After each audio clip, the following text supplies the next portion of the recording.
Welcome to Fiction Audiobooks. If you enjoy the content, like and subscribing would be greatly appreciated. If you have any recommendations for novels, comment below. Please join my Patreon at https://www.patreon.com/fictionaudiobook. Chapter 216, Patchwork and Repair. Before the red light of the Cruciatus Curse could land on him, John suddenly turned and pressed his hand onto Mr. Longbottom's. Participator dolor. Empathy. As the curse struck, John's body convulsed violently. The searing agony drained all color from his face, but his mind magic activated. Ugh. Not enough. John pretended to lift his wand. Sure enough, Neville cast another Cruciatus Curse. His body, overwhelmed by pain, twitched uncontrollably, and his wand slipped from his grasp. Pale and breathless, John's eyes still gleamed with mockery. It was you. It was always you. I thought of you as my friend. But you dared to harm my family.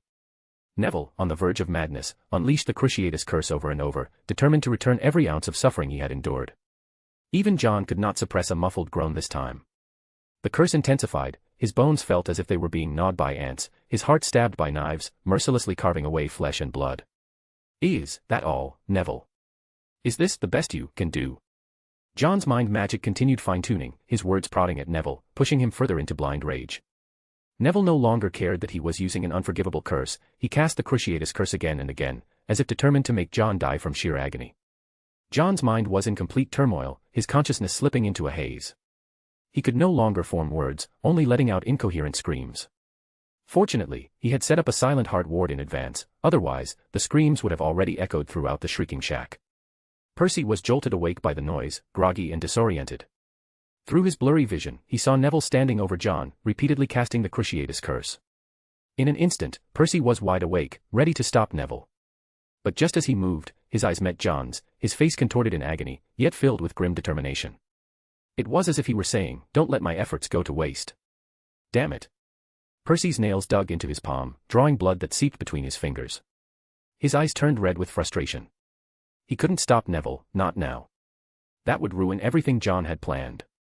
Then, as Neville cast yet another Cruciatus Curse, John's mind finally gave out. A crimson thread shimmered into existence, connecting him to the Longbottoms.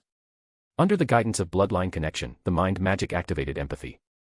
Countless fragmented pieces scattered through the space, drifting down like a snowfall. John saw them, countless memories belonging to the Longbottoms. They were like torn-up photographs, scattered and incomplete, unable to form a whole picture. Huff. Huff. This is going to be a massive project. John couldn't help but rub his chest. Pain continuously radiated from there, each wave draining more color from his face. So, I have to keep enduring the Cruciatus Curse until I fix all of this. He let out a bitter laugh. He was genuinely worried that if he wasn't careful, Neville might actually torture him to death with the Cruciatus Curse. And honestly, that wouldn't be entirely unjustified. After all, he had used Neville's parents as leverage. It was good enough the kid didn't use the killing curse. John picked up a fragment. It was a picture of Mr. Longbottom in his school uniform. He continued searching, piecing together the scattered fragments one by one. Closing his eyes, golden threads of guidance appeared at his fingertips. With a simple motion of his hand, the threads pulled the fragments together, merging them into place. Using the bloodline connection speeds this up significantly. Thinking of this, John quickened his pace. Scene by scene, the Longbottom's memories were being restored. Outside. Perhaps exhausted, Neville stared at John, who was already unconscious, a fierce glint flashing in his eyes. He raised his wand, muttering to himself, "John, this is all because of you. You forced me into this. I would rather let everyone remember John Wick as a protector than let them know your true nature." A wave of sorrow surged in his heart. Neville couldn't bear to imagine how devastated the members of the Constellation Society would be if they found out John had only been using them all along. Since that was the case, he would take the blame himself. Let everything end here. Closing his eyes, he finally made up his mind. Avada. Expelliarmus. Just as he was about to act, a sudden force slammed into him, sending him flying backward. Neville's eyes widened in disbelief as he saw Percy standing there, perfectly unharmed, wand pointed directly at him. In that moment, Neville's gaze was filled with confusion. Ha. Ha. Percy, weren't you dead?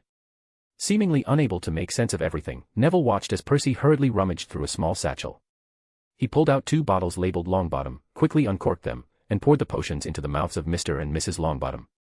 As the potions took effect, a faint glow appeared around their bodies.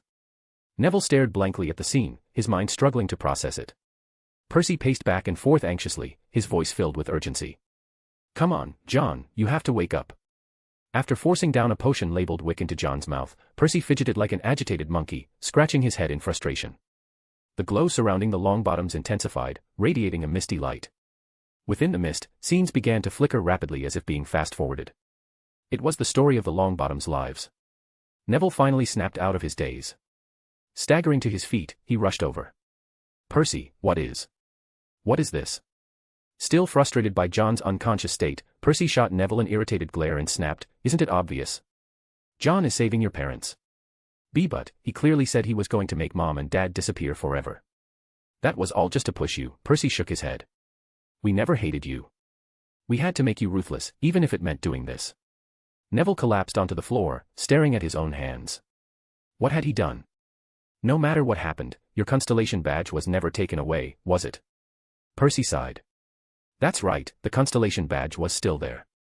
Tears rolled down his cheeks as Neville gazed blankly at the glowing mist surrounding his parents, then at John, who remained unconscious. He finally understood. John was training him to use the curse, but he couldn't do it. So John had to do all this. All of this had been for his sake. Regret crushed him, making it hard to breathe. He pounded the floor with his fists, one after another, until blood seeped from his knuckles. "Stop it, Neville." Percy couldn't bear to watch any longer and grabbed his arms. Holding him back, Percy scolded, "Don't let John's efforts go to waste." Neville finally stopped. He remained kneeling on the floor, unable to lift his head. Meanwhile, as John pondered how to restore all the scattered fragments, a shower of glowing white raindrops provided an urgent solution. Oh! Percy must have woken up. Realizing Percy must have given the Longbottoms the potion, John watched as the fragments touched by the raindrops floated into the air. He reached out, gathering them together. As soon as the pieces made contact, they began to mend.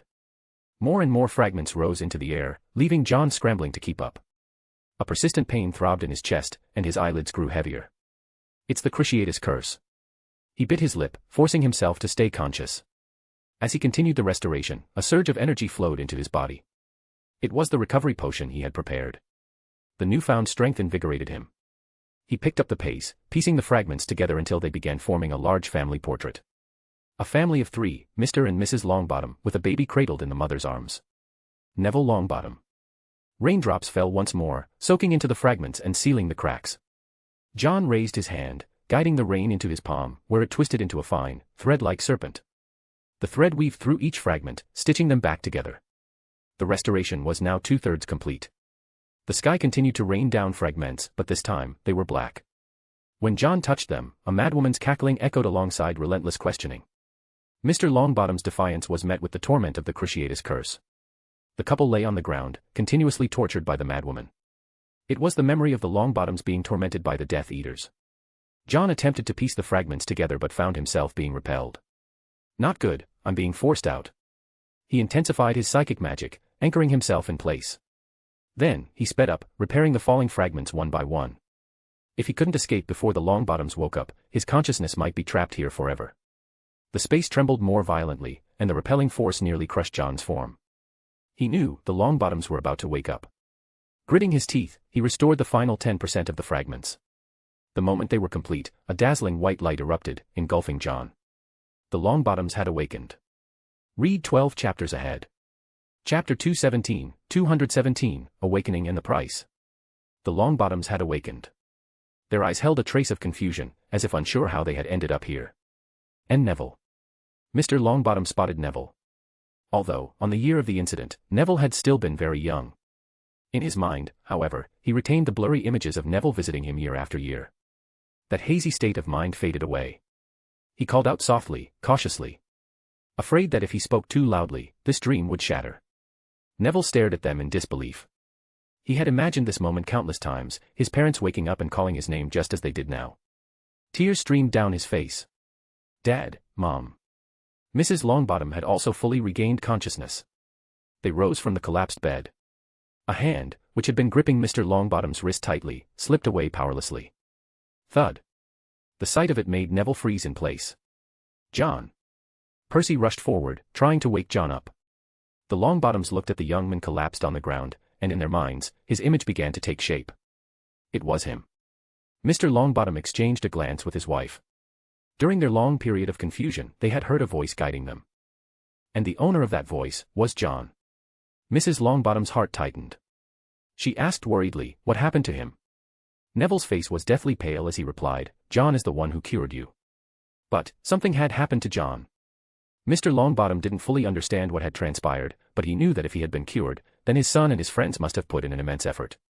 In his fragmented memories, he recalled how countless doctors and scholars had come to the hospital, all unable to do anything about their condition. Even Dumbledore had been powerless. Now, seeing John unconscious, the joy of their family's reunion felt muted. Neville took after his father in appearance but was much more like his mother in temperament. Mrs. Longbottom, overcome with guilt, began to weep. They were unable to do anything to help.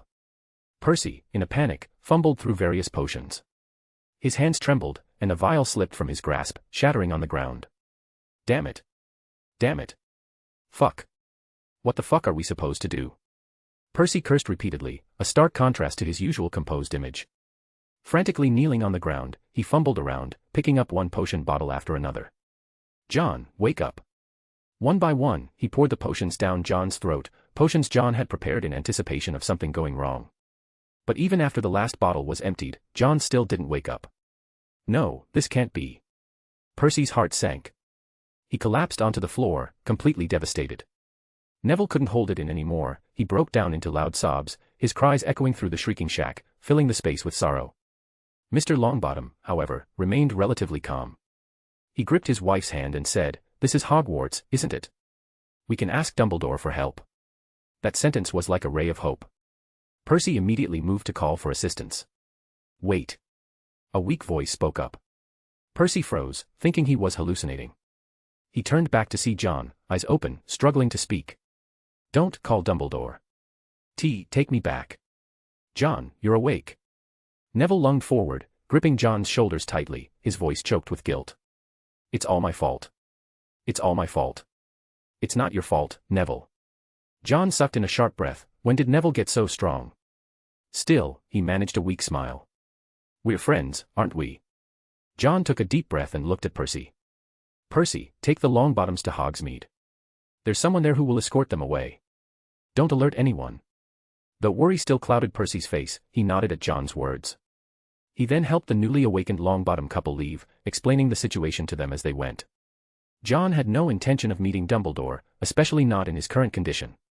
"Neville, take me to the secret chamber. Be careful." Neville nodded vigorously and carefully lifted John onto his back. The passage under the Whomping Willow was narrow, forcing Neville to stoop as he carried John through. When they returned to the castle, Neville avoided drawing any attention. He entered the chamber and gently set John down. "Go back," John said. Seeing that Neville had no intention of leaving, John waved him off. "Don't attract suspicion. I'll wait here for you."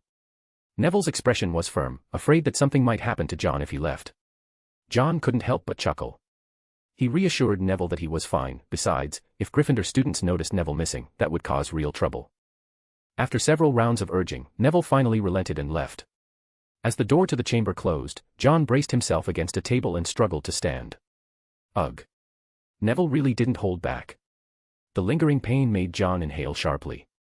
There was no physical injury, but the sensation was far from pleasant. "I almost got lost in there, good thing I left a marker."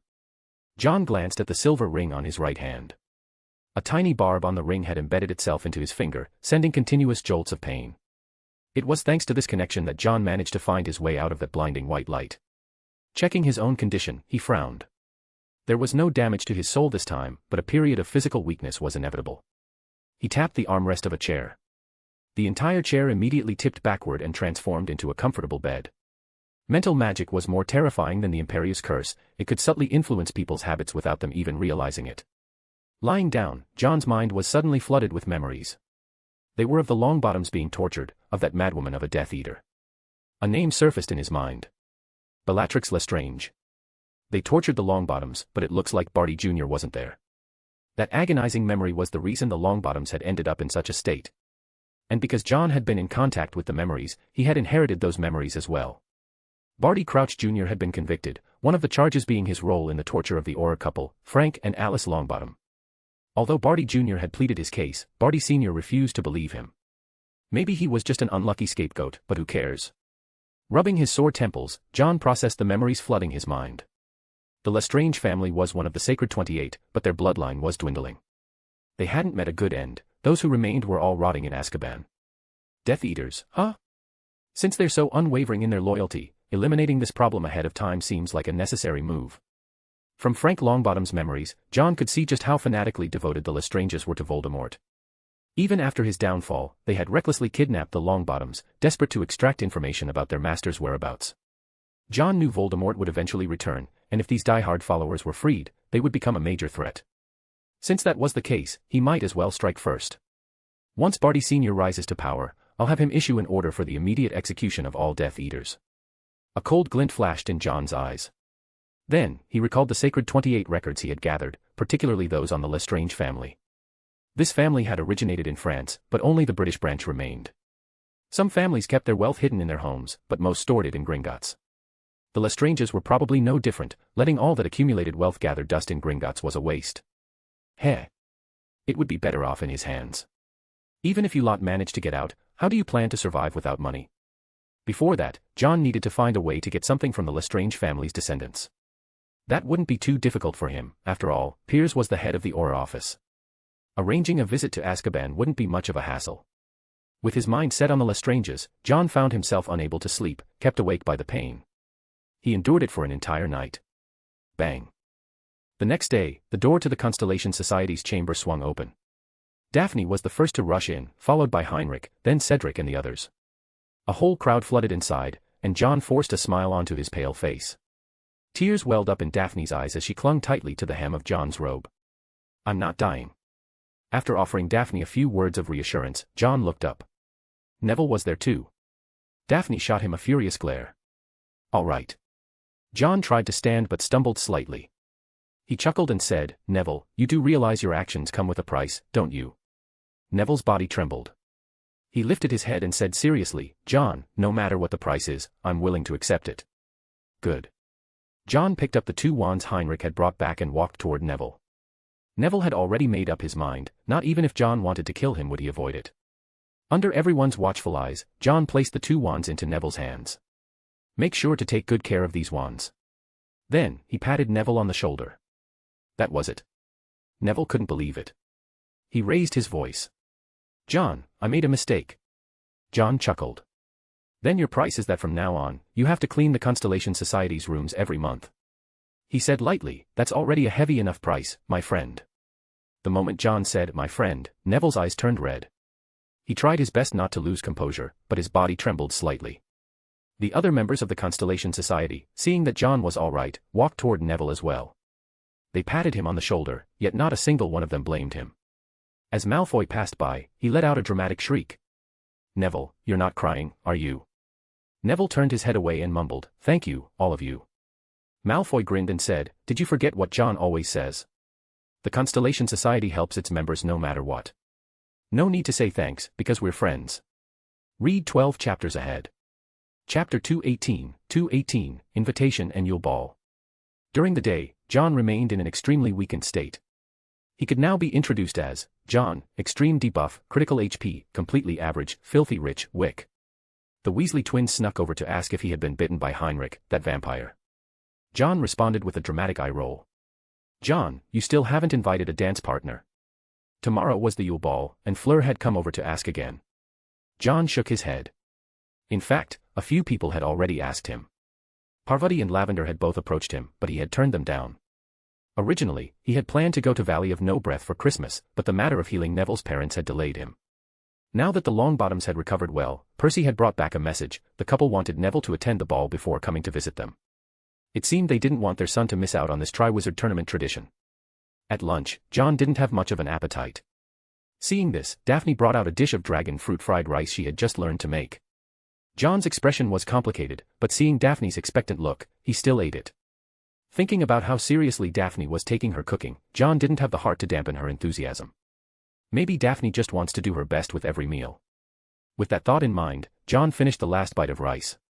This holiday, most students from 4th year and above had stayed at school. So, this Christmas was particularly lively. John stood up and swayed slightly, and Heinrich was the first to step in and support him. Daphne's hand froze in midair, and she shot an annoyed glare at Heinrich. Cunning bastard. In his current state, John obviously couldn't train. Instead, he went to the library and pulled out some books on magic. Healing Neville's parents had led him to create an entirely new spell. The Inception spell, by which he can share his senses and activate empathy. Well, I think I just got lucky the last time I used it on the Longbottom couple. This spell required an extremely high level of talent and mental strength to use. The caster could enter the deepest part of someone's subconscious through dream magic, and at the same time, plant a suggestion-like mark within. As the mark took root and grew, the suggestion would subtly change the person's behavior. It was even more insidious than the Imperious Curse. After all, the Imperious Curse simply forced control over a person, whereas this spell could imperceptibly alter them over time. Creating a spell requires a vast accumulation of knowledge. John held a book in his hands, pondering how to refine and perfect this spell. Daphne also arrived at the library. She didn't disturb John, quietly sitting to the side and taking out her transfiguration homework. The quill's tip scratched against the parchment, producing a faint sound, oddly soothing, almost like a lullaby. The library was silent, with barely a few people aside from John and Daphne. Outside, the sun began to set, marking the approach of dinner time. John stood up to leave. At the door, he paused for a moment, waiting. Soon, Daphne hurried out with her assignments in hand. He smiled and said, "Let's walk together." Seeing that John had waited for her, Daphne's face lit up with a smile. The two walked toward the Great Hall. Just as they reached the entrance, John suddenly stopped and turned toward Daphne. Caught off guard, Daphne nearly bumped into him. She halted just in time and looked up, her heartbeat quickening as she met his brown eyes. John said, "Because of some things, I'll be attending the ball tomorrow." The strands of hair hovering in front of his eyes made him look like a dangerous beast. Daphne's pulse sped up even more. Her fingers idly played with a bookmark tucked between the pages of her book, but at John's words, she froze. Even if he was going, his dance partner wouldn't be me. At that thought, Daphne's expression dimmed. John didn't notice and asked casually, "Daphne, do you have a dance partner?" "No." Her mouth moved faster than her brain. The words had already left her lips before she even processed them, and her heart immediately started pounding. She looked at John in disbelief. Why was he asking this? Could it be? "Then I'm inviting you now." John smiled, taking a step back. He bowed slightly, left hand placed behind his back, while his right hand extended in an elegant invitation. "Miss Daphne, may I have the honor of inviting you to be my dance partner?" In that moment, Daphne completely forgot about maintaining her usual composed persona. Stunned, she reached out, her fingertips brushing against his slender hand. A faint tingling sensation spread from her fingertips, coursing through her body and reaching her heart, snapping her back to reality. "The honor is mine, John." Her smile bloomed like a rose, her earlobes tinged pink, with two delicate blushes adorning her cheeks, radiant and captivating. Just as Daphne was lost in the moment, John glanced around, then leaned in slightly toward her, looking a bit guilty. He looked conflicted, then finally mumbled awkwardly, "Actually, I don't know how to dance, so could you teach me?" John's logic was simple, since he couldn't dance, he should find someone who looked like they could. Daphne was the young lady of the Greengrass family, so she must be a great dancer. His reasoning was straightforward, but Daphne's smile grew even brighter. With a determined gaze, she said, "I can practice with you for as long as it takes." In John's eyes, if Daphne held a shield and wore a blue outfit, she would be the captain of the Magic Guard. The Yule Ball arrived as scheduled. After a night of crash course training, John had managed to grasp some basic dance steps. It was Daphne who suffered, having been stepped on by John multiple times. Students entered the hall in formal attire. Malfoy wore a black velvet high-collared dress robe, and with his platinum blonde hair neatly parted in the middle, he actually looked rather put together. By his side was Astoria Greengrass, dressed in a light blue evening gown that made her look stunning. Heinrich had also put on a dark red dress robe, and for once, he had styled his black hair, slicking it back, only then did people realize he was actually quite handsome. However, he didn't have a date, and neither did Percy. Dressed in a navy blue dress robe, his hair combed meticulously, he looked like a second coming of old Barty. John also spotted Daphne. After spending the night teaching him to dance, she had gone back to change and put on a refined makeup look. Unlike her sister's blue gown, she wore a form-fitting white evening dress, its long train trailing gracefully behind her. Tiny gemstones embedded in the fabric shimmered like starlight. Her golden hair had been styled to perfection, flowing down her back like silk, she looked like a flawless pearl. There isn't any enemy nearby. My danger senses are calm. So why is my heart speeding? She looks like a fairy. There were murmurs by the little students present. A flicker of admiration flashed through John's eyes. I didn't keep you waiting too long, did I? Standing before John, Daphne's cheeks still carried a faint blush. The dress that Lady Greengrass had chosen for her was a bit too extravagant. John chuckled. Waiting is merely preparation for something even better to come, isn't it? His attire was far simpler, a well-fitted black suit that accentuated his tall frame, standing a head above most of his peers. With broad shoulders and a slim waist, he looked every bit like a prince. He stood there, extending his hand. Daphne had rehearsed this moment countless times in her mind, yet she still felt her heart racing. She gently took John's arm, and in that instant, every gaze in the room was drawn to them. Astoria's eyes lit up. Together, they stepped into the ballroom. The champions were scheduled to enter later, but for now, the students had no hesitation in directing all their attention toward the pair. Once everyone was seated, it was time for the champions to make their entrance. The first champion had an air of mystery. She looked like a princess from Beauxbatons. Fleur was as stunning as ever, now dressed in a silver-gray satin gown that complemented her hair color perfectly. She carried herself with elegance and grace. Her dance partner was a Hogwarts student, Roger Davies, who also happened to be the captain of the Ravenclaw Quidditch team. The second champion was Cedric. His handsomeness went without saying. He looked like a knight with a sword at his side, carefully reminding his dance partner, Cho Chang, to watch her step on the stairs. It seemed he had finally won the girl over. The third champion was Krum, standing tall and firm in his red dress robes, resembling a northern prince. Hermione wore a flowing periwinkle gown, her brown hair elegantly styled into an updo. She looked like Cinderella stepping out of her pumpkin carriage, completely transformed. John couldn't help but widen his eyes. Is that Hermione? What happened to her teeth? Hermione's once prominent front teeth had shrunk, making her look even more beautiful.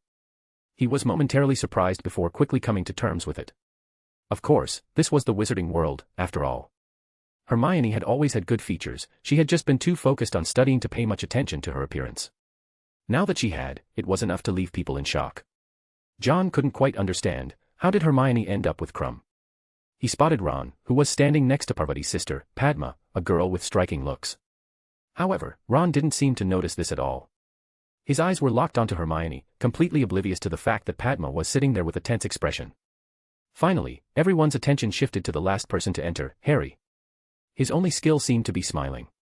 Judging by the slightly stiff curve of his lips, he was really giving it his all. What a bright and cheerful young man. His dance partner was Parvati, the pretty Gryffindor girl. After her failed attempt at inviting John, Parvati had readily accepted Harry's invitation. The four champions entered the ballroom and walked towards the guest of honor table. Dumbledore beamed with delight. Barty Crouch Sr. was present at the ball as well. His dress robes were no longer as stiff and restrictive as usual, leaning more towards a relaxed fit. Madame Maxime and Karkaroff were also there, along with other professors. But the most eye-catching figure wasn't any of them. It was the man wearing a silver mask. The students gasped the moment they saw him. Johnny Silverhand. Out of sight from others, John subtly nodded at Johnny Silverhand. The masked man shifted his gaze elsewhere, and beneath the mask, his eyes curved slightly, as if he were smiling. Standing there, Heinrich's expression darkened. That guy actually showed up. And in this way, no less. Kim Ledisley. A cunning man. Indeed. Read 12 chapters ahead. Chapter 219, Absent Ludo and Dancing. At the guest of honor table, Dumbledore was conversing with Barty Crouch Sr. Where's Ludo? Dumbledore glanced around but didn't see the ever-enthusiastic Ludo Bagman anywhere. Barty Crouch Sr., no longer maintaining his previously stiff smile, replied, Ludo ran into some trouble recently. He won't be coming today. Ah, what a shame, Dumbledore said regretfully. Tonight's ball is quite lively. Things might be even livelier on his end, Barty Crouch Sr. smiled meaningfully. He had only recently discovered that Ludo Bagman had been trying to rig the tournament behind the scenes. That revelation had infuriated him. He had waited so many years, working tirelessly. Finally, there was an opportunity to run for Minister of Magic, and this fool wanted to pull such a stunt. Did he want to turn him into a laughingstock? The moment Crouch Sr. learned about it, he decisively brought in professionals to handle the situation. Of course, John had been aware of Ludo's scheming. He had just been waiting for Crouch Sr. to come begging for his help. After all, it was a great opportunity to make the men owe him a favor. He had even made sure the information reached Barty Crouch Sr. through Percy. And when Crouch Sr. finally came seeking his assistance, John had been more than happy to invite Ludo into Silverhand's office. Disguised as John, Kim Ledisley had unhesitatingly locked the men up in Silverhand Johnny's exclusive shop garden. Normally, imprisoning a Ministry of Magic official should have caused quite a stir. Unfortunately for Ludo, the Aura office was already under John's control. No one even came to investigate. Barty Crouch Sr. also wanted to teach this rule-breaking troublemaker a lesson, so he didn't inform the ministry at all. With lies covering the top and deception below, no one had any clue that Ludo was being held captive. And just like that, Ludo spent an entire day and night locked up, unable to escape. I was wrong, Lord Silverhand Johnny. Ludo, stripped of his wand, lay sprawled against the wall, slapping at it in desperation. Unfortunately for him, there was no way out. Not far from him, a patch of thriving flowers made his skin crawl. He suddenly recalled what Silverhand Johnny had said during the first task. Among the flowers, he even spotted an unidentifiable bone. That nearly sent him into a breakdown. What the hell is this deep-fried Tianshan snow lotus? And spiced scorpion heads? Stir-fried centipede legs in sauce. This rat-tail juice is just too much. I'm a young man who values integrity.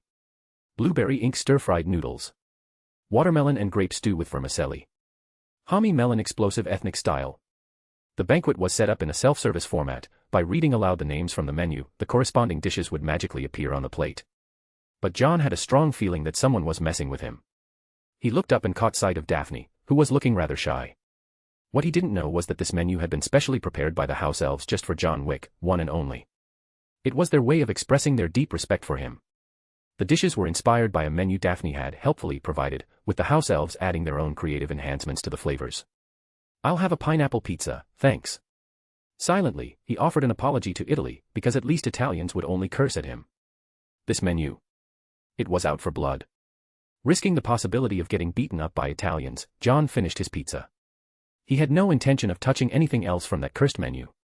Meanwhile, Daphne was gracefully cutting her steak into perfect bite-sized pieces, eating slowly and delicately. Once Daphne had finished as well, Dumbledore stood up and motioned for the students to rise. With a wave of his wand, all the tables floated to the walls, clearing a large open space in the center. Then, with another flick, he conjured a tall stage along with the instruments on it. While everyone else marveled at the display, John's eyes were fixed on Dumbledore's wand as he muttered, "Brilliant transfiguration."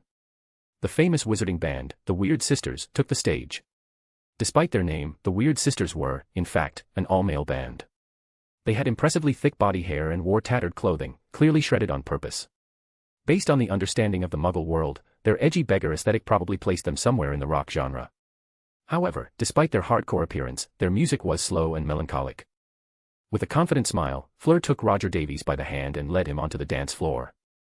Roger Davies was already so thoroughly enchanted that if Fleur told him to go punch Harry right now, he probably wouldn't even hesitate. Next was Cedric, who extended his hand to Cho Chang with a gentlemanly ease, leading her into the dance. The fusion of Eastern and Western styles clashed beautifully, as both partners were undoubtedly among the most attractive people in the room. Crumb, ever the gentleman, gracefully invited Hermione to dance, and she accepted. John suddenly caught a whiff of jealousy in the air. He glanced around. Oh, it's Ron. Never mind, then. John had no idea what Ron was thinking. After all, Padma was just as renowned for her beauty as her sister. Yet despite having invited her, Ron wasn't sparing her a single glance. That was just plain rude. The world of jealous men was truly baffling. Finally, Harry took his turn on the dance floor. The moment John saw his expression, he immediately understood why Harry and Ron were such good friends. Because when Harry danced with Parvati, he looked like he had just swallowed a fly. The worst part? Mate, could you at least look at Parvati? She was about 2 seconds away from stabbing him. John was speechless as he watched Harry stare at the ceiling, utterly fixated. What the hell is so interesting up there? It was as if dancing with Parvati was some kind of punishment. Just as John was enjoying the show, someone suddenly called his name. He looked up. Daphne had risen from her seat. "John, let's dance." John's schadenfreude-fueled expression froze. It was his turn now.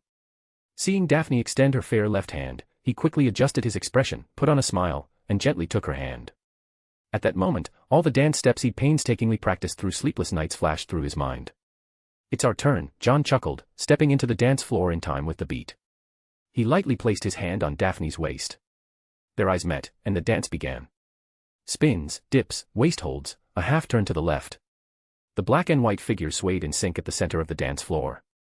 Draco Malfoy had initially planned to invite Astoria to dance, but then he noticed her eyes gleaming as she stared, utterly transfixed, at the two in the center. She didn't move an inch. Draco was thoroughly frustrated. He spotted Pansy standing to the side and moved closer, just about to ask why she didn't have a dance partner either.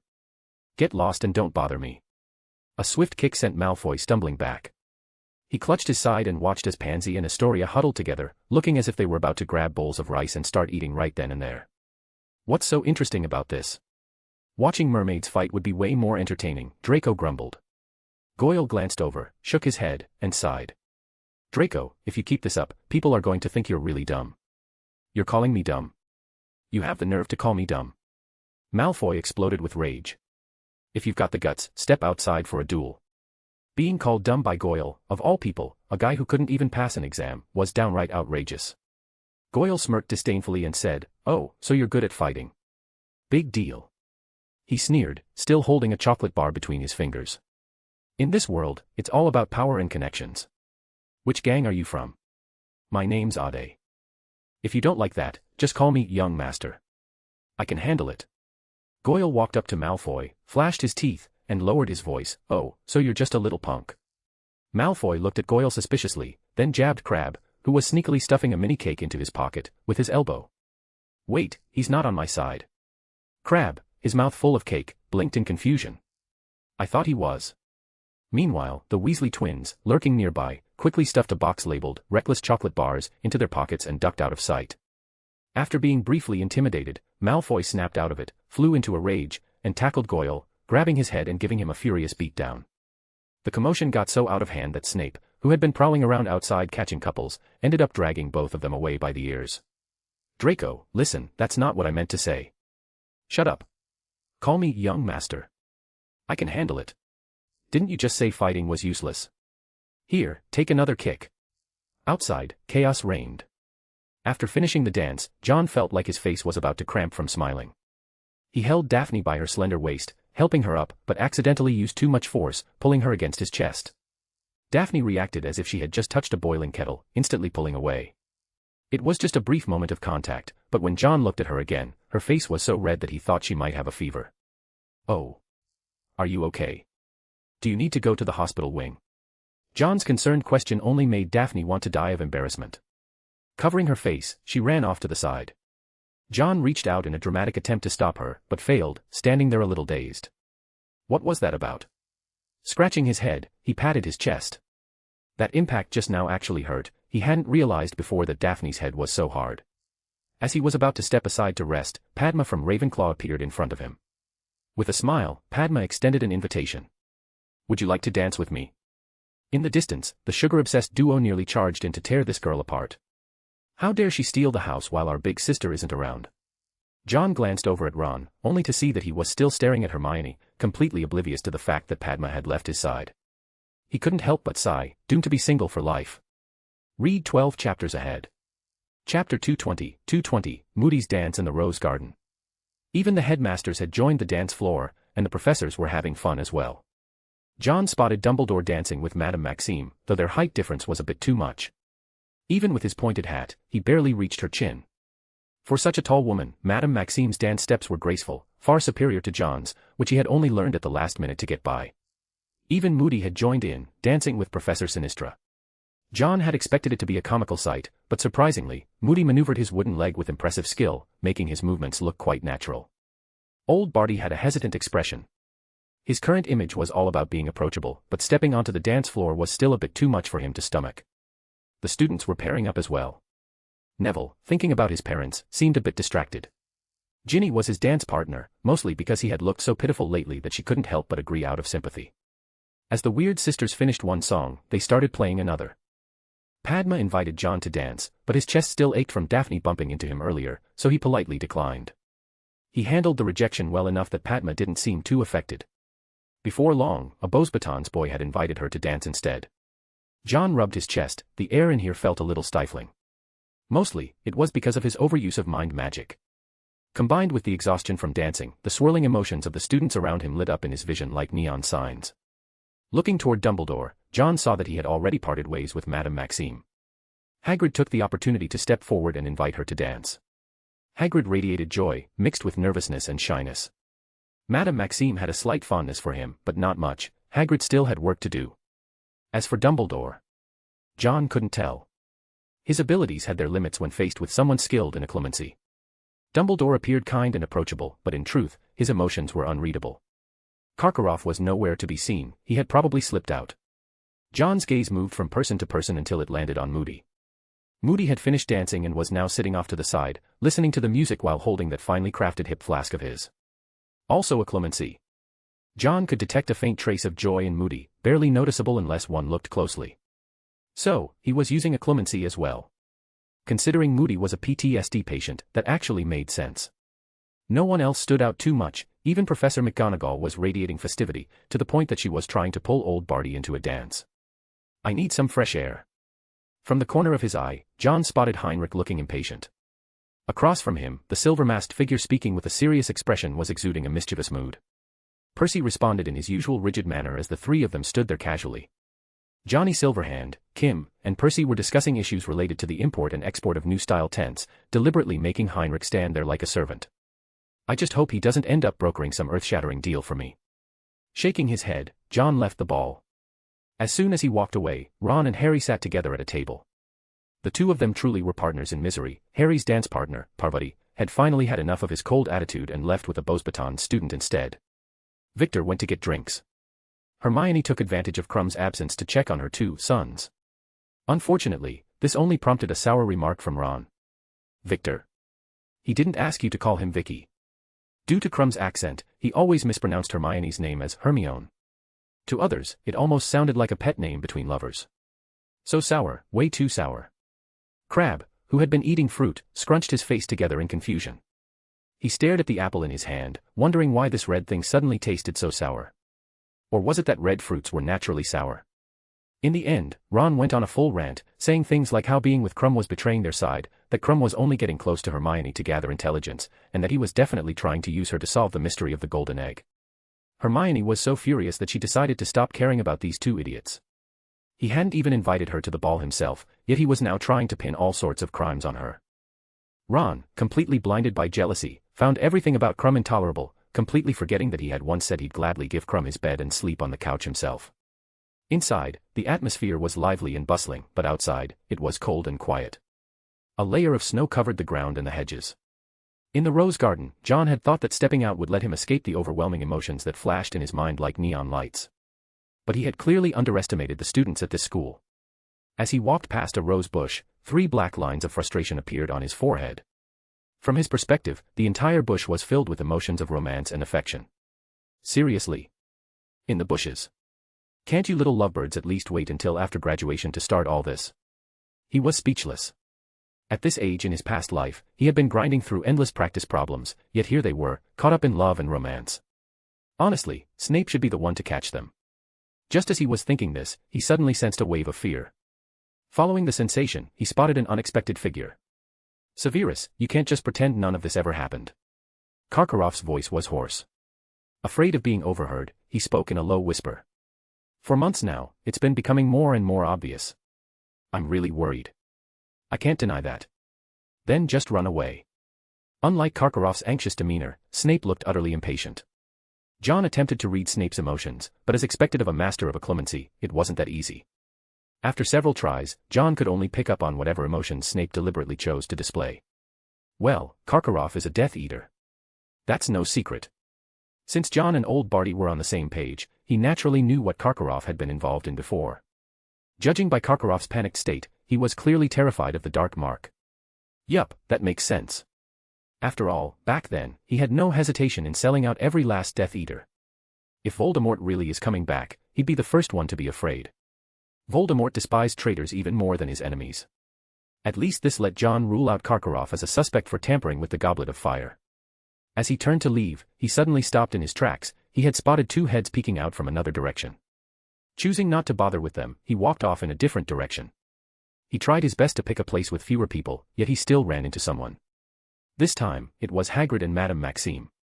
The two of them walking together was far too conspicuous. After a while, they got tired and sat down on a stone bench to rest.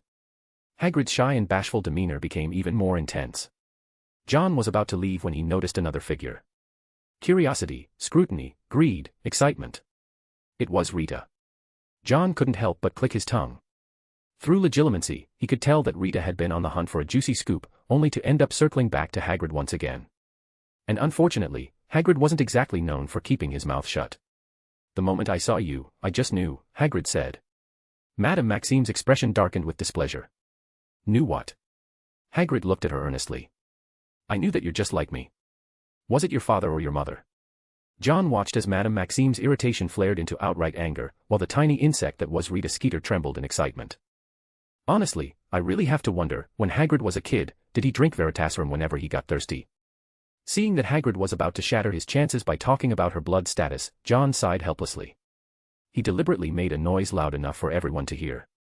Hagrid had been about to ask Madame Maxime if she was a half-giant, but the moment he heard the sound, he immediately turned his head. John stepped out from the shadows, wearing a polite yet insincere smile. Sorry to interrupt, Hagrid, Madame Maxime, am I disturbing you? Hagrid still had some courage when he was alone with Madame Maxime, but the moment another person was present, it vanished completely. Despite his age, he was still just a lovesick, innocent big guy. Hagrid, if you keep acting like this, Madame Maxime is going to have you wrapped around her finger.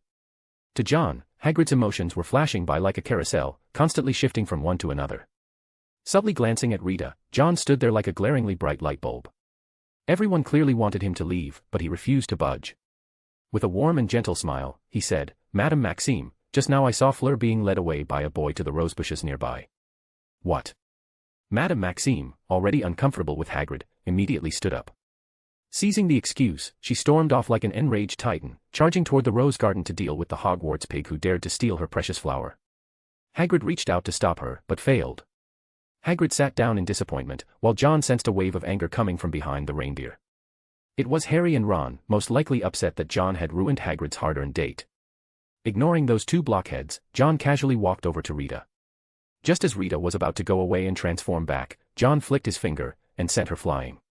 He had used just the right amount of force, so she was probably completely dazed by now. After dealing with that, John turned to Hagrid, who was sitting there, head hung low in disappointment. Leaning in, John whispered, Hagrid, some things are better left unsaid. What? Hagrid looked confused. John countered with a question of his own. What were you just about to ask? I just wanted to know which of her parents was a giant, Hagrid answered innocently.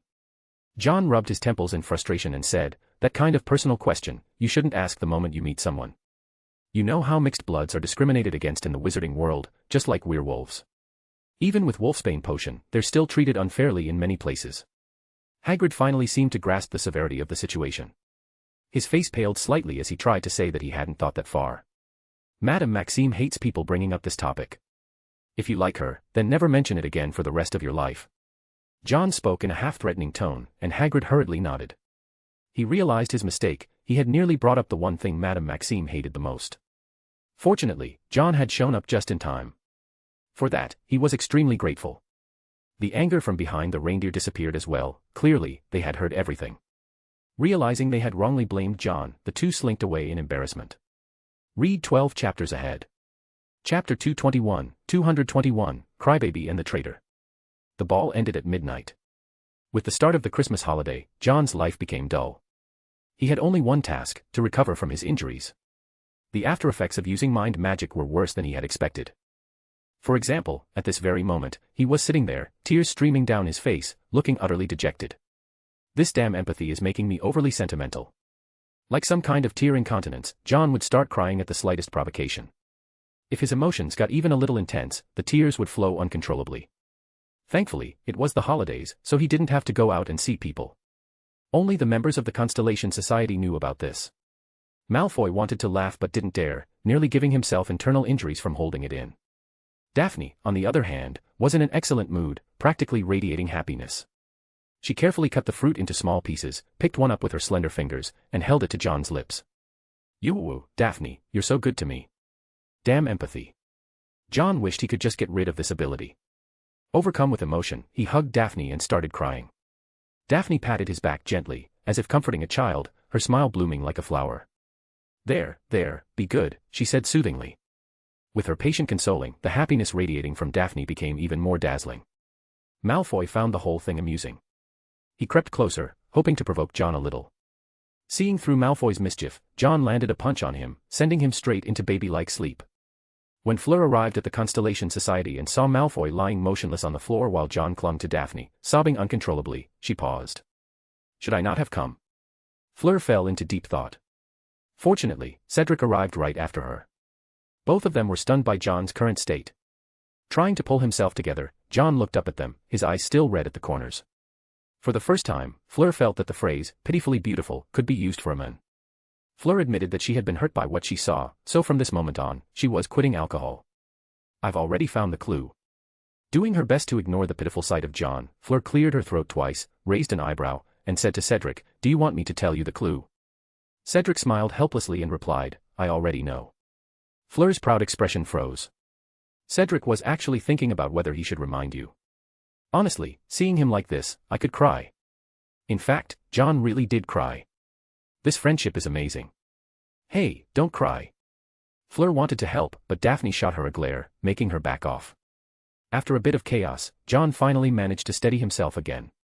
He took deep breaths to regulate his emotions, then, returning to his usual calm tone, said, "Sorry, it's a side effect from overusing magic last time. It'll be fine in a few days." "All right then."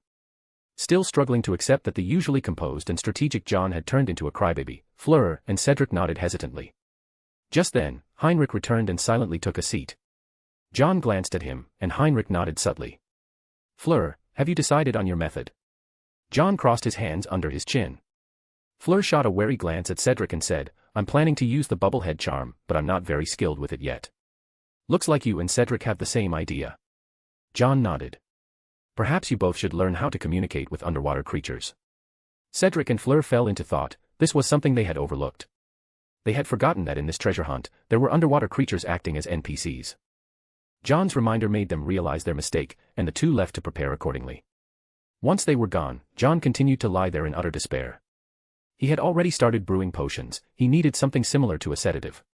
Before the start of the second term, John finally managed to suppress his overwhelming empathy ability. Daphne became unhappy about this, much to John's confusion. A large flock of owls flew into the Great Hall. One of them carried a copy of the Daily Prophet and dropped it in front of him. John picked up the newspaper and saw Hagrid's name mentioned in a short article. If Hagrid saw the title, Magizoologist, he'd probably wake up laughing. Chuckling, John could sense Rita Skeeter's desperate survival instincts through the article. She had probably lost a few strands of hair trying to write this.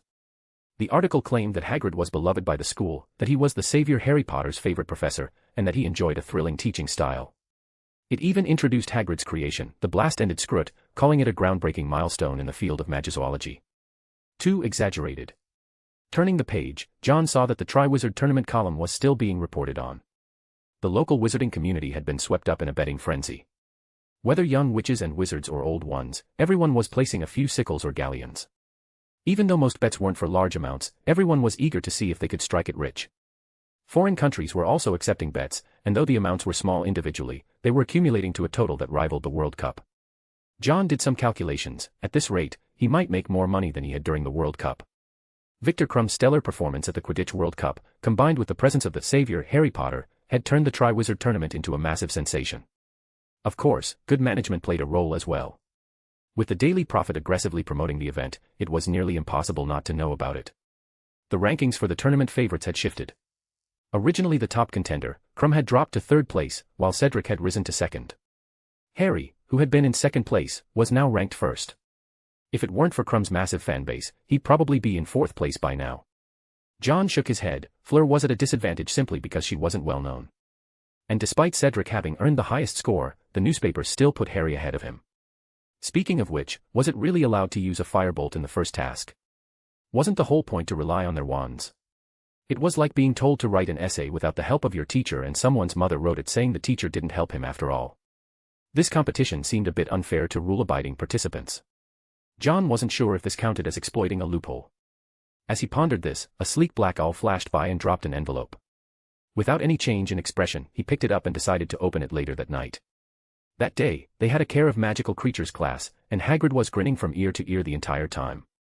Looking at the blast-ended Scruts, John suspected that Hagrid had only noticed the praise in Rita's article and completely overlooked the small criticisms about the dangers of his lessons. By the end of the day, John finally opened the envelope and quickly scanned its contents. His expression quickly darkened. An attack. And they haven't caught the culprit.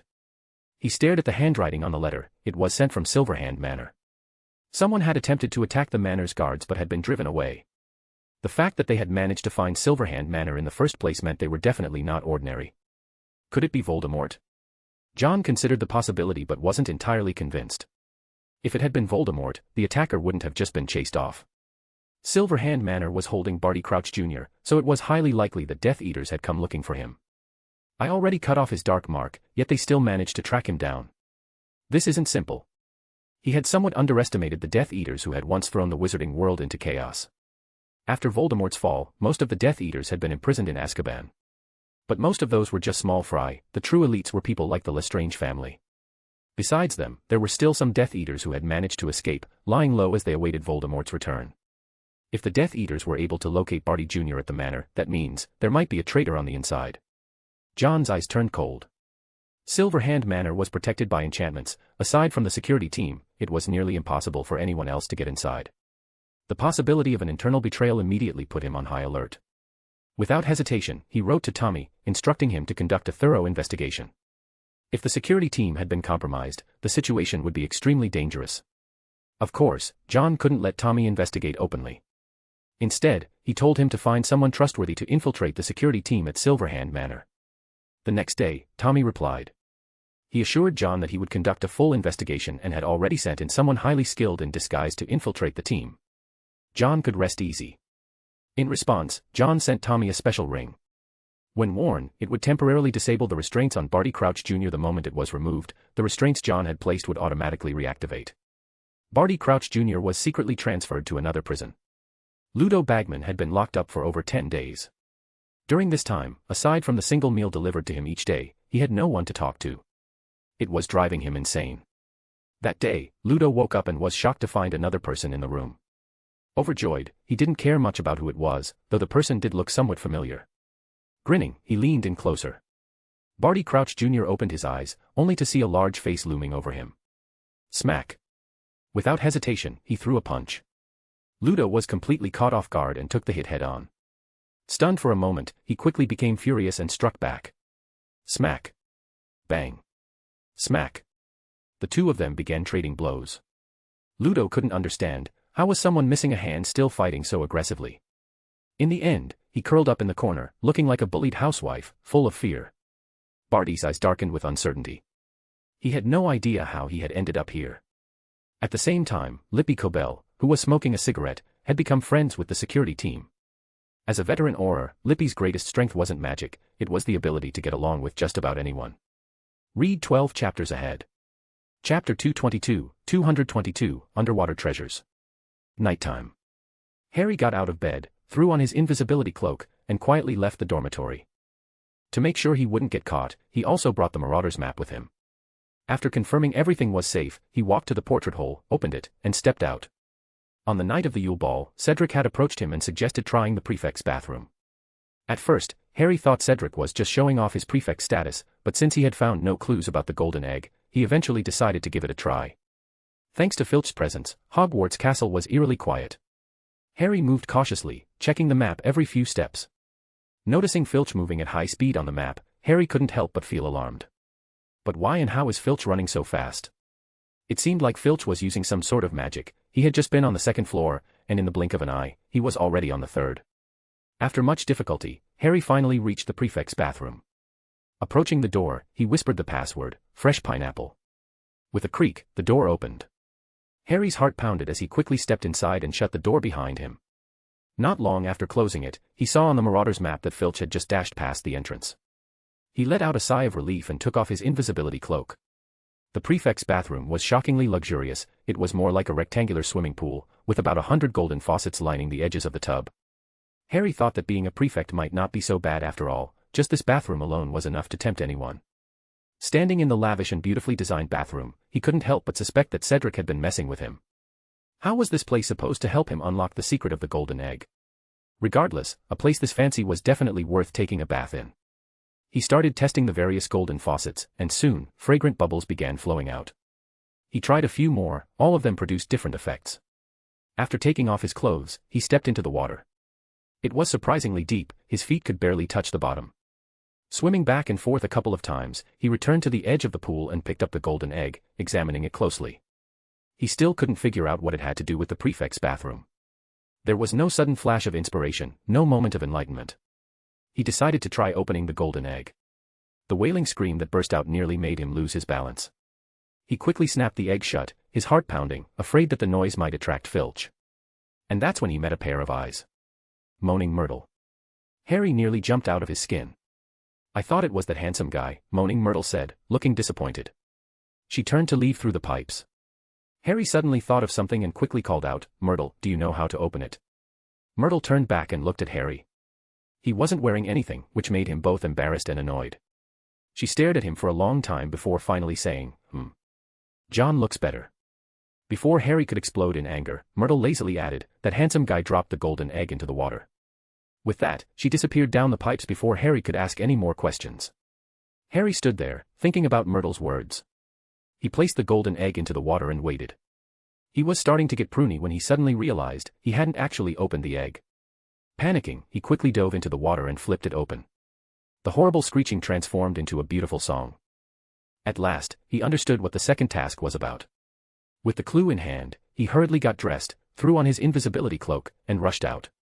But the moment he stepped outside, he glanced at the Marauder's map. Filch was heading straight toward him at high speed. Crap. He hurriedly changed direction to escape, but unfortunately, Filch was too fast. Before Harry could even reach the stairs, Filch was already nearby. Filch scanned the area, searching for any sign of Harry, making him hold his breath in fear. Filch. Just as Harry thought he might become the first champion to be put in detention, a rough voice rang out. He glanced at the Marauder's map. Strangely, no one seemed to be approaching. Before he could think too much about it, the sound of heavy footsteps echoed through the corridor. Moments later, Moody's scarred, grizzled face appeared. Filch's expression immediately shifted into a fawning smile. "Professor." Moody's magical eye spun wildly before locking onto Harry's position. Gulp. Harry's heart pounded. Moody spoke, "Just now, I saw a student running fast. I couldn't catch up to him." Filch was furious. Someone dared to take advantage of a disabled person. Without hesitation, he dashed off in the direction Moody had pointed, giving Harry a chance to escape. But Moody didn't leave. Instead, he turned and stared directly at where Harry was standing. Harry knew he had been exposed. Accepting his fate, he pulled off the invisibility cloak. "Professor, I..." Moody wasn't looking at him, his eyes were fixed on the map in Harry's hand, a hint of surprise in his expression. "Perhaps you had a reason and couldn't help it, right?" Moody beckoned Harry over. Harry handed him the map, and after glancing at it, Moody praised, "This is quite the useful tool. Mind if I borrow it?" As he spoke, he muttered in his usual mysterious manner, "You know, I need to keep an eye out for any bad guys who might sneak into the school."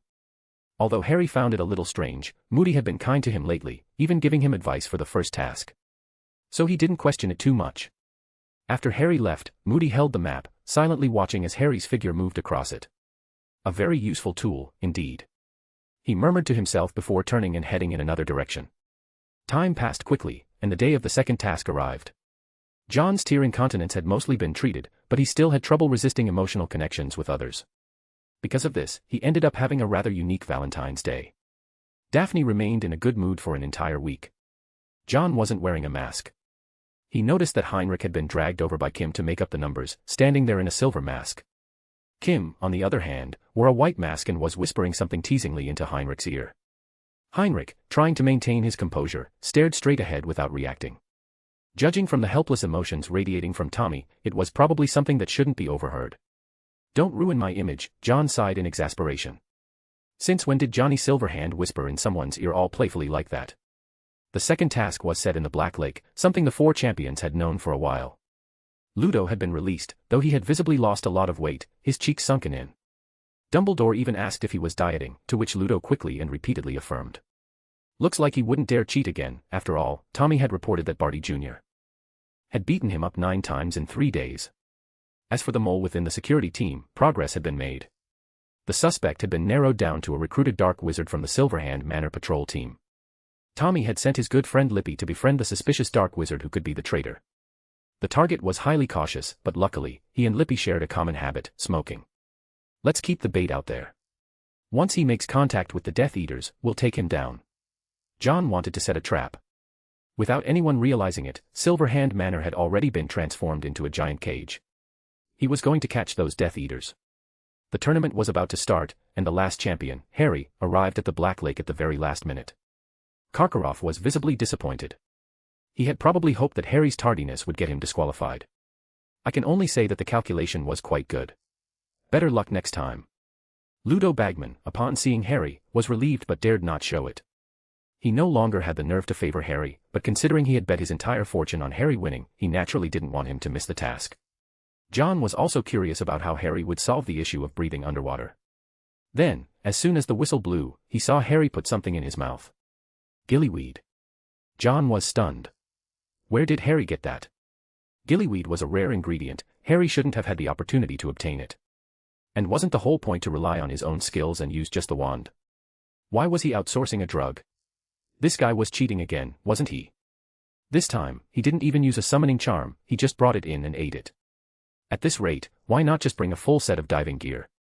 After swallowing the gillyweed, slits appeared on both sides of Harry's neck as if his skin had been cut open, and a set of gills grew out. He dove into the water and immediately felt the ability to breathe freely. Overjoyed, he noticed that webbing had grown between his fingers, and his bare feet had elongated, now also webbed. He was like a merperson, swiftly gliding through the water. The Black Lake was dark, and he could only see about 10 feet ahead. This made searching underwater especially difficult. When Dobby had given him the gillyweed, he had mentioned that Ron was being held at the bottom as a treasure. According to the song's hint, if Harry didn't find Ron within an hour, Ron would be lost forever. That added to his anxiety, he needed to find him fast. The deeper he swam, the denser the tangled black water plants became, forming an underwater forest. He was starting to feel lost in the darkness. Suddenly, he felt something grab his ankle. Turning back, he saw that his foot had been ensnared by water plants. Panicking, he turned and flailed as he tried to free himself. A dark figure flashed between the water plants. Startled, he whipped his head around but couldn't make out what it was. The next second, Harry was yanked forcefully, dragged deeper into the water plants. He felt multiple hands grabbing him, pulling him layer by layer into their grasp. He struggled with all his strength. Read 12 chapters ahead. Chapter 223, Underwater Surprise. Okay, this is kinda idiotic. John didn't really understand the second task. Unlike the first task, this one couldn't be watched live. A group of people stood around staring at the pitch-black lake, seeing absolutely nothing. It made them look a bit silly. Wizard logic really was something else. John noticed a few students enthusiastically speculating about how to find people underwater, as if they were live commentators. Anyone who didn't know better might think they had actually gone down there to fish people out before. The lively atmosphere gradually quieted down, and John could only conclude that this task had terrible spectator value. Time passed, second by second, until suddenly, a small bubble surfaced. It was tiny, but John, with his sharp eyes, spotted it immediately. Someone's coming up. As soon as he spoke, the others noticed too. Excitement buzzed through the crowd, they all wanted to see who would be the first to succeed. Students from all three schools craned their necks, hoping it would be someone from their own school. Under everyone's watchful gaze, gasp. A head broke through the water's surface. Silvery hair spread out in the lake, and a beautiful girl's face, having been submerged for too long, looked much paler than usual, truly living up to the phrase, a water lily emerging from the pond. It was Fleur Delacour. Her expression wasn't great. She swam toward the shore, but she hadn't rescued anyone. There was something in the water attacking, it burst my air bubble. Fleur staggered as she reached the shore, nearly falling over. John noticed the scratches on her body, as if something had tried to grab her. She coughed violently, expelling the water that had entered her nose. Her eyes were slightly red from the strain, and a Beauxbatons student quickly stepped forward, offering her a towel. John took off his wizard robe and draped it over her for extra coverage. Tears welled up in Fleur's eyes as she grasped John's hand, her voice urgent. Gabrielle, she's still down there. I don't know what. I think the mere people attacked me. John's expression darkened as he looked up at Dumbledore. Hearing Fleur's words, a flicker of confusion passed through Dumbledore's eyes. He had communicated with the creatures in the Black Lake. They weren't supposed to help the champions, but they weren't supposed to attack them either. Tearing apart a bubblehead charm like that, it would cause a champion to drown. John's voice was grave. That's an attempt to kill a champion. A collective gasp spread through the crowd. Especially among the students, they had never considered that this competition might lead to actual fatalities. Dumbledore immediately grasped the severity of the situation. His voice turned sharp as he spoke in the merpeople's language, calling for them. But despite his summons, no merpeople appeared. The situation was spiraling out of control. Dumbledore's expression grew more serious as he gathered several judges to discuss the matter. His original intention was to pause the competition and investigate what was happening. But Karkaroff absolutely refused. Krum had yet to emerge, while Beauxbatons was already eliminated. As the deadlock continued, more bubbles gurgled up from the water. A head broke the surface. It was Cedric. He had rescued Cho Chang, but his expression was grim. The merpeople have gone mad, and there are Grindylows, they're hunting the champions underwater. Cedric, with his head tangled in waterweed, continued, I had to hide in the kelp and wait for the right moment to rescue her. His words only deepened the students' unease. Cedric approached John and quietly shared an even more horrifying revelation. When I got there, the merpeople seemed like they were trying to kill the hostages. Harry was being dragged by those hands, struggling against them as he was forcefully pulled through the water. When he was finally yanked out of the kelp, he could see clearly who they were. Grindylows. They were armed and numbered 4 or 5, each one intent on drowning him. Harry finally managed to get his hands on his wand. He seized the moment and attacked the Grindylows. He had expected them to be difficult to deal with, but to his surprise, they scattered at the first sign of resistance. They let out sharp screams and scattered in all directions. After being dragged for a while, Harry finally regained his freedom. Looking around, he realized he was in a merpeople village. In the center of the square stood a rough-hewn statue, an enormous merperson. 3 people were tied to its tail. Aside from Ron, there was also Hermione and an 8-year-old girl. With her silver blonde hair, Harry recalled seeing her at the Quidditch World Cup. John's tent had that little girl in it. They all appeared to be in a deep sleep, tiny bubbles escaping from their mouths. Harry swam toward the hostages with all his strength, but the merpeople seemed oblivious to him. He stepped forward and tried to untie the ropes. But they were far tougher than he expected. He grabbed a sharp rock from the lake bed and began cutting at the bindings. Just as he was about to sever them, he noticed the merpeople moving. A figure with a shark's head swam rapidly toward them. The previously motionless merpeople immediately took up their tridents and gave chase. The shark was Crumb in his transformed state. Startled, he quickly tried to dodge, but the merpeople were relentless. Crumb lost his chance to rescue anyone as the merpeople kept driving him away. Harry finally managed to break the rope. Just as he was about to rescue the others, he saw the merpeople baring their teeth at him. Something was wrong. One of the merpeople actually raised a trident and attacked the 2 people who were still tied up. Harry rushed forward to stop them. The merpeople didn't attack him, but the others turned their weapons on the hostages. Crumb. Watch out. He shouted in panic, but only bubbles escaped his mouth. Crumb also realized something was wrong.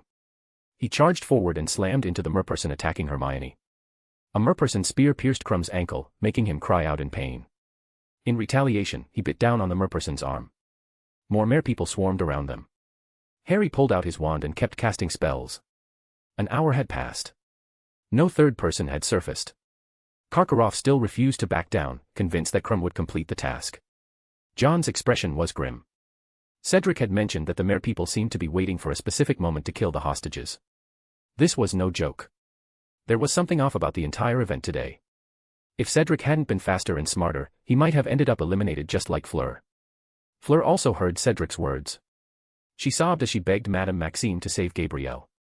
But the judges had to remain impartial, and as long as Karkaroff refused to concede, the others couldn't pause the competition. John took a deep breath. If the judges wouldn't intervene, then he would do it himself. He asked in a low voice, Cedric, which direction? Cedric immediately pointed toward the location of the merpeople's village. John stepped up to the shore and clenched his fist in the air. A silver longsword materialized in his right hand. Move aside and clear a path for me. As soon as he spoke, Malfoy was the first to loudly yell at the crowd to step back. Everyone looked at John in confusion, even Dumbledore stopped his argument to watch. John stepped into the lake, closed his eyes, and sent his magic flowing into the water.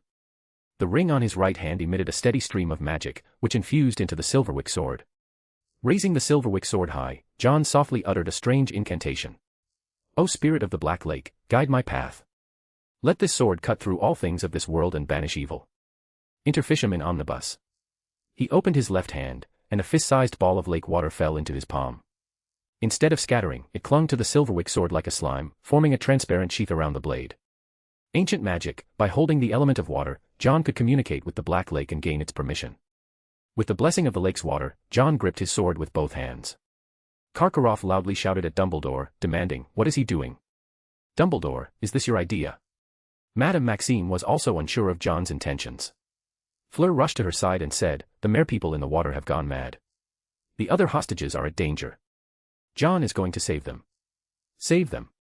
Madame Maxime was puzzled. Then why was John still standing on the shore? Dumbledore's eyes flickered with intrigue. He, too, wanted to see how John would go about saving them. With all eyes on him, John finished his chant. His eyes snapped open, transforming into draconic pupils, and a powerful aura radiated from him.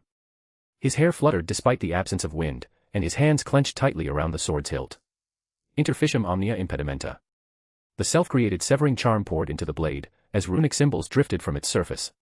Swash. John swung the sword. The blade sliced through the water. And under everyone's astonished gazes, the lake split apart. An invisible mark spread rapidly from the sword's tip toward the center of the lake. The parted water split like jelly, surging away to both sides. Its speed was astonishing. Before everyone's eyes, the vast black lake was cleaved in two. At the center of the lake, a mere people village was revealed. This scene left everyone in stunned disbelief, their eyes widening in shock. Standing amidst the lake, John appeared like a sea god descending upon the world, parting the waters by sheer force, a human splitting the enormous lake. This scene was too wicked. Read 12 chapters ahead. P. at Trian, Dragonelle. Chapter 224, Searching Slytherin Dormitories. In the Merepeople village, one by one, the Merepeople lost their footing and tumbled onto the muddy ground. Crumb, his ankle pierced, reverted to his human form, blood seeping from his wound. Harry was completely stunned by what had just happened. Now that they were out of the water, the enchantments placed on the 3 hostages were lifted, and they all began to wake up. Bloody hell, what is going on? Ron stared in disbelief at everything around him. Gabrielle and Hermione spat out mouthfuls of water, equally confused. A heavy pressure descended upon them, and the Merepeople who had still been preparing to attack screamed in terror and scrambled toward the towering walls of water on either side. Gabrielle. Fleur's frantic cry echoed across the lake. Gabrielle looked up to see the split water forming sheer cliffs on both sides. On the shore, her sister Fleur was calling for her, while John stood in the lake, gripping his silver sword, his eyes radiating an icy chill. It's the champions. They're injured. Dumbledore, what is going on here? Everyone could now see what was happening in the middle of the lake. Karkaroff, in particular, was both shocked and furious when he saw the blood on Crumb, immediately turning to Dumbledore and demanding answers. He had completely forgotten that he was the one who kept delaying, nearly missing the chance for a timely rescue. Harry let out a breath of relief. Just then, the effects of the gillyweed wore off, his gills disappeared, and his hands and feet returned to normal. The Merepeople were fleeing in all directions, but John had clearly seen them attacking the hostages when he split the lake. The patterns on his shoes lit up, sprouting wings that propelled him forward at high speed toward the Merepeople. Just as a particularly decorated merperson, clearly of high status, was about to escape, a silver sword pierced through its hand. John descended from the sky, landing a firm foot on the merperson's lower back. He yanked Silverwick out and swung it to the side. The ropes binding Hermione and Gabrielle were instantly severed. With the gleaming blade now resting against the merperson leader's neck, John spoke coldly, "You'd better give me a good explanation." The merperson leader's face was filled with terror. John Wick. It was Dumbledore. He intervened just as John was about to act. John tilted his head slightly, locking eyes with Dumbledore. Dumbledore shook his head gravely and said, "It was controlled." The message was clear, the merperson leader had likely been manipulated. Dumbledore was asking John to let it go. John laughed coldly and said, "Professor Dumbledore, it nearly got 4 students killed, 2 of whom are my friends." John, Dumbledore took a deep breath and spoke seriously, "Let it go. I will investigate this thoroughly." The chilling light on Silverwick blade flickered, while the towering lake walls on either side stood firm. John remained silent for a moment before finally moving his sword away. Madame Maxime had also come down. She brought Fleur to Gabrielle's side and gently stroked Gabrielle's head with affection. "Poor child. Thank you, John. You saved her." Madame Maxime expressed her gratitude, but John simply shook his head. Meeting Fleur's tear-reddened eyes, he turned to Dumbledore and said, "Professor Dumbledore, I hope you handle this properly." With that, John turned and left. The merperson leader was still trembling in fear as Dumbledore questioned it. And just as Dumbledore had suspected, it had been under the influence of a confundus charm. A highly advanced confundus charm, so subtle that it had unknowingly taken control of it. Unfortunately, the merperson had no idea who was responsible. It only remembered that yesterday, by the Black Lake, someone had used the merfolk language to lure them over. That memory, however, was a complete mess. The confundus charm had scrambled its recollection. John was very dissatisfied with this outcome, but there was nothing he could do to change it. Harry was not seriously injured, but Crumb was in bad shape. Besides his wounded ankle, he had multiple spear-inflicted wounds across his body. Hermione had also been affected. Her robe had a hole in it where it had been pierced, though thankfully, the fabric was loose enough that she hadn't been harmed.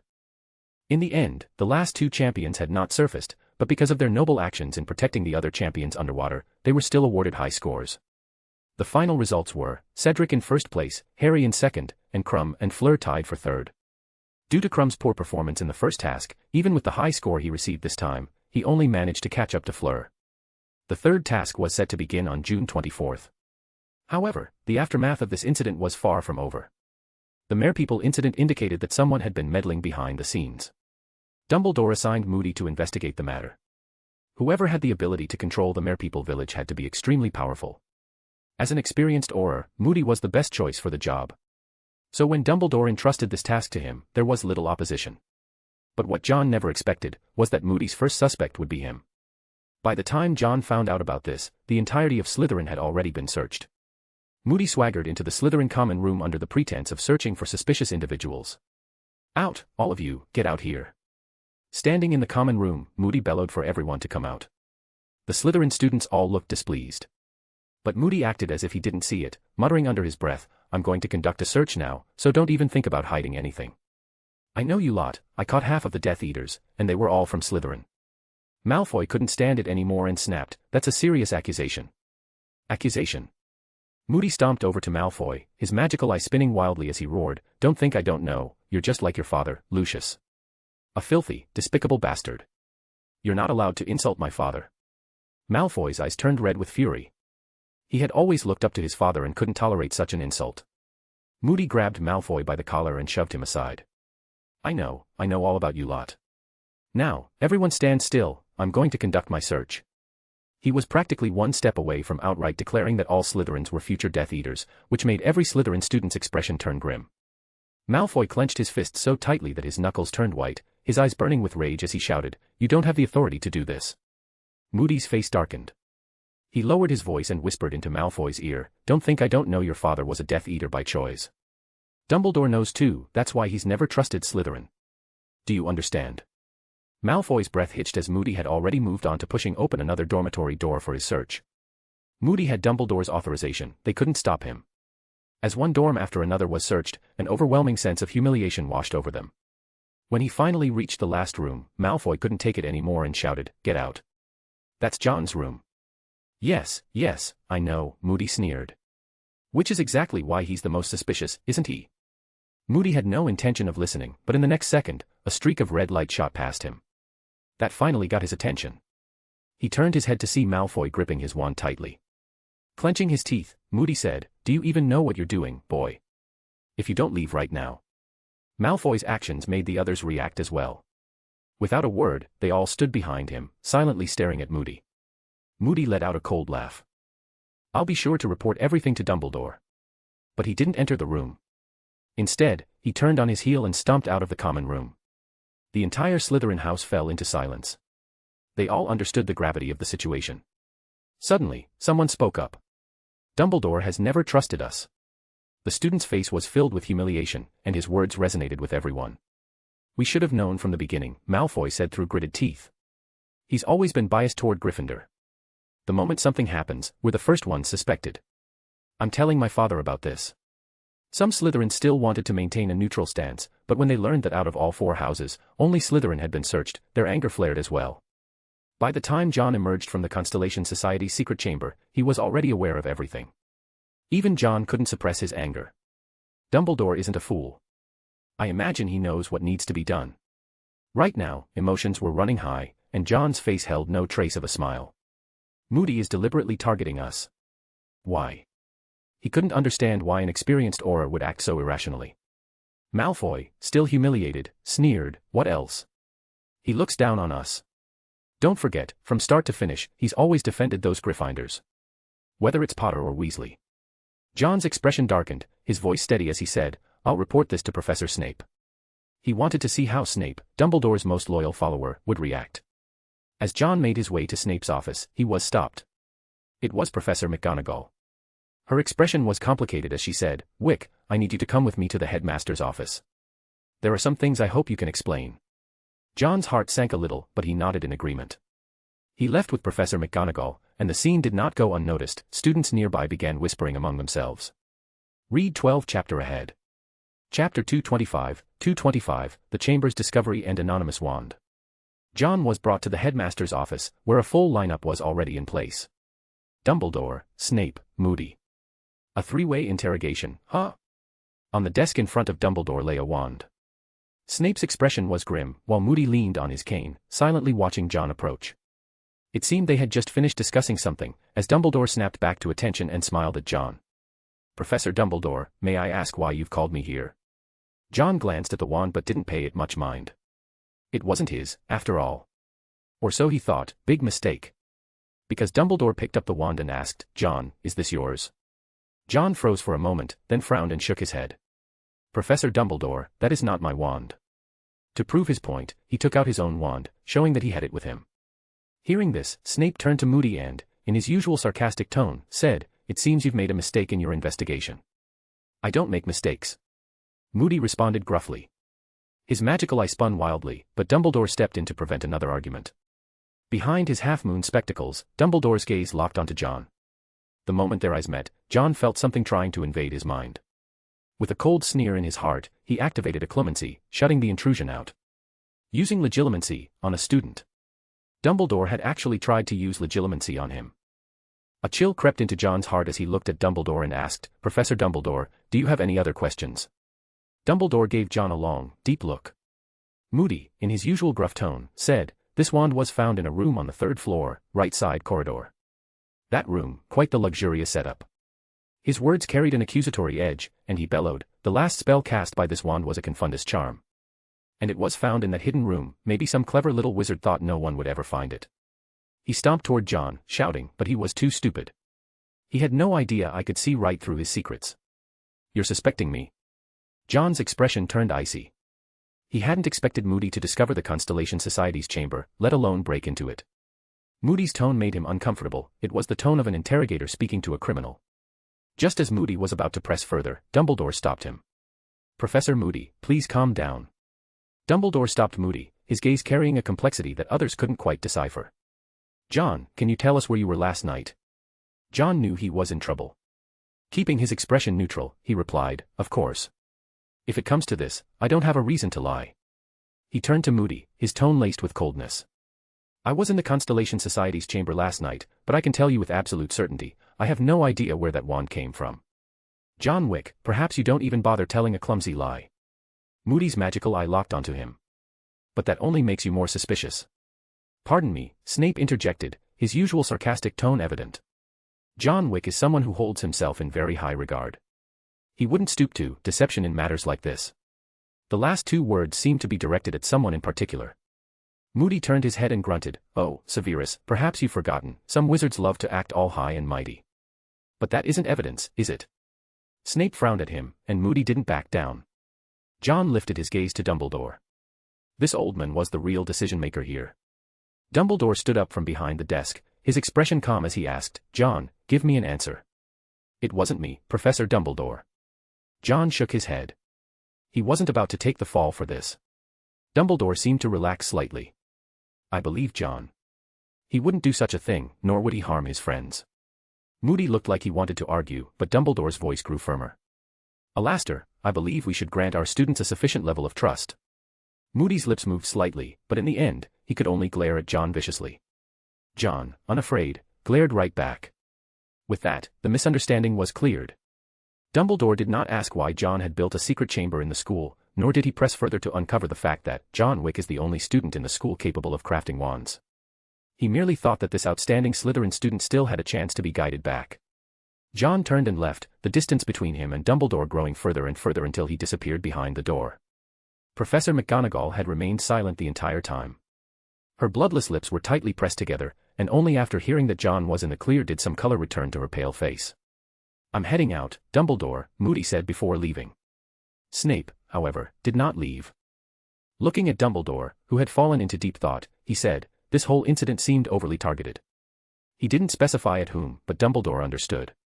"Alastair may be somewhat biased." "You know the kinds of people he has faced over the years," Dumbledore replied. Snape said in a low voice, "And what about John Wick?" He continued, almost to himself, "His room has practically become a sacred place for those who follow him." Moody had mentioned the search of Slytherin, and though it had angered Snape, it also made him notice certain things. Dumbledore fell silent at those words. With his usual sarcastic tone, Snape continued, "I know what you are thinking. It's quite similar, isn't it? Just like that person's followers." As if it were a law, every Dark Lord always has a group gathered around them. Severus. Dumbledore interrupted him. A rare weariness appeared on the old man's face. Snape knew he couldn't continue and left the headmaster's office. He had helped John because he believed John wouldn't do such things. But at the same time, he was reminding Dumbledore not to repeat the past. The unmarked wand still lay on the desk. Dumbledore stared at it, his mind drifting to the memory of John slicing through the lake with a single stroke of his sword. Ancient magic. John, you are even more studious than I imagined. A silver instrument puffed out a misty cloud, shrouding Dumbledore's figure in an ethereal haze. In the drawer, a golden time-turner lay quietly. John stepped out of the headmaster's office, his expression dark. Who could it be? With a heavy heart, he hurried toward the third floor. There, he found that the anti-theft spell on the door had once again been tampered with. He couldn't be sure whether Moody had done it, or if it was the person trying to frame him. Alternatively, maybe it was Moody who framed me. John had indeed suspected that possibility. If that were the case, then why would he do it? For Harry's sake. Ever since arriving at school, John had noticed Moody's hostility toward Slytherin. At first, he thought it was merely an old aurist distaste and bias against Slytherin, but now it seemed there was more to it. Taking out the Marauder's map, John saw Laster Moody gradually receding into the distance. Either Moody knew about the Marauder's map and used a powerful Confundus charm to change its name, or he himself was targeting me for some reason. Either way, Moody was no longer trustworthy. John's eyes grew dark with thought. The next day. Entering the secret chamber, John saw several worried faces. I'm fine, he said calmly, meeting Daphne's concerned gaze. This time, whatever happened was aimed at me. Whoever is responsible, we must all remain vigilant. He spoke to everyone in a low voice. Constellation Society has been exposed. This was not good news. The group fell silent. Percy spoke up. The second task had an incident, and Mr. Crouch was also implicated. He needs to go back and handle the fallout. John nodded. After a moment of silence, Cedric said, John, there's some bad news. He looked at John and hesitated before saying, in the Hufflepuff common room, some students believe you're imitating the Dark Lord. At those words, Malfoy was the first to erupt in anger. Who said that? In truth, Cedric had understated it. It wasn't just some students, it was most of them. Neville also quietly raised his hand. He hesitated, then murmured, there are rumors in the Gryffindor common room as well. A bunch of fools, Daphne said coldly, without any attempt to be polite. Neville lowered his head in shame. John hadn't expected the rumors to spread so quickly, just overnight. People were speculating that Dumbledore would expel John, and some even believed that John had built the secret chamber as a way to one day take over Hogwarts, completing what the Dark Lord had failed to do. Rumors die in the face of strength, John said calmly. Once enough time passes, they'll realize how foolish they were. Even Fleur was indignant on John's behalf. After witnessing his ability to split the lake, many students now believed that if anyone could become the third Dark Lord, it would be John. Suddenly, John had a realization. Perhaps this was exactly what Moody wanted. To use public opinion to bring him down. Read 12 chapters ahead. Chapter 226, Rumors and Gambling. Rumors were indeed terrifying, but Moody had miscalculated one thing. He forgot that strength always came with such things. So when John learned about the rumors spreading, he didn't try to stop them. That was simply human nature. People believed that what they knew was the truth. Even if you argued with them, it wouldn't change a thing. Only when they discovered the truth for themselves would they truly realize they had been wrong. But for Slytherin, having one more Dark Lord wasn't necessarily a bad thing. Blaise Zabini had once come to John and asked if he really intended to go through with it. Seeing the fanaticism in his eyes, John merely smiled. Perhaps that confirmed something, or perhaps it meant nothing at all. Slytherin became more united than ever. Any internal conflicts paled in comparison to the battles they fought against outsiders. Any student who dared to speak ill of John would soon find themselves surrounded by several Slytherins. Gryffindor had its own rumors as well. I knew there weren't many good people in Slytherin, a Gryffindor student said. And at the same table, no one refuted him. Even though Gryffindor always looked down on Slytherin for discriminating against Muggle-borns, they had been engaging in their own form of discrimination all along. Back in their first year, while still on the train, Harry had already heard Ron say that no good person ever came out of Slytherin. During Voldemort's reign, most Slytherin students had indeed joined the Death Eaters. So when these rumors started spreading, the Gryffindor students found them quite believable. Well, this time, Ron had learned his lesson and kept his mouth shut. When Hermione overheard people discussing it, she couldn't help but raise her voice. John would never be that kind of person. That was when Ron had a problem. Hearing Hermione say John over and over again was like having a thorn stuck in his foot. jabbing him with every step he took. So he muttered, didn't John start that Constellation Society? All secretive and mysterious, maybe he really. He never got to finish his sentence because Hermione was glaring daggers at him. That look only made Ron angrier. He burst out, yelling, what, am I wrong? John, John, John. He hated that name, especially when it came from Hermione's mouth. That night, Hermione had worn that blue dress, looking like Cinderella touched by a fairy godmother's magic. The image was burned into his brain. He didn't know why, but hearing Hermione talk about another guy made him feel deeply uncomfortable. Harry, startled by Ron's reaction, quickly tried to calm him down. Hermione gritted her teeth, glaring at Ron. She got up, ready to leave, but then suddenly stopped. Pointing her finger right at Ron's nose, she shouted, you're just an ungrateful jerk. John saved you and even fixed your wand. With that, she hugged her books tightly and stormed off. Harry noticed a brief glimmer of moisture in the corner of her eye. He looked at Hermione, then at Ron, feeling torn between the two. Ron sat there angrily, muttering, she keeps going on and on about John. I've saved her life too. After this incident, John noticed that Harry and Ron were deliberately avoiding places where he might be. He thought for a moment and immediately understood why. He remained silent for a long time before letting out a small chuckle. The Savior and the Third Dark Lord, huh? So that's how it is. The rumors themselves didn't matter, it only mattered who chose to believe them. John closed his eyes. When he opened them again, they were calm and steady. Moody, you've overestimated Harry Potter and underestimated me. The savior of the wizarding world. Just a child propped up by Dumbledore. His true nemesis was Voldemort. And he would kill Voldemort. John regained his cold demeanor. Wherever he passed, students from other houses instinctively stepped aside. Malfoy, on the other hand, was thoroughly enjoying this. What could be better than the entire school giving you attention wherever you went? John, you might as well just go ahead and become the Dark Lord for real, he joked. But when he saw John actually considering it, he panicked. I was just kidding. Shut up, I'm deciding how many extra laps you'll run. Malfoy. Just because I don't talk back to you, does that mean you'd bully me? He didn't notice the flicker of excitement in Heinrich's eyes. John's strength was undeniable. If he was already this powerful in his 4th year, becoming the next Dark Lord after graduation wasn't out of the question. Daphne didn't say anything. No matter who John became, she would always be by his side. Heinrich, I have a task for you. John paused before entering the classroom, looking at Heinrich. Investigate Moody. Something about him is off. In the Constellation Society, apart from John, Heinrich was the strongest. So this task could only be entrusted to him. Heinrich nodded. John pointed at the Constellation badge and said, if there's danger, use the badge. It's fine if you can't find anything. He smiled.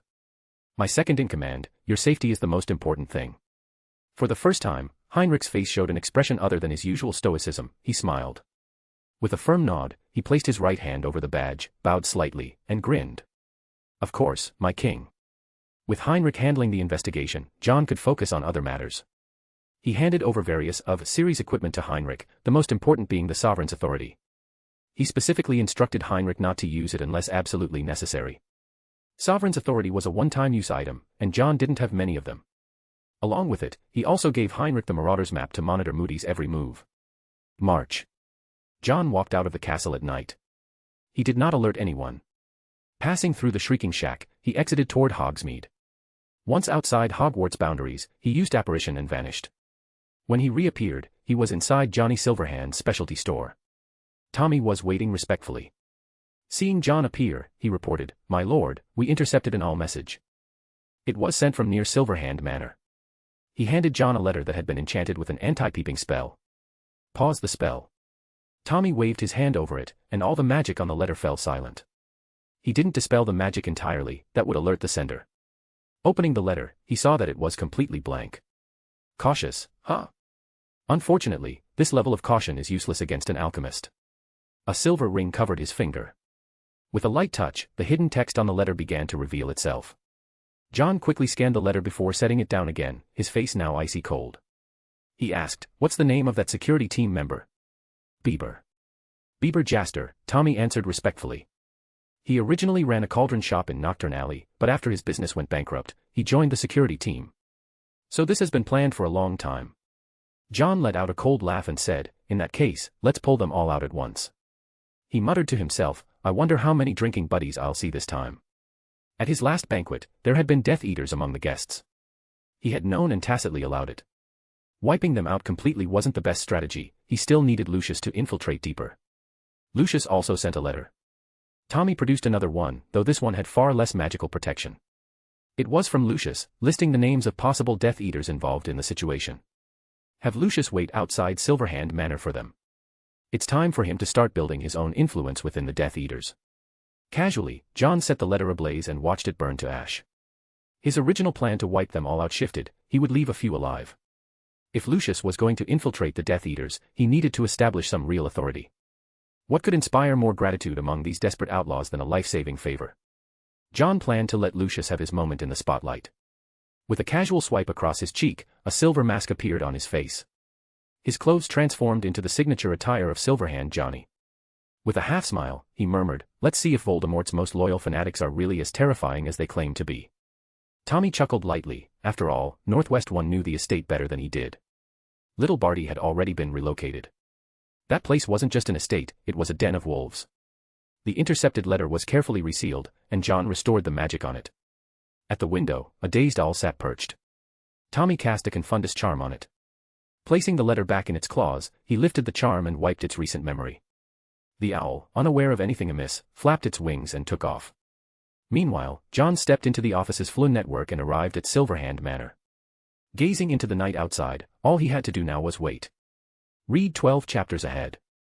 Chapter 227, The Use of Severed Hand.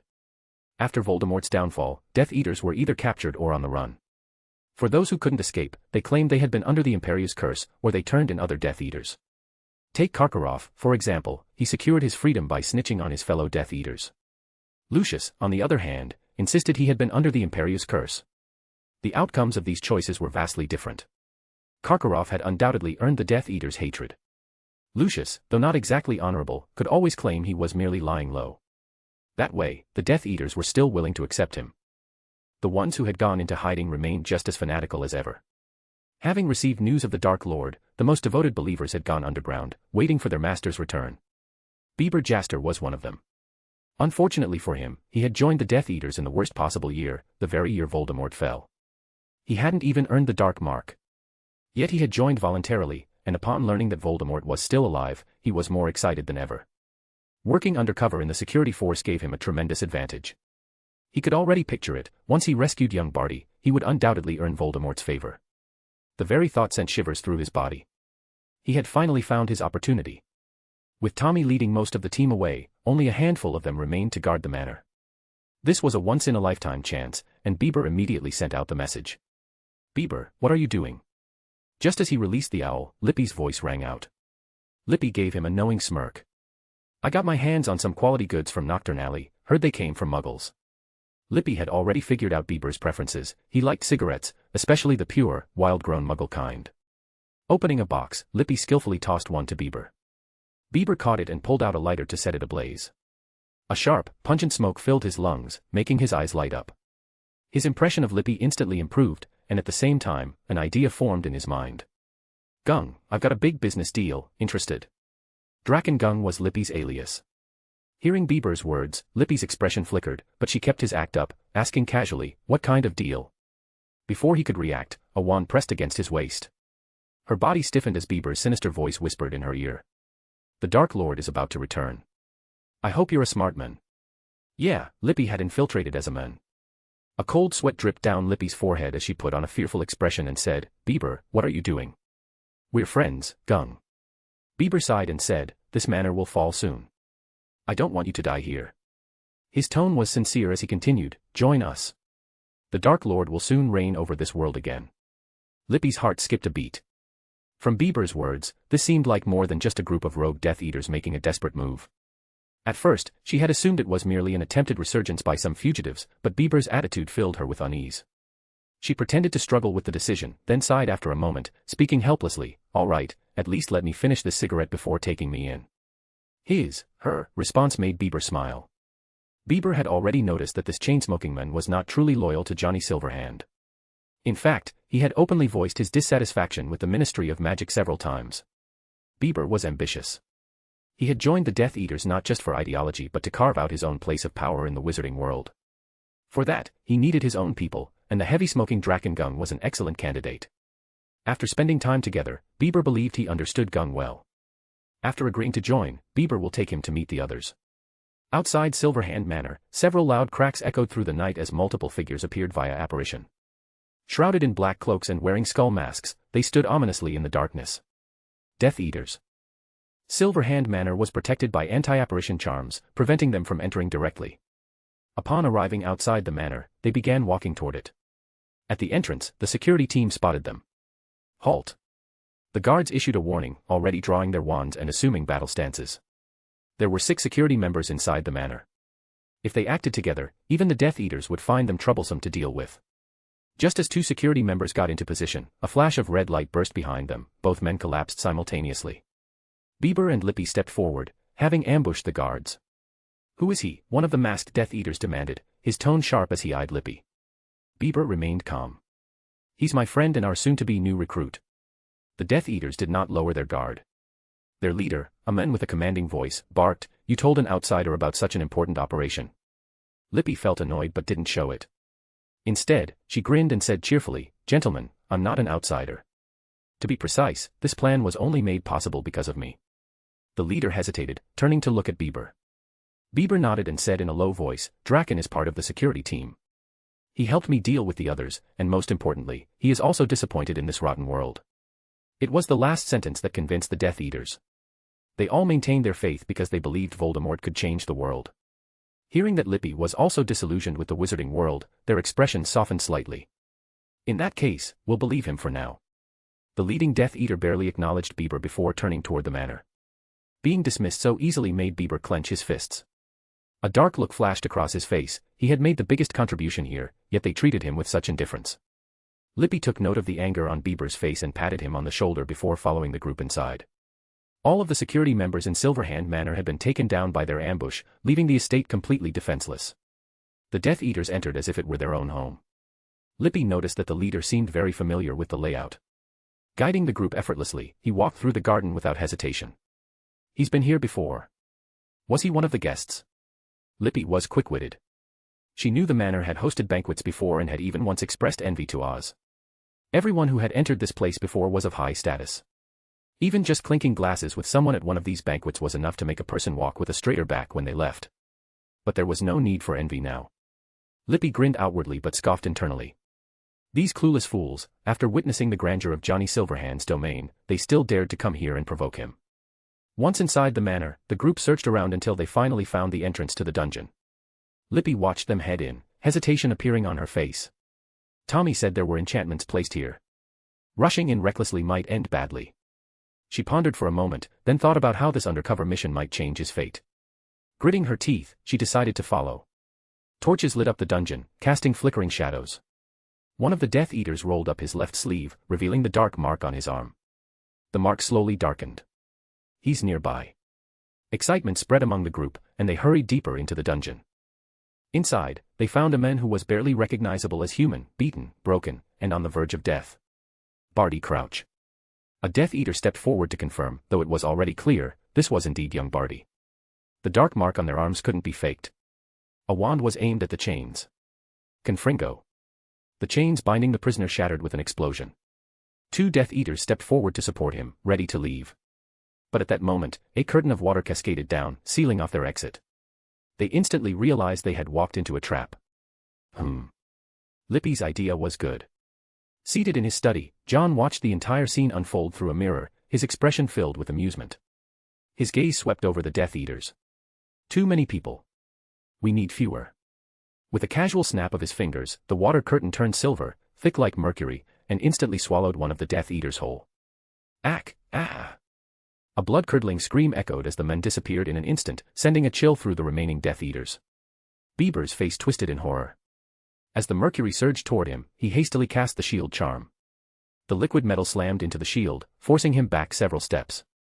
Blasted apart, one of the Death Eaters shouted. The group fired off explosive curses in unison, targeting the silver liquid. The mercury was blown apart, transforming into a rain of countless tiny droplets. One unlucky Death Eater was hit, his body began to rot away at an alarming speed. "No. Help me." He reached out, desperately grabbing the leader Death Eater's cloak, but the leader reacted instantly, slashing the fabric apart. The abandoned Death Eater could only watch in horror as his body rotted away before his own eyes. Meanwhile, the leader's mask slipped off. Oh, it's him. Seeing the man's face, John suddenly understood.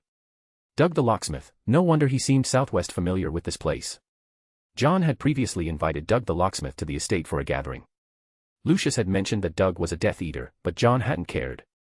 He hadn't expected Doug to be this loyal to Voldemort. Now that his identity was exposed, Doug had no time for hesitation. The damned Mercury was closing in again. Aside from him, only Bieber, Lippy, and the two tall, thin Death Eaters carrying Barty Jr. remained. Doug knew that if they didn't escape now, they were all going to die here. Gritting his teeth, he went all in. Fiend fire. The cursed flames roared into the form of a massive brown bear, charging straight at the Mercury. But the moment the fire left his wand, it spiraled out of control. Doug seized the opportunity to make a break for it along with the others. Just as he was about to exit the dungeon, his foot suddenly sank. Damn it. He cursed, realizing his foot was trapped in the ground. He turned, hoping for help. Shit. But the others didn't even glance at him. They just ran. The fiend fire and the endlessly surging Mercury clashed violently, but Doug still couldn't free his leg. The raging flames and the Mercury swallowed him whole. He didn't even have time to scream. The Death Eaters who had fled to the door were horrified to discover it was locked. Unlocking spells were useless. Are we really going to die here? Bieber was filled with unwillingness. Just then, Barty Jr. suddenly muttered something. Then, as if embracing a martyr's fate, he tore himself free from those supporting him and leaped into the raging inferno behind them. Everyone was stunned. The moment Barty Jr. touched the Mercury and fiend fire, both extinguished instantly. But they were still trapped. If the rest of the security team returned, they were just as dead. Despair loomed over them, pressing down like a suffocating weight. Then, the door opened. A figure wearing a Death Eater mask pushed it open and said in a low voice, "Go." Though the face was hidden, the platinum blonde hair was unmistakable.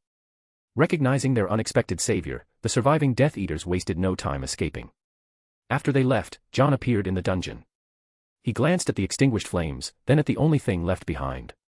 A severed hand. Wash it up, and it'll still be useful. I can trick someone else with it next time. Read 12 chapters ahead.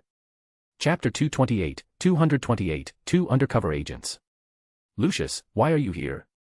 Just as the Death Eater spoke, the person in front suddenly shouted, "Get down." Almost brushing past their scalps, a dozen well-ordered spells shot across as they dropped to the ground in an instant. The one who had just spoken instantly felt cold sweat soak his back, and Bieber looked equally terrified. The security team was back. "Run!" Lucius roared. One unlucky Death Eater was a little slow in starting. A flash of red light struck him, causing his entire body to curl up in agony, wailing in pain. Lippy reached out, trying to pull him up, but another stunning spell hit the Death Eater, knocking him out cold. At this point, no one dared to stop. They fled in complete disarray. Finally escaping the Silverhand Manor's territory, Lucius found a wooden stump and anxiously said, "Put your hands on it." The others obeyed immediately, their minds already in turmoil. A pulling force emerged, the stump was a portkey. The very next second after they were whisked away, Tommy arrived with his team. He cursed furiously, ordering everyone to search the area thoroughly.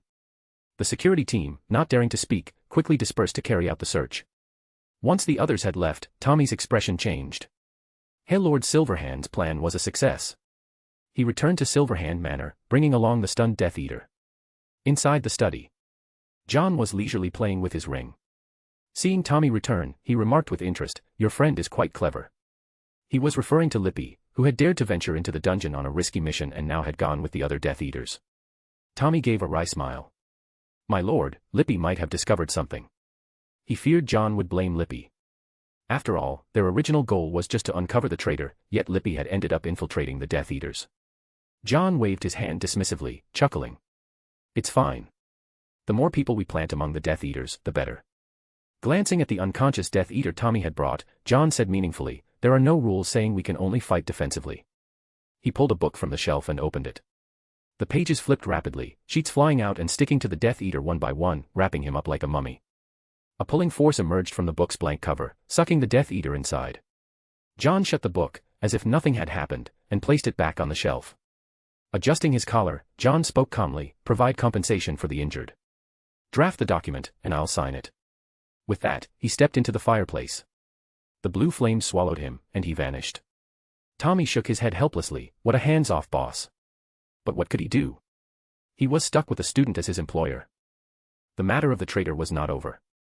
Lucius sent word, he had successfully gained the Death Eater's trust. Originally, he wasn't on their list of trusted members. Even in major operations like the rescue mission, the Death Eaters hadn't considered involving someone as high-ranking and traitorous as Lucius. Moreover, after the rescue, he was still met with suspicion.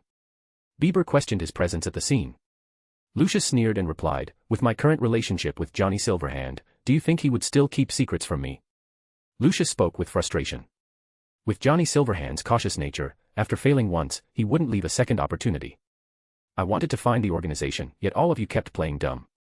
His words left the surviving tall, thin Death Eater looking embarrassed, because, from the very beginning, they had never even considered Lucius. And between the lines of Lucius' words, one thing was clear, he had an unusual level of trust and camaraderie with Johnny Silverhand. That also explained why Lucius was able to open the dungeon door. With this operation, Lucius had fully reintegrated into the Death Eater ranks. Lippy had also successfully infiltrated, becoming one of Lucius' subordinates.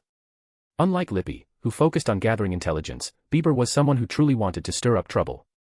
Now that he had Lucius, a man of considerable standing in the wizarding world, supporting him, he decisively pledged allegiance. As for the locksmith, Doug, who had died earlier. Sorry, but Death Eaters didn't waste time mourning fallen comrades. The intelligence Lucius obtained was even more detailed than John had expected. There were still plenty of Death Eaters loyal to Voldemort hiding in Nocturne Alley, which took John by surprise. He had assumed Nocturne Alley was already under his control, but there were far more security gaps than he had anticipated. Now that he had uncovered them, John immediately began working to close those gaps. Lucius was to remain undercover while John relocated to continue strategizing elsewhere. Hogwarts. During this time, John remained busy at school as well. He hadn't forgotten, there was still a Master of Confundus charms lurking within Hogwarts. The mermaid incident seemed to have faded from memory with time. Old Barty had been running around tirelessly, working to minimize its impact. Fortunately, no lives were lost in the accident. However, the incident did bring an unexpected visitor from the Ministry of Magic. Amelia Bones, head of the Department of Magical Law Enforcement. What was originally Barty's stage alone was now forcibly shared between two main actors. Amelia Bones would be present for the third task, personally overseeing the Triwizard Tournament. Even if Barty was displeased, he had no way to refuse. Moody walked through the castle, his wooden leg thudding against the stone floor. Thunk. Thunk. Thunk. In the quiet corridor, his footsteps stood out. As he walked, Moody suddenly stopped. "Come out." His magical eye locked onto the corner ahead. "Or would you prefer I invite you out myself?" At his words, a figure stepped out from the shadows. A pale face, black hair covering one eye, and golden irises peering through the strands, staring at Moody. Heinrich Edgar. Moody didn't seem surprised. He opened his ornate flask and took a sip. "Edgar, huh? That surname reeks of darkness." Moody's lips curled, making the scars on his face appear even more grotesque. In his gruff voice, he sneered, "You lot, skulking in the shadows where you belong, what makes you think you won't burn stepping into the light of Hogwarts?" As if trying to get a better look, Moody took a few steps forward, his normal eye fixed on the pale face before him. "You look like someone. A dead man, Adolf Edgar." After mentioning the name, Moody's expression twitched, disgust crawling across his face. That lunatic, when he was about to be caught, ignited fiend fire and burned himself along with a group of Death Eaters. That disaster wiped out an entire village. Perhaps recalling the incident enraged him further, as Moody took another swig from his flask. The strong scent of alcohol reached Heinrich's nose, and for the first time, his cold expression shifted. "You shouldn't speak of him that way," Heinrich said, frowning. His voice was icy. "He died for his ideals." Ideals. Moody burst into harsh laughter, then spat with disdain. "You Edgars and your so-called light, you've thrown the entire wizarding world into chaos. Grindelwald did it. Voldemort did it, too." His voice rose into a roar. "I know what you're thinking, you want to follow in your foolish uncle's footsteps. Let me tell you this, there has never been any light that could shine into the stubborn, wretched heart of an Edgar." Heinrich's expression twisted with anger as he reached out, grabbing for Moody's collar. "Mr. Edgar." A voice interrupted him mid-motion. Both Moody and Heinrich turned their heads. Snape was leaning casually against the doorway, gazing at them with his usual indifferent expression. "If you don't want to be late, you'd best head to the potions classroom now. There was a 6th-year potions class today." Heinrich halted his movements. As he passed Moody, he paused for a moment, gritting his teeth. "You shouldn't mock that light. Moody remained unimpressed. He had seen too many lunatics in his lifetime. Most of them were obsessed, fanatical. But without exception, they all ended up spending the rest of their days in Azkaban. After Heinrich left, Snape frowned and spoke in his unmistakably sardonic drawl. "Professor Moody, I hope you understand that Dumbledore brought you here to teach, not to throw around baseless accusations against students. Severus, you think the same way, don't you?" Moody locked eyes with Snape, his magical eye whirling wildly. "You, of all people, should understand what kind of disaster the rise of a new Dark Lord would bring to the wizarding world. You were even willing to become a spy." "No, I don't, no," Snape said slowly, drawing out his words as he stared deeply at Moody. "And neither does Dumbledore, about this so-called Third Dark Lord." Moody snorted through his nose but said nothing more, continuing on his way. Snape stepped into the classroom, and as he entered, the door slammed shut behind him with a heavy thud. Read 12 chapters ahead. Chapter 229, Departing Dragon Rider. Saturday. Hogsmeade. I need to set up new anti-theft charms. The Constellation Society's chamber had been infiltrated twice. The intruder's Confundus charm was exceptionally advanced. If John wanted to counter them, he needed a new approach. He went to a materials shop and bought some acorns. Oak was a tree imbued with magic, and acorns had the ability to establish boundaries. He hadn't come out with Daphne and the others. The prophecy lingered in his mind. Better if they go out less, especially Draco. Tucking the purchased acorns into his satchel, John continued walking through Hogsmeade. Then, he saw it. A large black dog. John was sure he wasn't mistaken. Heh. After all, he had kicked that dog twice before. It was Sirius. The dog turned its head to look at him, as if signaling for John to follow. After pondering for a moment, John didn't think Sirius would lure him to a deserted place just to kill him, right? So, he followed. Man and dog, John kept his eyes on the black fur ahead. Suddenly, he remembered, he had even petted it before. They reached a secluded hillside, where Sirius transformed back into his human form. His complexion looked much better now, and his hair was no longer as greasy as before. It seemed like Sirius had returned to his old self, more mature, yet just as charming. "We haven't been properly introduced." Sirius extended his hand. "Sirius Black." John shook it. Sirius grinned and said, "My left ribs still hurt a bit." "Sorry," John said, though there was not a hint of actual regret in his tone. He looked at Sirius and asked, "What do you want from me?" "I've heard about you," Sirius said. "You're quite impressive." "That's not all, is it?" John raised an eyebrow, unimpressed by the praise. "Are you here to stand up for your godson?" Sirius wouldn't have come to Hogsmeade just to see him, he was likely meeting up with Harry. Shrugging, Sirius exuded the effortless charm of a carefree aristocrat. "I know what kind of person you are. Ever since you suggested to Snape that he throw me to the Dementors, I knew you weren't a typical good guy." "Not a typical good guy." Hearing that, John almost wanted to laugh. With a fake smile, he said, "I also think that someone who tricked another person into facing a rampaging werewolf isn't much better. You're not a good person either, so drop the act." "Snape brought that on himself," Sirius muttered, stumbling over his words at the mention of their youthful mistakes. "Fine, I admit I was wrong back then. But this time, I came to ask you to let go of past grudges with Harry. He is a good kid, please.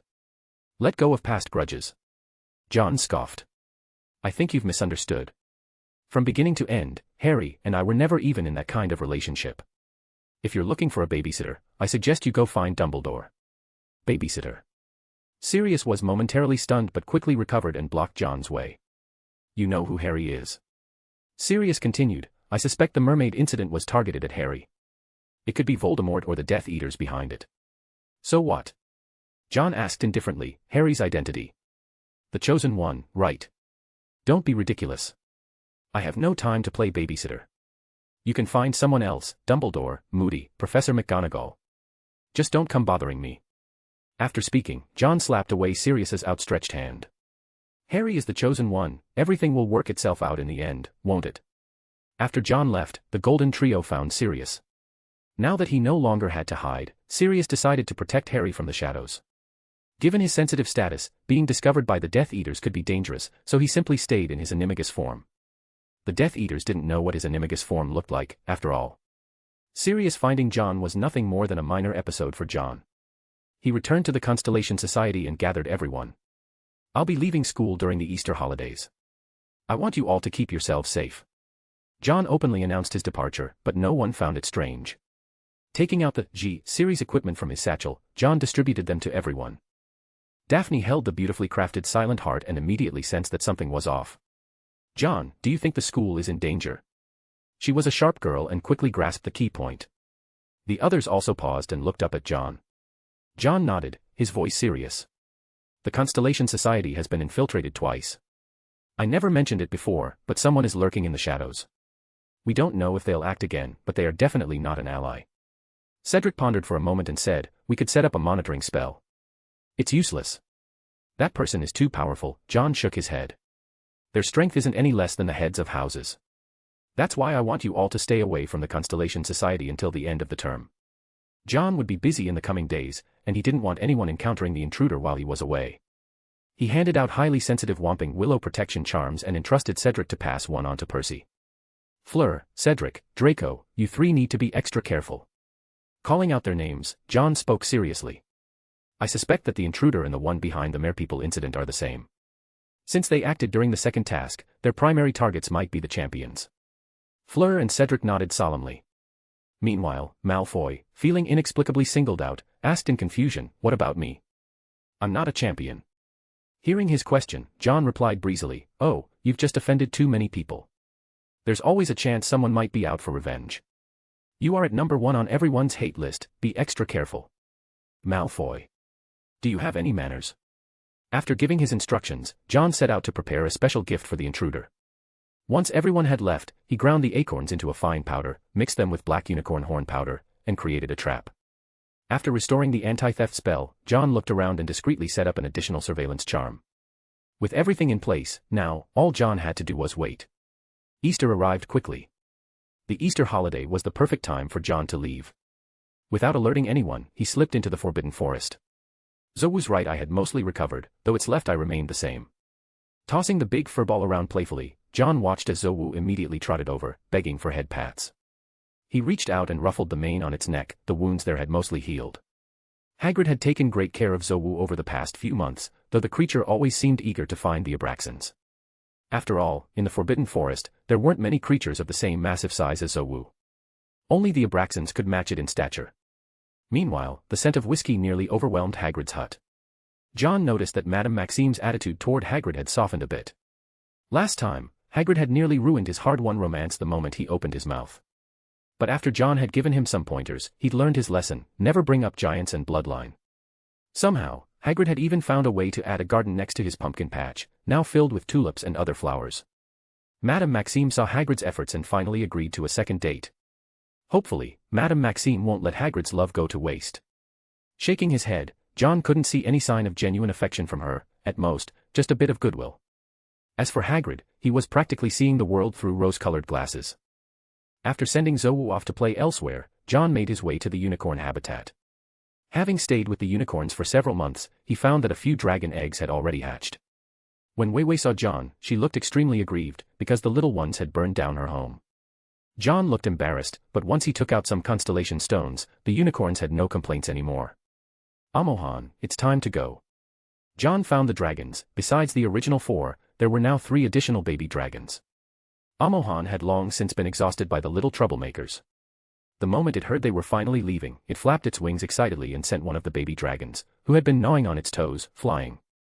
Oops. The other dragons were just as excited. The Valley of Perpetual Rest/Breathless was the homeland of dragons.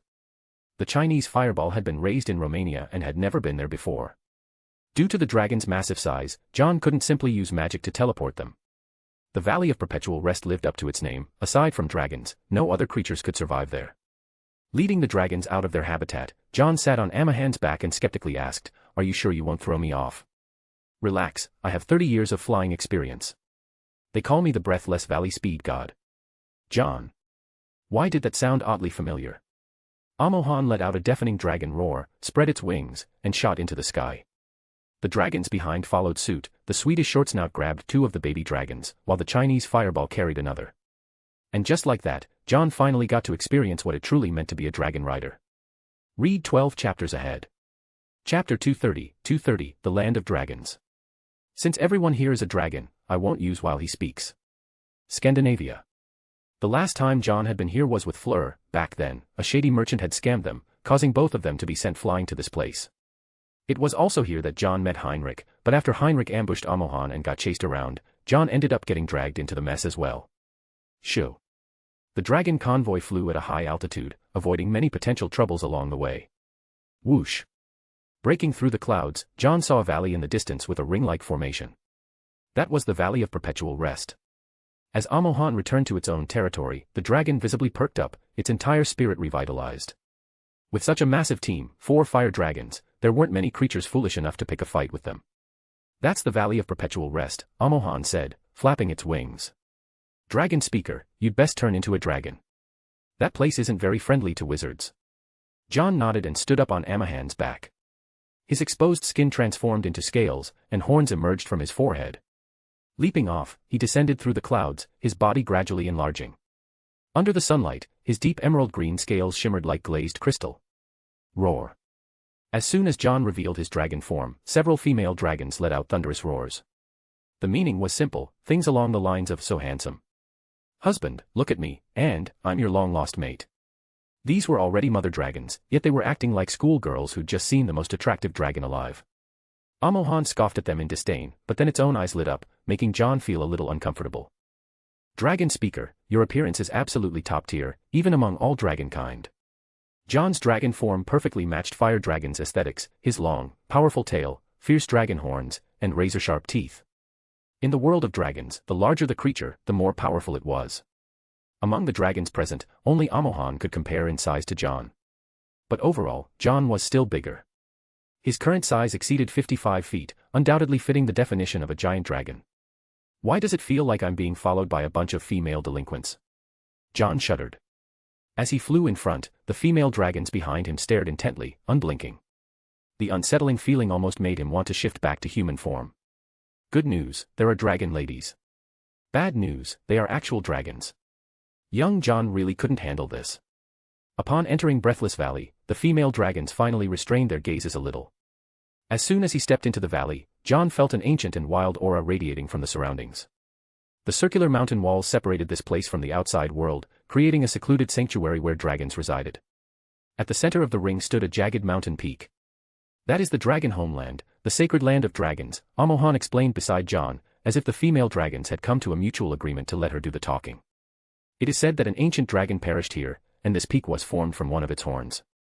The valley was teeming with fire dragons. At a glance, there were at least 1,000. This number was more than 10 times what could be found in Romania. Fire dragons carved out caves within the valley to serve as their dwellings. Amohan's old home had already been taken over by a Norwegian ridgeback. Originally, the ridgeback had planned to act tough, but then it saw 5 giant dragons approaching. Especially with John leading the group, his sheer size instantly crushed the Norwegian ridgeback's courage, sending it scurrying away with its tail between its legs. After reclaiming her home, Amohan began introducing John to the situation here. The dragon homeland is inhabited by guardian dragons. They are elders, rarely leaving this place, but they are immensely powerful and responsible for testing dragons. Passing the test earns you your true name. Kicking a small dragon aside, Amohan led John inside. The dragon cave wasn't particularly large, after all, Amohan lived alone, so she didn't need much space. There weren't any treasures inside, just a few crystal pillars growing from the ground.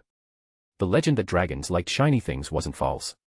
Amohan's eyes lit up instantly, and she pounced onto a massive crystal pillar. That was her bed.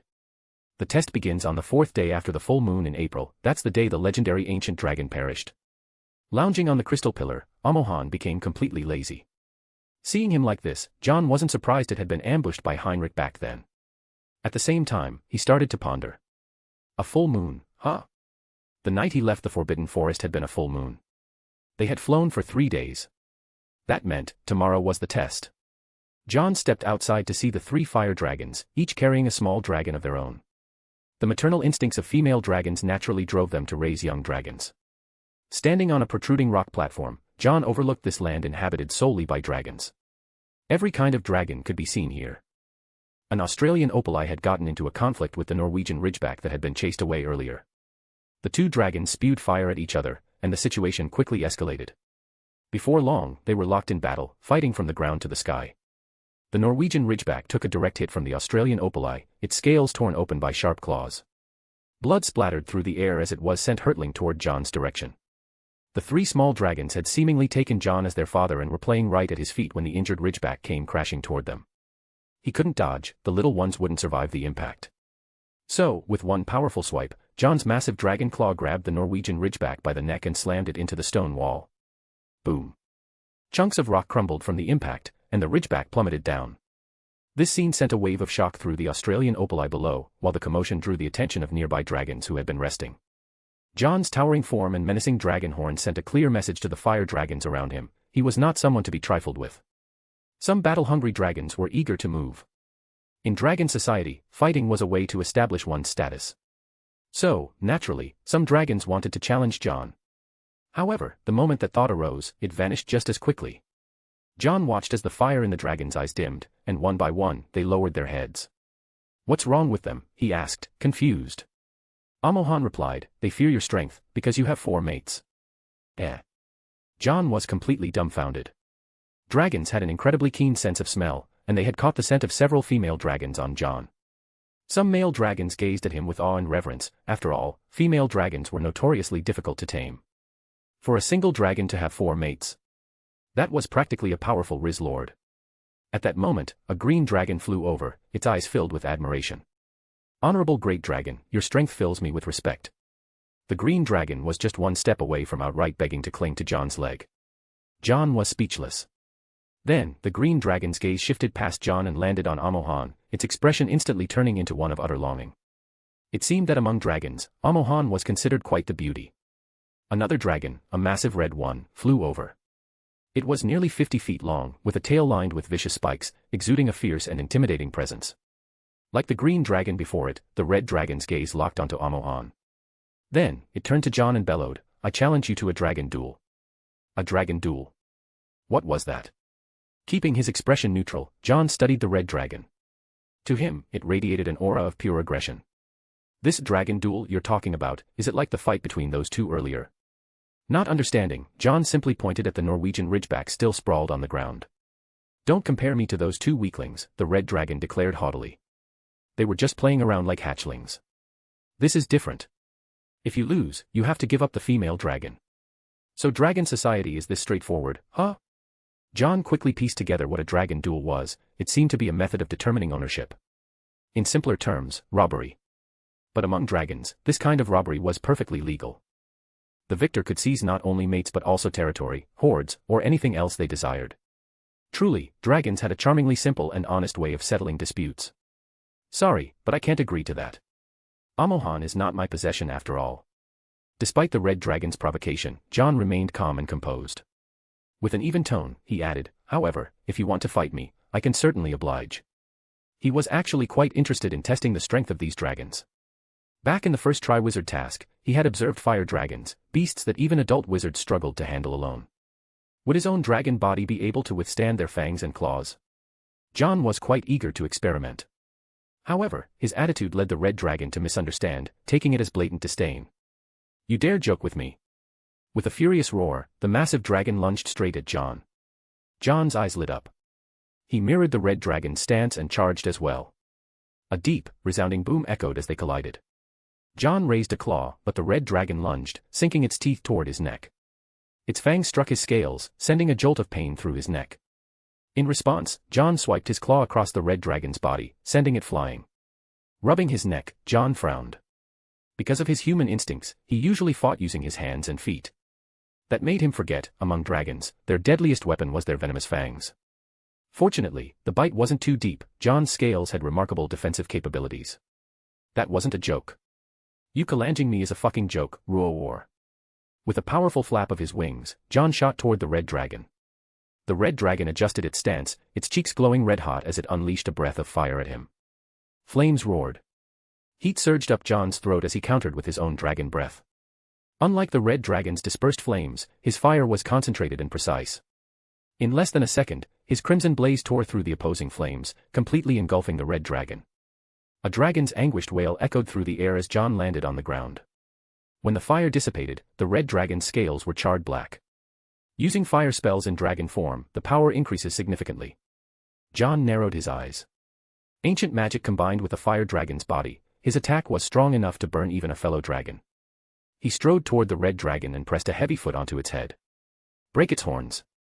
Amahan's voice rang out excitedly. John felt the red dragon tremble beneath him. With humiliation in its voice, the red dragon roared, "Kill me if you must." For a dragon, nothing was more humiliating than having its horns broken. A hornless dragon would never be able to hold its head high again. John wasn't fully aware of this custom, but from the fear and shame radiating from the red dragon, he could tell it was a devastating disgrace.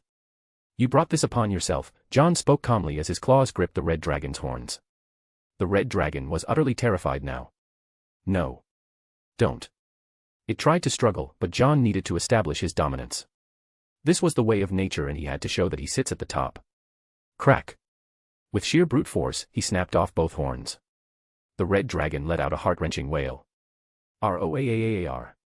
John held the two broken horns in his claws and let out a thunderous roar to the surrounding dragons. This was the stance of a true victor. Read 12 chapters ahead.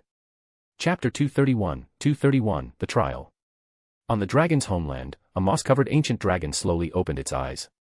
Its body resembled a massive rock, with vegetation covering its scales, making it seem like part of the mountain itself. Its murky eyes opened, and upon closer inspection, one would realize that its eyes were entirely gray. This was a blind dragon. Dust fell from its body as the massive dragon slowly revealed its form. It was a silver dragon, towering at a staggering 100 feet. Even fully grown dragons appeared small in comparison. A dense, grass-like beard covered its chin. The most striking feature was its wings, not the usual bat-like, leathery ones, but instead, fully covered in white feathers. Its awakening carried an innate pressure that rippled through the land, startling the other dragons of the dragon's homeland. A 70-foot black dragon flew over, its head adorned with golden, glimmering horns. It was a Romanian longhorn. "Wise one, what has caused you to awaken?" This Romanian longhorn was an elder guarding the dragon's homeland. In its 150 years here, it had never seen the Ancient One stir. It carried itself with deep reverence, such was the respect owed to a dragon that had lived for millennia. The blind sage's lifeless eyes gazed toward the breathless valley. Echoing in its ears was the sound of a dragon's roar, young, yet carrying an extraordinary force. "I have heard," the voice of the young king. Its voice was filled with the weight of ages, sending tremors through the dust on its body, causing small stones to jump. The young king. The black dragon's eyes widened. In Breathless Valley, there was a legend about a king. Dragons would heed the king's command, tearing apart anything in his name. This very valley had been created by the first king, the legendary ancient dragon. The enclosing stone walls that cut it off from the outside world were said to be formed from the king's bones, and the homeland of the dragons was born from his horns. For 1,000 years, no king had been born among the dragons, and so the sage had fallen into slumber. A young king referred to a dragon with the potential to become the next king. In an era where even a young king had ceased to appear, this revelation sent tremors through the Romanian longhorn's body. It could already imagine the waves of upheaval that the young king's arrival would cause. This was history in the making, history it would witness firsthand. Roar. After breaking the red dragon's horns, John swept his gaze over the entire gathering with an imposing air. Most of the dragons here had yet to earn their names, and none dared meet his eyes. Carrying the weight of his victory, John soared back toward the cave. He stored away the 2 dragon horns. These were valuable treasures. No dragon dared covet Amaham's home anymore. The next day. The day of the trial had arrived. John saw countless dragons soaring toward the land of dragons. He followed them.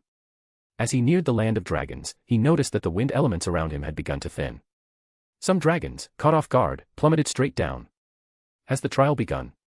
John steadied himself, spreading his wings wide and gliding forward. The 3 Romanian female dragons heading for the land of dragons also fell. John kept his distance from them. This trial was meant for every dragon individually. He wouldn't be able to help them even if he wanted to. The closer he got to the land of dragons, the heavier the pressure became. By the time he could no longer fly, he had already reached the base of the mountains near the land of dragons. Among the dragons that had landed here, besides him, there was a burly Welsh green and a Romanian longhorn. The Welsh green was panting heavily, focused entirely on its struggle to move forward, paying no attention to John. The Romanian longhorn, however, cast a wary glance at John. John's act of breaking the red dragon's horns yesterday had spread, and every dragon now knew he was not to be trifled with. There was no reason for it to make an enemy out of him. So, without any unnecessary actions, it continued moving toward the land of dragons. John sized up the 2 dragons. Both of them were noticeably larger than the dragons outside this place. Just then, a shadow loomed over him, and an intense heat radiated from above. He quickly dodged as a blast of dragon fire struck the ground, melting the brown earth into a crater. Another black dragon descended. It wasn't particularly large, about 40 feet in length. A Hebridean black. A dragon radiating pure hostility. It attacked the moment it landed. John wasn't about to tolerate this nonsense. Digging his claws into the ground, he lunged straight at the black dragon. The black dragon was at a disadvantage in size and kept spewing dragon fire from its mouth. John dodged the flames and closed in, slashing his claws across the black dragon's chest plate, tearing it apart. The black dragon howled in pain, retaliating with a blast of fire that landed directly on John. However, thanks to his innate fire resistance, John wasn't harmed at all. In fact, he felt his strength replenishing instead. Heh! Tearing through the flames, John grabbed the black dragon's head and slammed it into the ground. Even for a fire dragon, the force of the impact was enough to leave it dazed for a moment. The black dragon, though smaller, was also faster. Its spiked tail swung toward John like a whip. John turned his head and unleashed a concentrated blast of dragon fire directly at the tail. The flames instantly engulfed the black dragon's body. The dark green tail, now ablaze, swung like a meteor hammer, smashing straight into the black dragon's own skull. The screaming stopped. The black dragon collapsed, its body still burning. Looks like not all dragons are smart enough to ignore me. John remained expressionless. With one dragon dealt with, he had fallen slightly behind in progress. The path to Dragon's homeland was singular. Dragons without a true name could only climb their way up. This was part of the trial. The pressure bore down on their bodies, squeezing the flesh beneath their scales. The closer they got, the heavier the pressure became. The black dragon had originally planned to take John out first, seeing him as a dangerous obstacle. After all, obtaining a true name wasn't just about passing the trial, there was another crucial factor. The fewer dragons that made it to the top, the greater the power granted when the true name was bestowed. A true name was like a fixed reservoir of energy. If fewer dragons reached the end, each one would receive a larger share of the power. That was why, during every trial, many dragons fought and perished along the way. After all, no one wanted their portion of power to be divided further. Having eliminated the black dragon, John quickened his pace. He climbed toward Dragon's homeland. The Welsh green beside him showed no interest in eliminating competitors. It simply climbed diligently like an honest, hard-working dragon. The Romanian longhorn, on the other hand, eyed the Welsh green with a predatory gleam. However, it was rational enough to hold back, knowing that with only 3 dragons, there would still be plenty of power to go around. That rationality held, until more dragons arrived. As their numbers grew, so did the tension, and soon, it snapped. The battle between dragons erupted. The Romanian longhorn let out a furious roar. Nearby, a Peruvian vipertooth emerged, ready to fight. The Peruvian vipertooth was the smallest of all dragons, its lean body free of excess bulk. But its compact frame granted it exceptional agility, and its venomous fangs were a threat even to fire dragons. The Romanian longhorn tried to drive it away, but the vipertooth was simply too fast. Roar! The Romanian longhorn's breath attack grazed the vipertooth's wing, but in the next instant, the smaller dragon's venomous fangs sank deep into its wing. With a twist of its head, the Romanian longhorn drove its golden horn straight through the vipertooth's body, slamming it to the ground and roasting it into charcoal with another blast of dragon fire. But after that, the Romanian longhorn's eyes turned bloodshot. The vipertooth's venom was taking effect. Driven into a frenzy, it lunged at John. Dragon's homeland was right in front of them. John didn't hesitate. He picked up speed and lowered his head, ramming his horns into the Romanian longhorn with full force. His claws sharpened, gleaming like razor-edged blades. With a swift strike, John tore open the Romanian longhorn's throat. The other dragons, seeing this, immediately charged at John, eager to eliminate him first. John tackled one to the ground, the primal dragon instinct in his blood igniting.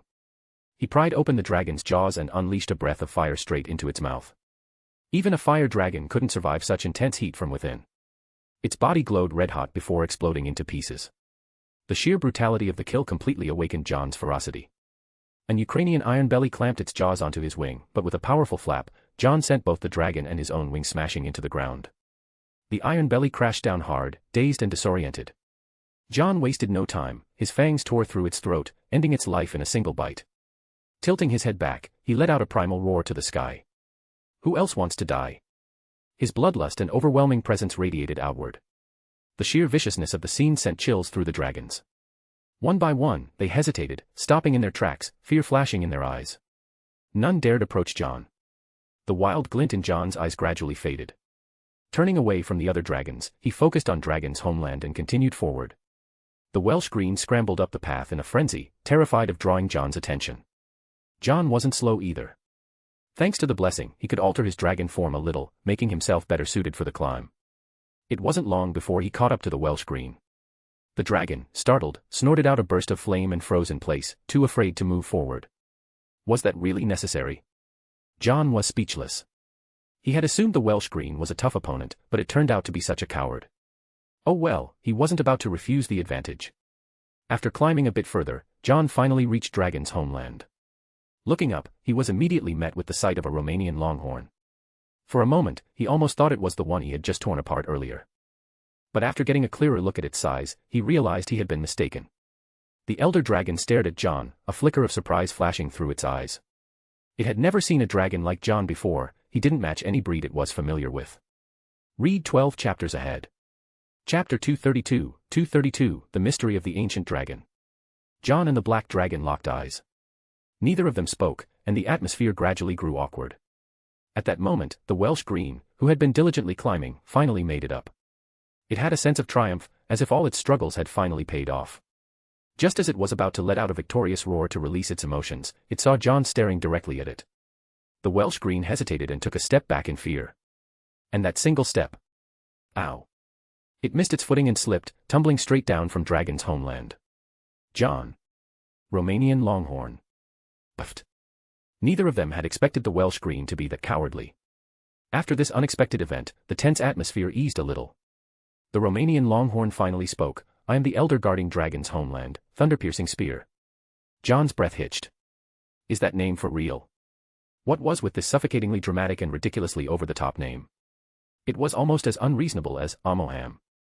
From the expression on thunder-piercing spear's face, it seemed quite satisfied with its own name. After confirming that no other dragons had made it up, thunder-piercing spear spoke, you have ascended to Dragon's homeland. As per tradition, I will take you to the Dragon Grounds to obtain your name. Dragon Grounds. John remained silent. Amohan had mentioned this place before. It was a site within Dragon's homeland, somewhat like an altar. It was also a graveyard for dragons. But John remembered, wasn't the elder supposed to bestow the name? A hint of doubt flashed in his eyes. Thunder-piercing spear didn't offer much explanation. It simply led John toward the peak of Dragon's homeland. At the mountaintop, there was a cave, the location of the Dragon Grounds. The moment John stepped inside, he felt his body suddenly lighten. The oppressive pressure of Dragon's homeland vanished instantly. Before his eyes, countless silver threads floated in the air. All of them drifted toward a single point, a round stone. That stone seemed to have been placed there for thousands of years, almost fused with the stone platform beneath it. The surface of the round stone was smooth and polished, as if it had been meticulously refined. But that seemed impossible. John narrowed his eyes. Dragons shouldn't be capable of such a thing, right? They were masters of destruction. It would take them less than half a day to raise an entire town. But getting them to polish a stone so flawlessly, without a single dent or scratch. That was like asking a troll to take college entrance exams. Ah. Are these souls? He locked his gaze on the silver threads. Each one was a fragment of a soul. Thunder-piercing spear, having escorted him to this place, turned to leave. John was dumbfounded. He quickly called out, how am I supposed to get my name? He had come here with a mission, he had endured all the trials, fought his way through, yet he still hadn't obtained a name. Thunder-piercing spear seemed to think for a moment before answering seriously, that depends on your own efforts. What the fuck? Even the most patient dragon would curse at this point. After struggling through a blood-soaked path to get here, the grand reward was. Figure it out yourself. Even Dumbledore wouldn't mess with people this badly. John took a deep breath, calming himself down. He stepped into the Dragon Grounds. The space inside was enormous. Despite his current height of 55 feet, he could move freely. This must be some kind of magic, similar to the undetectable extension charm. John, well versed in various magical phenomena, quickly deduced that enchantments had been used here. He was a little surprised, so fire dragons knew more than just breathing fire. Proceeding cautiously, he watched as the silver threads floated before him. John reached out to touch one. In an instant, a force yanked him away. This sensation was all too familiar, exactly like when he had encountered Nagini. Under this mysterious pull, his transformation was undone. He found himself in a new space, desolate, silent. Darkness stretched endlessly in every direction. John looked down at his hands, now human once more. A cold sweat dripped down his forehead. This was the first time external magic had forcibly dispelled his transformation. In the distance, he saw a small mountain. Raising his wand, he flicked it. Super Lumos Maxima. A bright orb shot into the sky, exploding with radiance like a miniature sun. Only now did he realize, those weren't small mountains at all. They were dragons. Everywhere he looked, there were skeletal remains and lifeless dragon corpses. This seems far more complicated than I thought. John observed the dragon carcasses. They showed no signs of life, some had been here so long that only bones remained. Gripping his wand tightly, he moved forward. Beneath his feet was a smooth, flat surface. Ahead, a staircase led downward.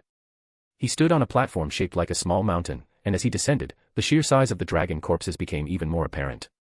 The smallest among them was at least 50 feet long. He even spotted a dragon whose skeletal remains alone stretched 100 feet. Such a size had never been recorded in the wizarding world, it would completely redefine the known limits of dragons. The path through the sea of dragon corpses was intentionally left clear, as if guiding those who came after. With each step, John noticed ancient magical markings on some of the dragons. These inscriptions spoke of a history buried in time. He followed the path until he arrived at a mountain. John stopped in his tracks, his expression more serious than ever before. That's not a mountain. As John spoke, he felt a dull ache in his molars. That mountain was a dragon. A dragon as massive as a mountain. And most importantly, it moved. Pebbles on the ground trembled and bounced wildly. John steadied himself. Then, a pair of colossal eyes came into view.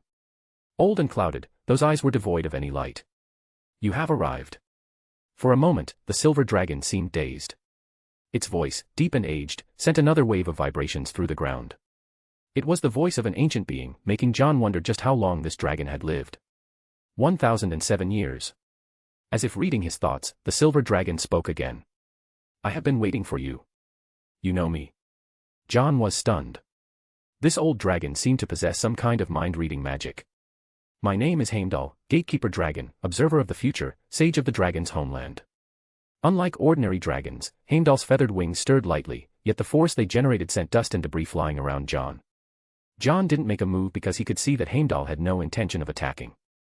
It wasn't until Heimdall took flight that John realized there was no path behind him, only a cliff, plunging into an abyss as deep as the void itself. That is the final resting place of the ancient dragons. Heimdall spoke.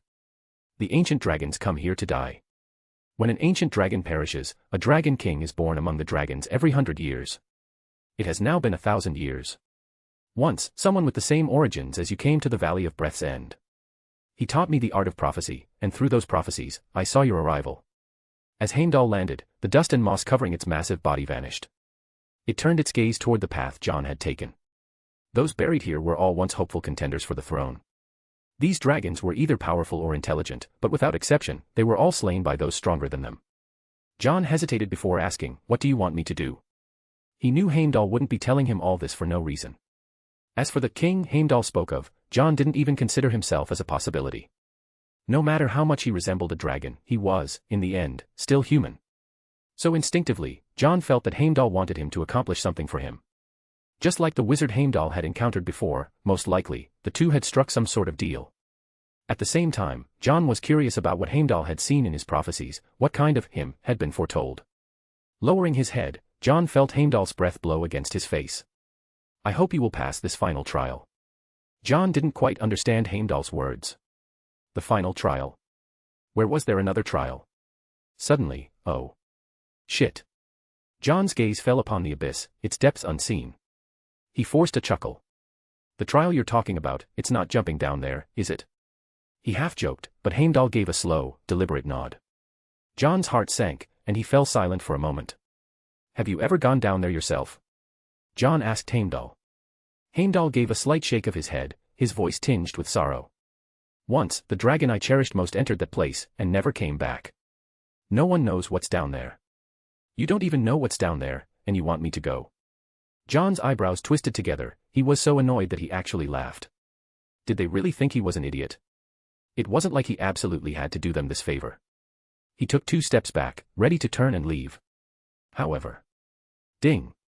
Challenge quest triggered, enter the abyss. Rewards, +2 to any stat, blessing, unknown.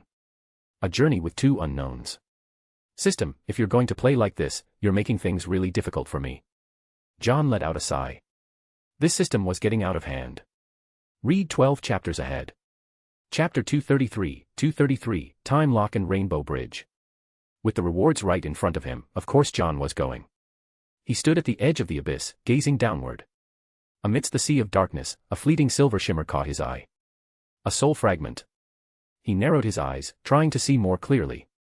After confirming that he hadn't seen wrong, a pair of wings sprouted from his back. Heimdall stood quietly in place as John leaped off the edge. Shush! The wind roared past his ears, his body plunging rapidly. Just how deep is this place? He felt like he had already fallen beyond the depths of the dragon sanctuary. The soul fragment flickered, dancing through the air like a sprite. John followed the fragment, descending all the way to the bottom. At this depth, when he looked up, the top was nowhere to be seen. Over here. A man's voice echoed, as the soul fragment quivered. It has self-awareness. John's eyes darkened as he suppressed the urge to use the soul-devouring curse to take the soul fragment. Instead, he took a step forward. The ground beneath him seemed to be made of a crystalline material. As he walked on it, a cold sensation spread from below, piercing through his feet like he was stepping on frozen steel. Unable to endure the icy chill, he once again used dragon transformation, turning his feet into dragon claws. The cold was finally blocked out, and John continued forward. After some distance, he came across an ice sculpture. This is... John saw a massive white dragon, long since lifeless, its body frozen solid and covered in icicles. A suffocating silence filled the air, and John steadied his mind. Looking past the ice sculpture, he lifted his gaze to the glacier walls. Embedded within them were numerous fire dragons, all frozen in death. They had all retained their postures from when they were alive. The chill struck him again, and he quickly cast a fire elemental spell to drive away the creeping frost. All the dragons here were frozen to death.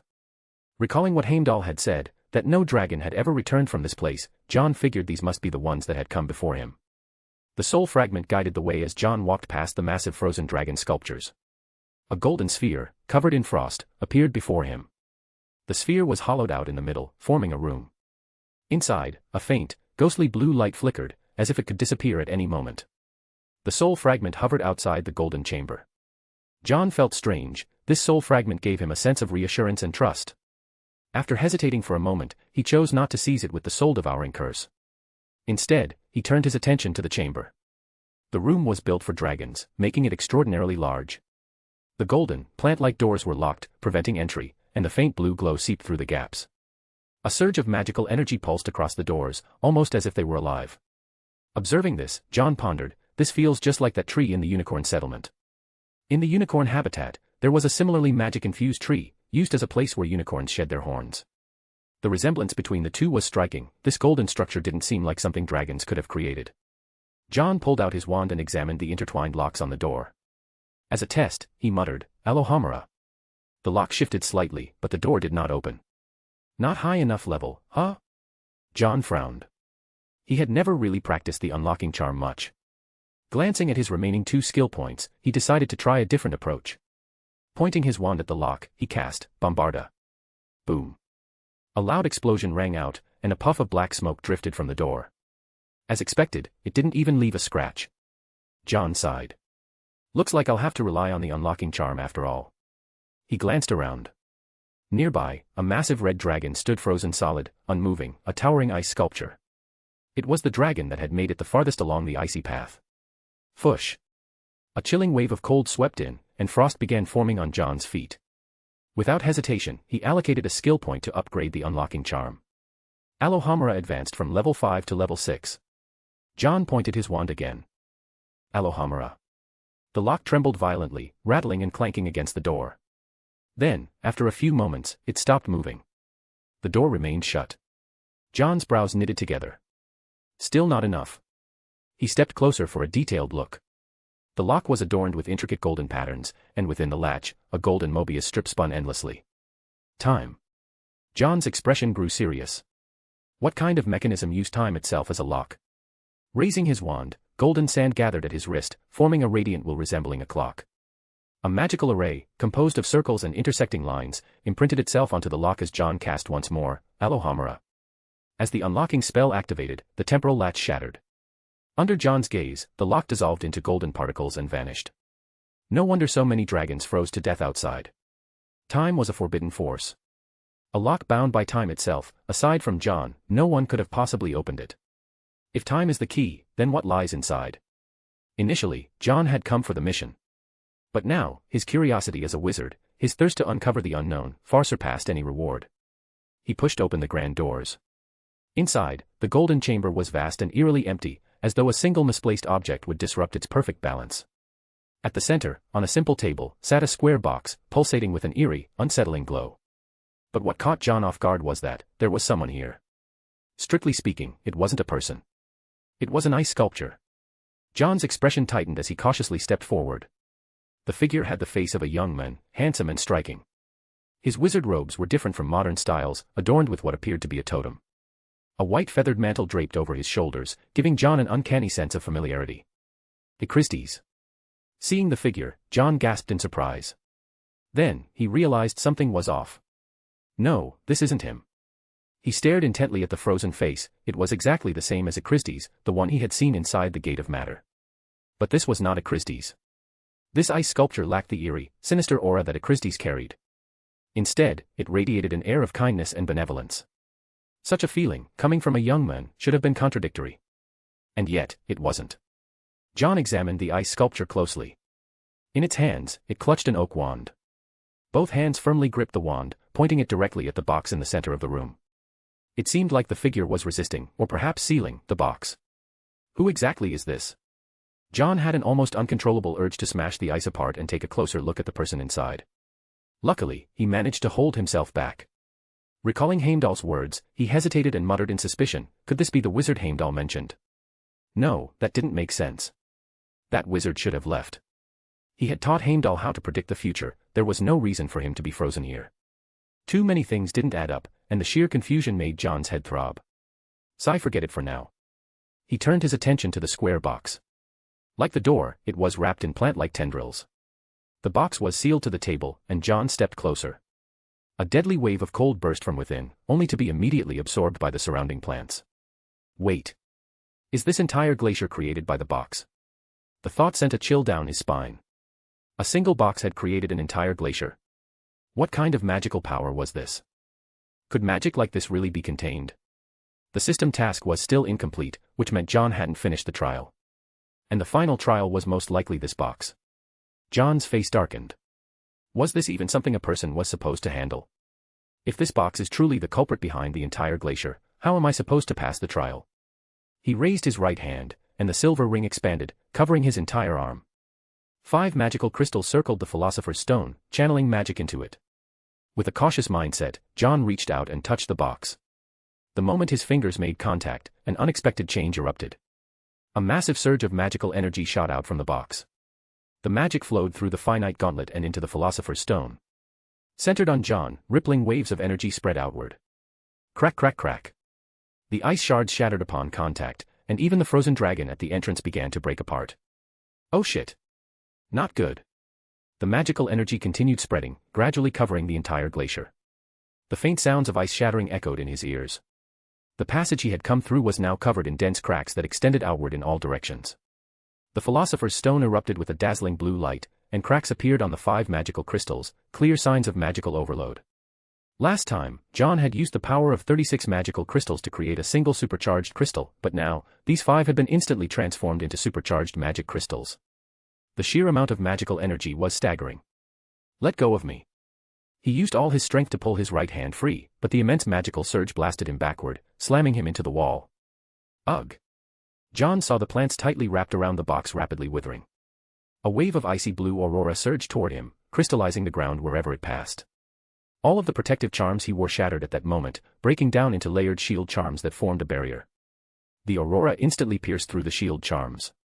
This was the strongest attack John had ever faced, stronger even than Voldemort's assault in the Albanian forest. Without hesitation, John drew his wand and roared, Expecto Patronum. The radiant albatross formed by his Patronus charged toward the aurora, but the bone-chilling cold was so intense that John felt as if his brain was about to freeze. The runes on his shoes lit up, and he sprinted to the side. Not even a second after he moved, the aurora pierced through the albatross and crashed directly into the golden wall. The wall rapidly crystallized. John exhaled a breath of white mist, feeling the backlash from his destroyed Patronus. He stumbled to his knees, his expression twisted in pain. Looking back, he saw the crystallization spreading throughout the entire room. Boom. The wall had been breached, and the aurora shot outward. The refracted light from the crystal formation scattered into a dazzling array of colors. Just like a rainbow. That is, John's eyes widened in shock. The Bifrost. Read 12 chapters ahead. Chapter 234, Merlin Ambrosius. The magic-forged Bifrost pierced through the glacier. The immense magical energy left eternal frost in its wake. The box trembled violently, gradually breaking free from the withered plants. If this continued, not only would the glacier be destroyed, but the entire dragon field would be wiped out. Why the fuck is something this dangerous in the dragon field? John couldn't help but curse as floating text continuously appeared on the box's surface. He focused carefully and recognized them as ancient inscriptions. The Casket of Ancient Winters. Reading the words aloud, John found it utterly absurd. A legendary treasure of the land of giants, an artifact said to be capable of freezing everything. Even for John, it took a moment to process the existence of mythology within the wizarding world. Pointing his wand at the Casket of Ancient Winters, John channeled his magic, attempting to destroy it. Reducto.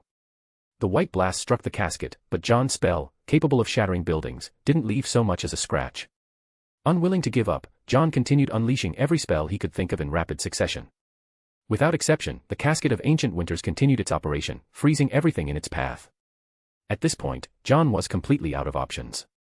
He was starting to think that Heimdall really was blind, sending him down here had directly led to the destruction of the entire dragon field. Just then, a silver thread drifted past his eyes. Following its movement, he spotted the soul fragment.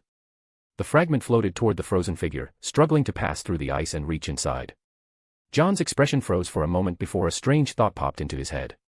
Could that be the ice sculpture's soul? He focused on where the soul fragment was heading and quickly noticed something unusual.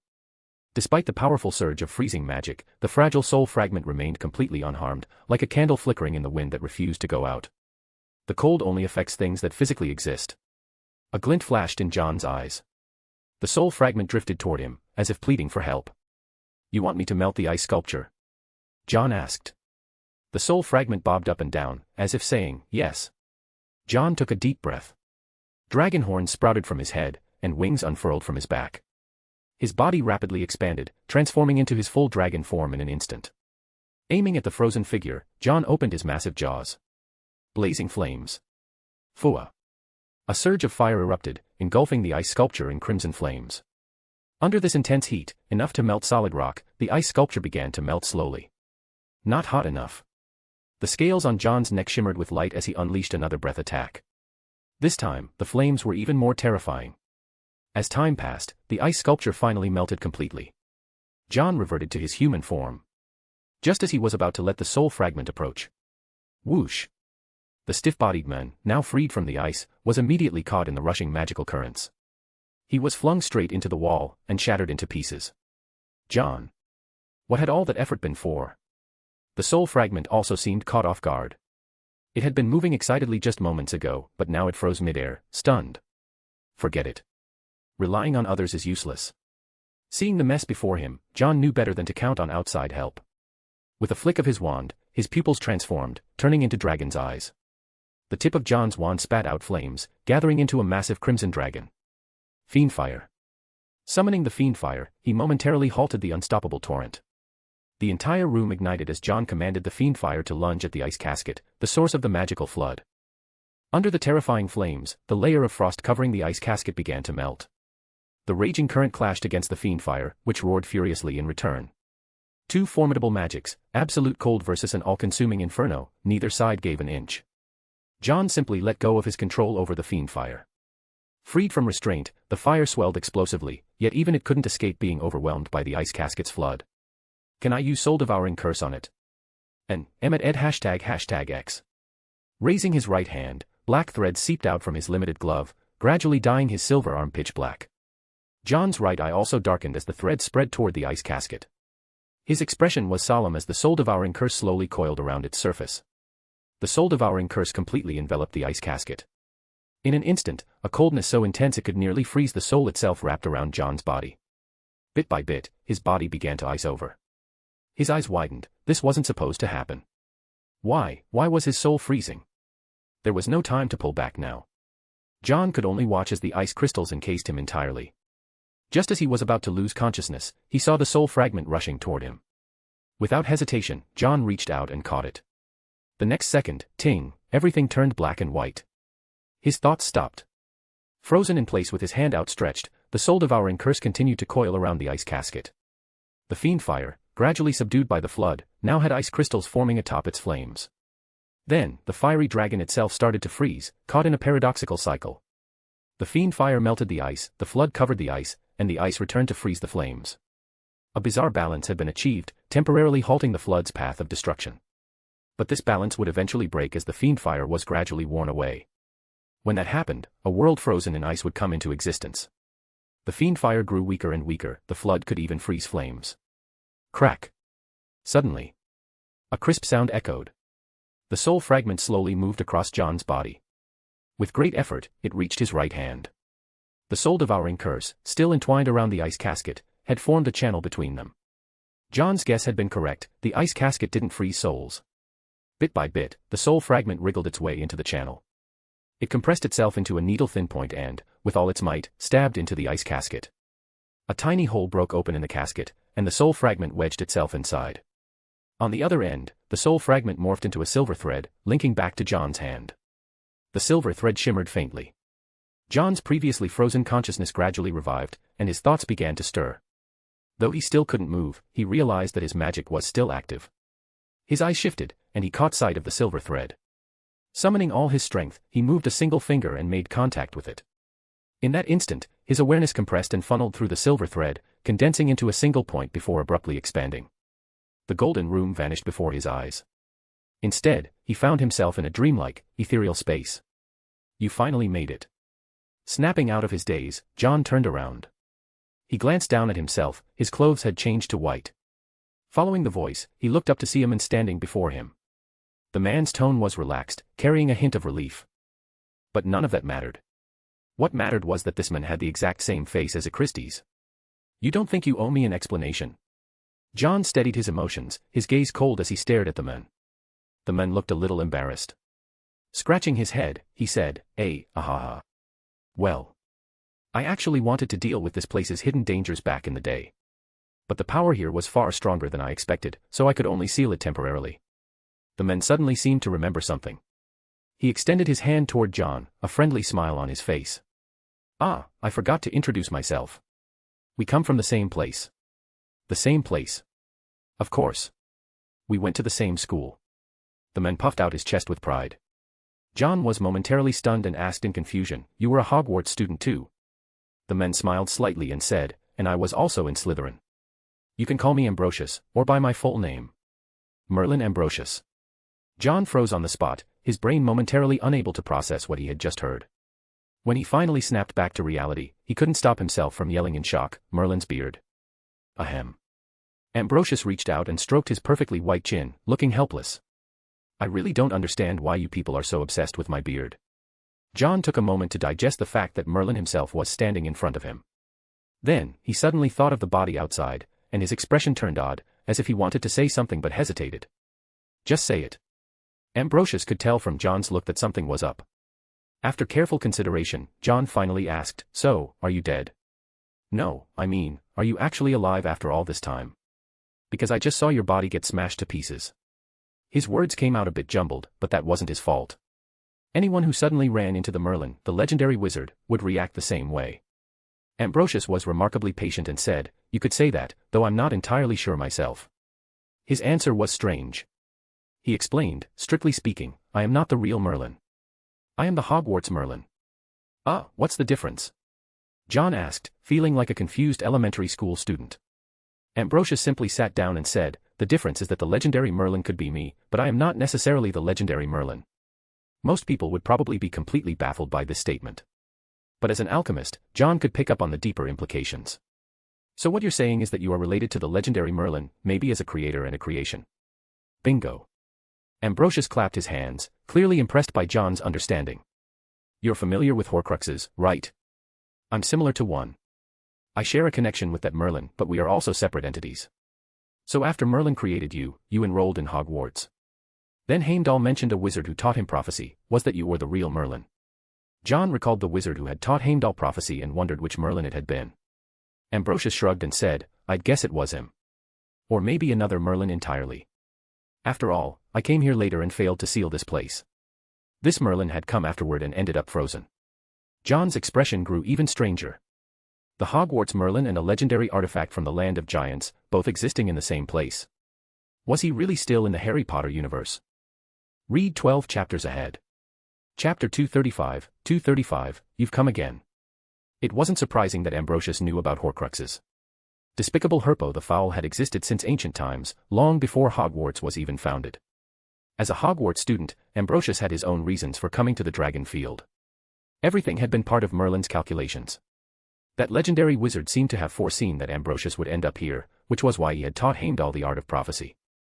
Through the prophecy, Heimdall had most likely been referring to Ambrosius. But unfortunately, they had missed each other, leading to the mistake of assuming John was the prophesied one. Do all these old wizards have to leave behind ridiculous trials? John looked at the youthful Ambrosius, his face full of speechless frustration. This man had been frozen in the Dragon Field for nearly 1,000 years, technically achieving a strange form of immortality. As you can see, I'm already dead. To be precise, even my soul is about to dissipate.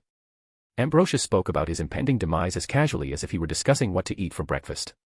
He showed no fear in the face of death, only a serene acceptance. My recklessness left me with nothing but a lingering soul.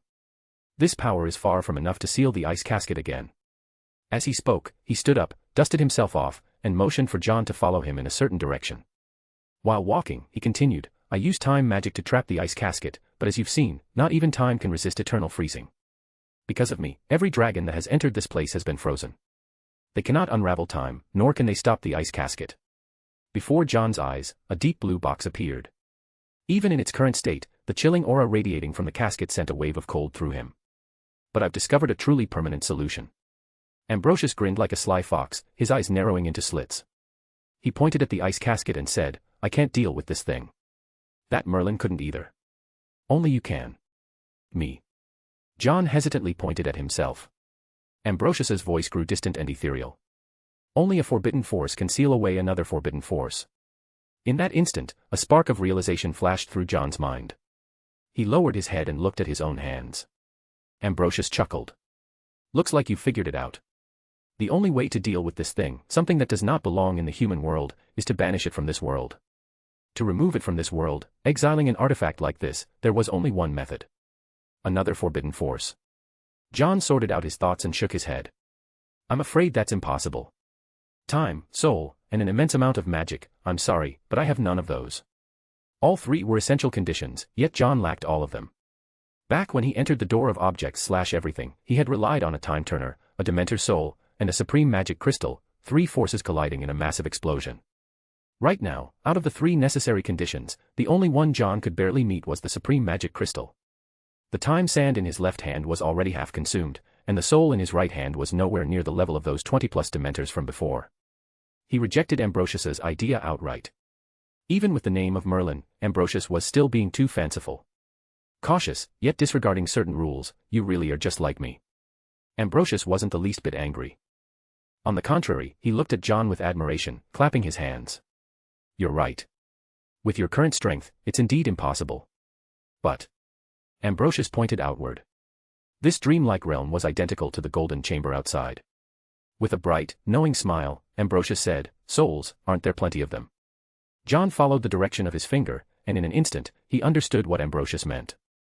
The countless dragons buried in the dragon field, their souls were an immense source of power. But even with such an overwhelming amount of souls, without a corresponding force of time, it still couldn't be done. John turned to look at Ambrosius, this so-called Merlin, who simply grinned at him. It's been a pleasure meeting you. If you don't mind, please complete what I could not and accept this insignificant power. Ambrosius grasped John's hand, his soul gradually turning into golden light. He smiled, carefree and resolute. I leave it to you. And with that, Ambrosius vanished completely. Crack. The scene before John quickly faded away. His consciousness returned to his body, and a crack appeared on the ice crystal. Immediately after, web-like fractures spread across the entire surface. With a forceful push from John, the ice shattered completely. A narrow gap emerged on the ice casket, the very one that Ambrosius had opened with his soul. It was also the only flaw on the ice casket. Freed from eternal frost, John's left hand shone brilliantly. The once dispersed lock of time reappeared in his palm, and the symbol of endless cycles, the Mobius strip, fractured, transforming into golden threads coiling around his arm. Ding! Mission completed. Rewards, +2 free attribute points, blessing, Oakwood Mage. Oakwood Mage, increased magic perception, enhanced magic extraction, boosted magic damage. John grasped his wand in his left hand. The red oak wand now felt like an extension of himself. Raising his right hand, the black threads on his fingers spread outward. The golden chamber collapsed, and everywhere his eyes landed, the spirits within the dragon field became strikingly visible. The black threads seized the spirits, pulling them toward John's direction. The fiend fire was on the verge of being completely frozen. Black threads spread across the entire dragon field, like a tidal wave of darkness engulfing the land. In Heimdall's grey-white eyes, John's current form was reflected. Even as the entire dragon field trembled violently, Heimdall did not step away. He knew it was time to assist. His voice echoed in every corner of the dragon field. O souls of dragons, for the sake of protecting your homeland, offer forth your final strength. The lingering spirits upon the dragon corpses ascended toward the sky. Countless specks of light gathered, descending into the black tide below, starkly distinct in contrast. John absorbed the souls of the dragons. With a grasp into the void, the silver Wick sword appeared in his right hand. The dragon's souls clung to the blade, causing it to radiate dazzling brilliance. The power of time in his left hand transferred onto his wand. The red oak wand erupted with a radiance as blinding as a miniature sun. Time in the left hand, souls in the right. Behind him, two wings unfurled, one golden, one dark, continuously absorbing energy. As the two forces clashed, a terrifying power distorted the surrounding space, encasing John completely. The finite gauntlet, having absorbed the full energy of 5 super magic crystals, teetered on the brink of shattering. The philosopher's stone magnified the magic 100-fold. Powerful magic clashed with time and soul energy. A massive circular formation, with John at its center, enveloped the icebound casket. John aimed at the tiny gap, striking simultaneously with his wand and sword. Gold, silver, black, and purple. 4 forces twisted together into a single devastating blow, piercing straight into the icebound casket. His body felt unbearably heavy, he could feel dozens of souls surging through him. Letting out a dragon's roar, golden scales emerged across his skin. I need something that can eternally oversee the icebound casket. His consciousness wavered, while the dozens of souls within him rushed forward, pouring into the casket one after another. But it still wasn't enough. The icebound casket could even break through time itself. Time would erode. Souls would perish. He needed eternity. Lacking something truly eternal, John felt his power gradually weakening. At that moment, a voice came from behind him. As your senior, I feel obligated to teach you a few things. A hand, riddled with cracks, firmly grasped John's left hand. The golden light of time burned ever brighter, finally transforming into a dazzling flame. This is the eternal flame, Gabrathian fire. The appearance of the Gabrathian fire pushed the 4 forces to their critical limit. And then, the limit shattered.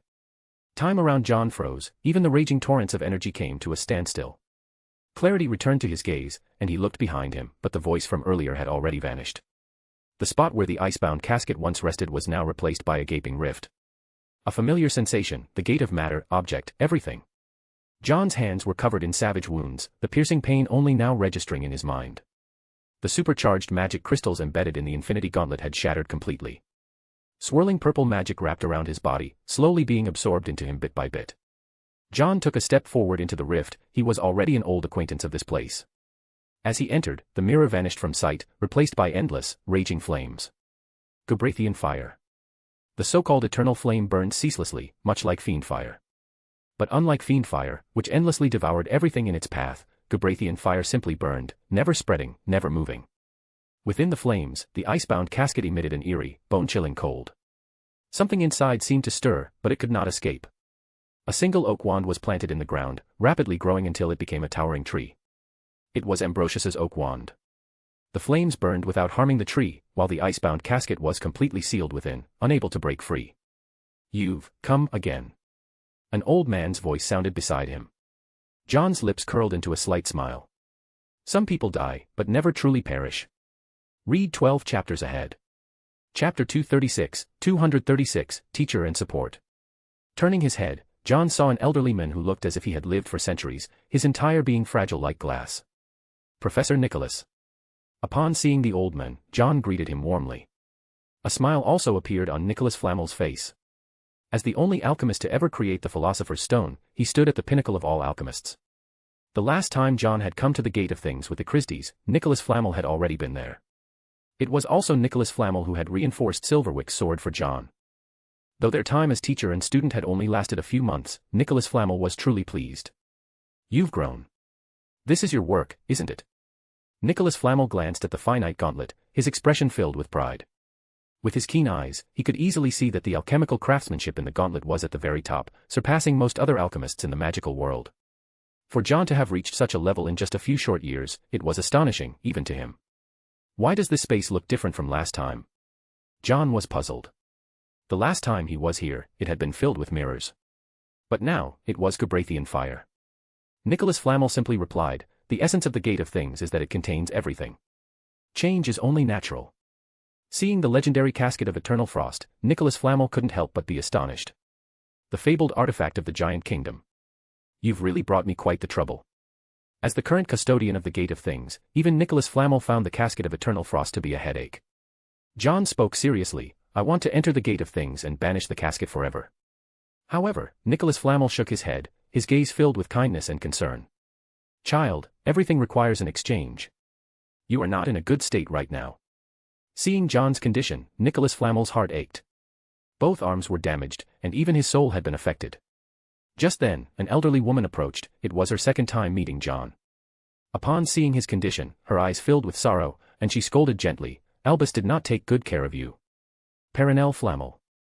She was Nicholas Flamel's wife, who had chosen to end her immortality and come here with him.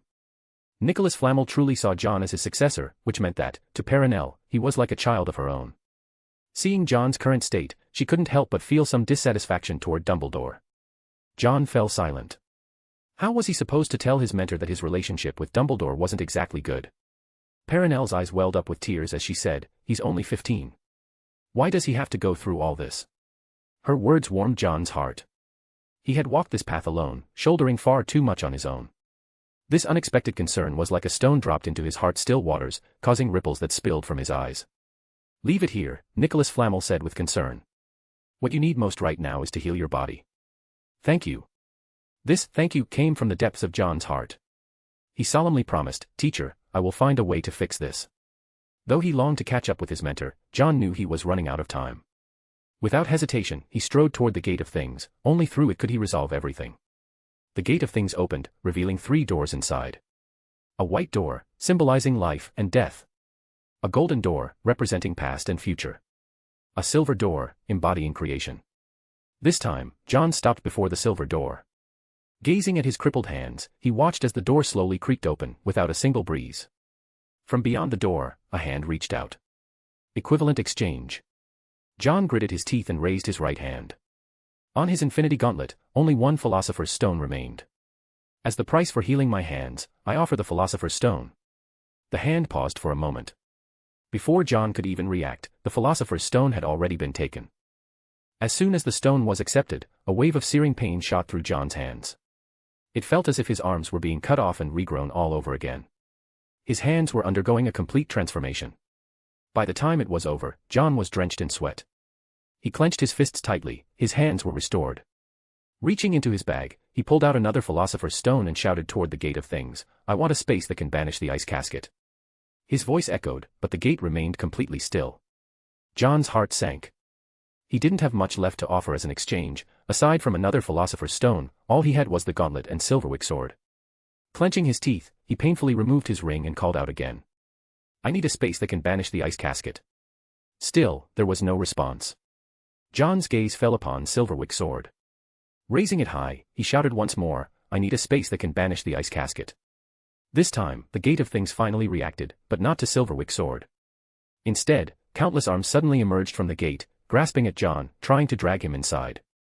John's expression changed drastically, and he hurriedly retreated. Faced with the relentless force of the Gate of Things, he realized that, in the end, his own power alone was far too weak. Just as the hands were about to grab hold of him, they stopped. John saw his teacher, Nicholas Flamel, standing before him.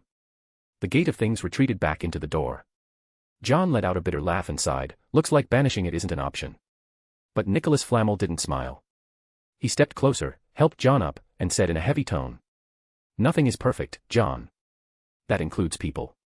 His expression turned serious as he continued, "You're pushing yourself too hard. You keep forcing yourself to bear everything alone. I don't know exactly what you've been through at school, but this isn't how it should be." John froze. He was right. John had been pushing himself too hard. Even though he had founded the Constellation Society, he had never wanted his friends to be in danger. He always claimed it was for connections, but in the end, he was always the one standing at the front lines. He was the one who would go up against Voldemort for his friends. He was the one who risked breaking taboos, even facing death, just to save Hermione and Nagini. To help Neville's parents, he was even willing to endure the pain of the Cruciatus curse. He trusted his friends too much. In his second year, Harry's malice was full of flaws and contradictions, but back then, John still saw Harry as a friend, so he never doubted him. His cruelty was reserved only for outsiders, which also led to his habit of shouldering everything alone. Because he wasn't like Harry. Harry had Dumbledore, Professor McGonagall, Lupin, Sirius, Moody, Hagrid, the Weasleys, the Order of the Phoenix, and even Snape. All these adults were Harry's safety net. They tolerated his mistakes and gave him the chance to stumble and learn. If Harry needed money, the Potter family had left him a fortune, and Sirius was always ready to hand over all the Black family's wealth to him.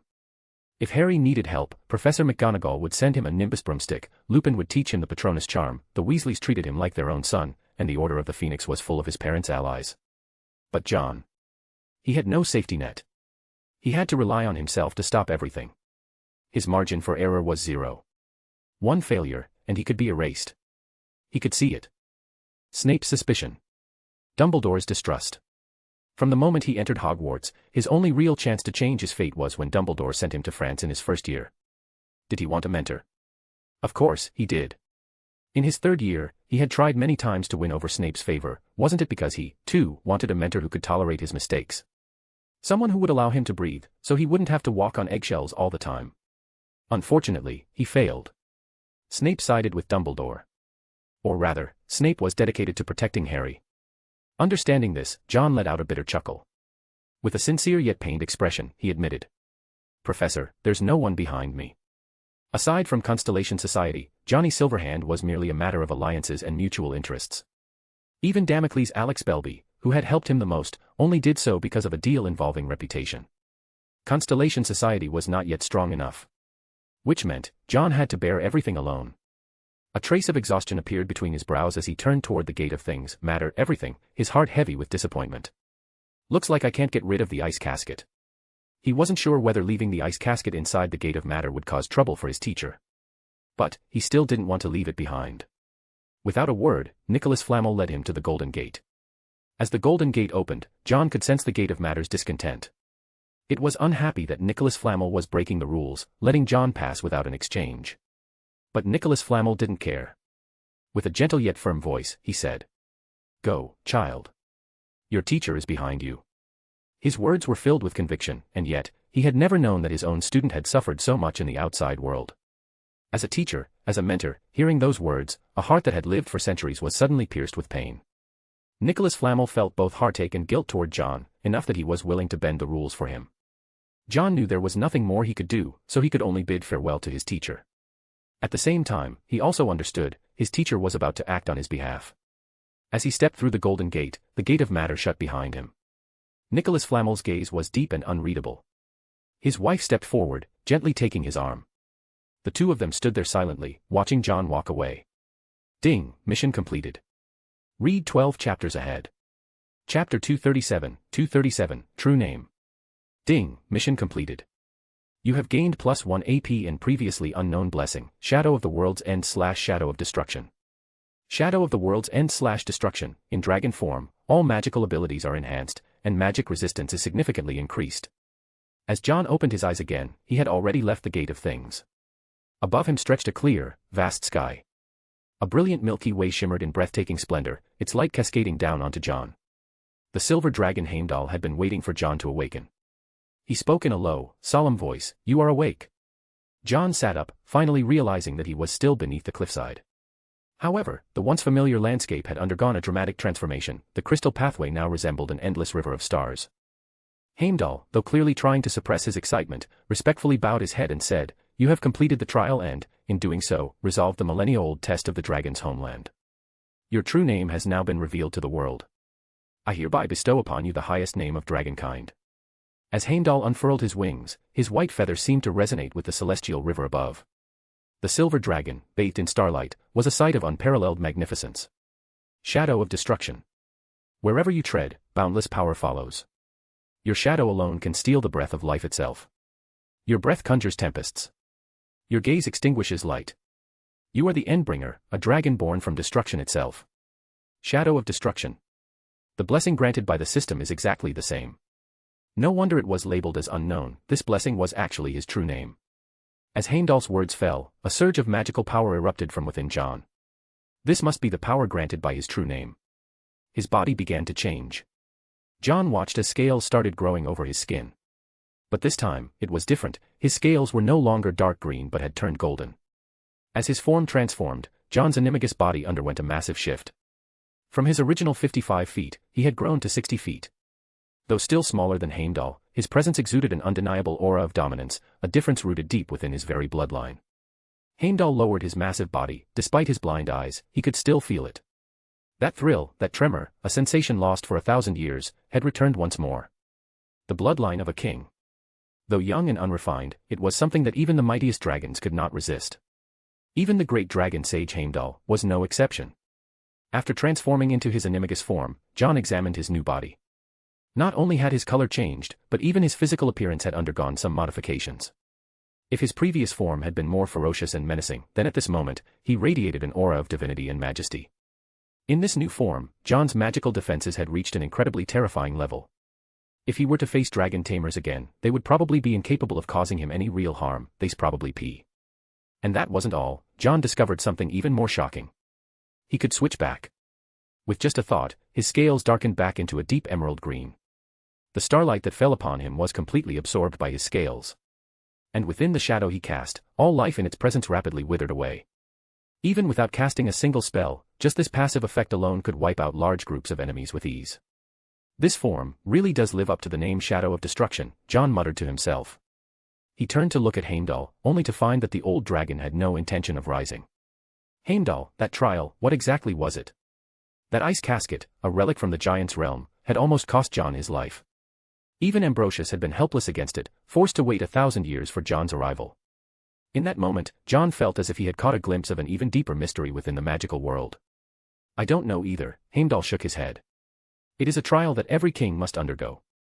The ancient dragons built Dragon's Haven here precisely because of that thing. Even as a dragon sage, Heimdall knew little about the casket of ice. He had watched many dragons with the potential to become king enter the trial, but John was the first to ever emerge. Not only that, he had even accomplished something that no past king had ever done. The change in the dragon grounds was proof of it. This only strengthened Heimdall's belief, John was the prophesied king. And there was even stronger proof. John's true name blessing was not yet complete. Above the night sky, the souls of ancient dragons spiraled across the celestial dome. Roar. They let out earth-shaking cries, their voices reverberating through the heavens, an act of homage to their king. John could feel the mysterious power within him surging again. On his forehead, a mark was beginning to form. Only John could see it, and within it lay a hidden bloodline ability. Gore. A searing heat spread across his chest. John quickly reverted to human form and conjured a mirror with magic. Pulling open his shirt, John saw in the mirror that a magical mark had appeared on his chest. The mark looked strangely familiar, it resembled a symbol from the gate of everything. A square shape embedded in a great tree, like an oak tree encasing the casket of ice. He fell silent. This must have been something his teacher arranged. He had no idea what kind of deal his teacher had made with the gate of everything, but somehow, it had led to him receiving this magical mark. John crushed the mirror and summoned his system panel. His magic power had surged dramatically, clearly a result of his true name. Not only that, but he had also gained the Oak Mage blessing from Merlin. Now, his body continuously absorbed magic power on its own, without him needing to do anything. This significantly accelerated his growth. This journey had brought him great rewards. But the cost had been just as severe. If it hadn't been for his teacher's help, his fate would have been to be dragged away by the Gate of Everything. Dealing with the Gate of Everything was so dangerous that just thinking about it filled John with deep wariness. If he could help it, he never wanted to encounter it again. The changes brought by John's true name were not yet over. Around him, starlight gathered, radiating a sense of intimacy toward him. When he reached out to touch it, the starlight merged into his body, soothing his exhaustion. Absorbing starlight, huh? It was John's first time coming into contact with the magic contained within the stars. Perhaps it was fate's response, he had founded the Constellation Society, and now, he had gained the blessing of the stars. Heimdall personally escorted John out of the dragon grounds. His respect for John was evident, and he had even changed the way he addressed him, young king. The young king of dragons. Heimdall knew that, by dragon standards, John was still far from even adolescence. And yet, at this age, he already possessed the power to kill an adult dragon. That alone was enough for Heimdall to overlook his human heritage. As the guardian of the dragon grounds, Heimdall would not easily leave his post. So he stood at the platform, watching as Jon departed. Outside the dragon grounds, in the dragon sanctuary, thunder-piercing spear was waiting at the entrance. The moment Jon stepped out, thunder-piercing spear stared at him. For some reason, it felt like Jon had grown taller. "You're out. What's your true name?" Thunder-piercing spear was very curious about Jon's true name. The aura radiating from Jon gave the elder dragon a bold suspicion.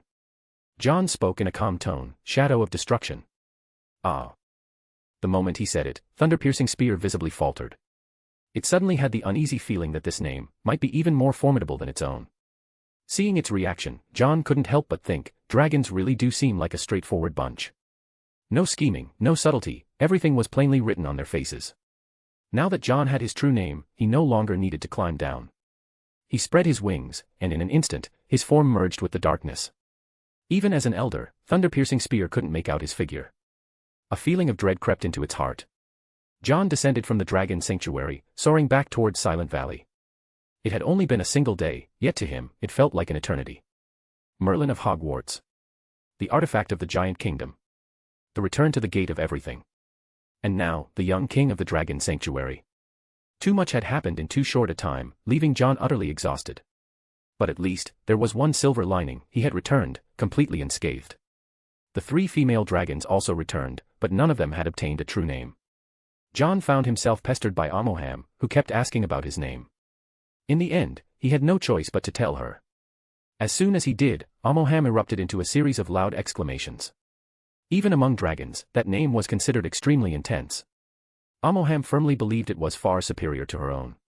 At the same time, it was also an acknowledgement of strength. The female dragons now held a newfound respect for Jon, and the other dragons in Breathless Valley felt the same. After all, his ferocity had intimidated even the strongest dragons, making him the sole dragon of this generation to earn a true name. Jon stayed in the valley for 3 days before preparing to leave. During this time, he took another look at the mark that had appeared on his forehead. It looked more like a sigil, carrying a specific meaning. Votan. A/N, Votan is another name for the Norse god Odin. An ancient rune. Representing an equally ancient existence. Read 12 chapters ahead. Chapter 238, Prison Garden and a Large Box. According to the dragon's true name, the Shadow of Destruction is a form of Jon. Votan is also a true name, but for some reason, Heimdall, the namer, does not know this name. I don't get what my true name really is. Both probably. After leaving Silent Valley, Jon did not immediately return to school. Instead, he headed for Nocturne Alley. Leaving was much easier than arriving. With apparition, and his current level of magic, he could travel across countries and arrive at Nocturne Alley effortlessly. When he appeared inside Johnny Silverhand's specialty shop, Tommy was slightly surprised, but he quickly composed himself. "My lord." Tommy respectfully stood to the side. Jon snapped his fingers, snap. A silver notebook flew toward him in the office. "Anything happened while I was away?" He flipped open the silver-covered book. Inside, the pages displayed a list of names and each name was constantly shifting. Tommy thought for a moment, then said.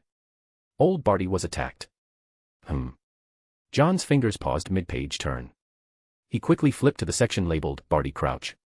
Old Barty's name remained intact, which meant the attack had failed. Jon's expression remained calm as he asked. "Does he know who it was?" "Old Barty has no idea either," Tommy replied respectfully. "The attacker struck from behind and tried to use the Imperious Curse to control him. But Old Barty carries an amulet that prevents Imperious influence. The Imperious Curse was indeed hard to guard against. Fortunately, Old Barty was always cautious. Ever since his house was broken into, he had been carrying a protective charm at all times. After being attacked, he immediately fought back. The opponent was fairly strong. But as a former head of the Department of Magical Law Enforcement, Old Barty was no weakling either. In a swift exchange, Old Barty managed to drive the attacker away. Tommy added, he suspects it was some notorious dark wizard. Back in the day, Old Barty made a lot of enemies. He doesn't know who exactly would go this far. Old Barty had too many enemies. At his peak, he was untouchable. Had it not been for the Barty Jr. incident, he would have been Minister for Magic by now. On the path to power, whether it was political rivals or dark wizards, many despised him. Now that he was competing for minister again, it was only natural that someone wanted him gone. John nodded and ran a finger across old Barty's name. His gaze deepened. Have a few werewolves from the security team tail him. No need to follow too closely. The Aurors aren't useless, after all. Tommy signaled that he understood. John closed the book and asked, "What about Barty Jr.? He's in the secret garden." Tommy hesitated for a moment before adding, "He seems different. He even tried to escape. Should we move him back to Silverhand Manor?" After the Death Eater attack on the manor, Barty Jr. had been relocated to Nocturne Alley. But that wasn't exactly secure either. Barty Jr. was a brilliant wizard in his own right, and he might just figure out a way to escape from the garden. Hearing this, John knew the matter needed to be handled. He headed for the secret garden located inside a doorless house within Nocturne Alley. Walking straight into the wall, John passed through just like entering platform 9 3/4. Inside, a blooming paradise of vibrant flowers greeted him. Calling this place a garden was far more believable than calling it a prison. Barty Jr. was there, sitting on a bench, staring blankly into the distance. The moment he sensed John's arrival, he lifted his gaze. Deep in his eyes, resentment flickered, mixed with a hint of something more complicated. "What do you want?" Barty Jr. scoffed coldly. "Did he send you?" That he obviously referred to old Barty. No matter how cold-hearted old Barty was, in the end, a father would always hold onto a shred of affection for his son. During Barty Jr.'s imprisonment, old Barty often came to visit him. But every time, father and son could never have a proper conversation. Old Barty was bitterly disappointed, his own son, willingly joining the Death Eaters. Barty Jr. resented his father for a lifetime of neglect and for never trusting him. After over 10 years of imprisonment, Barty Jr. gradually erased his father's image from his mind and replaced it with Voldemort.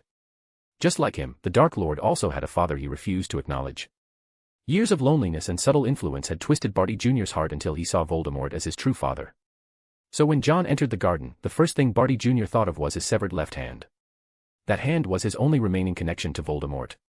John ignored the hatred in Barty Jr.'s eyes. Casually, he plucked a vivid red rose from a nearby bush, twisting it idly between his fingers.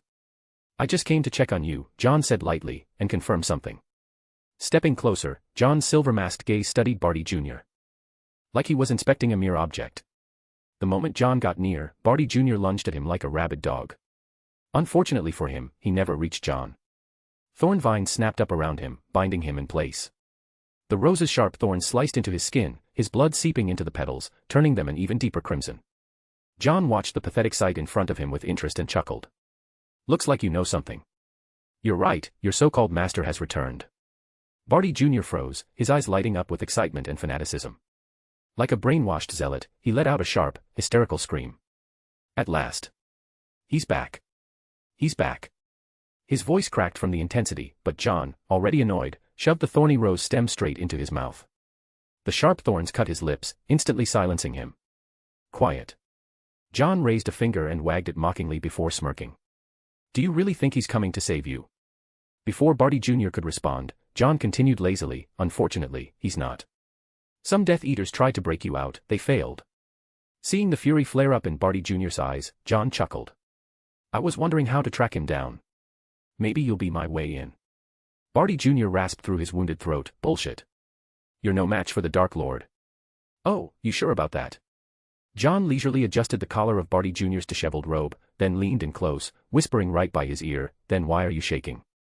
Are you afraid that your all-powerful Dark Lord will be dragged down because of you?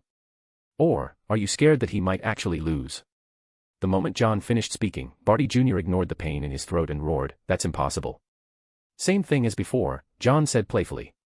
"I've already killed him twice." He saw Barty Jr.'s body start to tremble. John's arrogance, his utter disdain, the way he didn't even regard Voldemort as a threat, it planted a deep, unsettling fear in Barty Jr.'s mind. Fear flooded his thoughts. A treacherous idea suddenly surfaced. What if the Dark Lord really lost? What would happen to him then?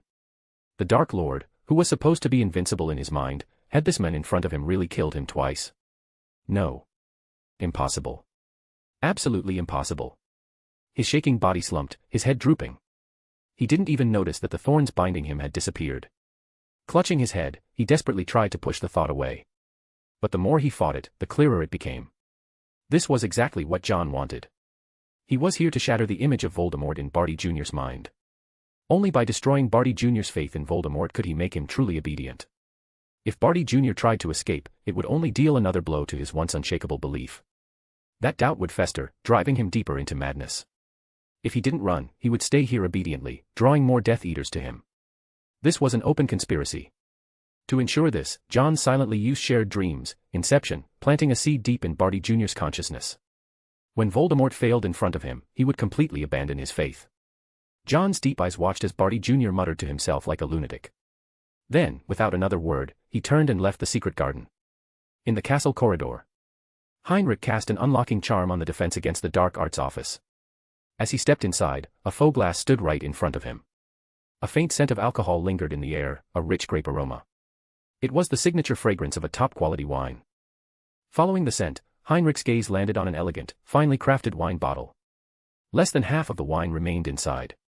His eyes settled on a distinct serial number, the unmistakable mark of the Silverhand's private wine cellar. His expression darkened. He had confirmed something. Just as he was about to leave, Heinrich's footsteps paused. His gaze landed on a large chest. Something felt off. With sharp instincts, he approached the chest, drawing his wand and pointing it at the lid. Alohomora. Tuck. Thuck. Thuck. A series of locks clicked one after another. One by one, they unlatched, until only the final lock remained. Heinrich leaned in slightly, wanting a closer look. Click. Who's there? Read 12 chapters ahead. Chapter 239, Counterattack and Public Opinion. The door to the Defense Against the Dark Arts office was violently pushed open. Moody stomped in, his wooden leg thudding against the floor. His magical eye immediately locked onto Heinrich, who was standing in front of the chest. His gaze swept across the room and landed on the unlocked chest. Moody's expression changed. He strode forward, grabbed Heinrich by the collar, and slammed him into the desk, knocking over the objects on top. Edgar, you dare sneak into my office? What the hell are you up to? He roared, spitting as he spoke. Heinrich remained calm. Apologies, Professor. I came to ask you about the Defense Against the Dark Arts assignment and entered without permission. There was no panic in his voice, only a casual explanation to downplay the situation. Moody's magical eye flicked between the chest and Heinrich, scanning him from head to toe. Only after confirming that nothing had been stolen did he finally let go. Heinrich, looking as pale as ever, adjusted his robes. Moody grumbled in his usual rough voice, you shouldn't have entered my office uninvited, 50 points deducted. Heinrich didn't budge. He wasn't a Slytherin student anymore, so the point deduction had nothing to do with Durmstrang. Fixing his eyes on the chest behind Moody, he asked, Professor, what's inside? His gaze attempted to pierce through the chest, trying to see what was hidden within. Moody roared, another 50 points deducted. He was so furious that he completely forgot Heinrich wasn't a Hogwarts student but a one-year transfer. His attitude made it clear, he didn't want any further questioning.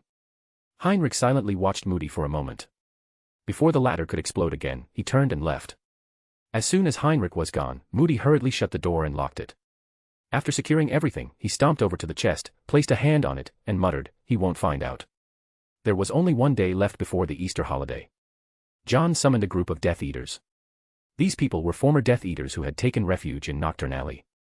However, there were still some names on the list that John hadn't called, those who remained fiercely loyal to Voldemort. But these men were different. They feared Voldemort. Among them were people like Karkaroff, who had betrayed their former comrades, and others who had claimed they were under the Imperius curse. Without exception, they were all the kind of traitors Voldemort despised the most. The magical world had no place where they could walk freely in the light. The dark mark was forever branded on their bodies. Honorable Lord Johnny Silverhand, may I ask why you have summoned us? A frightened woman was pushed forward. Rather than being summoned, it was more accurate to say she had been forcibly brought here. The woman was Daisy Jaffer, the owner of a clothing shop in Knockturn Alley. She had once betrayed 2 Death Eaters, selling their information in exchange for a reduced sentence. Thanks to that, she had only spent 3 months in Azkaban. This morning, before she even opened her shop, there was a loud knock on her door. The moment she opened it, a vicious werewolf wizard grabbed her and dragged her away. She hadn't even had a chance to resist. By the time she realized what was happening, she had already been thrown into an office. Waiting for her there was the king of Knockturn Alley, the man known as the second most powerful figure beneath Dumbledore, Lord Johnny Silverhand. She had no idea how she had offended him. Forced to step forward first, the nervous woman dared not lift her head. There was a rumor circulating that anyone who met Lord Johnny Silverhand's gaze would die. Daisy. I believe I have not misremembered your name. A low, hoarse voice echoed in the room. Daisy forced a flattering smile. Yes, my lord.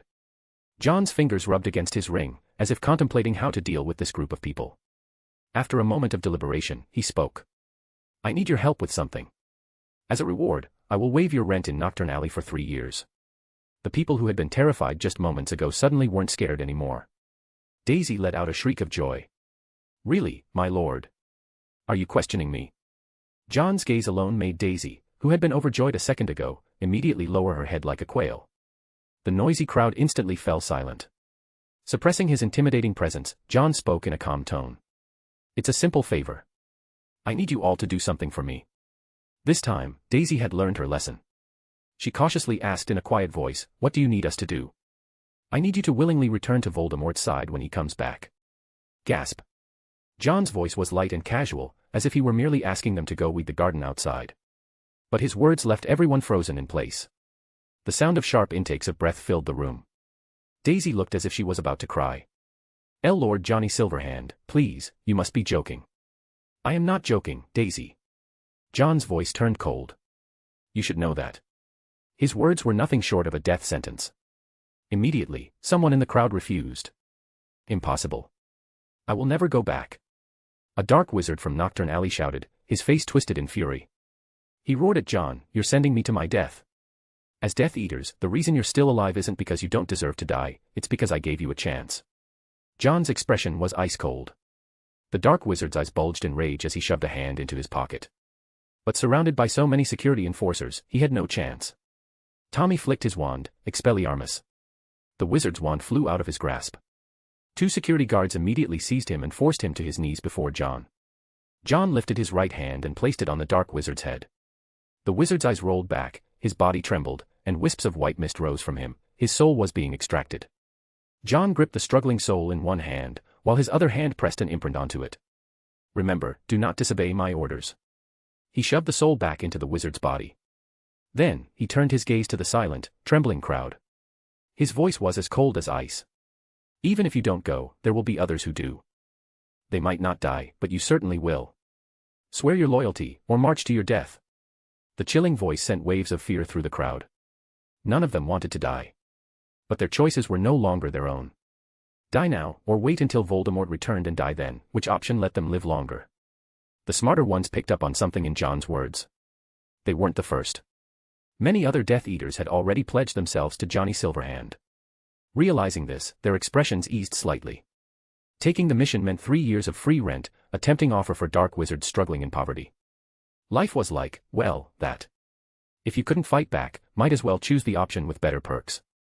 Besides, Voldemort wasn't guaranteed to return. The Death Eaters present had seen the Dark Lord's grand empire crumble and be purged. Lying to themselves, they accepted the mark John branded onto them. What they didn't know was that among this group of supposed turncoats, there were still those who remained loyal to Voldemort. Hearing John's words, their minds reeled in shock. There are many of Johnny Silverhand's people among the Death Eaters. The few who had originally planned to gather the Death Eaters immediately panicked. What if the people they called over included Johnny Silverhand's spies? Just imagining that scenario. 2 sides clashing in battle. And then realizing that, aside from a handful of people, everyone else on their side was actually working for the enemy. How were they supposed to fight like that? Exchanging glances, they silently agreed to conduct a thorough investigation once they returned. John took in their subtle movements with ease. Heh.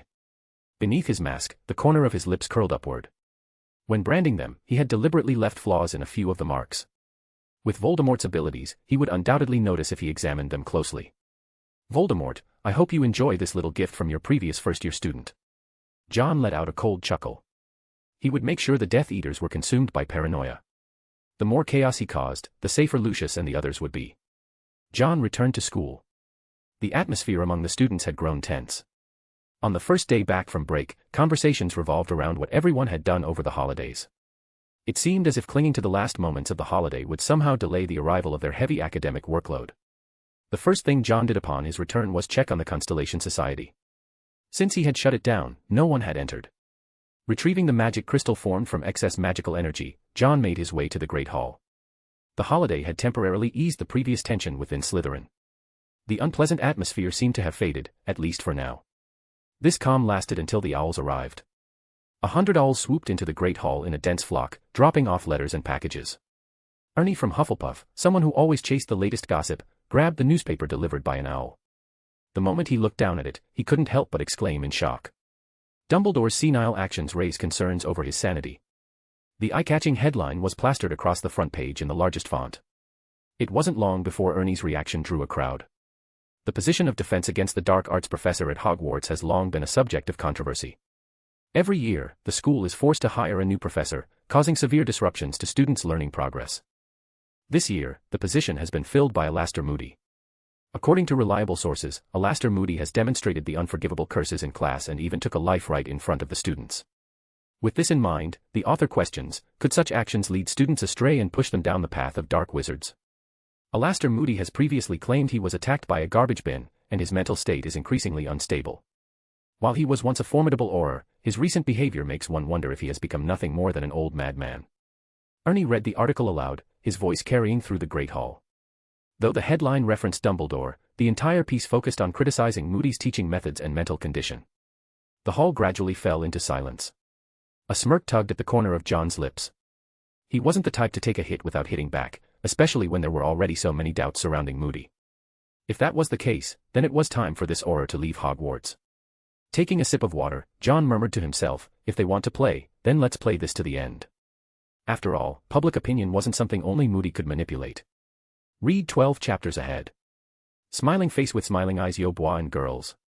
We've made it to 239 chapters, can you believe it? From John's first uneasy steps into Slytherin, to embracing the name Johnny Silverhand and getting a true name in the Valley of Dragons, it's been one wild journey. I'm so grateful for all of your support so far, and I'd really love to hear your thoughts. Drop a review and let me know, Heartsuit. Chapter 240, Howlers and Malfoy's Talent. Moody was in trouble. A large number of parents were questioning whether he was truly capable of teaching students. Some rational wizards might analyze the situation calmly, acknowledging that an Auror with extensive combat experience would have valuable insights into defense against the dark arts. But parents? They didn't think that way. Especially parents of this generation, most of them had lived through Voldemort's era. They knew exactly what the 3 unforgivable curses meant. No one wanted their child to end up in Azkaban one day. To these parents, Moody, the legendary Auror, the war hero, was now nothing more than an old madman with one foot in the grave and a questionable grip on reality. It was a harsh way to put it, but Moody had given them plenty of reasons to think so. A man who once mistook a garbage bin for an enemy. That kind of mind wasn't exactly stable. So, as soon as the article spread across the country via owls, it didn't even take a full day before a flood of complaint letters poured into the school. The sheer number of them piling up in Dumbledore's office alone was enough to bury a person alive. Alastor, of course, I trust your abilities, Dumbledore said, picking up a letter, specifically, a howler. The furious voice inside roared so loudly that his ears rang. He turned to his old friend. Moody's expression was far from pleasant. Normally, he wouldn't have cared about such things, or rather, Moody's personality meant he shouldn't have cared. As a seasoned Auror, he wasn't supposed to be affected by external pressures. But this time, it seriously pissed him off. Irritated, he took a swig from his flask, his magical eye swiveling to the letter Dumbledore was reaching for next. Don't open it, Moody growled. It's filled with concentrated bubotuber pus. Dumbledore, unfazed, casually set the envelope aside, adding it to the growing mountain of letters. Clearly, a significant number of parents weren't just questioning Moody, they were starting to have opinions about him, the headmaster, as well. Dumbledore, which scheming bastard is behind this? Moody paced back and forth in the office, his face twitching with irritation and agitation.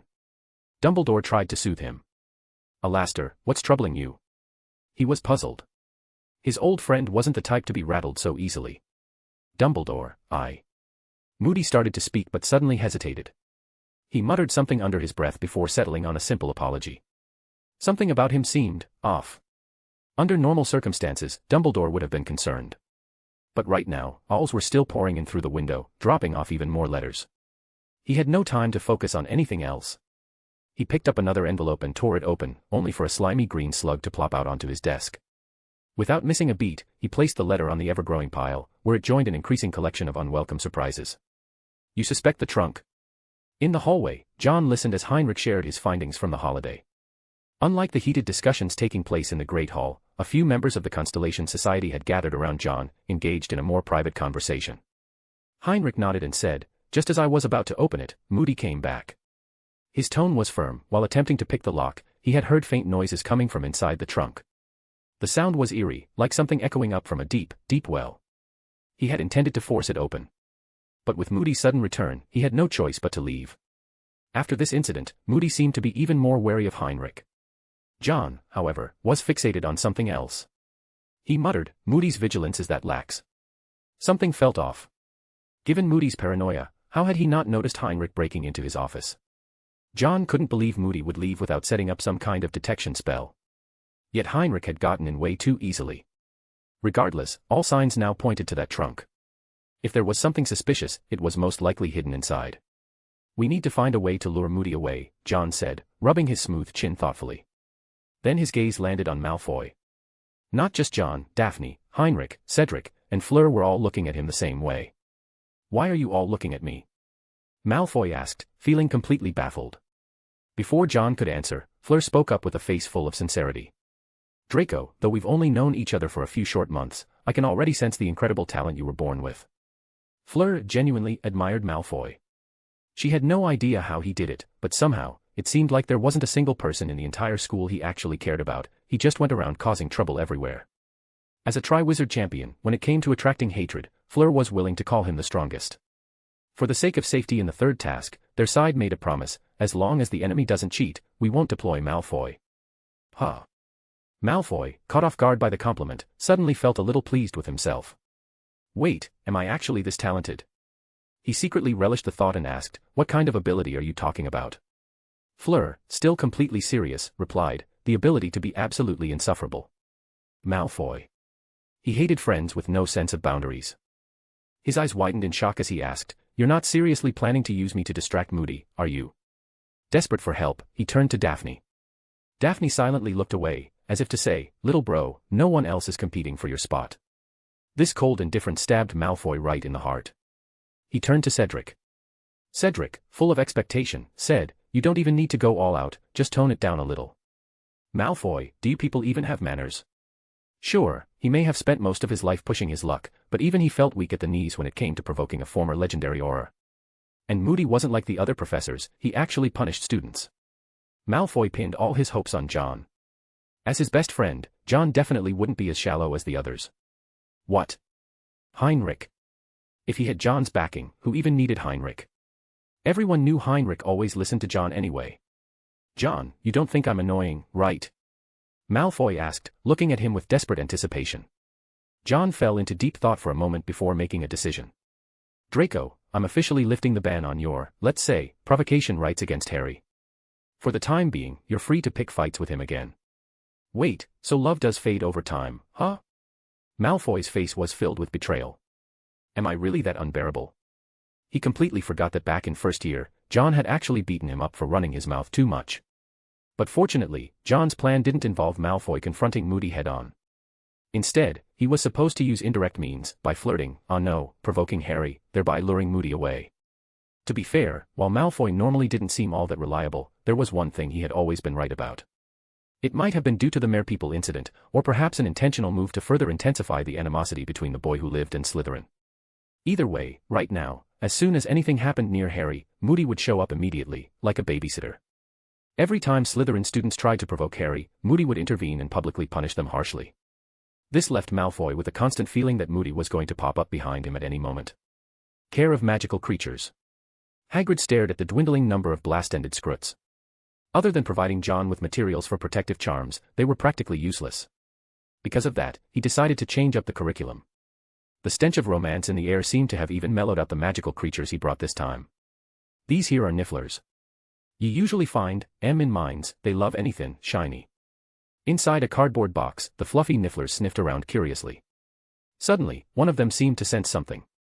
With all its strength, it leaped out of the box, using its shovel-like front paws to dig furiously into the ground. Soon, a leprechaun gold coin was unearthed. The adorable Nifflers quickly won over the hearts of the female students. Of course, it would have been even better if they weren't constantly swiping the students' belongings. So cute. John looked down at the Niffler clinging to him, desperately trying to pry his ring off his finger. He shot Malfoy a look, signaling that it was time for him to go have a friendly interaction with Harry. When it came to ruining Harry's mood, Malfoy was nothing short of a professional. With just a few words, he managed to completely destroy Harry's gold rush-induced excitement. The two of them nearly came to blows, forcing Hagrid to rush over and separate them. Ron was fuming, huffing like an angry young bull. Meanwhile, while they were busy arguing, John had already used the niffler to dig up all the buried gold coins. Not that he even needed the niffler, he could see exactly where the leprechaun gold was buried. The coins emitted magic, and under his clairvoyance, they had nowhere to hide. Impressed, Hagrid rewarded John with a Honeydukes chocolate bar. A premium one, no less. Truly, Hagrid was the wealthiest person at Hogwarts. Unfortunately, chocolate didn't appeal to John, so he casually handed it over to Goyle. This nearly led to a full-blown fight with Crabbe over who got to keep it. Daphne, meanwhile, was staring at John with an unmistakable look of grievance. John frowned.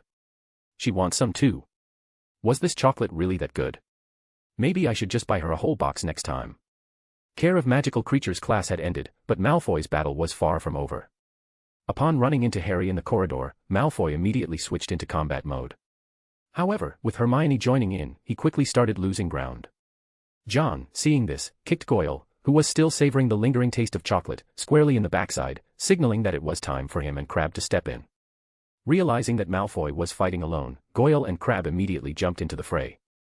Together, the three of them achieved an effect of 1 + 1 + 1 is equal to 9. Why 9? Because 6 flipped over. In any case, John saw that Ron had already pulled out his wand. At that moment, the unmistakable sound of Moody's footsteps echoed through the corridor. Malfoy. Malfoy paled for a brief second before remembering something, his expression quickly returned to its usual arrogance. John glanced over at the approaching Moody and thought for a moment. The Defense Against the Dark Arts classroom was nowhere near here, so how had Moody known what was happening so quickly? Could it be, he had some kind of Marauder's map-like artifact? Read 12 chapters ahead. Chapter 241, Moody's Box and the Invasion. As an Auror, it wasn't impossible for Moody to know a little more than usual. However, when it came to alchemy, John suspected that Moody might have some knowledge, but not much. After all, if Moody were truly proficient in alchemy, he wouldn't need to go out and buy a faux glass. By comparison, John found it more likely that Moody had placed some kind of tracking spell on Harry. John never thought that Harry would hand over the Marauder's map to someone else. While he pondered this, he silently calculated the speed at which Moody had appeared. Meanwhile, Malfoy was already being scolded by Moody, but that didn't stop the taunting expression on his face. "Potter, your nanny really is everywhere," Malfoy sneered. "Do you need to cuddle your babysitter just to fall asleep at night?" Harry's expression darkened at the mockery. Truth be told, even he felt that Moody's attention toward him was a bit too much. It was as if Moody were constantly worried about him getting hurt. However, since Moody had always been good to him, Harry never gave it too much thought. In the end, the conflict concluded with Slytherin losing 20 points. Malfoy felt the sting. Moody never missed an opportunity to dock points. He was starting to feel like Gryffindor had gained a Snape of their own. At this rate, even though Slytherin was still in the lead, they could never pull too far ahead. Instead, Gryffindor, sitting in second place, was closing the gap step by step. The point gap between Slytherin and Gryffindor was now less than 50. A sense of crisis loomed over the Slytherin students, while Gryffindor, as if injected with chicken blood, was fired up to break Slytherin's championship streak. After the last test run, John found an opportunity. In Defense Against the Dark Arts, Moody's teaching style was rough. He taught students how to react to magic in real combat situations, by attacking them directly. His methods were anything but gentle, leaving quite a few students in a miserable state. Some of them complained to their parents, and soon, a flood of complaint letters once again buried the headmaster's office. The school was under pressure. As a result, they decided that next week's 6th-year Defense Against the Dark Arts class would be monitored by representatives from the Board of Governors and parent delegates. The school board deemed this necessary, and even Dumbledore, under such pressure, had no choice but to compromise this time. That day, Harry would be in divination class, and John had already arranged to take the day off in advance. John also knew that the lesson involved practicing counter curses against dark magic. That meant Moody had to leave the classroom and move the lesson to the spacious staff lounge. Just in case, he had a backup plan. Plan B, Malfoy would be stationed outside divination class, ready to provoke Harry into a conflict at any moment. Everything was set. Coincidentally, the parent representative for this supervision session was Cedric's father, a ministry official who held great respect for Dumbledore. This was likely a little maneuver on Dumbledore's part. The other representative from the school board was Mr. Greengrass, Daphne's father. As a side note, Greengrass, like Malfoy, was also a member of the school board. Even during Voldemort's reign, Greengrass had never wavered from his neutral stance, earning him a reputation for fairness. The supervised class arrived quickly. John pulled out the Marauder's map to confirm that Moody was indeed teaching. As expected, Moody had moved to the staff lounge for the lesson. Besides the two representatives, Dumbledore was also present, a welcome advantage for John. With everyone occupied in class, John made his way to the Defense Against the Dark Arts office. The office was separated from the classroom by a side door, which John planned to use. Before entering, he carefully checked for any detection spells on the door. After confirming there were none, he reached out to open it. The moment his hand touched the door, John's expression suddenly changed. Someone triggered my magic. The Constellation Society's detection magic had been triggered, someone had entered their base. A choice lay before John: continue his current investigation or rush back to catch the intruder. Based on his deduction, the one who triggered the spell was most likely the Confundus Charm Master. The primary suspect had always been Moody, but Moody was currently in class. After a second of hesitation, John made his decision. He abandoned his current mission and sprinted toward the Constellation Society's base. At the same time, he sent Heinrich a message to confirm whether Moody was still present. Cross-checking with the map, he saw Moody was indeed still in class, and Heinrich confirmed it as well. That meant only one thing: Moody was not the Confundus Charm Master. The real mastermind was someone else. John quickened his pace, dashing up to the 4th floor under Filch's bewildered gaze. All the while, he kept a close watch on the map. The person who had triggered the spell had not left. Since the Constellation Society's base was outside the map's marked areas, John had no way of identifying the intruder. The only way to find out was to go inside. Arriving at the entrance of the Constellation Society's base, John noticed that the magic on the door was in a dormant state. If he hadn't set up a new detection spell on the opposite side earlier, he might never have noticed the intrusion. Let's see who you really are. With a flick of his sleeve, his wand slid smoothly into his hand. Preparing for battle, John cautiously pushed the door open with his right hand. The defensive magic inside was immediately triggered, and the intruder had also cast a powerful destruction curse to extinguish all the lights in the room.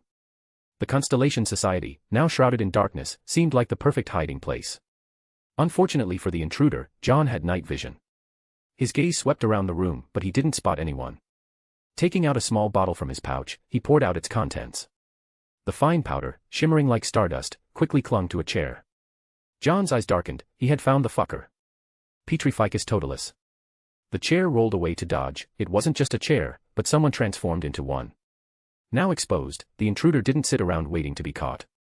A flash of red light shot toward John. Blocking it with a shield charm, John stepped into the Constellation Society's base and shut the door behind him. In the pitch darkness, he and the mysterious figure clashed, spells flying back and forth. Sparks of spellfire clashed relentlessly, wrecking the furniture and decorations within the Constellation Society's base. John's heart pounded. This person was stronger than an aura. Their duel was entirely silent, both wielding nonverbal magic. Realizing this, John no longer held back. Bombarda Maxima. A blazing white light shot toward the intruder, but with a flick of their wand, objects in the room flew up to intercept it, successfully blocking the shattering curse. But John refused to be suppressed. The starry dome overhead suddenly lit up. With his wand as a conductor, John harnessed the Constellation Society's magic, condensing it into a powerful beam of light that shattered the intruder's defense and sent them flying backward. John lunged forward, gripping his wand like a sword. An invisible blade sliced toward the intruder's ankle. Sectum Sempra. Fiendfire. For the first time since the battle started, the intruder spoke. Their voice was refined, smooth like silk gliding over the rim of a wine glass. Flames erupted, but John cleaved through them in an instant. The intruder used the fire as cover to reposition, but John wasn't about to let them escape. More slashes whipped through the air, closing in. Though the intruder was agile, the space remained limited. With John controlling the Constellation Society's chamber to aid his attacks, the opponent was quickly struck again and collapsed to the ground. John followed up with 2 more stunning spells. Only when the intruder lay motionless did he approach. Powerful, skilled in Confundus charms. Who are you? Had it not been for the chamber's assistance, John wouldn't have subdued them so easily. Stepping closer, he finally got a clear look at the person's face, and his heart nearly stopped. Percy. Still in shock, John barely had time to react as the intruder's eyes snapped open. Their wand pointed directly at him, Confundus. Darkness swallowed John's vision. He instantly bit down on his tongue, using the pain to jolt himself awake. Just in time to see a red beam of light slam into him. Bam. The force sent him flying. The intruder staggered to their feet. John's expression flickered between shock and fury as he growled coldly, "Who the hell are you?" There was no way Percy would do something like this. Which meant this person had likely taken on Percy's appearance, deliberately trying to shake John's resolve and force him into making a mistake. "You're quite clever." The intruder tore off a shattered amulet and tossed it aside. John's expression darkened. It was one of his own creations. The intruder chuckled. "But keeping me here? That's still too difficult." With an elegant flick of their wand, they spoke, "Fiendfire." John's face changed as he saw the cursed flames surge toward him. The intruder dropped their wand and bolted toward the door. John wanted to chase, but if the Fiendfire went out of control, it would burn the entire Constellation Society to the ground. He had no choice but to stop, raising his wand high. Powerful magic shot from the ceiling, channeling directly into his wand. John fixed his gaze on the serpent-like Fiendfire. A fierce blaze erupted from his wand, encasing the cursed flames. As more magic poured in, John's fire transformed into a dragon, swallowing the Fiendfire whole. Exhausting all his strength, John finally extinguished the Fiendfire that was summoned. Ruthless and decisive. Who exactly is he? The Constellation Society was in complete disarray, and John's expression shifted unpredictably. The wand left behind had been burned to ashes by the cursed flames. Even if it had survived, John doubted it would have revealed any useful clues. That wand had come from Johnny Silverhand's specialty shop, an unregistered, no-name wand. Picking up the fallen amulet, John examined the hidden serial number on it. Johnny Silverhand's specialty shop strictly recorded every amulet sold under a real name system. For now, this was the only lead, tracing the owner of this amulet. Read 12 chapters ahead. Chapter 242, the third task and incident. Repairing the Constellation Society would cost a fortune, especially the areas that had been burned by the Fiendfire.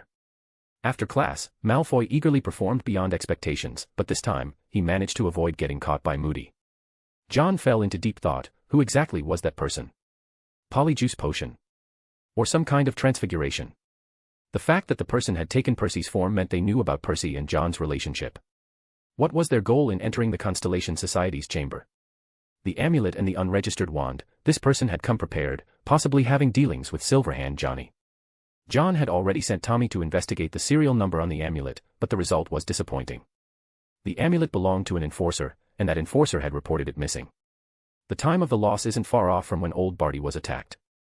John frowned. It seemed like there was a connection between the two events. He recalled that Old Barty had been attacked and that the amulet had saved his life. Could it be that the person who attacked Old Barty is the same one? If that were the case, then the suspicion on Moody seemed to be cleared. Even during the holidays, Moody never left the school. Heinrich could vouch for that. If it wasn't Moody, then how did that person manage to enter and exit the school so freely? They left to attack Old Barty and then returned to infiltrate the Constellation Society. John felt a bit frustrated. We missed the chance to catch them this time. Next time, it'll be even harder. For now, the only thing John could do was wait for the person to show up again. But it was unlikely to happen anytime soon. He gathered the members of the Constellation Society and informed them of the situation. Upon hearing that the person had taken Percy's form, Heinrich's eyes flashed as he said, it could be a metamorphmagus. After all, Heinrich's uncle was a metamorphmagus, so he had some knowledge in this area. Unlike animagi, metamorphmagi could alter their facial features but couldn't fully transform into animals. Their changes were mostly limited to hair color and facial structure. Even though the suspicion on Moody has lessened, we still can't let our guard down, John told them. From now on, for safety, everyone must move in pairs, except for Percy. Cedric and Heinrich, Fleur and Daphne, Neville and Malfoy. They needed to stay in contact to prevent any unexpected incidents.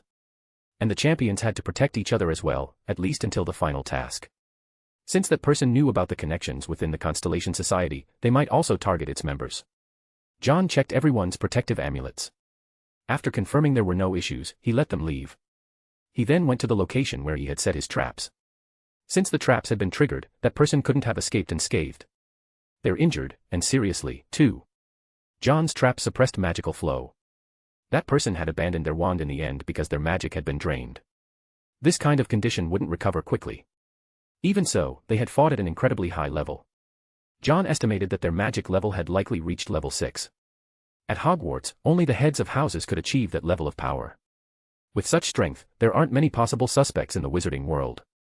A few names flashed through his mind, but they either lacked motive or had no way to infiltrate Hogwarts. The good thing is, they're wounded. They won't appear again anytime soon. With the Triwizard Tournament coming up, security will be tighter, making it even harder for them to act. With that thought, John finally let out a breath of relief. The third task had been announced. The venue was set at the Quidditch pitch. It was a maze. The champions had to navigate the maze and find the Triwizard Cup, overcoming numerous obstacles along the way. The obstacles were likely magical creatures, as Hagrid had been seen constantly bringing various things into the maze. Whoever overcame the obstacles and reached the Triwizard Cup the fastest would be crowned champion. But it wasn't just the obstacles, there was also the possibility of the champions scheming against each other. That being said, from what John had observed, that scenario was unlikely to happen this year. None of the 4 champions seemed like the type to play dirty. So, the main challenge would be getting past the obstacles as quickly as possible. The previous tasks weren't pointless either. The current standings determined the order in which the champions would enter the maze. That meant Cedric would go in first, followed by Harry, then Fleur, and finally Crumb. In theory, entering first was an advantage. But there was always the chance that someone lucky could find a shortcut and get ahead, so in a way, it was still fair. The results of Moody's supervision had been released. This also meant that Dumbledore's office was spared from being flooded with letters again. Though the outcome was good, the aftermath wasn't so pleasant. Moody's teaching attitude, especially his clear bias against Slytherin, had drawn serious criticism from Mr. Greengrass. He spoke with Dumbledore, stating that while he was willing to show respect, it was on the condition that Moody remained fair. At the same time, he would report this matter truthfully to the school board, making it almost certain that Moody's tenure as a professor would soon come to an end. In response, Dumbledore assured him that he would arrange for a new professor to take over next term as soon as possible. For the time being, the Daily Prophet had quieted down, giving Dumbledore a brief sigh of relief. Though he didn't care much about the negative press, the flood of complaint letters from parents had been giving him a headache. The school year was nearing its end. Exam week was approaching. The academic workload had grown heavier for everyone, except for the 4 champions. Even Hermione and Ron had put aside their exam revision to help Harry practice various spells for the 3rd task. During this time, Harry was called to Dumbledore's office once, though no one knew what was discussed. June arrived. Exam week had just ended. The 3rd task would include an invitation for the champions' families to come and watch the competition. At school, John spotted a group of red-haired people. It was the Weasley family. Seemed like the Dursleys wouldn't be attending this grand event. Aside from them, the families of the other 3 champions had also been invited. The recent period of calm had made John slightly lower his guard. That person had not reappeared, and John was beginning to feel that the final task might not be as dangerous as he had initially feared. Besides the champions' families, representatives from the Ministry of Magic had also arrived. Having been attacked before, Barty Crouch Sr. looked rather unwell. Percy stood beside him and greeted his family from a distance. Mrs. Weasley beamed with pride for her son, while the twins, as always, were up to their usual antics. Barty Crouch Sr. soon left with Percy, because standing behind him was someone he didn't want to see. Amelia Bones. That woman was his strongest political rival. If he showed her a pleasant expression, that would be truly suspicious. Anyone with sharp eyes could see that this was Barty Crouch Sr.'s chance to make a comeback. Amelia Bones showing up at this time. There was no way she was here to help him. The Marepeople incident still had lingering effects, so the professors had conducted a thorough inspection of the maze. Only after confirming that nothing unexpected would happen did they allow students to enter.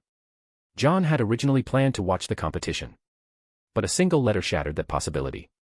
Something happened. He took the envelope brought by Riddle, and his expression froze instantly. One of our men died. Reading the contents, his face turned grim. The people he had stationed at the possible Horcrux cave site had met with an accident. 2 security team members were killed on the spot. Tommy had already gone to take control of the situation, but from the looks of it, things were escalating fast. Heinrich, I need to leave for a bit. John found Heinrich and instructed him, I have a bad feeling something's going to happen. Stay on high alert. An inexplicable sense of unease had settled in his chest because of this matter. He warned Heinrich repeatedly, he had to be extra careful. Heinrich nodded in agreement, and after giving a few instructions, John hurriedly left.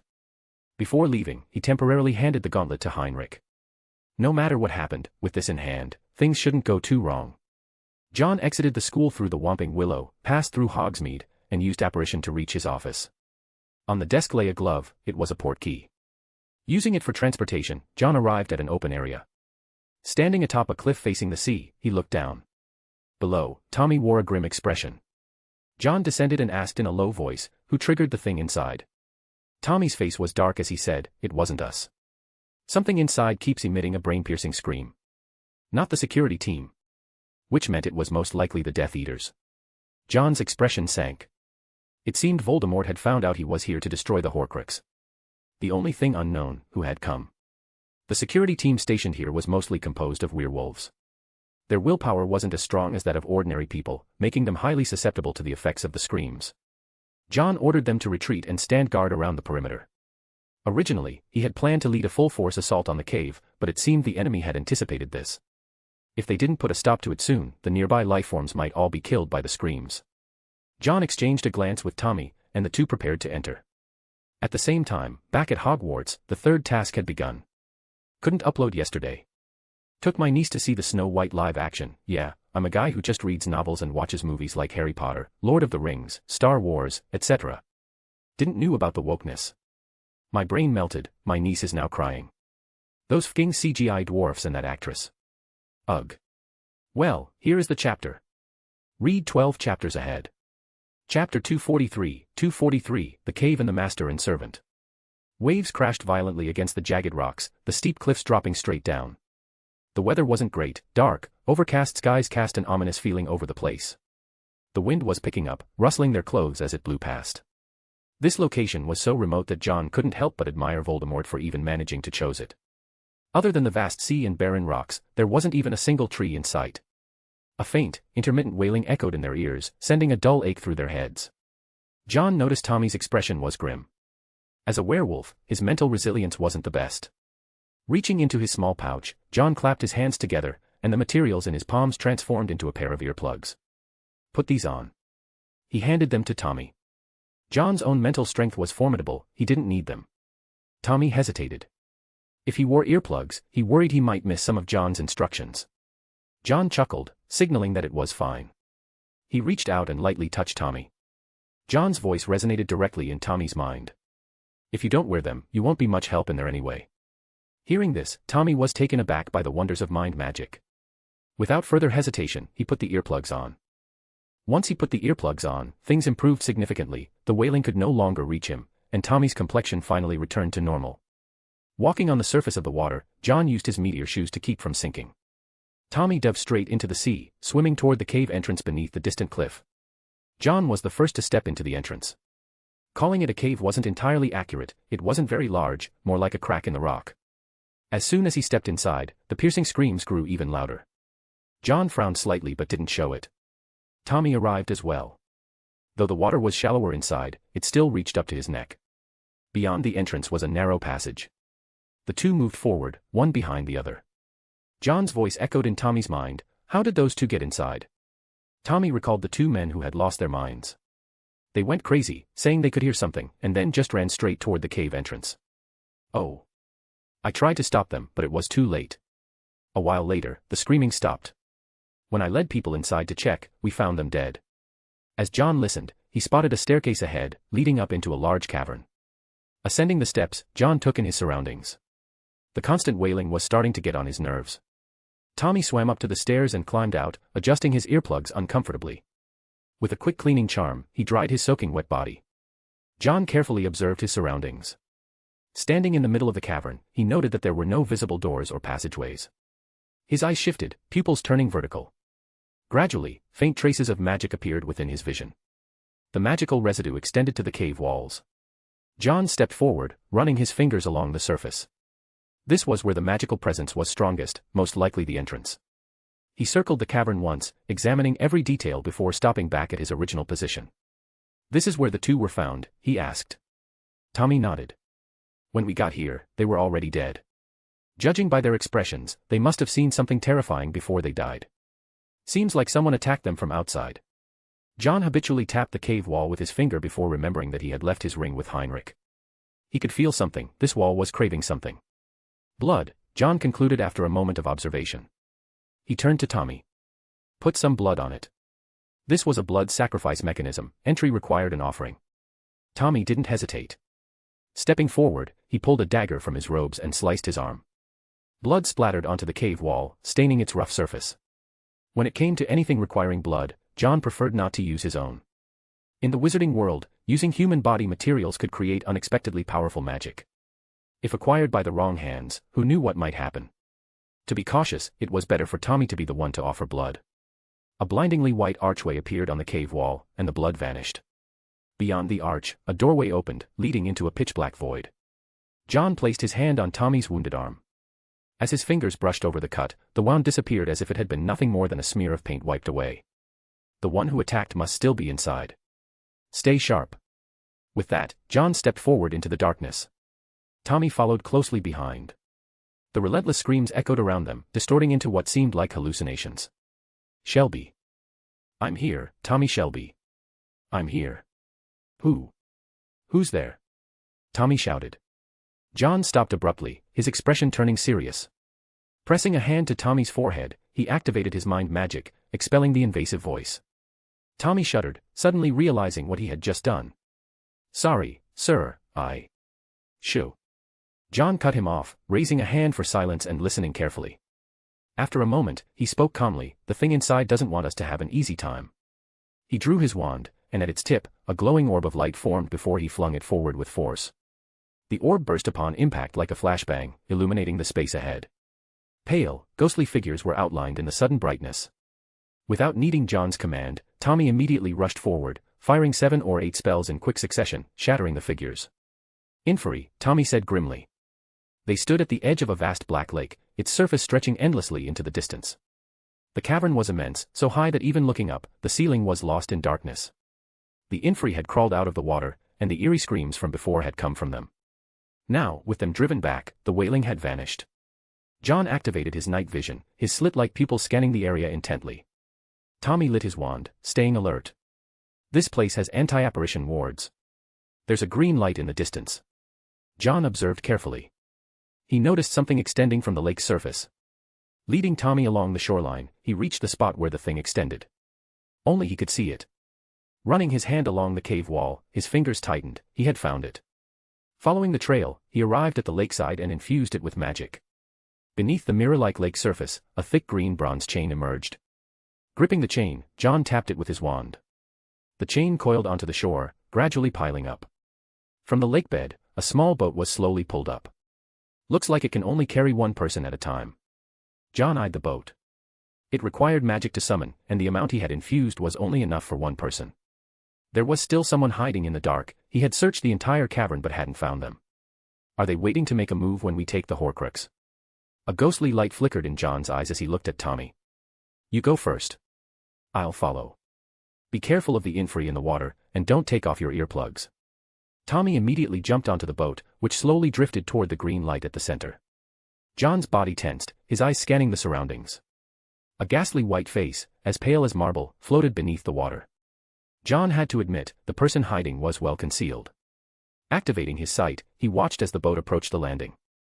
Rain-fusing magic, he sent the boat skimming across the mirror-like surface of the lake, leaving only a quickly fading ripple in its wake. Sitting in the boat, he realized the number of Inferi was even greater than he had expected. Beneath the water, hundreds, possibly thousands, of Inferi lay submerged. He suspected Voldemort had slaughtered an entire village to create this defensive mechanism. The pitch-black lake was eerie, with only the green glow and the light from Tommy's wand providing any illumination. When John reached the center, he found a small island in the middle of the lake. He saw Tommy's tense posture finally relax. At the center stood a stone basin, the source of the eerie green glow. Looking closely, he saw that the basin was filled to the brim with a luminous, emerald-green liquid. It looked like some kind of potion, shimmering with phosphorescent light. John reached out his hand, but before he could touch it, an invisible force prevented him from getting any closer. Is the Horcrux in here? He stared at the emerald-green liquid and tried a siphoning spell, but it had no effect. He tested several other spells, but none worked to remove the liquid. Even when he conjured a bowl to try and scoop it out, it remained untouched. Voldemort, you really seem to have a thing for this, he muttered. First, the blood sacrifice at the entrance, and now this glowing green liquid. None of it was instantly fatal. It was as if Voldemort wanted to watch his victims suffer, breaking them down slowly until they were consumed by despair. Such a twisted hobby, John murmured under his breath. He looked at the liquid again. He couldn't reach into it, couldn't separate it with magic, couldn't scoop or drain it, and even a vanishing spell didn't work. If it can't be altered by any means, does that mean it has to be drunk? John eyed the substance suspiciously. He had a feeling it wouldn't taste good. But taste was the least of his concerns, drinking it was almost guaranteed to have dire consequences. John looked at Tommy, sighed, and said, Tommy, I really regret bringing you along. If only it were someone else. With only the two of them here, the one who had to drink the potion was obvious. Tommy had already heard John's mutterings earlier. Seeing himself as nothing but a servant, he stepped forward with the resolve of a man facing his death and respectfully said, My lord, I have always awaited your command. Very good. John smiled in satisfaction. He dipped a bowl into the green liquid, scooping it up until it was full. The emerald glow reflected onto his face, making the scene look even more eerie. Read 12 chapters ahead. Chapter 244, Drinking and Inferi. Tommy was just about to take the bowl when he saw John remove his mask and bring it to his own lips. With one gulp, John felt as if someone had struck his head with a heavy blow. He steadied himself, his fingers gripping the stone basin so tightly that his knuckles turned white. My lord. Tommy was stunned, and then immediately panicked. He didn't even care that his earplugs had fallen out. John raised a hand to stop him from trying to snatch the bowl away. His voice was slightly hoarse as he said, "Tommy, remember what you just said." Tommy didn't understand and roared, "My lord, let me drink it. You should have let me drink it." He was extremely agitated, even losing his composure as he bellowed, "What if something happens to you? Tommy, if it were anyone else, I wouldn't hesitate to do exactly what you said." John held the bowl and looked at Tommy, trying to keep his expression neutral. "I am ordering you, stay alert to our surroundings." His tone was firm as he gave the command. John took a deep breath. As he had said, if someone else were here, he wouldn't have hesitated to let the other person drink it. Unfortunately, the person here was Tommy. In the magical world, Tommy was not just a subordinate in John's eyes, he was more than that. He was a friend. And when making decisions, he had to consider the possibility of losing Tommy's life. John had only taken a small sip earlier, but even that much of the emerald green liquid had begun to wear down his mind. If it had been Tommy drinking instead, he probably wouldn't have lasted until the end, he would have gone completely insane before even finishing. There was no doubt that Voldemort was a genius. To be able to create such a potion, it was almost a waste that he wasn't working as a minister of justice. John gulped down the rest of the emerald green liquid in his bowl, his throat moving as he swallowed. His steps wavered slightly, and he had to brace himself against the stone basin to stay upright. Tommy's face was filled with distress as he moved to help, but John immediately barked, "Do your job. I'm not going to die, Voldemort isn't kind enough to let me go that easily." He knew exactly what kind of person Voldemort was. Rather than granting people death, he preferred to see them suffer. Bending over, John felt a sharp, splitting pain in his head, his mind flooded with countless memories. It was as if someone had shattered his brain and then haphazardly pieced it back together. The agony twisted his expression, but he forcibly suppressed it. He scooped up another bowl of the liquid. This time, he didn't pause, he simply poured it straight into his mouth. Not a single drop was spilled. The liquid in the stone basin had visibly decreased. Just as he had expected, there was no other way to get rid of this thing besides drinking it. And it had to be finished completely. Even if John had wanted to pass the task to Tommy halfway through, it wouldn't have worked. Having figured everything out, John gave Tommy a firm instruction, "No matter what happens, you must make sure I finish drinking every last drop. Even if I beg you for mercy, you are not allowed to hold back." "My lord." Tommy clenched his fists tightly, his knuckles turning white. In the end, he still nodded in agreement. John scooped up the third bowl and drank it down. His fingers began to cramp, he nearly lost his grip on the bowl. This potion didn't just attack the mind, it damaged the body as well. Before his eyes, countless images flickered past. Painful memories surged up like a relentless tide. He couldn't stop himself from letting out a low groan, his fingers digging into the stone basin. If the basin weren't a magical construct, he might have crushed it by now. John gritted his teeth through the pain and forced himself to scoop up a fourth bowl. His grip was unsteady. So he simply shut his eyes, blocking out all the unpleasantness. Bringing the bowl to his lips, he realized something disturbing, his own hand refused to obey him. It wouldn't let him drink. At that moment, John turned to look at Tommy. Despite the unbearable pain he was enduring, his eyes were filled not with a plea for help, but a plea for Tommy to fulfill his promise. Tommy's eyes turned red. His breath came in ragged gasps, his arms trembling. But he reached out, took hold of John's hand, and brought the bowl to his lips. John wanted to smile, but his body wouldn't allow it. As John swallowed this bowl, he closed his eyes. The expression on his face gradually twisted into terror. This time, he didn't even have the strength to steady himself, he collapsed, nearly rolling into the lake. "My lord." Tommy lunged forward, catching John just in time. His eyes were bloodshot, terrifying to behold. John suddenly clutched Tommy with a death grip, his voice slurred and unconscious, "Drink." Tommy trembled all over.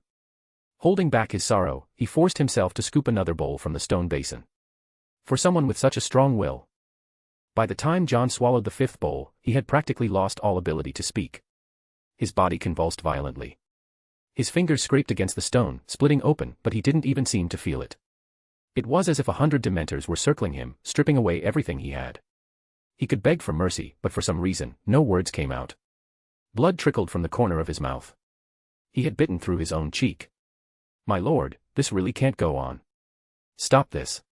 Tommy's voice trembled, his expression desperate. He longed to hear John utter even a single plea for mercy. Just one word. If John would just beg, even once, Tommy could convince himself to take him away from here. Scooping out the sixth bowl from the stone basin, he saw that more than half of the liquid was now gone. John's tightly clenched lips barely parted, allowing the liquid to trickle into his mouth. This bowl was swallowed painfully slowly, every second was sheer torment. Tommy pleaded, "My lord, let's leave.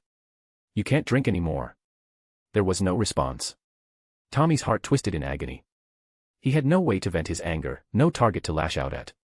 All he could do was scoop the seventh bowl. Truthfully, John had already reached his limit by the fourth bowl. But before drinking it, he had cast a mind magic spell on himself. A hypnotic suggestion, telling himself to keep drinking, no matter what. And at the same time, another absolute command, no matter what happened, he must not speak. His consciousness had shrunk to a single point.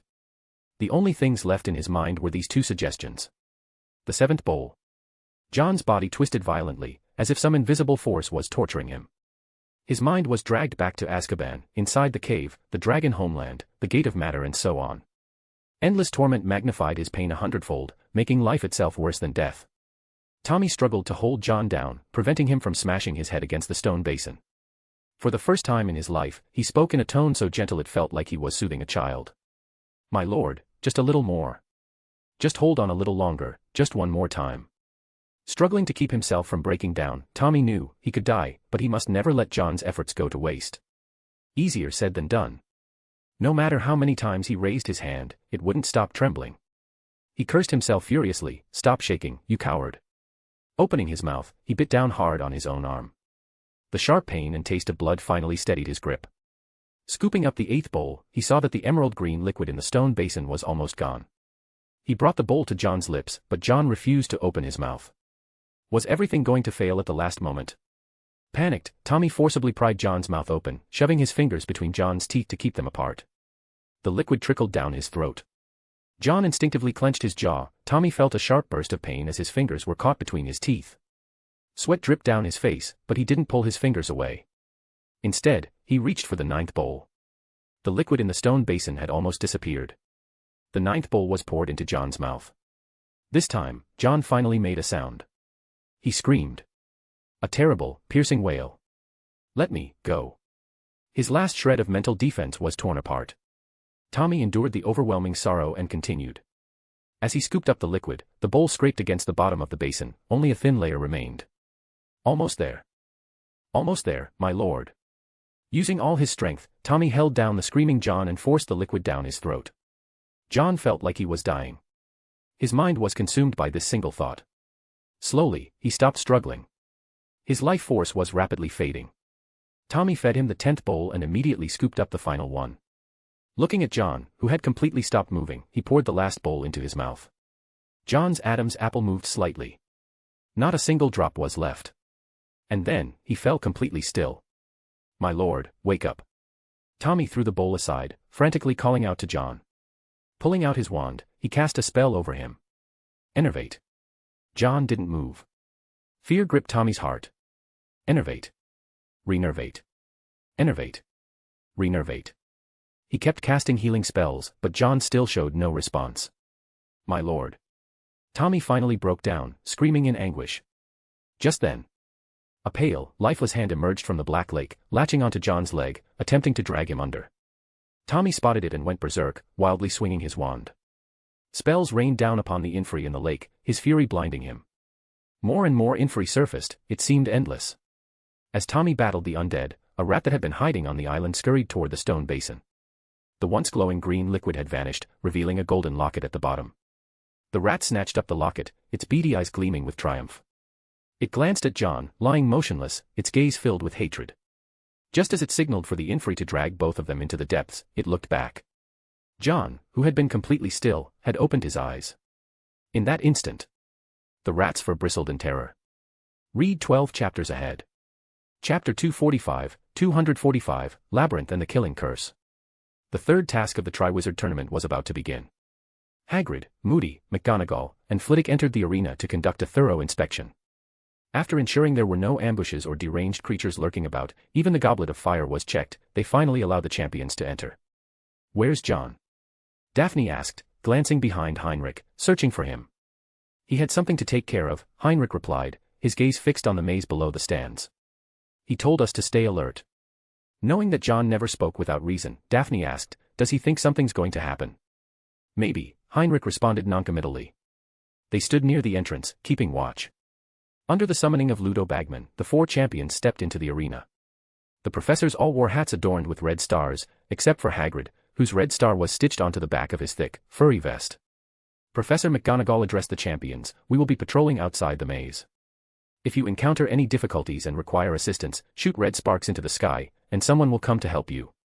Do you understand? After the incident with the mare people, the 3rd task had significantly improved its safety measures for the champions. The champions nodded, indicating their understanding. Good luck, Harry, Hagrid whispered. But no matter how quietly he thought he was speaking, the 4 champions stood too close together for it to go unnoticed. Fleur rolled her eyes and nudged Cedric with her elbow, her tone filled with dissatisfaction. Are you even a Hogwarts champion? It's like no one ever favors you. During her time at Hogwarts, she had finally understood why Slytherins always complained about the professors being biased. All 4 of them were champions, yet Cedric felt like he had been left out in the cold. Cedric could only offer a helpless smile and gave Fleur a subtle look, signaling her to drop it. Hagrid's face turned red from embarrassment. It wasn't that he had anything against Cedric, he simply wasn't as familiar with him. Realizing his mistake, he awkwardly greeted Cedric in return. Harry had also heard Fleur's remark. Even though it wasn't aimed at him, it still made him feel uncomfortable. Hagrid quickly walked away, and Moody stepped up to Harry, his gruff voice sounding out. You did it, Harry. Then, lowering his head and leaning in, he muttered, you're in great shape. Looks like you've been practicing hard. As he spoke, Moody gave him a knowing wink with his good eye. Harry nodded seriously, replying, thank you for the encouragement, Professor Moody. Moody, pleased, gave Harry a firm pat on the shoulder. Then, his hand moved toward Harry's head, hesitated for a moment, and in the end, gave it a light tap. The sensation left Harry feeling extremely uncomfortable. Professor McGonagall approached with a stern expression. Professor Moody, we need to go. All right, see you later, Harry. Professor Moody waved at Harry, while Fleur rolled her eyes yet again. Ludo Bagman cast a sonorous charm on himself and announced, ladies and gentlemen, the final task of the Triwizard Tournament is about to begin. He proceeded to read out the current scores for each school. Hogwarts champions held the first and second positions, drawing a round of enthusiastic applause. However, Karkaroff and Madame Maxime didn't look too pleased. Their applause was half-hearted at best. Amid the cheers, Heinrich took note of Moody's earlier gesture, a flicker of doubt flashing through his eyes. In a serious tone, he told Daphne, stay here and stay alert. Daphne was taken aback and watched as Heinrich turned to leave. Where are you going? She asked. I need to confirm something. Leaving those words behind, Heinrich walked toward the exit of the stadium. Daphne glanced around. Just then, Malfoy and Neville arrived, both of them panting. And now, Cedric, on my whistle. Ludo Bagman began the countdown. When the whistle blew, Cedric was the first to enter. After a short wait, Harry followed as the second champion. A little while later, it was Fleur and Crumb's turn to step inside.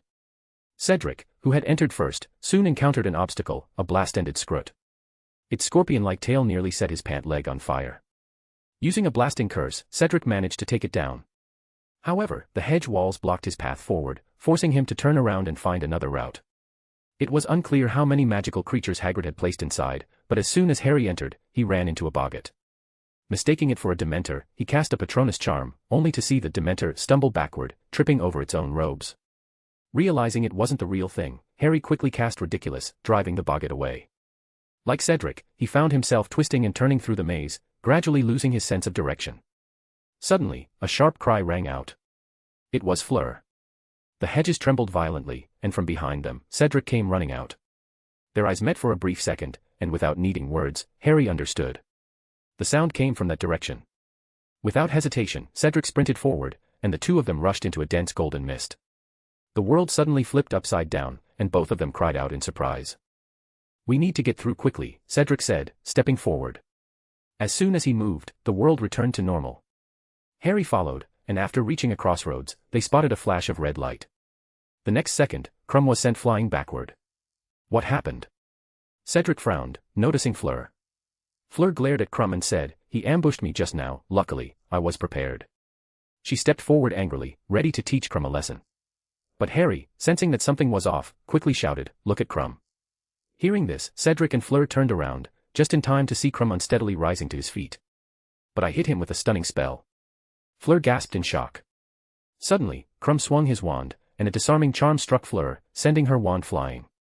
Cedric and Harry reacted simultaneously, casting a disarming charm and a stunning spell. The combined force sent Crumb flying once again. Fleur, are you okay? Cedric glanced at her condition and asked with concern.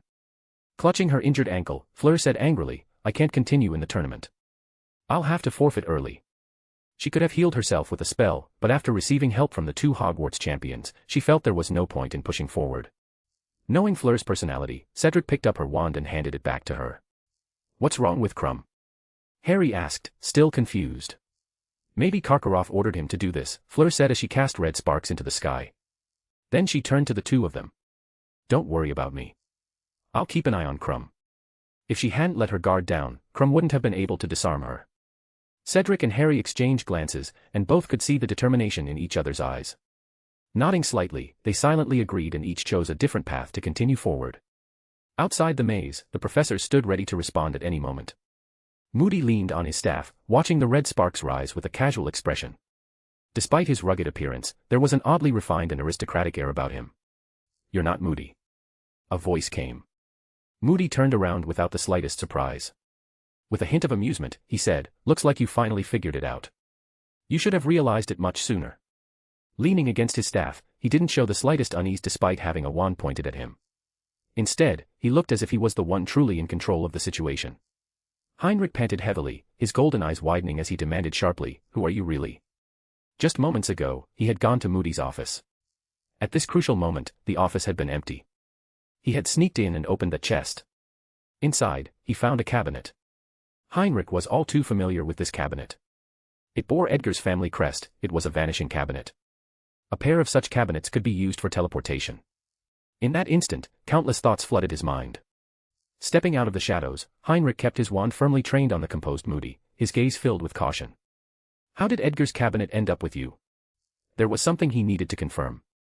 Moody let out a sigh and said, how you really are an unlikable child, just like you were when you were young. Then, shifting the topic, he tapped his wooden leg with his staff and said, did you know? Hogwarts has anti-apparition wards, but there is a way to bypass them. Petrificus totalis. Wasting no time on pointless talk, Heinrich struck decisively. Moody smiled and suddenly stomped his foot. His wooden leg jerked violently, yanking him into a swirling vortex. The spell missed its mark, and Heinrich's expression shifted. A portkey.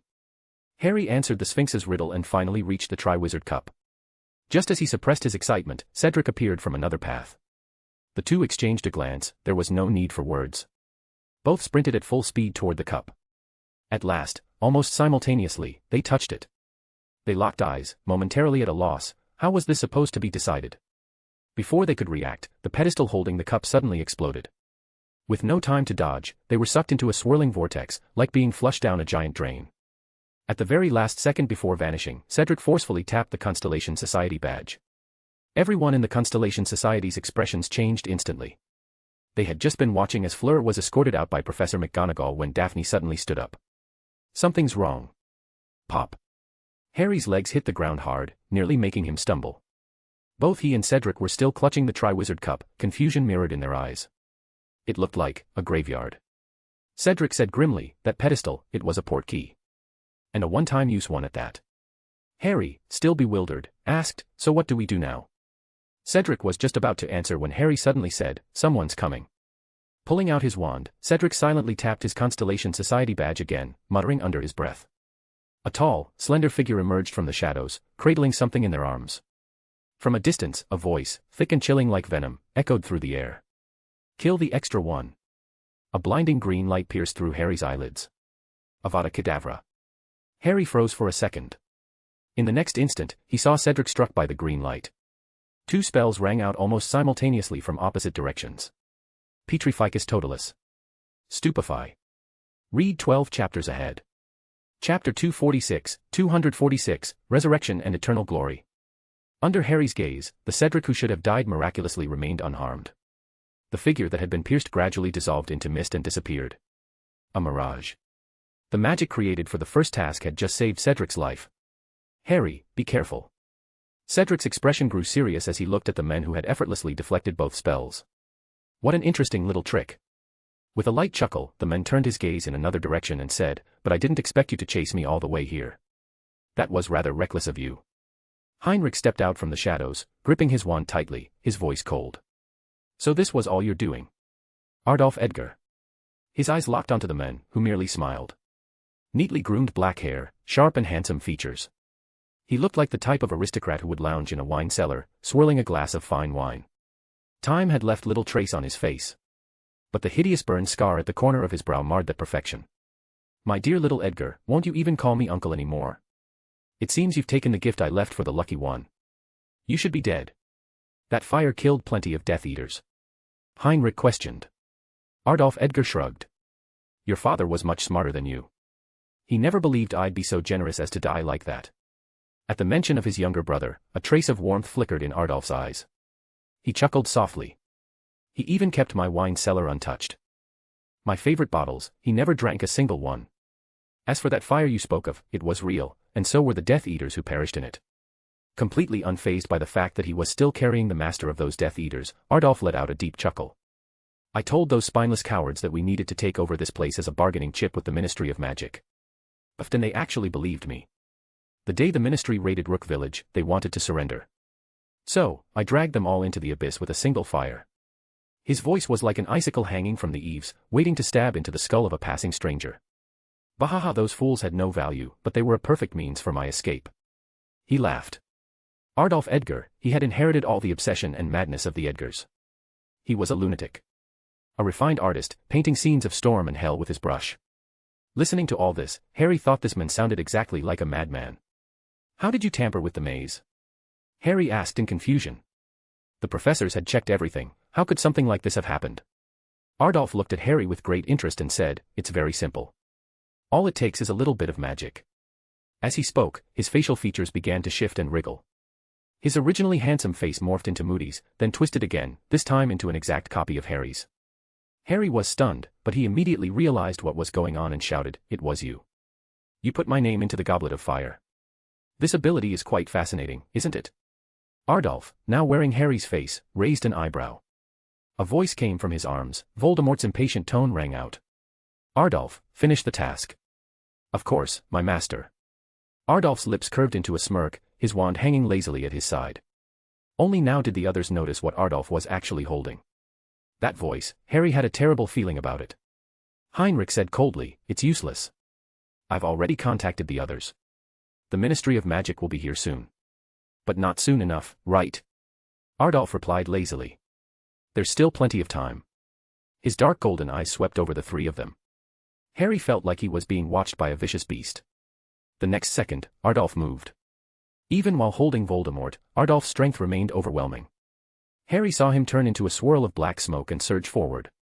Before Harry could react, a charm struck him, sending him flying backward. Cedric was startled, but thankfully, he had sparred with John before and reacted quickly, casting a disarming charm. Adolf flicked away the attack with ease. Just as he was about to strike again, a spell shot toward him from behind. He raised an eyebrow and, with a loud pop, apparat 20 feet away before swiping his wand. Heinrich's feet suddenly lost contact with the ground, he was levitated into the air. The moment his body floated upward, he countered swiftly, casting a shield charm to block a disarming charm. Cedric transfigured stones into tripping hazards, but Adolf leaped effortlessly over them and waved his wand. A statue on a nearby tombstone swung its scythe, barely missing Cedric's head. Exchanging a glance, Cedric and Heinrich attacked in perfect sync. Blazing inferno. Barrage of bullets. With a flick of Heinrich's wand, fire erupted, forming a towering wall of flames. Cedric transformed loose stones into a storm of flying bullets. Adolf flicked his wrist in a circular motion, and a tombstone flew in front of him, blocking the incoming stones. He then cast an extinguishing charm at the wall of fire, flames vanished instantly. Good. Very good. Now. Ack, thud, a cruciatus curse struck Cedric, sending him collapsing to the ground in agony, followed by a stupefy that knocked Heinrich unconscious. A complete defeat. Against the former Dark Lord's right-hand man, the gap between them was far too vast. A crushing sense of helplessness.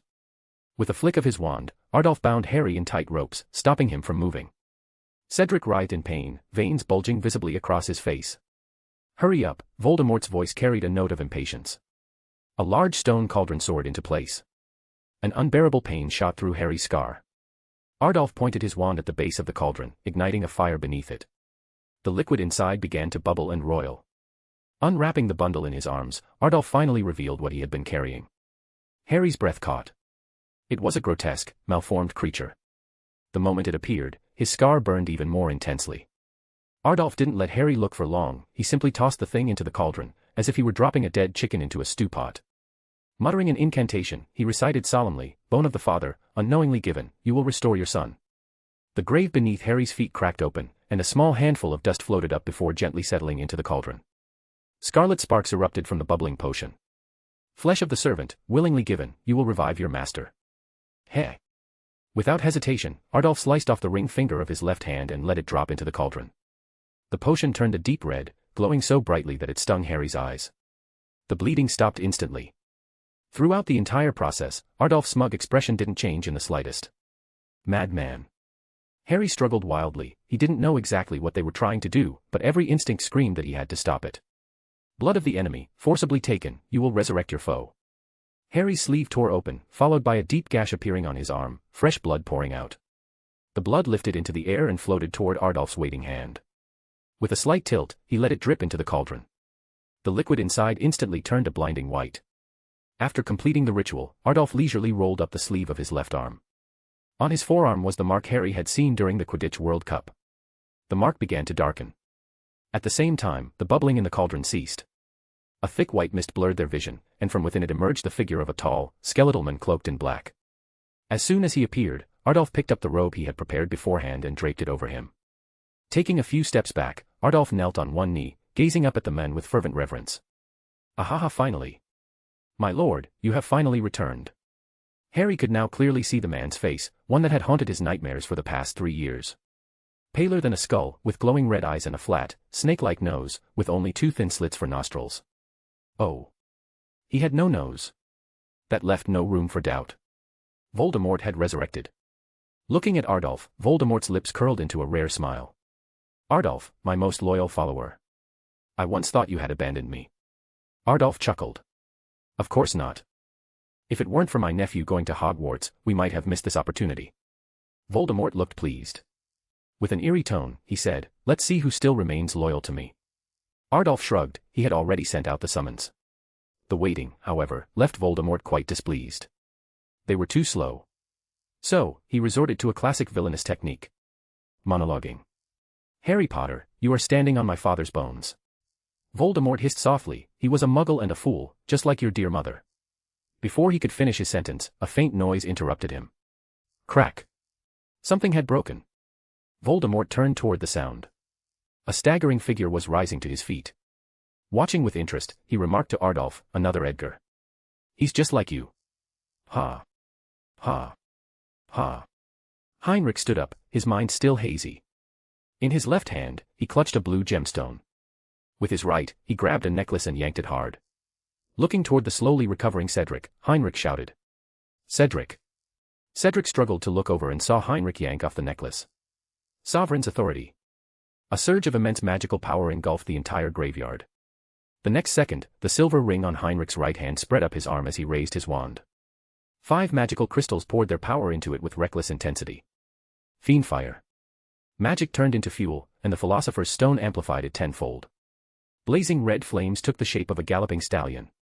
The sheer force of the spell sent blood trickling from the corner of Heinrich's eyes, while the golden hue in them blazed even brighter against the fire's glow. The flaming horse charged forward, dragging the fiendfire between Voldemort and Ardolf, forcing them apart. Cedric pushed his battered body forward, slicing through Harry's bindings with a severing charm before bolting toward Heinrich. "Heinrich," he shouted. He seemed to realize what Heinrich was about to do, and he wanted to stop him. Heinrich maintained his stance, forcing words through clenched teeth, "I am not like him." Ardolf's fiendfire burned his allies. But Heinrich's fiendfire would save his friends. Flashes of memories flickered through his mind, finally settling on the Constellation Society's gatherings. They had raised their golden goblets together. That light he had pursued was so warm, so radiant. Gripping his wand with both hands, Heinrich roared. "For eternal glory." The fiery stallion neighed, its hoof stamping flames across the ground, encircling the 2 enemies in an inferno. Trapped within the raging fiendfire, Voldemort's calm facade finally cracked. Anti-apparition jinx. Today. I, Heinrich Edgar, would clear every obstacle in John Wick's path. Read 12 chapters ahead. Chapter 247, Eternal Gubrathian Fire and Duel. A cave. Beneath the black lake, Inferi clawed their way up the rocks. Their withered hands gripped the slippery stone, hollow, misty eyes fixed on Tommy. Their waterlogged, tattered robes dragged behind them. On their sunken faces, an expression of disdain, directed at the thief. Tommy kept attacking. He had once been an experienced orer. He immediately cast a fire-making spell, igniting flames all around. But there were too many Inferi, an endless swarm. Fatigue crept over Tommy. The rat clutching the golden locket no longer felt so triumphant. At this moment, an overwhelming fear seized his body. His breathing became labored, and his plump frame rolled back toward the stone basin. No, it's you, it's you. The rat let out a sharp scream and his body shifted back into human form. A hand, missing one finger. It was Peter Pettigrew. The sheer terror gripping him was so intense that he had to fumble several times before he could even draw his wand. In his eyes, John had turned into a massive black mist, swallowing him whole. The scene shifted back to that pitch-dark dungeon. Under the watchful gaze of the silver mask, he was forced to drink bottle after bottle of Veritaserum. Demon, demon. His scream caught Tommy's attention. The moment Tommy turned his head, an Inferius broke through the defenses and rushed in. Just as it was about to reach him, the Inferius was sent flying backward. John, still lying on the ground, had finally regained some strength. He staggered to his feet, his face blank and numb. My lord. Tommy was overjoyed, tears welling in his eyes. John fought to reclaim control over his body. The effects of the potion had left him sluggish. He pulled a magic crystal from his small pouch. The crystal shattered, releasing a misty energy that finally cleared his mind. Using Dragon's Gaze, he completely engulfed Peter Pettigrew. Then, with a flick of his hand, the fallen wand flew back into his grasp. He stepped forward. Under Pettigrew's trembling, horrified gaze, he picked up the golden locket and slipped it into his pocket. Please. I beg you. Peter Pettigrew sobbed miserably. John looked at him with cold indifference. I'll deal with you once I'm out of here. With that, he cast Disarming, Cruciatus, and Stunning. 2 to the body, 1 to the head. Peter Pettigrew passed out instantly. Meanwhile, Tommy was struggling to hold his ground. John glanced at the countless Inferi swarming in. He clenched a Philosopher's Stone along with 3 magic crystals in his hand. Magic surged through him. At the tip of his wand, golden flames ignited. That single spark seemed eternal, its radiance piercing the darkness. Roar. The flames expanded in an instant, transforming into a massive golden fire dragon. The blazing dragon soared around the lake, incinerating every Inferius in its path into ashes. Gubrathian Fire Dragon. John raised his wand high, his robes billowing as magic burned through him at an incredible speed. The eternal Gubrathian fire had transformed into a blazing dragon, turning the entire lake's surface into shimmering gold. Go. With a single command, a pair of wings sprouted from John's back. Seizing Peter Pettigrew, he beat his wings and soared forward, flying alongside the fire dragon. Tommy quickly jumped into the boat. Any Inferius that dared to emerge from the water was immediately devoured by the flames.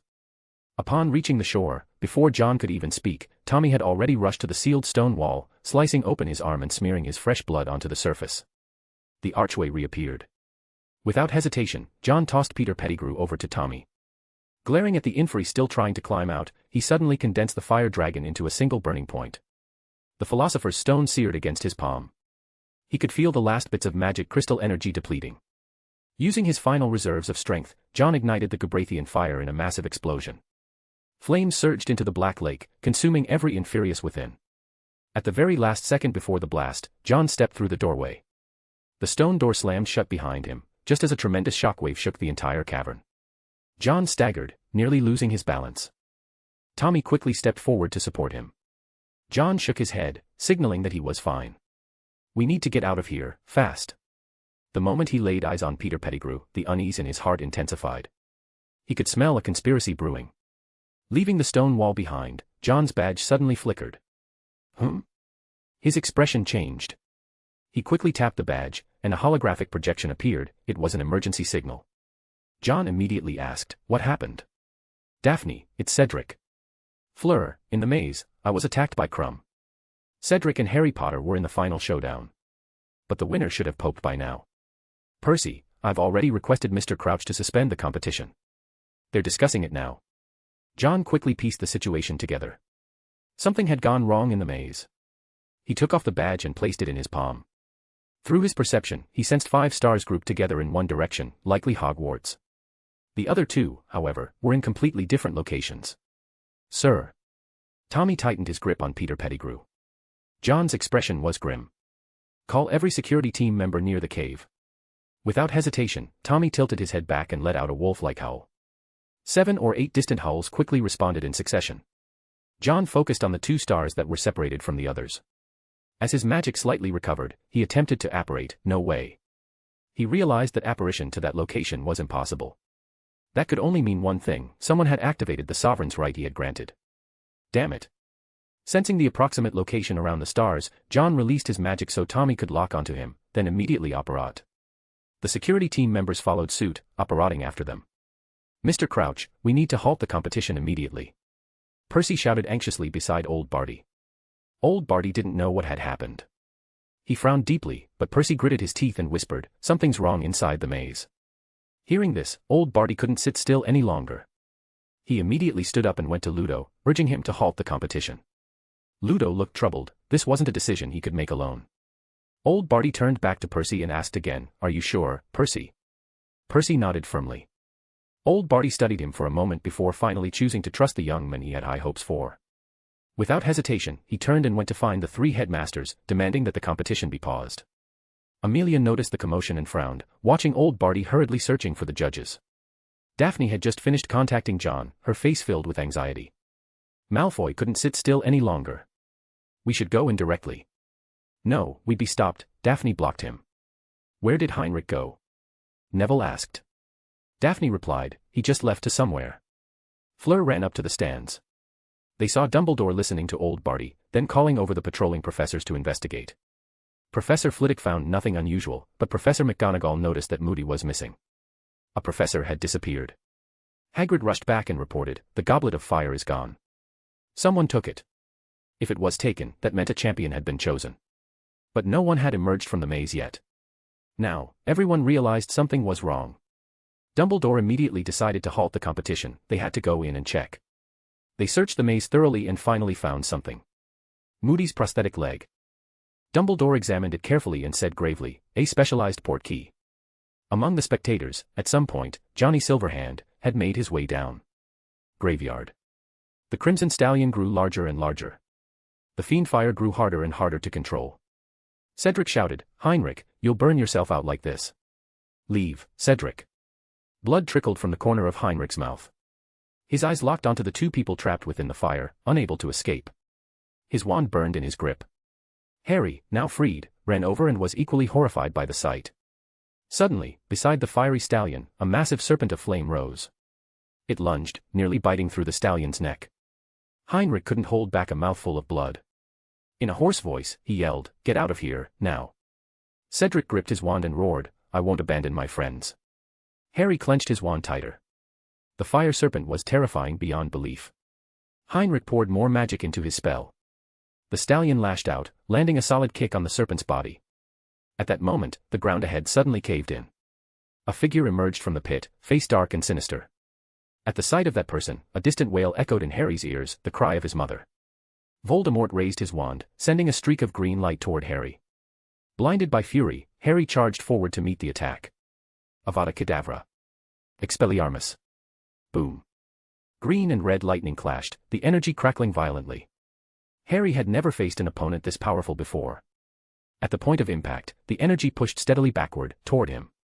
Seeing this, Cedric reacted immediately, stepping in to help. Expelliarmus. Voldemort flicked his free hand, crushing the spell midair. In the next moment, Cedric was sent flying. The duel had started. The Dark Lord versus the boy who lived. Edgar against Edgar. Read 12 chapters ahead. Chapter 248, Edgar and Light. Harry Potter, Voldemort's crimson eyes locked onto Harry. "Do you see it? That house on the hillside, my father once lived there." He advanced with ease, pressing forward step by step. The green light at the tip of his wand did the same. "My mother was a witch, living in the village. She fell in love with him. But when she revealed what she was, he abandoned her. My father despised magic. He left her and returned to his Muggle parents before I was even born, Potter." Voldemort spoke as if he were an elder, sharing family gossip with Harry. "My mother died giving birth to me. I grew up in a Muggle orphanage, but I swore I would find him. I did, and I took my revenge on the men who gave me his name, Tom Riddle. The green light was nearing Harry's wand tip. He wasn't even listening to what Voldemort was saying anymore. And yet, Voldemort kept rambling on. "Shut up!" Harry roared. He staggered backward but forced himself to stand his ground. Cedric struggled to his feet, drawing Voldemort's irritation. Like an annoying little insect, Voldemort muttered. He raised his free hand, though it held no wand. Cedric suddenly felt an invisible grip tightening around his throat. He was lifted into the air, gasping, limbs flailing. Voldemort's frustration grew. "Where are my Death Eaters?" Harry Potter, I remember it well, that helplessness, weaker than the smallest creature, unable to close my eyes day or night. I forced myself to survive, second by second. As he spoke, Voldemort suddenly smiled, his tone chilling. "For 13 years, I waited in that forest, and finally, my loyal follower came to me. 4 years ago, I had a chance to return, but..." His expression twisted into pure fury, spitting out the name with disgust, "John Wick. That cunning little creature deceived me with the guise of allegiance. When I believed in him, he struck me a devastating blow. I failed. I was just one step away from the Philosopher's Stone. Forced to retreat, I returned to my hiding place in the forest, where I met my friend, Nagini." At the mention of Nagini, Voldemort seemed momentarily lost in thought, only for his rage to surge even higher. John Wick. Again, it was him. He stole Nagini from me, robbed me of the venom I relied on to survive. The frail body I had crafted nearly perished in that cursed forest, until Wormtail found me and brought me to Ardolph. With immortality beyond my grasp, I settled for a lesser goal, regaining my former strength. But Voldemort's red eyes darkened, so intense they seemed ready to bleed. My most loyal Death Eaters were imprisoned. And I discovered a crucial truth: that bastard wants to take my power for himself. I could not wait any longer, so I sent Wormtail to retrieve my possessions. Wormtail lured him away. And once I am whole again, I will kill him, just as I will kill you now, Harry Potter." Voldemort sneered. "Your mother cast an ancient magic on you.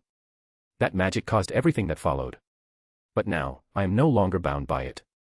And I will kill you." The blazing serpent coiled. The fiery steed trampled forward. The battle was reaching its climax. Harry doubted he would live long enough to see who won or lost. The green light was now less than a foot away from him. The Death Eaters had not responded to the summons, and Voldemort was losing patience. He would kill Harry Potter. Right now.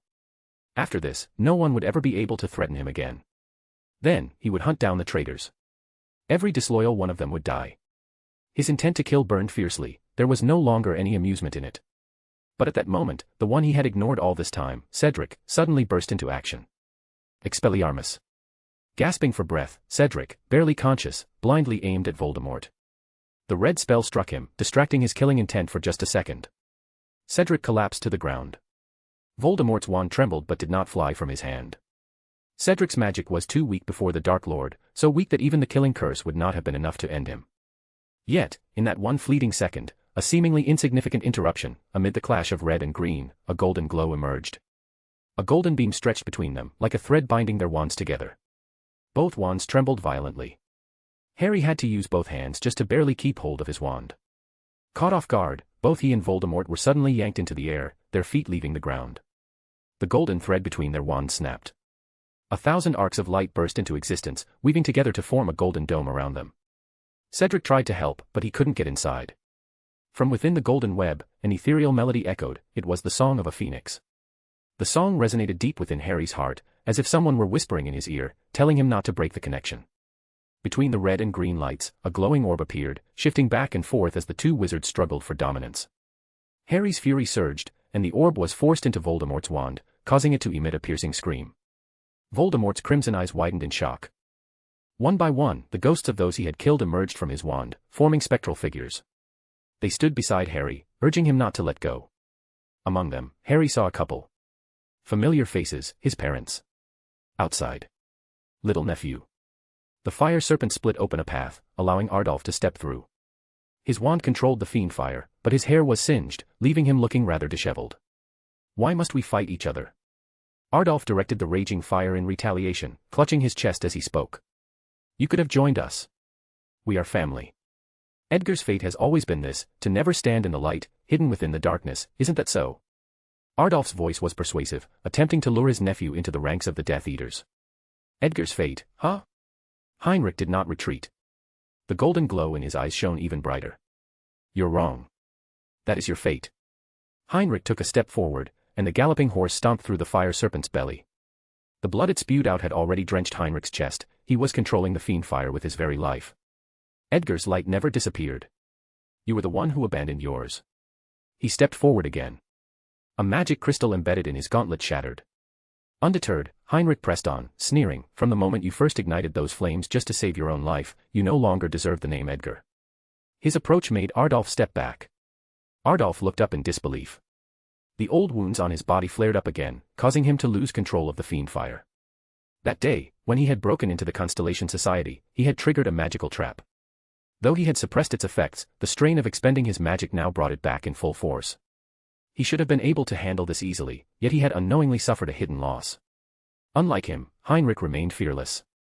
You want to kill me? Ardolf stared at Heinrich, momentarily dazed by how much he resembled his younger brother. I have already found that light. I won't let anyone destroy it. Another magic crystal embedded in Heinrich's gauntlet shattered. His fiery steed became harder to control, thrashing wildly as it stomped down, crushing the fire serpent's head. Bahaha. That's nice and all but. Ardolf suddenly laughed. In a soft voice, he said, You're insane. This will kill you too. He was certain that Heinrich wouldn't go through with it, just as he himself once hadn't. Burning Death Eaters alive had only ever been a means of hiding himself better. Yes, Heinrich's expression was eerily calm. He said flatly, I will die, with you. Ardolf suddenly couldn't understand. He asked, that person, is he really worth following like this? He's just a child. On Heinrich's pale, sickly face, a bright smile appeared, the kind of smile no Edgar had ever worn before. John Wick will be known throughout the entire wizarding world. His light will not only shine in Hogwarts but in all the filthy, wretched places, he will illuminate the entire world. Even Edgar will be touched by his light. The third magic crystal shattered, leaving only two dim ones struggling to sustain their power. The fiend fire had completely lost control. The fire serpent was devoured by the flaming steed, making it even more ferocious. Cedric tried to rush in, but the raging fire refused to let him get close. Heinrich, he shouted, desperately casting an aguamenti to douse the flames. But this was fiend fire, such powerful flames could not be extinguished unless Dumbledore himself intervened. Do you see it now? Heinrich's lips curled into a smile. Let us welcome that light together. Ardolf let out a bitter chuckle and shook his head, but he replied calmly, I never thought I'd be killed by my own nephew. For your king, and for my master, let us die together. Edgar, the right hand of the strong. 2 generations stood in the midst of the blazing fiend fire, neither retreating from their ideals. As Voldemort's lieutenant, Ardolf's power was undeniable. With level 6 magic, he wouldn't have been trapped by the fiend fire, if not for the ambush he suffered while luring John away. One misstep led to another. He thought he had control over everything, but in the end, he had underestimated the human heart. The flaming steed stomped down on Ardolf, his body igniting as he calmly accepted death. The fiend fire no longer obeyed Heinrich's command, not that he had the strength to control it anymore. He coughed up mouthfuls of blood, his already pale face turning even whiter. His silver hand transformed into a ring, which he removed and held in his right hand. With his left hand, he set down his wand and took off the Constellation Society badge, holding it carefully. He wanted to face death with peace. But just as it neared, a figure suddenly appeared in his mind. Annoying, frustrating, yet the golden light was always blinding. Heinrich, after graduation, can I come find you? The blond boy had a bright, cheerful smile. Your eyes are beautiful, like the sun setting over the sea. We can go anywhere the light touches. No matter where it is, I'll take you there.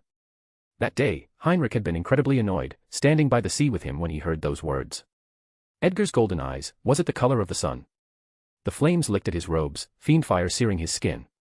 In his daze, he thought he heard that voice once more. Heinrich. Through the thick smoke and scorching flames, his golden eyes lifted to look outside. That person was frantically trying to rush in. He saw the person's lips moving, shouting something, but the roaring fiend fire devoured the sound, sealing it away. He couldn't hear it. Yet, he couldn't help but smile. Sorry. But I won't make it to graduation. As he spoke, the fiend fire consumed him. Heinrich. Read 12 chapters ahead. Chapter 249, Seeking Help and Rejection. Heinrich. Cedric shouted as he practically jumped into the blazing fire but was held back by the newly arrived Kim Ledisley. Fiend fire. Thick smoke. Death. A life fading away, accompanied by roars and despair. Harry couldn't hear it, he was locked in a standoff with Voldemort. His parents urged him not to let go, to hold his ground in this struggle. So he really was a wizard. An old man emerged from Voldemort's wand. This guy took my life. You fight him, kid. Then a woman appeared. Seeing Harry, she shouted loudly, don't let go. Don't let him hurt you, Harry. Don't let go. When the connection breaks, we can only stay for a short while, but we'll buy you time, hurry and leave. No, I can't. Floating in midair, Harry clenched his teeth. He had no way to escape. He couldn't apparate, and the portkey was single-use, there was no way for him to leave. If he let go, there was only one outcome, death. But then his mother said, Dumbledore is coming, Harry. That single sentence filled him with strength. He chose to believe her. With a firm flick of his wand, he broke the connection. The images did not disappear, they flew around Voldemort. Harry crashed into an embrace, it was Dumbledore. He really had come. A flicker of wariness crossed Voldemort's face. His Death Eaters, for some unknown reason, had not arrived. Adolf Edgar was dead. Even for Voldemort, in the current situation, direct confrontation was impossible. The effect of the authority artifact had faded, and Voldemort's wand gleamed with green light. The killing curse shot forward like a bolt of thunder, heading straight for Dumbledore. At that moment, a celestial melody rang out. A phoenix swooped in, swallowing the green light in one gulp. Then, it fell, reduced to a pile of ashes. From within the ashes, an ugly newborn chick emerged. A phoenix reborn in fire. Voldemort sensed another presence approaching. This time, he was in a truly sorry state. The eerie atmosphere he had originally crafted vanished completely, swept away by the raging fire and Dumbledore's arrival. Out of the corner of his eye, he saw another person descending from the sky. A surge of murderous intent descended in an instant. Confringo. A blast of white light obliterated the spot where Voldemort had just stood. The immense force reduced both the ground and the gravestones behind it to dust. Voldemort. John had arrived. And he had lost it. Spells shot out like they cost nothing, magic pouring out endlessly. His right hand clenched the air. The silver Wick sword materialized out of thin air, instantly engulfed in flames. Wings spread from his back, and with a powerful flap, he swung his sword at Voldemort from 20 feet away. The flaming blade carved a deep trench into the ground, splitting every gravestone in its path clean in half. Voldemort cast a long, deep look at John. Without giving him a second chance to strike, he vanished with apparition. John didn't waste a second chasing after him. Instead, he turned and charged straight toward the fiend fire. There, another silver masked stood with his wand raised high, his hoarse voice roaring desperately, finite incantatem. Even Kim, a master of dark arts defense, could not extinguish this raging inferno. All flames should have been within his power to extinguish, just like before. But now, Kim's golden light seemed insignificant before the raging fire. John arrived and saw the figure burning within the flames. His eyes turned bloodshot, and his magic flared uncontrollably. Dumbledore, about to step in, suddenly paused as he witnessed an overwhelming surge of magic explode from John. The raging fiend fire, whoosh, was suddenly gripped, as if seized by an invisible hand. Scarlet eyes filled with boundless fury, John raised his sword and slashed. Fiend fire, forcibly crushed by magic, split apart, carving out a path. Magic overload. Dumbledore watched intently. Another figure dashed into the fire and pulled out the charred corpse. The moment the body left the flames, John saw tightly clenched hands loosen. A silver ring and an emblem fell to the ground. His knees buckled, but just as he was about to collapse, he forced himself to stand again, murmuring, "Right. Use magic. This is a world of magic." He looked at the big guy who had removed his mask and was now sobbing uncontrollably. Forcing himself to calm down, he ordered, "Kim, put him down. Let me do it." He emptied his small pouch, spilling out thousands of galleons. With a flick of his wand, he cast the coin spell. The golden coins visibly dwindled, vanishing one by one, until they were all gone. Yet, the corpse remained unchanged. John clenched his teeth, then thought of his time magic. A golden magic circle appeared on John's left hand as he spun time backward. The body, charred by fiend fire, was gradually restoring itself, a glimmer of hope sparked in John's eyes. "Heinrich, I'm here. Everything will be fixed," he murmured. Black, smoke-like wisps continuously swirled around his body, shifting unpredictably. Golden sand in his left hand rapidly depleted, but John ignored it, pushing forward until the burned corpse became nothing more than a dried husk. Then, the last grain of golden sand vanished. John shouted, "No, no, no. Keep restoring. Right, I still have soul magic." Muttering to himself, John extended his right hand, black threads wrapping tightly around the withered corpse. But There was no life left. How could it be healed? Cedric collapsed to his knees, sobbing uncontrollably. Kim Ledisley, his mask discarded, stared blankly ahead, unable to process what had happened. John's mind raced. Suddenly, he whipped his head toward Harry. Harry shivered under the weight of John's gaze. But John wasn't looking at him. Striding toward Dumbledore, John said urgently, "Professor Dumbledore, the Time Turner. We can use the Time Turner." He even forgot his usual pretense, looking at Dumbledore with desperate hope and pleading, "I know you have one. You still have one. Give me the Time Turner, let me save him." Dumbledore was silent for a long moment. He could not stand by and watch John defy death itself. And, more than anyone, he understood, the Time Turner could not change a fate already sealed. Shaking his head, Dumbledore said, "I'm sorry, but I cannot give it to you." The light in John's eyes, filled with hope and even a touch of pleading, gradually dimmed. Under Dumbledore's gaze, black magic surged from John's body, spreading outward in waves. A deep, chilling voice rang out. "Professor Dumbledore, I want you to hand over the Time Turner." It was mine to begin with, wasn't it? The voice was so cold, so unlike before, suffocating in its intensity. Dumbledore could see it clearly, John was now in an extremely dangerous state. But still, he shook his head and said solemnly, "Time is a taboo, child." A taboo. A low chuckle sounded. John, who had been hanging his head, suddenly lifted it. In his eyes, hatred, mixed with fury. "Dumbledore, you're as hypocritical as ever. You had the chance to save him just now. But in the end, you chose Harry. It's you. It's all because of you." John's sanity was slipping away. Black magic spread like a swamp, dragging everyone down with it. With a voice filled with resentment, John spat, "You were the first to arrive here. You didn't choose Heinrich, was it because of his family? Because he wasn't from Hogwarts? Or was it simply because he wasn't Harry fucking Potter? Favoritism." This wasn't the first time John had realized it. But he never expected that when Heinrich was surrounded by fiendfire, while Harry and Voldemort faced off, Dumbledore would, without hesitation, choose Harry. Even though, if Dumbledore had acted, Heinrich might have survived. He didn't. He cared more about Harry Potter's life than Heinrich's. To hell with the so-called savior. John only wanted his best friend to live. Now, his voice was steady, but each word carried the weight of his fury. "Give it to me, Dumbledore." John knew. He knew everything. Just like he knew Mundungus Fletcher was still secretly working for Dumbledore. He thought showing goodwill, letting the old man see he was a good person, might mean something. He knew that 2 Time Turners had been approved for third-year use, one of them was in Dumbledore's drawer. He knew that Dumbledore had some apprehensions about him and was blatantly biased toward Harry. But he was a Hogwarts student too. Wasn't he? All he wanted was fairness. He was even willing to give up future fairness, if it meant bringing Heinrich back. John took a deep breath. His face was devoid of emotion as he pointed his sword at Dumbledore once more and said, "Give it to me." As long as he had the Time Turner, everything could still be fixed. "Right. I'm sorry." Dumbledore gently set Harry down and looked at John. His answer remained the same. "I cannot." Harry's heart pounded in his chest, but he had no idea what to say. Facing the greatest wizard of the century, John was on the verge of collapse. "I cannot stand by and watch you take an irreversible path," Dumbledore said, his expression complicated. He tried to make John reconsider. "Do not tamper with the forbidden, John. Death cannot be undone. A Time Turner cannot do what you wish." John knew he might have exposed himself. So what? He let out a cold laugh and turned away. Tampering with the forbidden. Who was the real one tampering with the forbidden? Who was the one pretending to uphold fairness while standing high above everyone else? "You have exhausted the last shred of goodwill I had for you, Dumbledore." John's footsteps paused for a moment.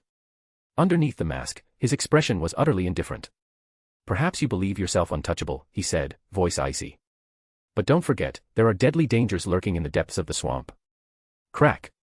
Snap. Crack. A series of loud cracks echoed around them. The security squad had arrived. Tommy appeared, dragging along a bound and battered Peter Pettigrew. He silently stood behind John. Note. "So. I disappeared for 2 days, was it 3, because I did something incredibly dumb.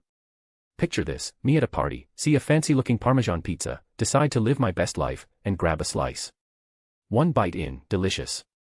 10 minutes later, chaos. Why? Because I'm allergic to eggplant, and guess what the pizza base was made of? Loudly crying face skull. Anyway, I've survived my tragic villain origin story, recovered from my eggplant betrayal, and I'm officially back in the game. Let's do this. Read 12 chapters ahead. Chapter 250, Death and Lamentation. Death. Silence. The fiendfire roared. The flames stretched their shadows long. John stood in silence, facing the withered corpse. Wordlessness was the loudest echo, so piercing, so deafening. His hands trembled. Cedric's face was no longer handsome. Tears and snot covered it completely. I didn't save him. It's all my fault. Cedric was drowning in guilt. It was because of him that Heinrich had come here. It was because of him that Heinrich had chosen to perish alongside Ardolf. If he had never entered the Triwizard Tournament, maybe none of this would have happened. It's not your fault, Cedric. John closed his eyes, forcing himself to stay calm. All the words in his mind condensed into a single sentence. Let's go back. Yes, back. Back to the Constellation Society. Back to the place they had built together. John struggled to hold onto his sanity. His friend, his right-hand man, Heinrich Edgar, was dead. Dead in a raging fire. Edgar, who had walked through darkness, had perished in flames meant to protect. At the root of it all, John hated himself for not arriving sooner. If he had come earlier, none of this would have happened. His hand reached into his pocket, where the golden locket he had risked his life for lay. There was no joy in obtaining it. If securing a Horcrux meant sacrificing someone, he would rather have stayed out of this mess altogether. For years at Hogwarts, he had grown arrogant. The identity of Johnny Silverhand, with all its vast resources, allies, and money, had made him complacent, made him believe he could stand against Voldemort. Reality had slapped him in the face. He had become the king of Nocturne Alley, the king of Slytherin. Perhaps he should have been basking in glory. But now, all he had was desolation. Nothing comes without a price. A fundamental rule of alchemy. To gain something meant to lose something in return. He had thought he had lost enough already. But nothing had ever hurt as much as this. Without a word, Kim lifted the corpse into his arms and gave John a slight nod. The only ones who had come from Hogwarts were Dumbledore and Kim Ledisley. Moody's wooden leg had been found in the maze. A special portkey, a one-way, single-use transport. But Heinrich had thought of another way, searching through the vanishing cabinet. So, he had left a message on the wooden leg, then rushed ahead to use the vanishing cabinet to get here. Kim had immediately recognized Heinrich's handwriting and had also hurried to Moody's office, using the vanishing cabinet to follow. He had arrived only moments before Dumbledore, just in time to watch Heinrich become engulfed by the fiendfire, yet he had been powerless to extinguish it. Dumbledore had tracked the one-way portkey's destination and used Fawkes to teleport. Their arrivals had followed one after another, and then John had come. John picked up the badge and the ring, his fingers trembling slightly as he gently slipped the ring onto his hand. Tommy remained silent, he knew there was no need to speak. The security team was also quiet, suffocated by the aura radiating from John. This was his first natural magical outburst. Not induced by drinking the blood of magic. That overwhelming sense of power, yet it brought him no joy.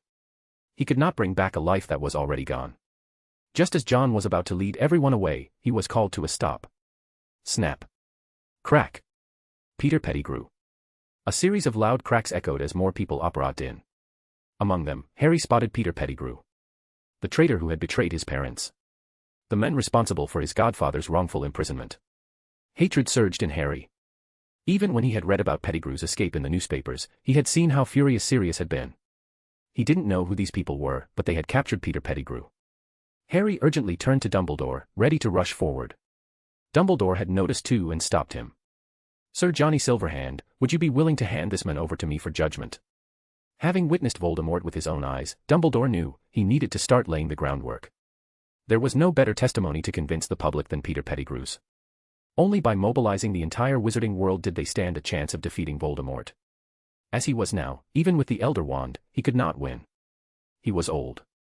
Time was the most powerful magic, one even the greatest wizards could not resist.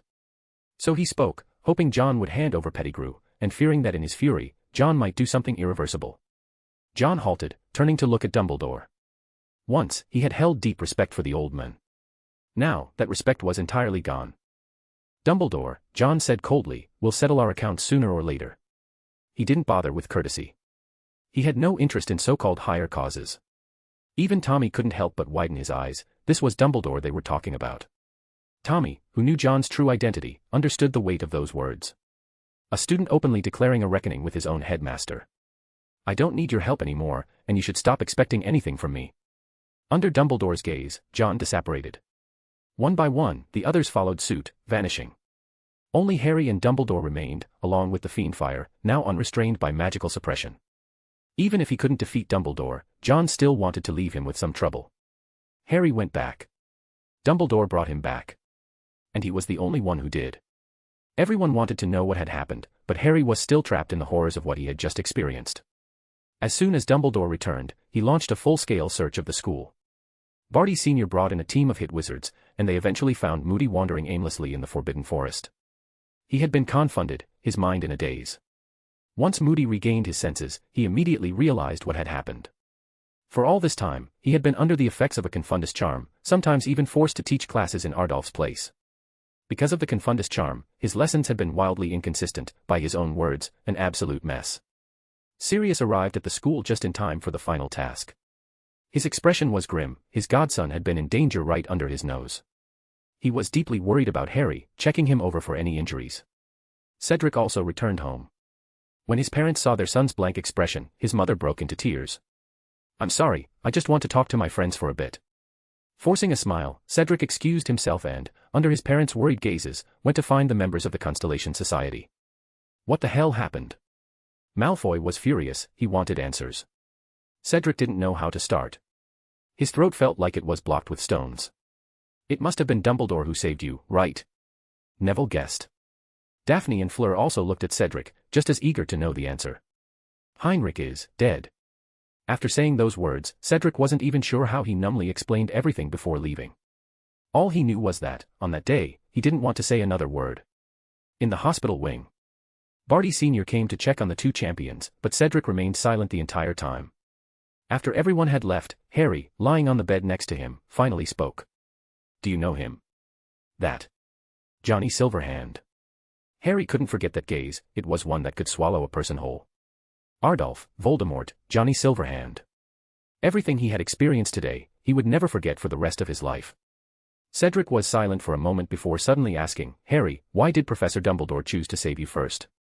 Harry froze. He had never considered that question before. Hearing Cedric ask it now, he didn't know what to say. Say that he looked more in danger. But at that time, Heinrich was already burning in the Fiendfire. Maybe Professor Dumbledore saw that I couldn't hold on any longer. Harry's voice lacked confidence as he said this. Cedric didn't respond. He just lay there. "I'm sorry about Edgar's death, You don't have to say anything," Cedric spoke bitterly. "Don't say anything, Harry." Their conversation ended. Because they both knew that continuing wouldn't change anything. Neither Heinrich's life nor the question of whether Dumbledore was biased. Harry felt awful. He knew he shouldn't feel this way. Compared to a life lost, everything he suffered was insignificant. Heinrich had saved him, yet he couldn't do anything. For the first time, he felt lost about his own beliefs. He had always thought that not all Slytherins were bad, but most of them were. Like Ron had said, back in Voldemort's time, nearly all Slytherins became Death Eaters. Heinrich wasn't exactly a Slytherin, but he had all the qualities of one. Harry thought maybe, just maybe, he had misjudged Slytherin. Read 12 chapters ahead. Chapter 251, Tearing Off the Mask of Hypocrisy. Dumbledore's office. The door swung open seemingly on its own. Silver instruments exhaled wisps of smoke, and the Sorting Hat appeared to be asleep. Fawkes, newly reborn in flames, lifted his head and looked around but saw no one. By the desk, a drawer was pulled open. Just as the time-turner was about to be taken, a voice rang out. "John." An old voice, carrying an undeniable authority. Dumbledore. He had returned. Dumbledore, fresh from the hospital wing, looked toward that spot, weariness flashing behind the half-moon spectacles. "John, you cannot do this," he sighed. "Death cannot be undone. Even if you obtain the time-turner, you won't be able to change what has happened." The movement beside the desk stopped. Then, a figure appeared out of thin air. This time, John wasn't wearing a mask. He simply stood there, silently meeting Dumbledore's gaze. "You knew I would come." "Yes." Dumbledore stepped inside, looking at John with a complicated expression. "An obsessive pursuit will only lead you astray." John remained silent for a long moment, his hand tightening around his wand beneath his sleeve. "Let it go, John." Dumbledore moved closer, speaking gently. "Every form of magic comes at a cost." He hoped John would turn back before it was too late, before he crossed a line that would stain his soul forever. But John simply said, I remember you once told me I was most like a Slytherin. He stared at Dumbledore's aged face, then suddenly laughed. Don't you think that's ridiculous? I used to trust you so much. I wanted to study under your protection, to learn properly. John's laughter was sharp, grating, making Dumbledore gradually fall into silence. But you, John's voice turned cold. You never trusted me. Never. The final words were shouted. His eyes were icy, as if he were looking at a stranger. Mundungus, he's your man, isn't he? John sneered coldly. When did you first start suspecting that Johnny Silverhand was me? The bar, Dumbledore said, his expression complicated. The Hog's Head, it's run by my brother. I see. John suddenly understood. No wonder Dumbledore had seemed suspicious of him ever since his 3rd year. So that's why. Of course, Johnny Silverhand, a well-known figure, appearing in Hogsmeade and having secret meetings would. Sigh. With Dumbledore's intelligence, it wasn't surprising that he'd put the pieces together. Oh, Dumbledore, Dumbledore. John's face was full of mockery. Since you never trusted me, don't pretend to care and try to control me. You want to create a savior, manipulate others, fine, do as you please. But don't expect me to be some obedient dog, sitting and waiting for your orders. John showed no mercy. Once, he wouldn't have dared to speak this way. But today, his state of mind was terrifying. Beneath his calm exterior, madness lurked. Dumbledore explained, John, I have never thought that way. Ah. Yes, you did. Don't lie to yourself, Dumbledore. You know exactly why you withheld the Time Turner. John mercilessly tore apart the thin veil that had held their relationship together. Suppressing his disgust, he continued, in my 1st year, when I was threatened by Quirrell, you knew something, but you chose to test me instead. You should have trusted me, but you didn't. Instead, you chose surveillance, sending Mundungus to watch me because you saw my pursuit of magic. You were afraid I would come into contact with forbidden knowledge, so you denied me the Time Turner that should have been mine. You never trusted me. In your eyes, Slytherins were never to be trusted. Moody oppressed Slytherin students, can you honestly say you didn't know? Yet you let him do it because you wanted to see me suffer under it. You saw me as someone else, another failure under your guidance. You feared me. You feared I would become someone else. Someone far more terrifying. Tearing off the mask of hypocrisy, John remained eerily calm. John. Dumbledore's eyes widened at his words. Not everything is within your control, Dumbledore, John said, his expression composed. Like Voldemort. Like me. You keep preaching about your justice, your passivity, but what has it led to? Go play your savior's game by yourself from now on. I want no part of it. John was tired. As he walked past the desk, he looked at the now discomposed old man and said flatly, I won't become the Dark Lord. And I won't become what you expect me to be, either. Perhaps one day, you too will grip your wand as you are now. His words jolted Dumbledore awake. Dumbledore looked down at his own hand. Without realizing it, he had already tightened his grip on his wand. What frightened Dumbledore even more was the dark thoughts that had momentarily surfaced in his mind toward his student. Loosening his grip, Dumbledore sighed. John, I am truly sorry, for what you have been through, and for your friend. Heh. There's no need to apologize, John said softly with a self-deprecating chuckle. You've simply made me understand, this world is a game for the strong. With that, he turned and left the headmaster's office. Whether this had been Dumbledore's manipulation or not no longer mattered. He had lost a friend, a loyal friend. As he passed by the sword of Gryffindor, the blade trembled slightly, as if reluctant to let him go. John glanced at the sword that should have rightfully been his. But there was no longing in his gaze anymore, only an icy coldness. He walked out of the headmaster's office, still without the Time Turner. But he knew that whatever had transpired here would never be spoken of. Dumbledore would not reveal it, John understood him. You could call Dumbledore a wise old man, but one thing about him would never change, he had a mercy he should not have. No matter who it was. Even if that person was once Tom Riddle. At John's age, Voldemort had already dabbled in far more dark magic and killed innocents than John ever had. Dumbledore should have known that. But unfortunately, his misguided compassion led him to believe that Hogwarts students could change for the better. And this was the result. Voldemort had used his time at Hogwarts to recruit followers and spread his ideology. The seeds of the Death Eaters had first sprouted within Hogwarts itself. In John's eyes, the rise of the Dark Lord was, in part, tied to Dumbledore's passive approach. But none of that mattered anymore. Midnight. Hogwarts was bustling. Barty Crouch Sr. had not left, nor had Amelia Bones. They all remained gathered at the hospital wing, waiting for an answer. An answer that would shape the future of the Ministry of Magic, and the entire wizarding world. John stepped into the Constellation Society with heavy footsteps. Standing at the doorway, he closed his eyes. He could already imagine it, the people waiting inside. They, too, were waiting for news. A piece of news they refused to believe, one they could only accept if they heard it from John himself. Phew. He reopened his eyes. John pushed the door open. The moment it swung wide, 5 pairs of eyes locked onto him. Daphne Greengrass. Fleur Delacour. Draco Malfoy. Neville Longbottom. Percy Weasley. They waited in silence for John to speak. John walked to his usual spot but didn't sit down. Instead, he placed a badge on the table, scarred with the marks of fire. In that moment, the answer was already clear in everyone's hearts. A muffled sob broke the silence. It was Malfoy. He clenched his teeth, refusing to make a sound, but his reddened eyes brimmed with tears that he could no longer hold back. And he wasn't the only one. Neville was the same. Daphne and Fleur's eyes turned red with unshed tears. Percy, the oldest among them, barely managed to keep his emotions in check. John, we need to know everything. His voice was hoarse, heavy with sorrow. John nodded silently and began to recount everything he knew. From the cave where the Horcrux was hidden to the dangers inside, then to the moment when they captured Peter Pettigrew. Voldemort had returned. Heinrich, in order to protect Cedric, had perished alongside the right-hand man of Voldemort. There were more details, ones that only Cedric could tell them. With everything laid bare, the Constellation Society fell into silence. That name made it hard for them to breathe. The Dark Lord, the one who had nearly conquered the entire British wizarding world. His power was as terrifying as Dumbledore's. A sense of helplessness settled over them. Then, Malfoy's fist slammed onto the table, shattering the silence. He growled, "We have to take revenge." Neville nodded. Daphne and Fleur did not back down. Percy said in a grave voice, "We need to stay calm. It's the Dark Lord we are talking about. Heinrich is dead. Dead. Dead.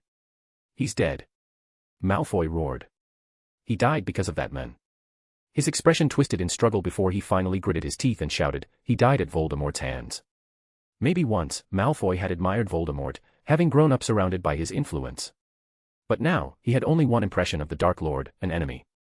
A group of students talking about taking revenge against the Dark Lord, it sounded utterly laughable. John spoke calmly, "We will have our revenge, when you're strong enough." He swept his gaze over everyone and said steadily, "So grow stronger, until we have the power to stand against those who rule over us. Get stronger." That belief took root in their hearts, planting the seed of vengeance. A seed that would drive them forward, pushing them to grow stronger without pause. Percy looked at John, trying to read something from his expression. John remained composed, but Percy knew. The wizarding world was on the brink of a storm.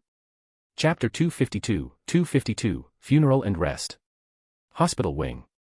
Not only were the 2 Ministry of Magic officials present, but also the entire Weasley family, Hermione, Sirius Black, several professors, and the Diggories. They were all concerned about their children while also feeling fortunate to have survived the ordeal. Madame Pomfrey was not particularly pleased, these people were disturbing the patient's rest. Dumbledore arrived, here to provide the waiting crowd with answers.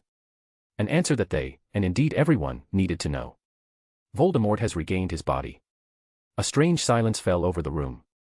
Barty Crouch Sr. and Amelia Bones drew sharp breaths. "Voldemort has returned," Dumbledore repeated. "A student died there. We need to take necessary measures, we still have a chance to turn the tide. The first and most important step is to remove Azkaban from the control of the Dementors." Amelia frowned and said, "Do you really think the Dementors would betray the Ministry of Magic?" No one present was foolish. Both Barty Crouch Sr. and Amelia Bones were elite figures in the wizarding world. They weren't naive enough to think Dumbledore was simply speaking nonsense due to old age. They were not Fudge. If it were that fool Fudge, he would undoubtedly believe Dumbledore was merely trying to incite panic to undermine his authority. That man, intoxicated by power for too long, had forgotten the most basic common sense of the wizarding world. Even a student is smarter than him. Dementors are Voldemort's most dangerous allies. Continuing to let them guard a group of people willing to die for him is like handing lambs to the wolves, Dumbledore continued. Those creatures share Voldemort's interests, it's only natural they would align with him. Barty Crouch Sr. spoke up, "There's nothing we can do about it. That decision lies with the Minister for Magic." With that statement, the conversation took a turn. Barty Sr. looked eagerly at Dumbledore, and Amelia Bones also realized something. "The second measure we must take, and it must be done immediately," Dumbledore deliberately changed the subject. He knew Barty was trying to force him to choose between them. "We need to send envoys to the Giants." "The Giants?" Barty's expression darkened. "Those creatures were driven out by us. We must extend a hand of friendship while we still can, Dumbledore said. Otherwise, Voldemort will recruit them to his side. He has done it before. Barty fell silent because he knew Voldemort was absolutely capable of doing just that. Among all wizards, only Voldemort could offer the giants the rights and freedoms they desired. Forming diplomatic ties with giants, if the rest of the wizarding world found out, would be an embarrassment. The relationship between giants and wizards had always been poor, especially after they were expelled. The magical community despised those towering, murderous beings. Even trolls were considered more tolerable than them. Powerful, savage, bloodthirsty. That was the image of giants in the minds of wizards. It was also why, if people ever discovered Hagrid was half-giant, he might not even be able to remain at Hogwarts. Fleur also had Veela blood, yet she was never truly ostracized, except by a few jealous girls. I hope you will heed my advice, Dumbledore looked at the two of them. If we take action in advance, the entire Ministry of Magic and Wizarding world will forever remember these efforts. His words were tempting, making people want to see it through. Dumbledore pressed on, adding, Voldemort will summon his Death Eaters. They will regroup, just like Adolf Edgar. They are not dead, they have merely been in hiding. Adolf Edgar. That lunatic. Hearing the name of someone who had inspired terror during Voldemort's reign, Amelia immediately recalled unpleasant memories. Fortunately, Adolf was dead. And ironically, his death had been just as deceptive as his past attempts, burned alive by fiend fire. A smile appeared on Amelia's face. That man had slaughtered so many in the Bones family, at last, justice had caught up with him. But soon, that smile faded. Voldemort's ranks weren't filled with just one lunatic, there was also Bellatrix Lestrange, still imprisoned in Azkaban. A heavy silence settled over the room, encompassing both the visiting families and the professors. Voldemort had returned, yet his downfall still felt like it had happened just yesterday. A sense of unreality and disorientation clouded their minds. Snape had provided undeniable proof of the situation. An hour ago, the dark mark on his left forearm had burned hot and turned pitch black. It was Voldemort's summons for his Death Eaters. They had also heard Harry and Cedric's testimonies. Hermione voiced her confusion. Professor, why didn't the Death Eaters respond to the Dark Lord's call? Her question made everyone realize this glaring oversight, especially Harry. He had seen Adolf activate the dark mark with his own eyes, yet even Voldemort had not expected his Death Eaters to ignore the summons. A flicker of something complex passed through Dumbledore's eyes as he said, I believe this has something to do with Johnny Silverhand. At the mention of that name, Harry immediately thought of the Silver Mask. He clearly remembered the clash between Johnny Silverhand and Dumbledore. Dumbledore refrained from elaborating, making Johnny Silverhand seem even more mysterious. A sharp glint flashed in Barty Crouch Sr.'s eyes. Dumbledore's attitude pleased him. The more mysterious Johnny Silverhand remained, the better it was for him. Amelia Bones, however, did not share his view. She was wary of Johnny Silverhand. From ruling Nocturne Alley to being called the most influential figure of this age, he had always been a thorn on the Ministry side. It seems Lord Johnny Silverhand has a plan. Could it be that Johnny Silverhand is trying to use this opportunity to expand his influence? Their thoughts were completely at odds. But for now, that debate was set aside. What they truly wanted was for Dumbledore to openly endorse one of them. Just like how Cornelius Fudge, that incompetent fool, had secured his position as Minister for Magic with Dumbledore's backing. Unfortunately, they did not succeed. Dumbledore refused to publicly support either of them. Neither removing the Dementors nor reaching out to the Giants was a decision that either of them could make alone at this moment. Dumbledore understood this well, so he made further arrangements. Morning. The first light of dawn broke over the horizon. Within the Constellation Society, the atmosphere was solemn, tinged with sorrow. None of them were at school, not even Cedric. He had run out of the hospital wing and now stood on the small island in the middle of the lake. Sunlight scattered across the clear water, its shimmering surface breathtakingly beautiful. Inside the crystal coffin, Heinrich's face had been restored to its former state. John had used magic, draining his strength to the point of nearly collapsing, just to ensure that Heinrich could rest with dignity. But while a body could be repaired, life and death could not be reversed. They stood in silence, watching as their friend was slowly lowered into the earth. Malfoy remained quiet. Neville turned his gaze away. Cedric clenched his fists. Percy stood in solemn silence. Fleur placed a single flower beside him, a sunflower, reaching toward the light. Daphne gently placed his half-burned wand into Heinrich's hands. In the heavy silence, John held a handful of earth, his gaze falling on the numb, distant figures. Death is close to us. The soil slipped through John's fingers, falling to the ground. Let us send you off one last time, my friend. As the soil fell, the crystal coffin was sealed shut. They did not use magic. Instead, with their own hands, they buried Heinrich. Even though it was messy, no one complained. As if, in doing so, Heinrich was merely sleeping, not gone forever. The crystal coffin was enchanted. Call it John's obsession or his naivete. He wanted Heinrich to come back. Until he found a way to reverse life and death, he would preserve Heinrich's body. Just rest and wait for me. After everything was done, John walked up to the numb-looking Kim Ledisley. He still couldn't accept Heinrich's death. A hoarse, heavy voice came from the usually cheerful young man. My lord, tell me, why did he suddenly fall asleep? We had plans. Kim Ledisley no longer had his usual confidence, nor his carefree smile. Something was missing from him, but he couldn't find anything to fill the void. Kim, I think, he wanted you to have this. John took out the Constellation Society badge. It had belonged to Heinrich. Kim stared blankly at it. When he took it into his hands, he murmured, this was his most treasured possession. He said there was light hidden inside, the light he was chasing. Gently, carefully, he touched it. A single raindrop fell onto the badge. Kim whispered, is it raining? Another drop followed, blurring his vision. The emotions he had suppressed all night finally broke through. No one mocked him, they were grieving too. Nightfall, the last day of the school year. A heavy atmosphere hung over the great hall. Everyone knew now, someone had died. Heinrich Edgar, the boy who had always seemed like a vampire. He had also become one of the backbone of Slytherin. When the students looked toward the Slytherin table, they noticed that several people were missing. None of them were there, not even Neville was sitting at Gryffindor's table. Dumbledore observed the scene below with absolute clarity. Tonight, I have many things to say to you all, Dumbledore began.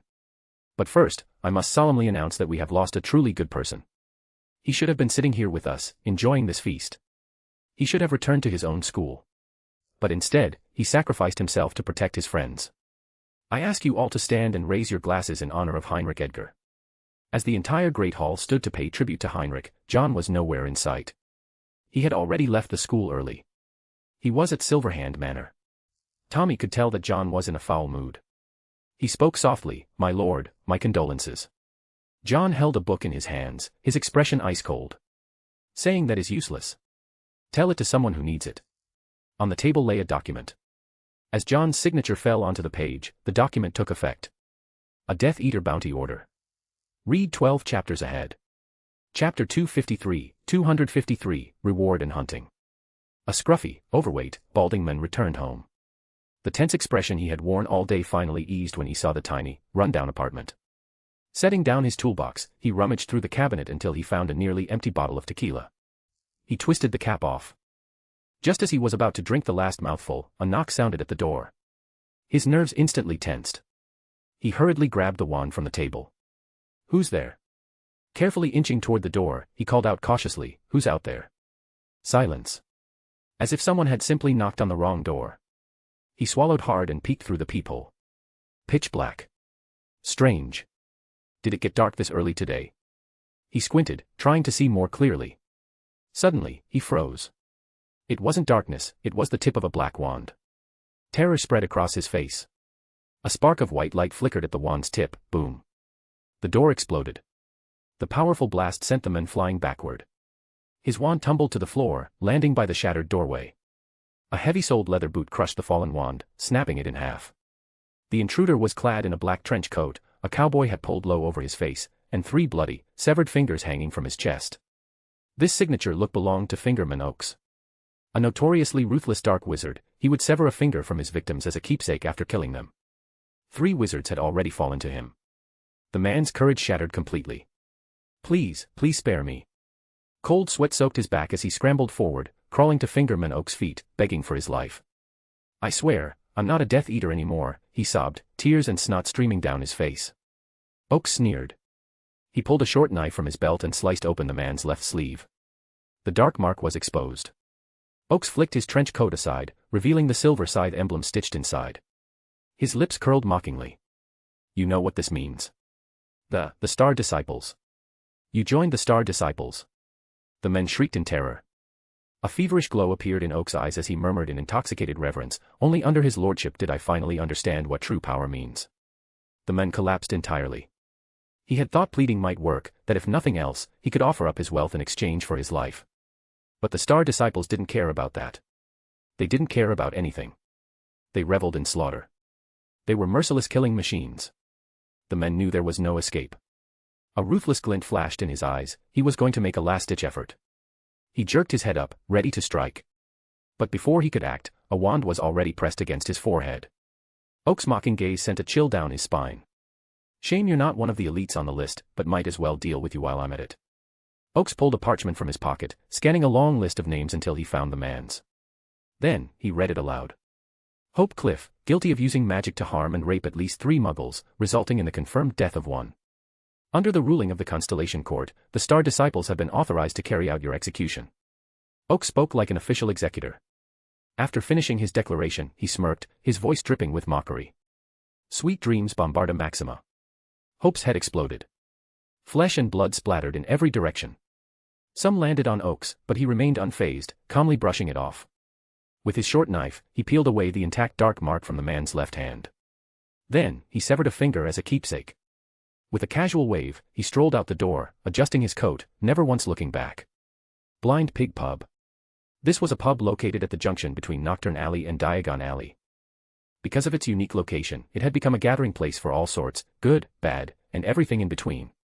Whether it was smoke from cigarettes or steam from hot food, a hazy mist lingered under the pub's dim orange lights. The gloomy establishment was packed with drunken patrons. A red-nosed wizard downed a large mug of beer, glanced around, and leaned in like he had some juicy gossip to share. Hope Cliff is dead. His face showed lingering fear as he spoke. You lot should have seen how gruesome it was. Cliff? Wasn't he the one running that plumbing business? How'd he end up dead all of a sudden? A lanky wizard at the same table was visibly shocked. After all, deaths weren't exactly common these days, not like in Voldemort's time. Seeing that he had exclusive news, the red-nosed wizard immediately puffed up with pride and declared loudly. Bet you didn't know, Hope Cliff was a Death Eater. Bloody hell, and here I thought he was just some honest bloke. My wife even hired him to fix our pipes last time.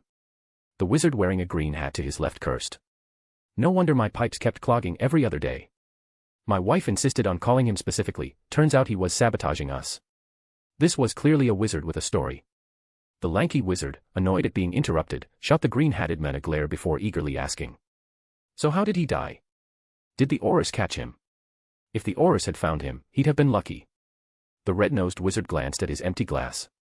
The lanky wizard understood immediately and signaled the bartender for a full refill. The red-nosed wizard took a satisfied gulp of beer, slammed his mug onto the table, and his face darkened with fear. He was found by the Star Disciples. I live right next door to him, I heard everything clearly. Those Star Disciples are hunting down Death Eaters everywhere. They could show up anywhere at any time. Merlin's beard, if I were a Death Eater, I'd be scared to death by now, don't you think so, Benson? Noticing the wizard across from him had turned deathly pale, the red-nosed wizard frowned in concern. Hey, you all right? Want me to walk you home? And no, I'll head back myself. Benson wobbled as he stood up, his legs shaking. Just then, a man in a tailcoat suit was led into the bar by the owner of the pub. The suited men walked straight to the blackboard covered in bounty posters and pinned up a new one. Their table was close enough to the board that the red-nosed wizard caught a glimpse of it. He immediately yelled out in shock. Merlin's beard. Reporting a Death Eater gets you 200 galleons, and killing one gets you 500. That's like free money. His outburst caught everyone's attention. As they read what was written on the notice, the entire bar fell into stunned silence. The green-hatted wizard muttered skeptically. That has to be fake. Who would actually do this? If they can't pay up, they'd be making fools of themselves. But as his gaze lowered and landed on the silver scythe emblem at the bottom of the notice, he shut up instantly. That was the mark of the Star Disciples. The red-nosed wizard, still buzzing with excitement, grabbed Benson's sleeve. Benson's face turned even paler. The man in the tailcoat smiled, letting out a soft, gentlemanly chuckle. If any of you are willing to provide information and assist us, we would be most grateful, just like right now. Right now. The crowd was confused. Still smiling, the man in the tailcoat turned his head. The moment his gaze landed on Benson, who was still being held by the red-nosed wizard, Benson's scalp went numb. Panic surged through him as he violently pried the red-nosed wizard's hand off and bolted for the door. Strangely, the tailcoatman didn't move. Just as Benson was about to reach the exit, the man suddenly appeared at the doorway like a ghost. A red beam of light shot from his wand, Benson collapsed. The entire bar fell silent. The red-nosed wizard was still standing there, hand frozen midair, as if his brain hadn't caught up yet. The tailcoatman casually pulled out a pouch of 200 galleons, placed it on the table, and smiled. Thank you for your cooperation. The heavy clink of coins against the wooden table snapped everyone out of their stupor. All eyes darted between the two identical men standing before them. The skinny wizard's voice trembled. "Their star disciples." The red-nosed wizard followed his gaze. His legs gave out, and he collapsed onto the floor with a thud. Peeking from beneath the collars of the two men's coats. A glint of silver. A silver scythe. They were the Ashbourne twins, members of the Star Disciples. And at that moment, the same thing was happening all across the country. Even in the most remote corners of the world, the Death Eaters were being hunted down. Some were so terrified that they turned themselves in. They preferred Azkaban over being targeted by these lunatics. No one knew where the Star Disciples had come from. All they knew was that these people were once notorious dark wizards, and they were merciless toward Death Eaters. Especially those still loyal to Voldemort. They were hiding for their lives. Many had tried using the Dark Mark to summon their comrades, only to fall into carefully laid traps. They suffered heavy losses. The result? Even when the Dark Mark lit up again, no one dared to respond. And Voldemort was furious. The Dark Lord himself was forced to hunt down his own Death Eaters. It was humiliating. But when he finally arrived at McNair's home, McNair was gone. In his place, a pile of freshly skinned human flesh. Blackened dark marks carved from Death Eaters' corpses, carefully arranged into a message. "Do you like my gift?" Voldemort had never been so humiliated. But he couldn't afford to expose his weakness. He had to regroup. With a single flick of his wand, he obliterated the entire building. Then, he disapparated, disappearing into the night. The mysterious Star Disciples continued their relentless hunt for the Death Eaters. John gently stroked the head of his black long-eared owl, Riddle, while listening to the latest battle reports. Tommy arrived to inform him, old Barty had come to visit. His intentions were crystal clear. He was running for Minister of Magic. John smirked. "So Barty's finally starting his campaign, huh?" He closed the book in his hands, flipping it absent-mindedly before muttering. "Send him a gift." Then, almost to himself, he added. "I told you, I always settle my accounts." Dumbledore. Support and read ahead at Chapter 254, Severus and Johnny Silverhand. Old Barty arrived at Silverhand Manor with questions for Johnny Silverhand. His expression wasn't particularly good. The Department of Magical Law Enforcement, under Amelia's command, was a powerful authority, essentially representing the entire armed force of the Ministry of Magic. Historically, 7 out of 10 ministers of magic had come from this department. It was a position just below one, but above all others within the ministry. Although the Triwizard Tournament had encountered some complications, the overall outcome was positive. Old Barty's reputation in the wizarding world had improved significantly. His decisiveness and smooth handling of the aftermath had kept his popularity high. He could see it now, if he wanted to break the deadlock between himself and Amelia, he needed an external force. Either Dumbledore or Johnny Silverhand. These were the top 2 wizards recognized by the magical community today.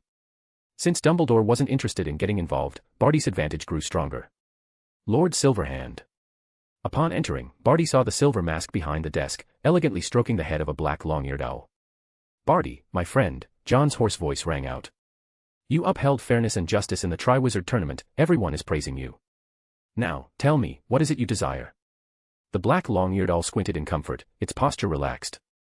Watching that mesmerizing hand, even Barty felt his anxious emotions gradually settle. "Lord Silverhand, you know why I'm here." Old Barty softened his tone, carefully choosing his words. "I need your help." This was exactly what John had been waiting for. He placed the book on the desk. Barty didn't know what it was, but he knew it would undoubtedly aid his campaign. Just as he reached out to take it, John's hand suddenly paused, his left hand, adorned with a ring, pressed down on the book. With a low, steady voice, he spoke. "Barty, as a friend, I hope you'll carefully consider the path ahead." Barty frowned. "My lord, what do you mean?" Behind the silver mask, John's gaze was deep, as if capable of pulling souls into its depths. A hoarse voice emerged, uttering a single name. Albus Dumbledore. Barty's eyes widened in shock as if he was trying to confirm whether he had heard correctly. "Think about it, Barty." John continued, speaking as if lost in his own thoughts. "Do you remember Cornelius Fudge? A mediocre man. With just a single word of praise from Dumbledore, he became Minister of Magic. But in reality, he was nothing more than a puppet. Hovering over the entire ministry, every decision had to pass through him first." Barty muttered, perhaps Dumbledore was just concerned about the wizarding world. No. John rose from his seat, stepping toward Barty. He placed the book firmly into Barty's hands. If Dumbledore truly cared about the wizarding world, he wouldn't have chosen Fudge. What he cares about is himself. He doesn't want to be minister. But he does want the minister to obey his every word. Barty clenched the book tightly as John's whispered words stirred memories within him. Fudge's weakness. Do you remember Lucius? What happened after he complained about Dumbledore? Barty's grip on the book tightened. Lucius had filed a complaint against Dumbledore, and the result? He was kicked out of the Hogwarts Board of Governors. Even though he later regained his position with Johnny Silverhand's help, it was nothing more than an empty title. The power that should have belonged to the Malfoy family had completely disappeared. Dumbledore enjoys binding others with his self-righteous sense of justice, John said, patting Barty's shoulder meaningfully. Think about all the reckless decisions Dumbledore has made over the years. Every time, he's the one who brings danger into Hogwarts. Maybe he's not as fit to be headmaster as people believe. Barty instinctively muttered, yeah, he's awful. Then, he froze, a look of shock flashing across his face. Why? Why did he think that? He recalled the day he asked Dumbledore to choose the next Minister of Magic. Even then, he had hesitated. Yes, Dumbledore stood above them all. Even he, Barty, who was running for minister, had to seek Dumbledore's approval. And the worst part? Even Amelia hadn't noticed anything wrong with it. A man with no official position in the ministry had the power to decide who would lead it. Barty couldn't help but wonder, if he became Minister of Magic one day, could Dumbledore remove him with just a single word? His face darkened. He had to admit, Dumbledore's influence had grown far too vast. You're right, Barty said, looking at John with a troubled expression. But, sir, I can't simply force Dumbledore into retirement. Well, beneath the silver mask, John's lips curled into a knowing smile. He glanced at the book on the table. Now you have the means to do so. Skeptical, Barty opened the book. He had assumed it contained something that would give him an edge over Amelia in the election. But when he saw what was inside, he was utterly stunned. This wasn't just an advantage, it was a direct ticket to victory. Like photographs frozen in time, Death Eaters were trapped within the pages. Each one was a bargaining chip. Don't release news of Voldemort's return just yet, John instructed. Wait until you've secured your position as minister. Then, you can begin reforming the ministry. Barty had written to Johnny Silverhand the moment he learned about Voldemort's return, so he never doubted the truth of it. Voldemort is back. Dumbledore saw it with his own eyes. Unlike Fudge, Barty didn't need to witness it himself to believe it. He knew Dumbledore wouldn't joke about something like this. In a low voice, he said, Sir, forgive me for being blunt, but even if you have a personal grudge against Dumbledore, now isn't the right time to act on it. He could sense that Johnny Silverhand had plans against Dumbledore. But when it came to matters of life and death, he couldn't afford to gamble with the fate of the wizarding world. Personal grudge, huh? Bahaha, John shook his head while laughing. Barty, do you really think this is in your best interest? Think about it, if you follow Dumbledore's lead and publicly announce Voldemort's return, what will happen to Dumbledore's reputation? John continued, people will remember the Dumbledore who fought against two Dark Lords. If that happens, you won't have a choice but to obey him. Otherwise, the public won't accept it. Barty's expression darkened, he had no intention of becoming a puppet. Then John delivered the final blow, eliminating any lingering concerns Barty had about facing Voldemort. Don't worry, John said with a smirk. Dumbledore sees himself as the embodiment of justice. Even if no one else helps him, he will still gather a force to fight Voldemort to the end. All we need to do is control the balance. You claim to be the champion of justice. Fine. You go fight Voldemort. A cold glint flickered in John's eyes. Barty understood now, Johnny Silverhand wanted Dumbledore and Voldemort to fight each other. Meanwhile, the Ministry of Magic would use this time to clean house and strengthen its grip. Barty's eyes lit up. Compared to letting Dumbledore grow even stronger, this plan was far superior. When two kings clashed, the Ministry of Magic's authority would rise. And with Johnny Silverhand supporting him, the man considered second only to Dumbledore, even if the plan went awry, there was a safety net. Barty agreed. During this holiday, if everything went smoothly, Barty would become Minister of Magic. John enlisted Rita Skeeter to craft a glowing report for him while simultaneously preparing a thorough exposé on Dumbledore. There was no need for embellishment, just presenting the facts was enough. In first year, Dumbledore hired a Death Eater as a professor. In third year, he brought in a werewolf. In fourth year, he allowed a professor to demonstrate the unforgivable curses. John also roped in the superstar Gilderoy Lockhart to assist with the publicity campaign. On the surface, John provided whatever was needed, money, manpower, resources. In the shadows, Death Eaters were being eliminated through various means, high-ranking officials were being courted at lavish banquets, and even the Auror office was lending discreet support. Although Amelia Bones was a formidable opponent, she had lost the initiative. Barty's popularity continued to soar. 1 week later, John moved on to the next phase. The position of Hogwarts headmaster and the appointment of a new defense against the dark arts professor. Hogwarts was crucial. It wasn't just the foundation of wizarding education across the country but also the alma mater of every major power holder. Its monopolistic hold on wizarding education made it irreplaceable, to the point where even the Minister of Magic dared not interfere too much. The headmaster's position wasn't just about replacing Dumbledore, it was about reshaping the future. He thought of someone who would have been the perfect choice. Unfortunately, that person was no longer suitable. There was also the matter of dealing with Horcruxes. He had an idea, to create a Horcrux tracker by utilizing the connection between them. By using this tracker, he could pinpoint the locations of the remaining Horcruxes. The golden locket had been in his possession for some time now, yet John hadn't taken the time to study it properly. Just as he was about to examine it, an unexpected visitor arrived. Severus Snape. John didn't know what was going through Snape's mind as he stepped into Silverhand Manor. Watching from the windowsill, John observed him with interest. A fleeting thought had passed through his mind earlier, Snape as a potential candidate for headmaster. But unfortunately, this man was destined never to stand by his side. That answer had already been given back in third year. If Snape knew that he was planning to overthrow Dumbledore, wouldn't that be an amusing scenario? John wasn't certain whether Dumbledore had revealed his true identity to Snape. After all, Snape was Dumbledore's most trusted confidant. Regardless, John decided to meet him. His former head of house, the man he once tried to recruit, only to be refused. And now, Snape had come to him. The shift in their roles was fascinating, wasn't it? Heh. Read 12 chapters ahead.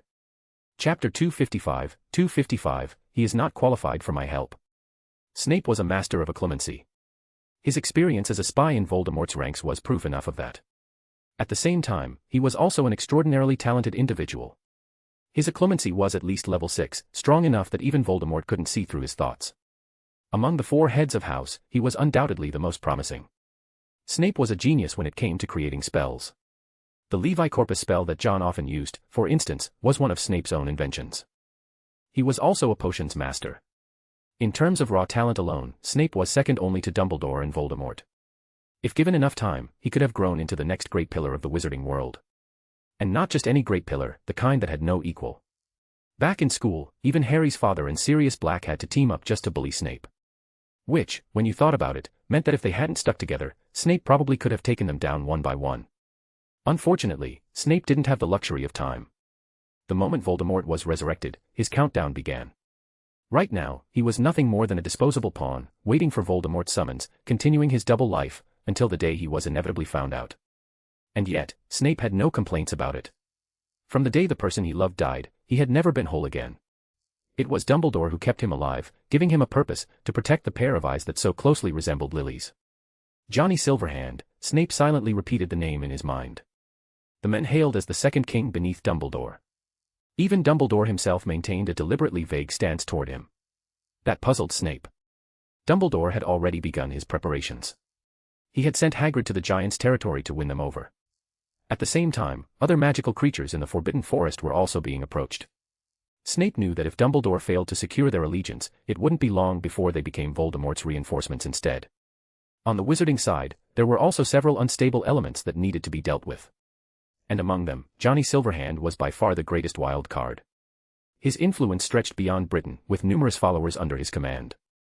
Snape was also privy to a major piece of information. The mysterious Star Disciples, who had begun hunting down Death Eaters were, in fact, Johnny Silverhand's subordinates. This meant that cooperation between them was possible. Because they shared a common enemy. At least, that was what Snape thought. He was led into Silverhand Manor, a once ancient estate of pureblood lineage, now transformed under the reign of the new king of the Nocturne Alley. As a wizard of exceptional talent, Snape immediately noticed the enchantments placed upon the manor. And then, he saw Johnny Silverhand. Compared to the men he had witnessed during the Triwizard Tournament, this one was completely different. A sinking feeling settled in Snape's heart. Tommy, sensing the atmosphere, quietly shut the door and left. Now, only the two of them remained in the study. Lord Johnny Silverhand. Snape spoke with a probing tone. His own position was ambiguous, head of Slytherin, a spy for Voldemort, and simultaneously a spy for Dumbledore. He did not yet understand Johnny Silverhand's hostility toward the Death Eaters. What if this was just another one of Voldemort's elaborate schemes? Given Voldemort's personality, he might very well be willing to sacrifice a few Death Eaters just to lull his enemies into complacency. Snape had originally assumed that Voldemort would contact him as soon as possible, allowing him to gain insight into his master's plans. But instead, Voldemort had vanished completely. There was not a single whisper of him. A hidden Voldemort was even more dangerous. Which meant Snape had to be even more cautious. Severus. Snape. The deep, raspy voice curled through the air like a whisper against the ear, but Snape's expression remained unchanged as he gave a slight nod. After all, they had crossed paths at school before. Even if they had never spoken, recognizing his name was not surprising, right? Heh. John chuckled, his tone indifferent. Tell me, Severus, what brings you here? A partnership, my lord. Snape was careful, he did not specify on whose behalf he was seeking this collaboration. If Johnny Silverhand had any contact with Voldemort, then he would already know about Snape's first layer of deception. Clever tactics, classic Slytherin. The way he played both sides for self-preservation almost made John want to applaud. Unfortunately, he had no time for games. Severus, I don't like beating around the bush, John said flatly, idly rubbing the ring on his finger. Get to the point before I lose my patience. Sensing the growing impatience in Johnny Silverhand's tone, Snape had no choice but to speak directly. My lord, I came to warn you, Voldemort has returned.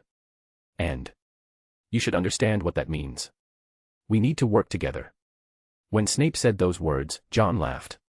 He knew now, Dumbledore hadn't revealed his identity to Snape. What? Did Dumbledore think that just because Snape was the head of Slytherin, I would listen to him? So John asked in return, why? Snape was taken aback. What? I mean, why should I cooperate with you? John said, forcing patience into his tone. Or rather, what do I gain from working with you? Johnny Silverhand, my lord, I think you didn't hear me clearly, I said, it's Voldemort. Snape's voice carried a hint of sarcasm. John waved a hand dismissively, his tone cold. And so what? What makes you think I'm a good person? John's voice was laced with mockery. Or do you believe I'm obligated to help you? Voldemort's return will throw the wizarding world into chaos, sir. Severus, you still don't understand, John sighed, his voice indifferent. I never said I was a good person. Snape found himself at a loss for words. John sneered. He forgets that there are many ways to live in this world. The justice he believes in, why should I be bound by it? Tell me, what qualifications does he have? After speaking, John coldly stared at Snape. He didn't specify who he was referring to, but Snape understood. Johnny Silverhand was not friendly toward Dumbledore. Snape's expression darkened. He realized that this cooperation was hopeless, so he simply turned and left with a flick of his robes. Severus. He was called back. Looking over his shoulder, Snape saw John leaning against his chair, his posture lazy and relaxed. I heard you want to become the defense against the dark arts professor. John said casually. Without waiting for Snape's reply, he added, good luck. What did that mean? Snape frowned. His desire to become the defense against the dark arts professor wasn't exactly a secret. Taking it as nothing more than a passing remark, he turned and left. After he was gone, Tommy entered and spoke in a low voice. Pierce is here. John waved his hand. Bring him in. The head of the Auror office, Pierce Thickness, entered the study with a smile. Lord Johnny Silverhand. He bowed respectfully in front of John. What John liked most about Pierce was that he was a smart man. He knew how to interact with others, and showing respect to the right people was never a mistake. As the head of a powerful department, he was willing to set aside his pride to personally visit Johnny Silverhand and get things done for him. John chuckled. My friend, Pierce. My lord, after submitting the request, the trip to Azkaban has been arranged. I will be awaiting your arrival tomorrow as scheduled. Pierce showed no signs of resentment or humiliation, as if he was born to serve. Seeing how tactful he was, John decided to offer some encouragement. He said with a meaningful tone, Amelia is a strong-willed woman. Working under her must not be easy for you, is it? A trace of awkwardness flickered across Pierce's face. Unlike Scrimgeour, who was a hardliner, he didn't get along well with someone as domineering as Amelia. This situation will change soon. You will become a hero, John reassured him, a dose of motivation that clearly moved Pierce. Since taking office, he hadn't accomplished anything outstanding. If this continued, his position would become unstable. My lord, your generosity commands my utmost respect. Pierce made up his mind, he would cling tightly to this golden opportunity. With such backing, what did he have to fear about his political future? You earned this yourself, John replied, not bothering to tell Pierce that Barty Sr. was about to make a big move. A smart man like Pierce would surely know what to do when the time came. With the trip to Azkaban scheduled for tomorrow, John had no choice but to set aside the matter of the golden locket once again. Meanwhile, after hitting a dead end with Johnny Silverhand, Snape reported back to Dumbledore. Upon hearing John's stance, Dumbledore remained silent for a long time. Contact the others. We need allies. Dumbledore began preparations to restart the Order of the Phoenix. He needed to recruit some people again. Support and read ahead of WN at Chapter 256, Azkaban and Lestrange. The North Sea. Fierce winds carried thick, rolling clouds, and waves crashed violently onto the sea's surface. On a small island, the sea-eroded cliffs were smooth as polished stone. A fortress-like structure, square and imposing, stood there, weathered by centuries of existence. Azkaban. The notorious prison operated under the Department of Magical Law Enforcement of the Ministry of Magic. It held the most wicked wizards in the country, dangerous criminals who could only be kept in check by Dementors. The Dementors floated above, resembling tattered rags caught in the wind. But today, they seemed restless. Oz noticed their unusual behavior. The Dementors seem afraid of something, she muttered. Leading the hit wizards, she stood at the entrance alongside Pierce, waiting for someone. The hit wizards whispered among themselves. They had been standing here for half an hour, yet they had no idea whom their director was waiting for. Some were tempted to ask, but the difference in status held them back. Oz had lost count of how many times someone had tapped her shoulder. She turned around and glared at the young hit wizard behind her. Since she had long given up on any chances of promotion, Oz had always maintained a friendly demeanor toward her subordinates. She didn't mind the occasional roughhousing. Her close friend Lippy had been assigned a secret mission. If Pierce hadn't personally assured her of Lippy's safety, she would have suspected that she had already met a heroic end. As the storm loomed on the horizon, the long-awaited arrival finally happened. A carriage flew through the sky. A hit wizard, filled with confusion, asked, "How is that thing flying?" He saw no horses, only the carriage gliding through the air. Oz glanced at him. He was young, too young to have ever witnessed death. In Oz's eyes, 6 Thestrals were pulling the carriage. Their skeletal bodies flapped their wings, exuding an air of sorrow the moment they appeared. "That's a Thestral. I envy you for not being able to see them," Oz said. Only those who had seen death could perceive these creatures. If she had the choice, she would have preferred never to see a Thestral in her lifetime. The carriage descended swiftly onto the platform. Pierce had been waiting for this exact moment. As the carriage landed, Pierce braved the fierce wind and rushed forward. With what Oz could only describe as an obsequious gesture, he opened the carriage door. The waiting hit wizards craned their necks, eager to see who was inside. Could it be Pierce's superior, Amelia Bones? Their wild speculations were quickly shattered. A silver mask clung tightly to the figure's face, impervious to even the strongest winds. That mask, there wasn't a single witch or wizard in the country who wouldn't recognize it. Johnny Silverhand. What's he doing here? A flicker of confusion crossed Oz's face. So much so that she failed to notice Tommy standing beside Johnny Silverhand. John glanced toward the squad of hit wizards and asked, "What's with all this?" "Lord Johnny Silverhand, the prisoners in Azkaban are dangerous," Pierce replied respectfully. "This is a precaution in case any of them try something. A very cautious arrangement." John offered a casual compliment, though in reality, he doubted that prisoners who had been drained by Dementors for so long had any fight left in them. The real trouble wasn't the prisoners, it was the Dementors. John took a step forward and noticed that Tommy's gaze was fixed on a particular woman. After a brief moment of thought, he recalled Tommy's 2 friends. One of them was a hit wizard squad leader. "Who is she?" John asked the question casually, as if it were of little importance. Pierce was momentarily stunned. He followed John's gaze and saw his subordinate. "That's Aurora's Hild," Pierce replied. "She looks like a smart one," John remarked offhandedly. Pierce immediately took note of it. He figured he could find us a new position when they returned. After all, there were still some vacancies in the office. Sometimes, life was just that unfair. What you struggled for tirelessly could be granted to someone else with just a single remark. "Stop staring, your eyes are about to fall out." Seeing that Tommy was still staring, John called out to him. Tommy snapped back to reality, his face tinged with an unexpected flush. It was hard to imagine that the captain of Johnny Silverhand's security squad could show such an embarrassed expression. Led by Pierce, John stepped into Azkaban. The place was even worse than he had imagined, its conditions were bleak and austere. With its thick, fortified walls and the ever-patrolling Dementors, the entire prison was saturated with the wails of despair. Every now and then, someone would burst into fits of laughter, clearly driven mad. Hagrid had nearly been sent to Azkaban once, and back then, he had trembled in sheer terror. Even now, Pierce's face was a little pale. It seemed he didn't like this place much either. A Dementor drifted by as part of its patrol, and the hit wizards remained on high alert. John's expression remained unchanged, though no one could tell. They continued on their way until they reached the cell of the men they had come for. When the door creaked open, a man curled up in the corner came into view. He was gaunt, haggard, and hollow-eyed, yet there was still a glint of madness in his gaze. Rodolphus Lestrange. He had likely just been disciplined by the Dementors, his entire being steeped in exhaustion and dejection. The hit wizard stood by outside, leaving only John, Pierce, and Tommy inside the cell. However, after a brief glance from John, Pierce tactfully stepped out, claiming he needed to oversee the deployment. Rodolphus Lestrange, you look absolutely wretched. John gazed at him, a hint of eagerness flickering in his eyes. What if he simply finished off Rodolphus right now?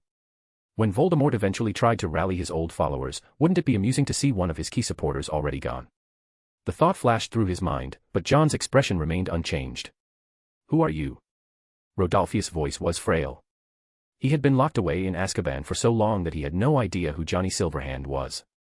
John chuckled. With a casual lift of his right hand, Rodolphus was slammed against the wall, his body suspended in midair. A summoning charm. A finely honed dagger traced a shallow cut across Rodolphus' arm, drawing blood that trickled into a waiting vial. It took almost no effort for John to acquire the blood sample. Rodolphus' face flushed red as he struggled for air. Just as he was on the verge of passing out, John released him. Ugh. But before he could even gasp for breath, John's hand pressed firmly onto his greasy, unkempt hair. Black thread seeped into Rodolphus' head, and his expression gradually dulled. John asked him about the location of his vault, and in his dazed state, Rodolphus revealed everything without hesitation. Once that was done, John pulled out an authorization document. For a brief moment, a flicker of resistance appeared in Rodolphus' eyes, but it quickly faded back into emptiness. Like a puppet, he signed his name and pressed his fingerprint onto the paper. John, now in possession of everything he needed, didn't simply let Rodolphus off the hook. He had seen this man in the Longbottom's memories, one of the culprits who had tortured Neville's parents into insanity. Placing both hands gently on Rodolphus' head, John activated his inception magic. Under his hypnosis, a seed was planted deep within Rodolphus' consciousness. Once it took root and sprouted, Rodolphus would serve a rather interesting purpose. A little gift for Voldemort. Just as John was leaving, crazed laughter erupted from the adjacent cell. Despite being freshly drained by the Dementors, the voice was still wild and unhinged. Who's in there? A lunatic. Bellatrix Lestrange. Tommy replied. John glanced at the cell beside him and found a pair of eyes locked onto him, staring intently through the bars. Read 12 chapters ahead. Chapter 257, this is a fake. John took a long look at that cell. He chuckled lightly. What an interesting person. He said it casually, then turned and walked away. His goal was already achieved, and now John was quite looking forward to the Lestrange vault in Gringotts. Inside Azkaban, the Dementors continued to drift about, but strangely, they seemed to avoid wherever John was. After the trip to Azkaban, John had two things to take care of next. He needed to make a trip to Gringotts and transfer the Lestrange money. Back at Silverhand Manor, John finally had time to examine the golden locket. But the moment he did, his expression turned grim. He tried to open the locket to check the contents, but a piece of parchment fell out instead. To the Dark Lord. By the time you read this, I will be long dead. But I want you to know, it was I who discovered your secret. I stole the real Horcrux, and I intend to destroy it as soon as I can.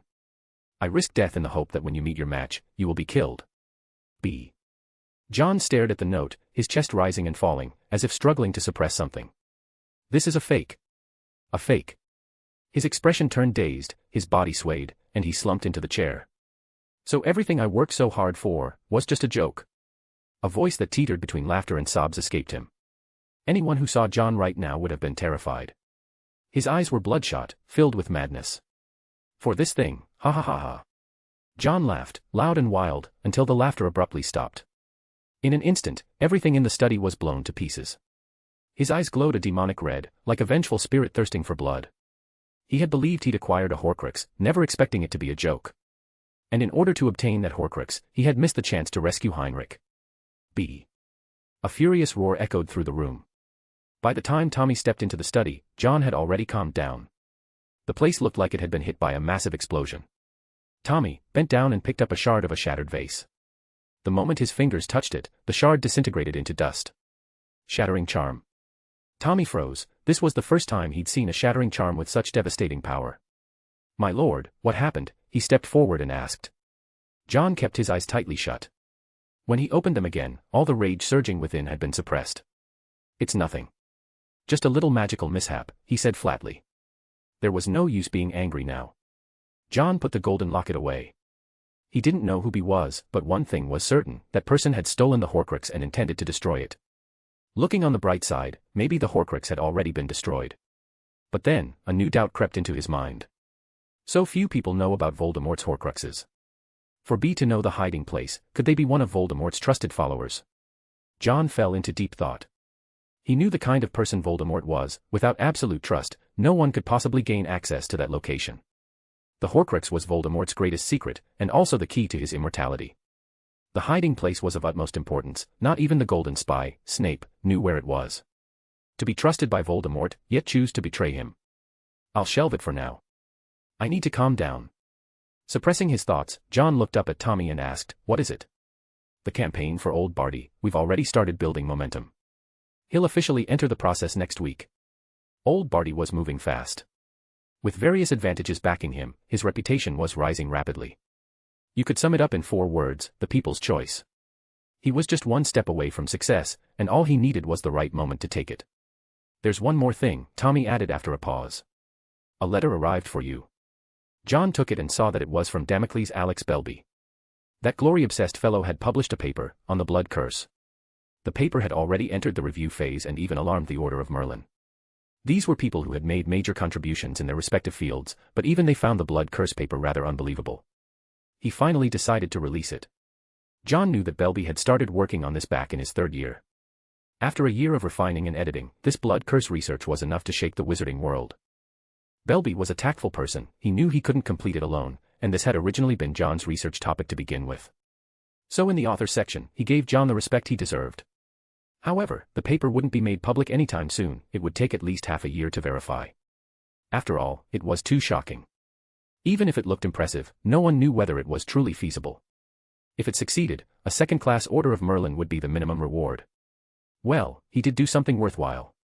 John noted the date on the letter, then casually set it alight. Speaking of which, it had been a while since John had returned home. It had already been 2 weeks since he left Hogwarts. He hadn't gone back, and his family was starting to get a little worried. Thinking of his parents, John's gloomy mood finally brightened a little. He handed over matters to Tommy, especially the bounty mission for the Death Eaters. After the Death Eater bounty was posted, some of the ones who had gone into hiding were dragged out. John had never intended to wipe out the Death Eaters all at once. He wanted to leave them riddled with holes, broken from the inside out.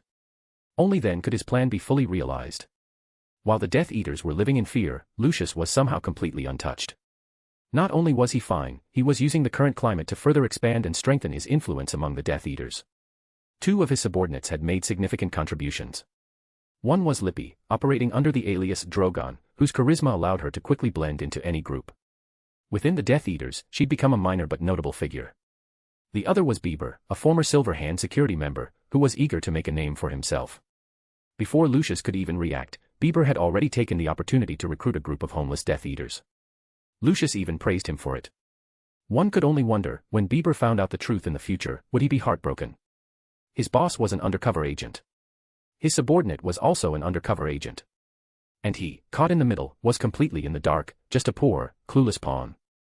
His outstanding ability to stir up trouble hadn't earned Bieber much reputation among the Death Eaters, because he was a half-blood.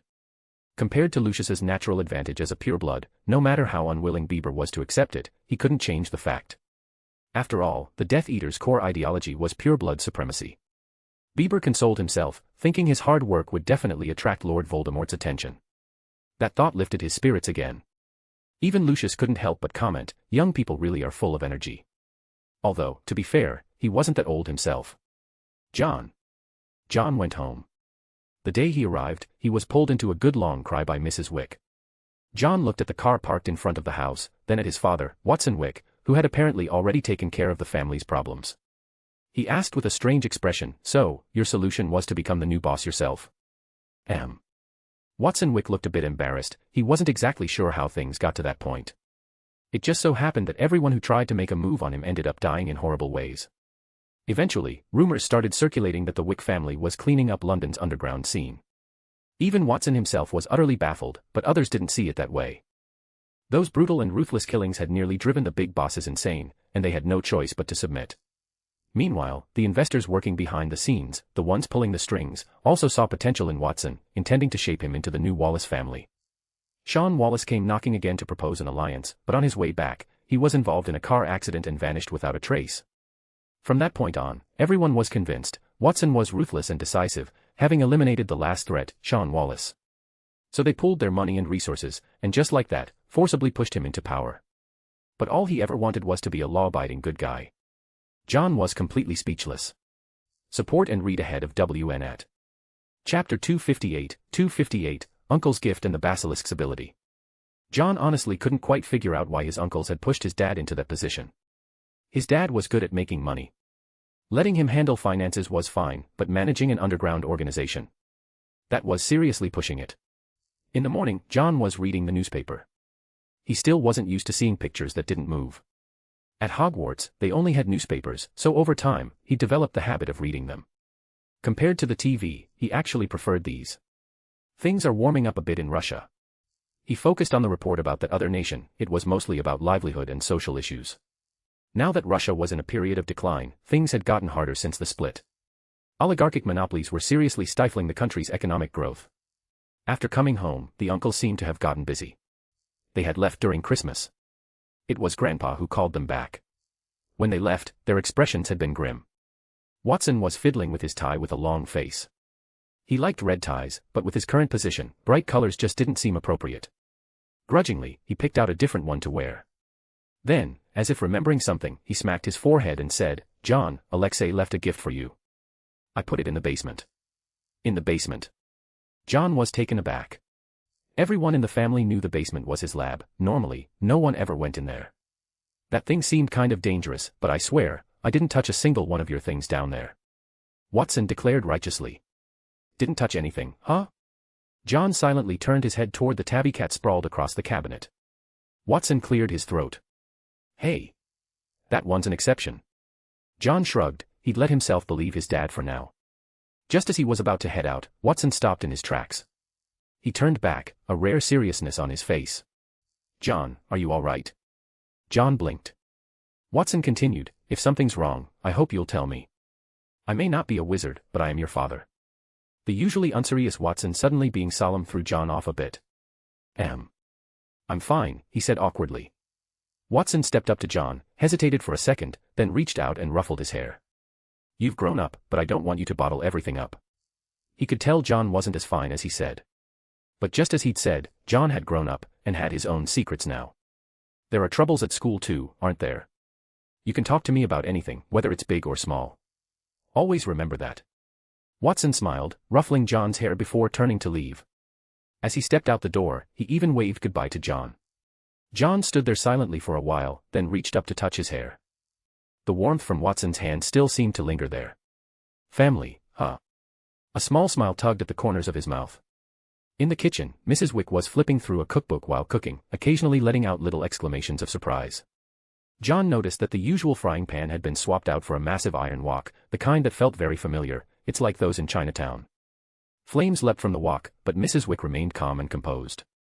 She picked up the spatula and began expertly stir-frying, executing the recipe's chaotic whirlwind technique with gusto. After a year of practice, Mrs. Wick had fully mastered this skill. Soon, a dish straight out of a Chinese canteen was placed on the table. John stared at the plate in silence. Mooncake stir-fried with chili peppers. The corner of his mouth twitched. He hadn't expected to be ambushed by a trauma. So, Mom has become another Daphne.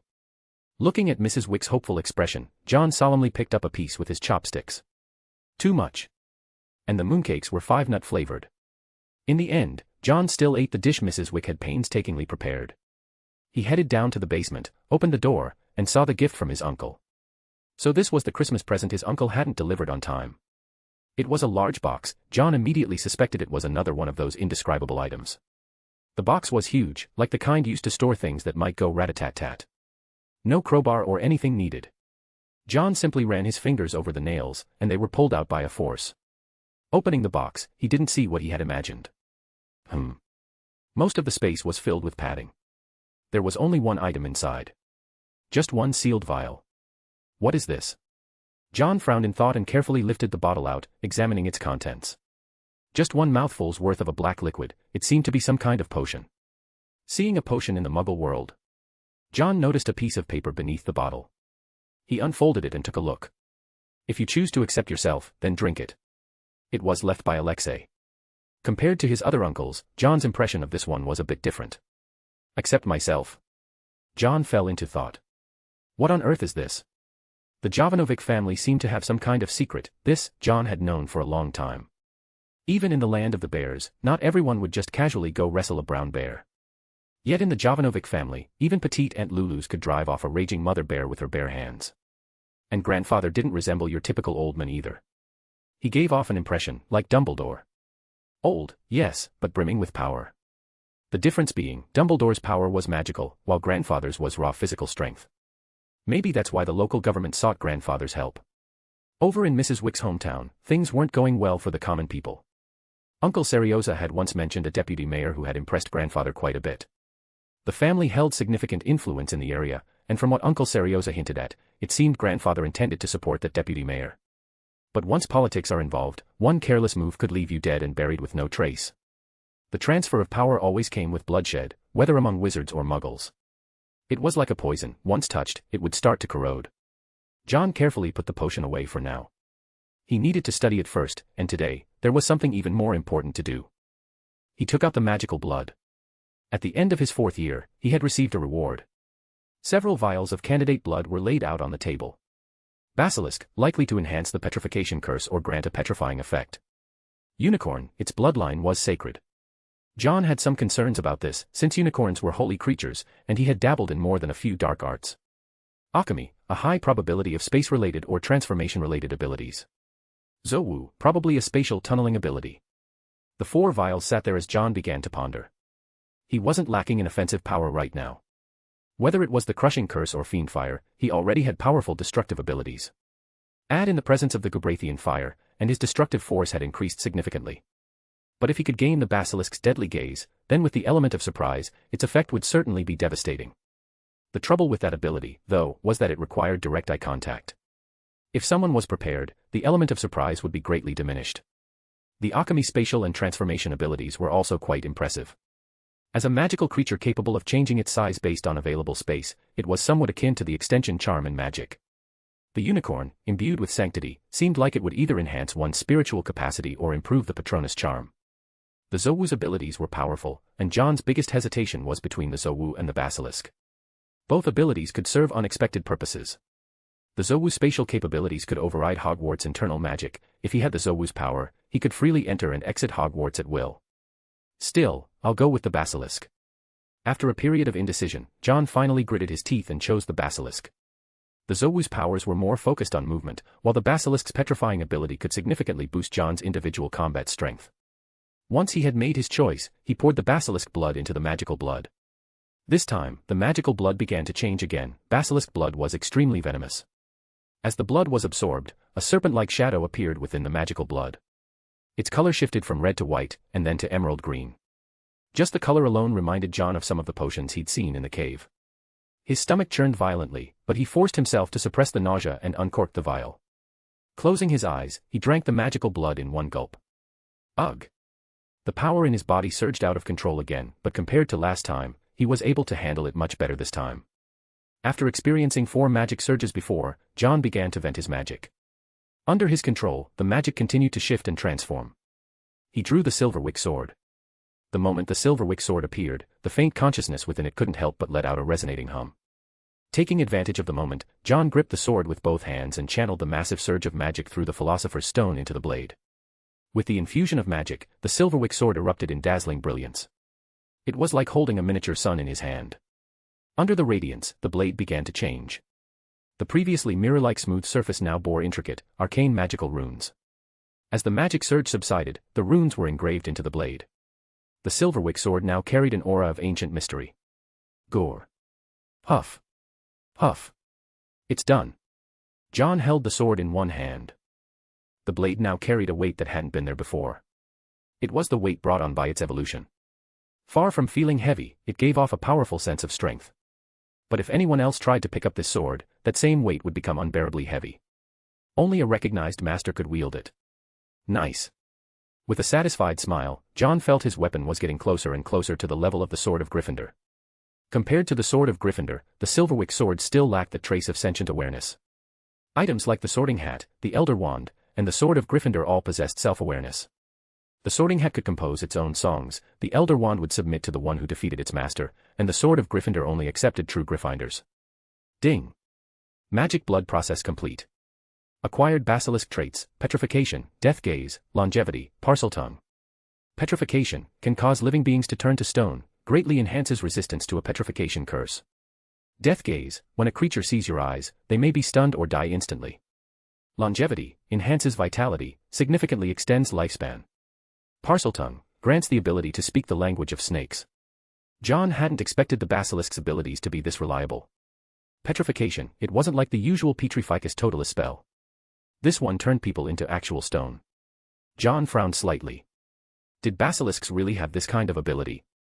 There was no need to say much about death gaze, it was the main reason he chose to fuse with the basilisk in the first place. Longevity, however, caught him by surprise. Lifespan, in the world of humans, it was a hurdle no one could truly overcome. Even the most powerful wizards could not escape the fear of death. Damn. He took a moment to sense it. With his current state, living for 100 or 200 years wouldn't be a problem. Just thinking about how the basilisk had lived nearly 1,000 years made this ability seem not all that hard to accept. He thought of the phoenix, if he had phoenix blood, could he perhaps gain something close to immortality? And under the Black Lake at Hogwarts, there was that giant squid that had lived for over 1,000 years. If he could use that squid. His heart began to stir. Maybe he could give it a try next time. That giant squid was powerful and showed no signs of aging. John even suspected that the squid might be able to go toe-to-toe with Dumbledore. As for Parseltongue, there was no need to dwell on it, John was already very familiar with it. To him, it wasn't very useful. Aside from proving he was a true Slytherin, it was less helpful than some other enhancement might have been. 2,125 words open hands. Read 12 chapters ahead. Chapter 259, Dudley's Changes and the Dementor Attack. Magic Power, Level 5, 4200/. Spells. Levitation Charm, Level 5. Transfiguration, Level 5, Dragon Form optional. Disillusionment Charm, Level 5. Fiendfire, Level 5. Blasting Curse, Level 5. Firestorm, Level 5. Occlumency, Level 5. Patronus Charm, Level 5. Shield Charm, Level 5. Petrification Spell, Level 5. Skills. Short Weapon Mastery, Level 7. Greatsword Mastery, Level 6. Hot Weapons Mastery, Level 2. Runes Mastery, Level 6. Alchemy Mastery, Level 6. Ancient Magic Mastery, Level 3. Blessings, Strong Body, Quick Attack, Precision, Diligent Scholar 2.0, Pilot, Long Distance Runner, Sword Dance, Night Stalker, Troll Nemesis, Knight, Fire Eater, Intimidation, Hardening, Dragon Speech, Botanist, Diligent Learner, Foresight, Invisibility, Insight, Minor Prophet, Soul Walker, Rewinder, Panic, All Things, Mind Invasion, Occlumency, Oak Mage, Doomsday, Shadow of Destruction, Petrification, Death Gaze, Longevity, Parseltongue. Calling up the interface, aside from the added buffs, not much had changed. He had 5 free stat points. John looked through his various spells. The Petrification spell had reached level 5 thanks to his fusion with Basilisk Blood. Ancient Magic was still at level 3, it seemed upgrading it would require a lot more knowledge. Runes and Alchemy were grayed out. Even though he hadn't slacked off in practice this past year, it still wasn't enough to light them up. Let's upgrade Transfiguration, and also the Shield Charm. John allocated 2 of the free stat points, Transfiguration rose to level 6, and so did the Shield Charm. He gave it a try, without even needing to recite the incantation, he directly transformed a cup into a lifelike mouse. At this level, he was about on par with what Professor McGonagall had demonstrated in his first year. Next was the Shield Charm. A suit of armor-like projection appeared on his body. The projection remained solid without dissipating. When he tapped it with his hand, it felt like hitting actual armor. Level 6 is when it becomes a qualitative change, John murmured thoughtfully. Level 5 could be considered the peak of ordinary wizards. Going beyond that required talent and personal insight. He had 3 free stat points left. After a moment's hesitation, John decided to upgrade the Blasting Curse. It had been the first offensive spell he learned, and also the one he used most naturally. The Blasting Curse at level 6 had undergone a huge transformation.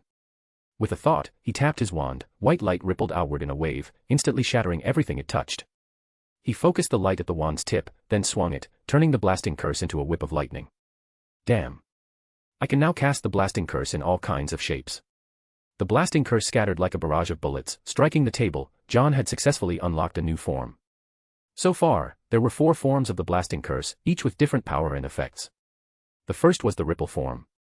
Its destructive power was a bit weaker, but it had a large area of effect. The second was lightning. Its range was average and damage wasn't that high, but it was highly flexible and versatile. The third was scatter, like a shotgun blast, firing off multiple small-scale blasting curses and covering a wide area. The fourth was charged, the most powerful version. Though its appearance wasn't much different from the regular blasting curse, its force was significantly greater. John's favorite was the ripple form. It covered a wide area. Next in line was the charged form. Lightning looked cool, but in actual use, it wasn't all that effective. With 2 stat points left, he did what he always did, he saved them for emergencies. John had been back for nearly a week now. That day, he was in the attic when he saw someone running past below. The figure looked vaguely familiar. Was that Dudley? He blinked, then rubbed his eyes. John looked at Dudley down below, still a little chubby, but already much slimmer, and felt genuinely surprised. This wasn't the same fat kid from a year ago. He wasn't exactly skinny now either. He had a medium build, and most of the fat under his skin had turned into muscle. Word was, he'd even won the Southeast Region Youth Heavyweight Inter-School Boxing Championship. He really had changed a lot, and John's meal plan had given him a huge boost in confidence. Compared to those awful vegetables, Dudley much preferred the beef-heavy meals. After eating so much, Petunia Desley had made him start working out. But Dudley didn't like boring, traditional exercises, until about a week before Christmas, when he ran into John's uncle, Andre. He had watched with his own eyes as Andre snapped a thick tree trunk in half in under a minute, and from that moment on, Dudley was obsessed with boxing. At first, Vernon had just let him try it out. But once Dudley got started, he couldn't stop. He got into a fight with an upperclassman, knocked the guy down, and then got beaten up by a few others who jumped in after. That only fueled his competitive spirit. Now, not only was he the school's boxing champ, he had even signed himself up for a youth cup boxing tournament. A manager scouted him and exclaimed that he was a born power puncher. That brought Dudley both fame and attention. He had quickly become the star of the boxing gym. As soon as he was old enough, he'd be stepping into the ring for real. And it was all thanks to John's meal plan. He knew Harry had come back, so that meant John had returned too. But after several days without seeing him, Dudley finally spotted John and mustered up the courage to call out. "Hey, John." He waved from below, and a smile appeared on John's lips. "Dudley, your transformation really impressed me." John gave him a thumbs up. It was the first time Dudley had ever been praised by John. That feeling, it was even more thrilling than lifting a championship trophy. "Thanks. Have a good day." Dudley pumped his fists and jogged off. He had plans to meet a few friends for training. He was still a bit of a schoolyard bully, but he rarely picked on little kids anymore.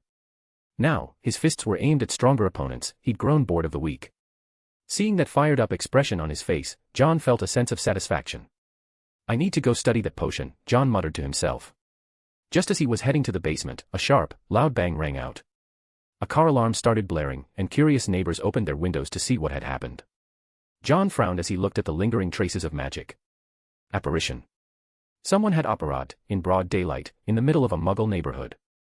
And judging by the noise, the person clearly wasn't very skilled at it. He had been too distracted talking to Dudley earlier to notice if anyone suspicious had been nearby. "Doesn't seem like they were here for me." The protective enchantments on the house hadn't been triggered, which meant whoever it was hadn't come looking for him. There were only 2 wizards living in this area, John and Harry. Then it has nothing to do with me. Without changing expression, John turned and walked off. Out of the corner of his eye, he saw Vernon Dursley step outside, hastily apologizing to the neighbors and claiming he'd accidentally triggered the car alarm. In the basement. John's expression was a bit strange. "This is too weird. Most of the materials in here are ordinary, but a few are extremely rare even in the magical world, and there's one I can't even identify." What did that mean? John's alchemy skills were fully developed. Calling him a master alchemist was no exaggeration. Potions masters were rare, sure, but there were still maybe 8 or 9 of them around. Master alchemists, though. Fewer than 3 had emerged in the last 100 years. To reach John's level usually meant starting at age 80 or older. So far, John had only encountered one person with level 7 alchemy, his own teacher, Nicholas Flamel. Godric Gryffindor could be considered a half-master. He wasn't deeply versed in alchemy, but he had real skill when it came to forging weapons. Probably driven crazy by the goblins back then, he thought, screw it, I'll just make my own sword. Too bad he didn't have the goblins' craftsmanship level, so he didn't leave behind any actual alchemic items of note.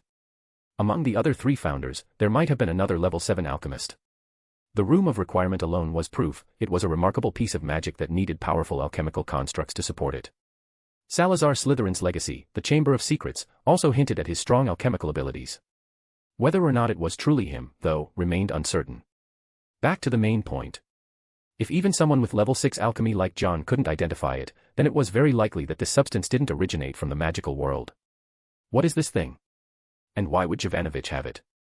He was finding the Jovanovich family more and more incomprehensible. They were shrouded in mystery. John even started to suspect that his maternal grandfather's family might also be wizards. Alexei had clearly discovered something, which was why he had left behind this potion. Could they really be wizards? As he was deep in thought, the magic on the basement table was suddenly triggered.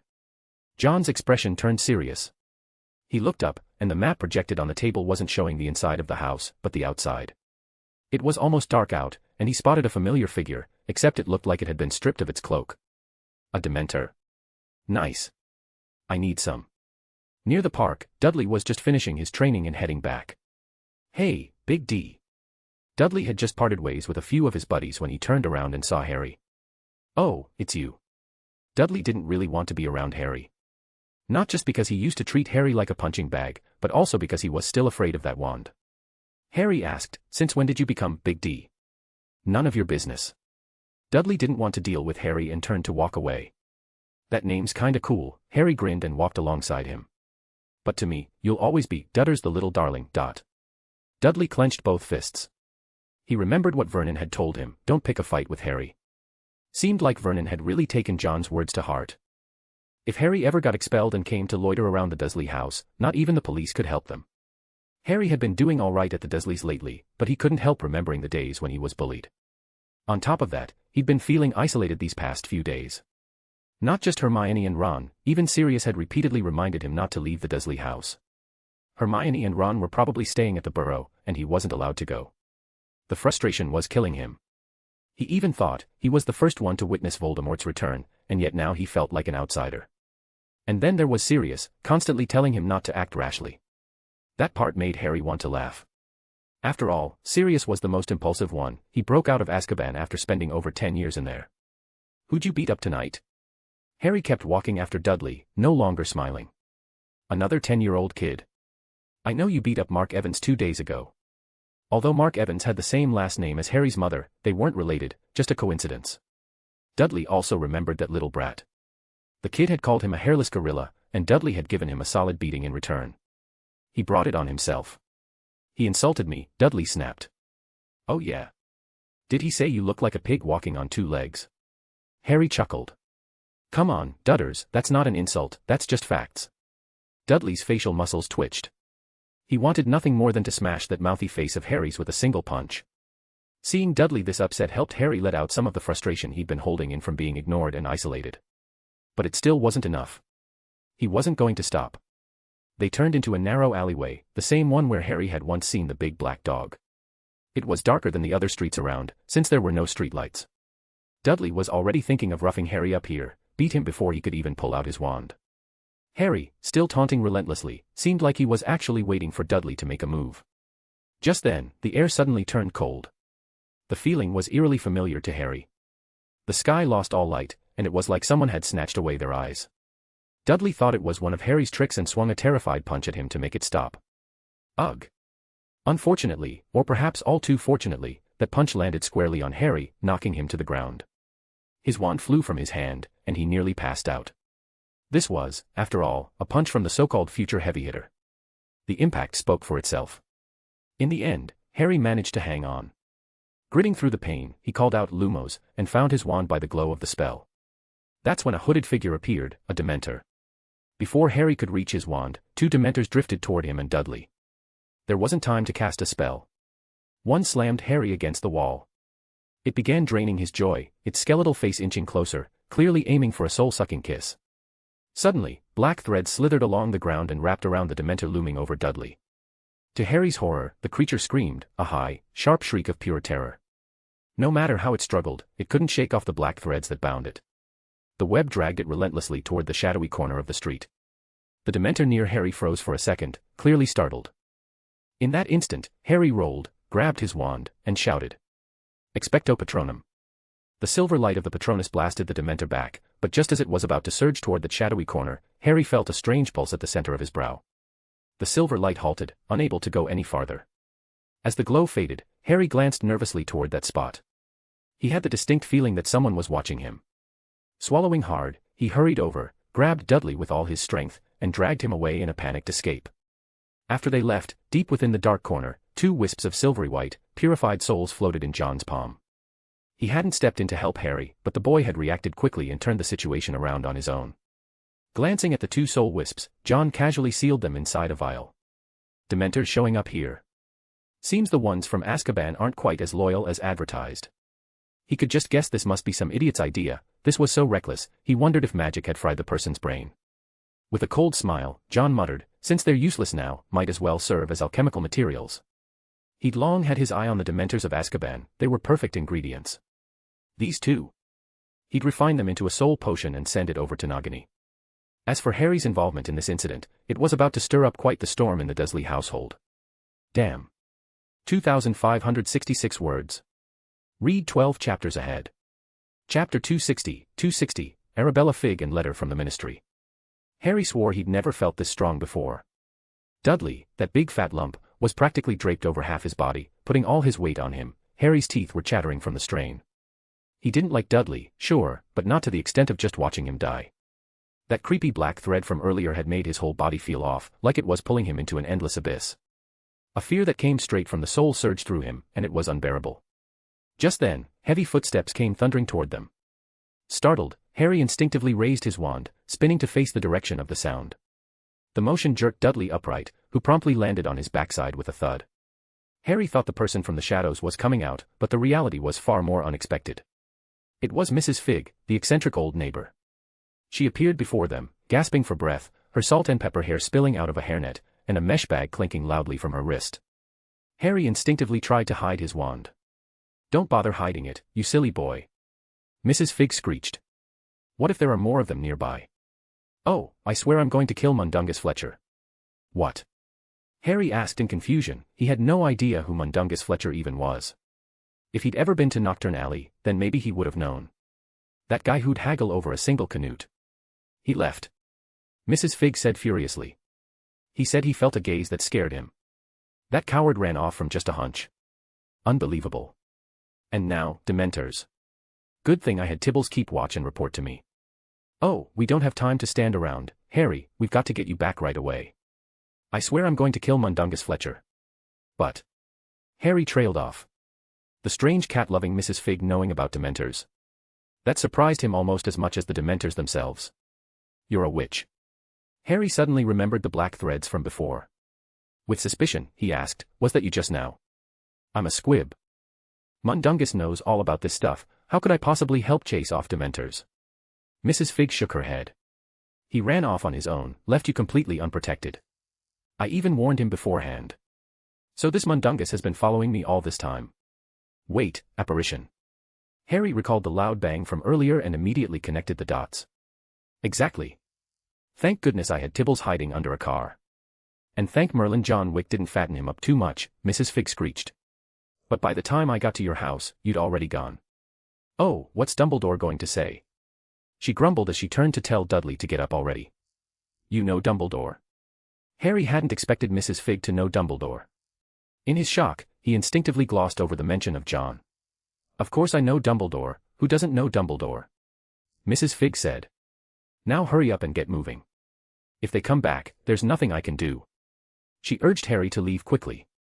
Harry was still spooked by those black threads. Dragging Dudley along, he hurried back toward Privet Drive. On the way, Mrs. Fig kept telling him not to put his wand away. Forget the statute of secrecy, they'd already used magic, so punishment was probably coming anyway. The most important thing now was staying alive. Harry couldn't help being curious about Mrs. Fig. Out of breath, he asked, "Why didn't you ever tell me you're a squib? I came to your house so many times. Why didn't you say anything?" He felt like he didn't know anything, not even that his neighbor was a squib. How much else was he still in the dark about? Mrs. Fig actually felt quite sorry for Harry. But Dumbledore had made it clear, just keep an eye on him, say nothing more. She even had to pretend to dislike Harry, afraid the Dursleys wouldn't let him visit her otherwise. By the end, she was ranting again about Mundungus. That coward. He promised Dumbledore he'd be on watch duty.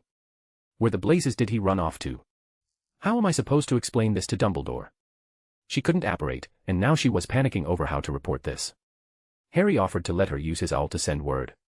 And at the same time, he knew for sure, those black threads weren't Mrs. Fig's doing. They weren't from that Mundungus guy either. So then, who?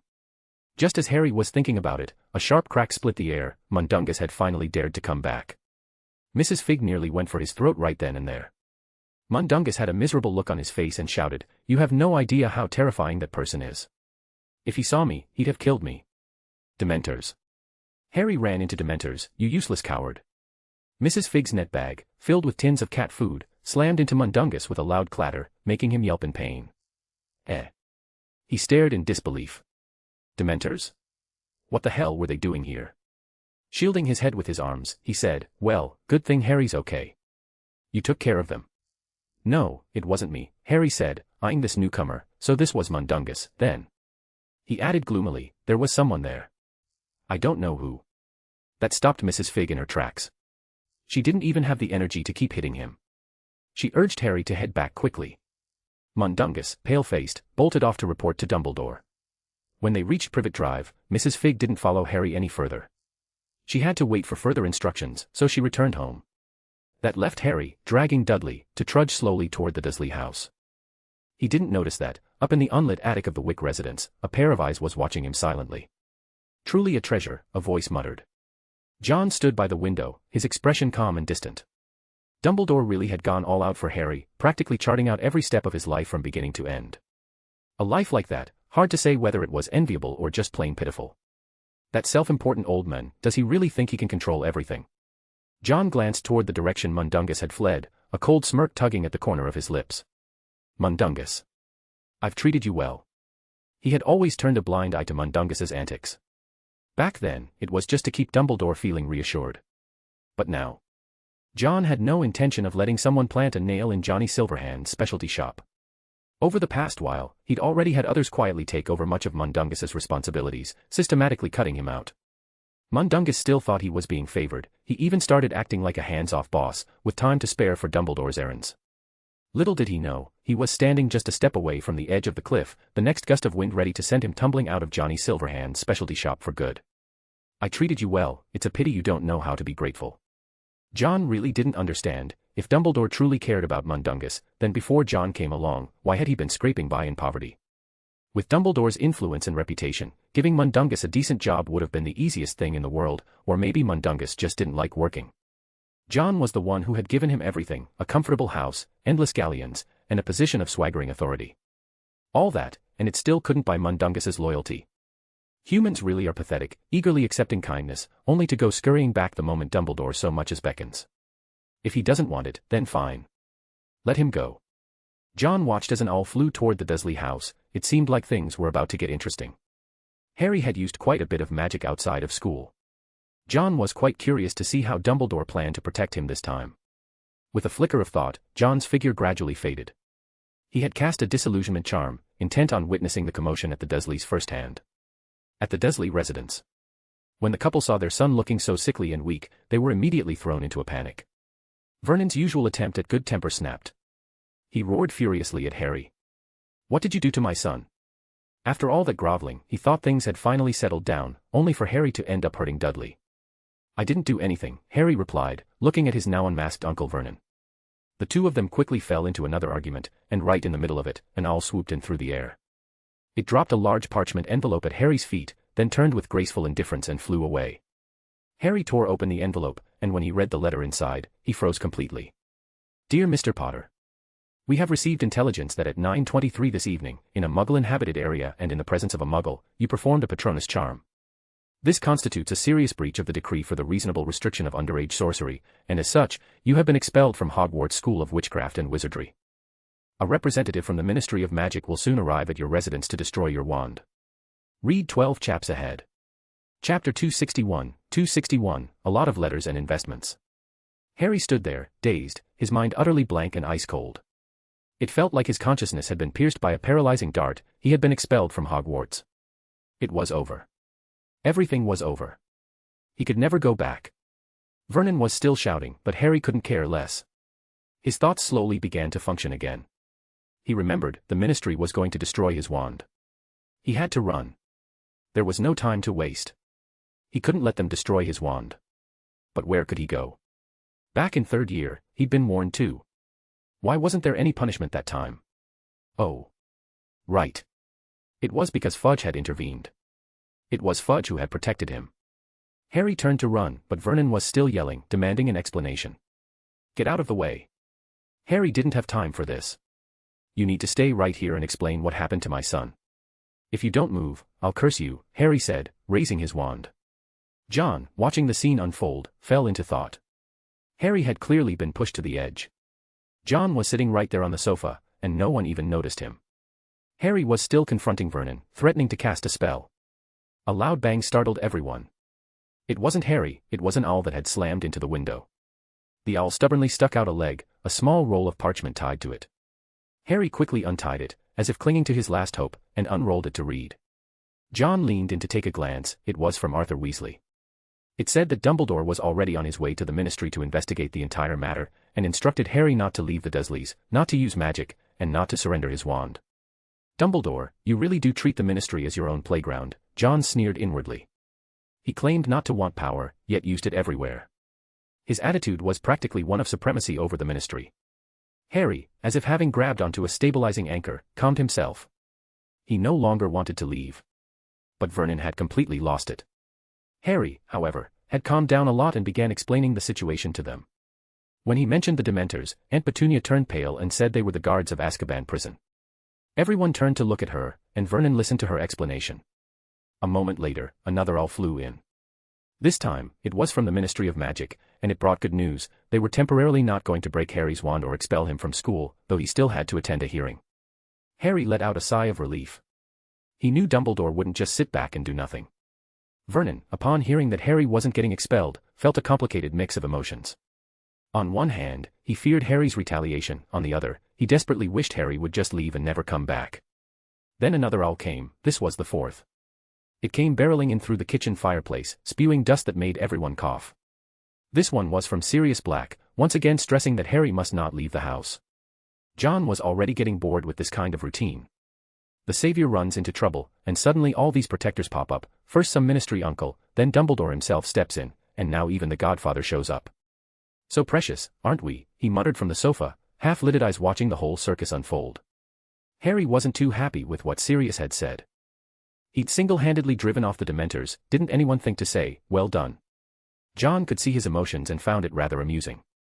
If it had been any other wizard, even a pureblood, they wouldn't be getting this kind of treatment. Harry had been pampered too much, to the point of becoming picky.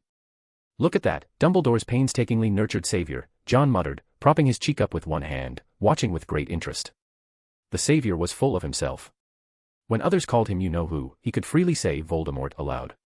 And when he saw Vernon and Petunia too scared to speak at the name, he even looked rather pleased with himself. Vernon was about to kick him out when, right on cue, the fifth owl flew in. What a lively day. But this one wasn't here for Harry. It flew straight over and sought out Petunia Dursley.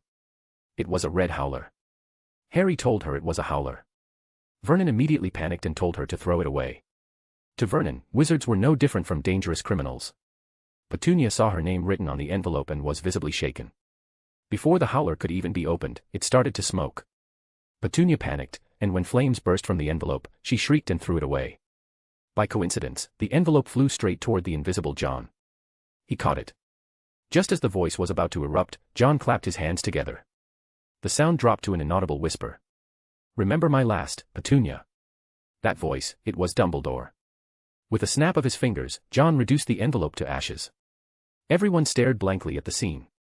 From their perspective, the letter had floated in midair. Then crumbled into ash. The fuck was happening? Where's the voice?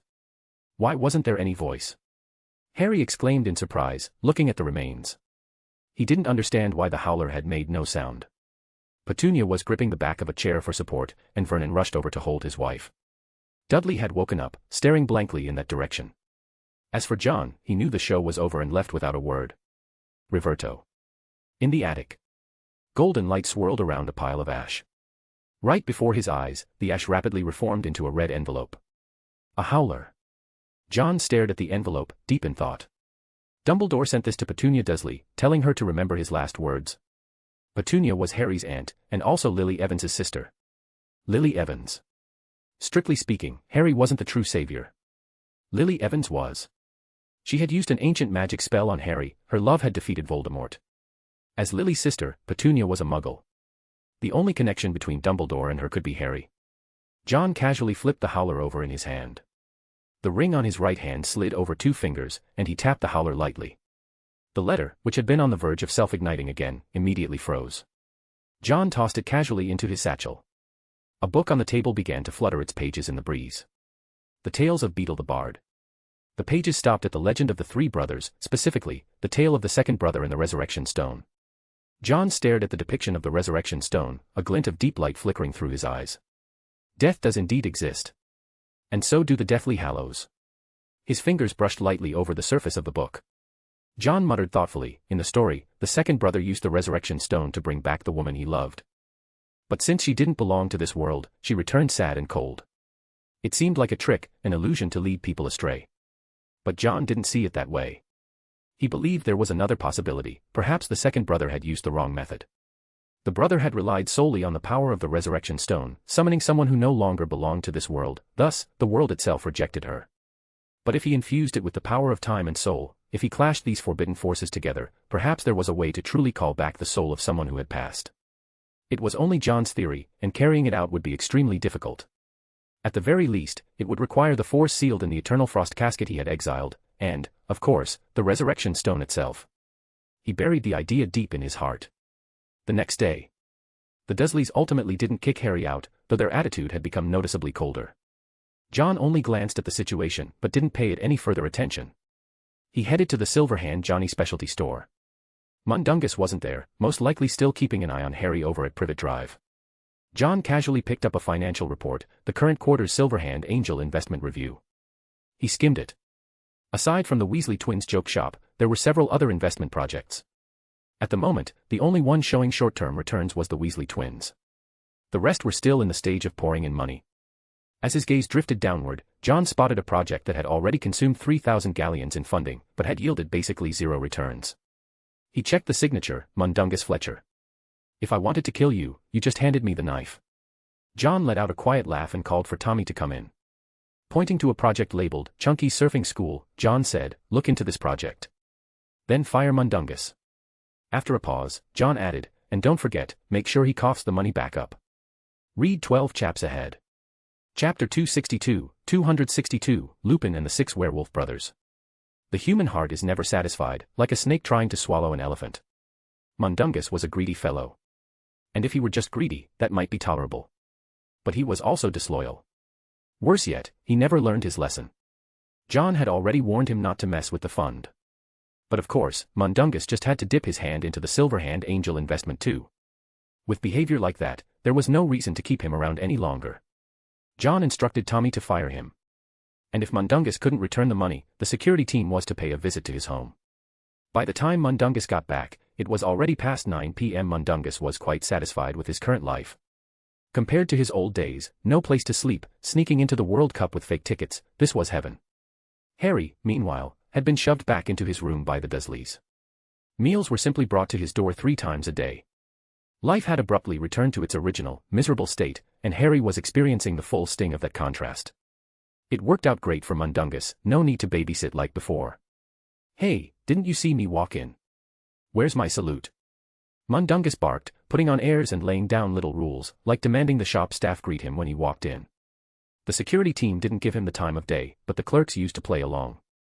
Only today, he noticed the usual obedient staff just gave him a cold snicker. He was a little angry, after all, he was one of the founding members of the Silverhand Johnny specialty shop. What kind of expression is that? Mundungus shouted.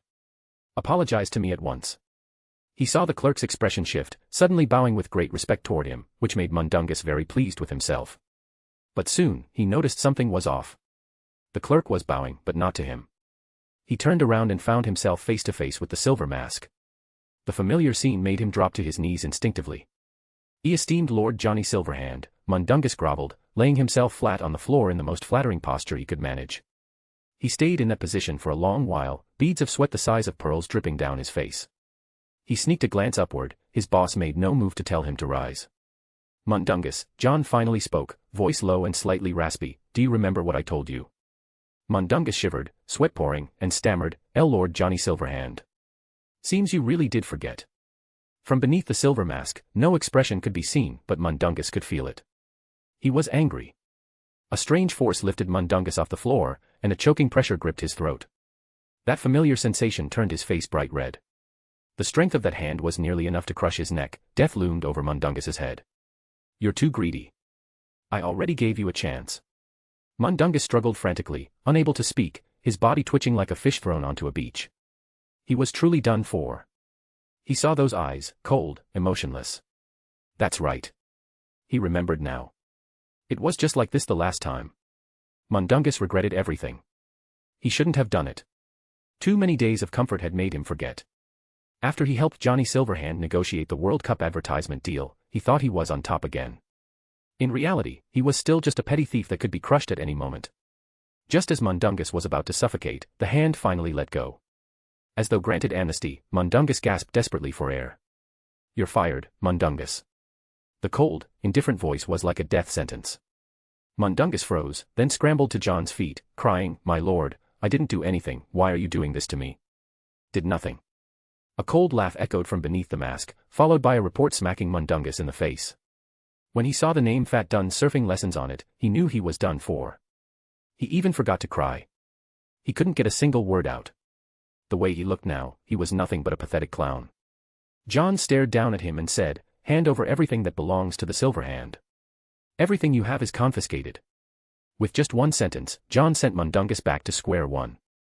No matter how loudly he cried or begged, it was useless. John wouldn't keep a loose nail around. Mourning like he'd lost his entire family, Mundungus was dragged away. Even the Silverhand uniform he wore was stripped off. Thrown out stark naked into the street. Tommy said coldly, You'd better get that money back, fast. Money. Mundungus shivered. He didn't have a single canute left. He'd already spent it all. He'd used the money to purchase flying carpets, because Kim had mentioned they were planning to import goods for resale. But once the carpets arrived, he discovered they were banned for travel. The country didn't allow such conspicuous means of transport anymore. That batch of carpets couldn't be sold at all, just collecting dust in storage and nearly going moldy. Which meant Mundungus would have to pay out of his own pocket, but if he had money, he wouldn't have needed to scam the Silverhand Angel Investment Fund with a fake project in the first place. It's all over. Mundungus wanted to run, but the thought of Johnny Silverhand's terrifying reach made his blood run cold. If he so much as tried to flee, he'd be found dead in a gutter within 3 days. He couldn't think of a single solution. Was he just supposed to wait for death? Despair spread through his body. Everything he had turned to smoke and ash in a single day. He regretted it deeply. Why had he let greed get the better of him? Old Barty's election was approaching, and John held an application form for a werewolf community counselor in his hand. There was a werewolf community under his jurisdiction. After a period of heavy investment, not only had they opened a school for young werewolves, but they'd also created job opportunities. A massage parlor run by werewolves had become especially popular. Ever since the wolfsbane potion was developed, discrimination against werewolves had eased significantly. But discrimination couldn't be completely eliminated, and John didn't intend to make that happen either. Even in Muggle society, discrimination based on skin color still persisted. What he wanted was to leverage the power of this community to win more votes for Old Barty. The first step was to grant werewolves this power. The best way to do that was to have the werewolves elect one of their own as a counselor. This counselor would represent and serve the werewolf community, essentially acting as their leader. That power wasn't insignificant. On the contrary, it held limitless potential. As for the issue of werewolf discrimination, there were quite a few voices in the Ministry of Magic advocating for its eradication. Werewolves were different from house elves. House elves were born to serve, a result of evolution and magical wars. But most werewolves had been turned against their will, especially those in this community. While the true culprit had already been sent to Azkaban, many of the young werewolves were still victims. As long as they could maintain human reasoning, there were plenty of people willing to fight for a place for these poor werewolves. John headed to the werewolf community. This was actually his first time visiting in person. Previously, he had always left it to his subordinates. Calling it a community was generous, it resembled a settlement more like Hogsmeade. Old Jack was beside himself with excitement when he heard that Sir Johnny Silverhand had come in person. The young boys he had taken in also gathered around. They were all victims who had been bitten by werewolves, and had once been indoctrinated with hatred toward wizards. Thankfully, old Jack had adopted them and corrected their thinking in time. To them, Johnny Silverhand was like a savior, someone who had rescued them and ensured they had full bellies. Lord Johnny Silverhand, old Jack greeted respectfully.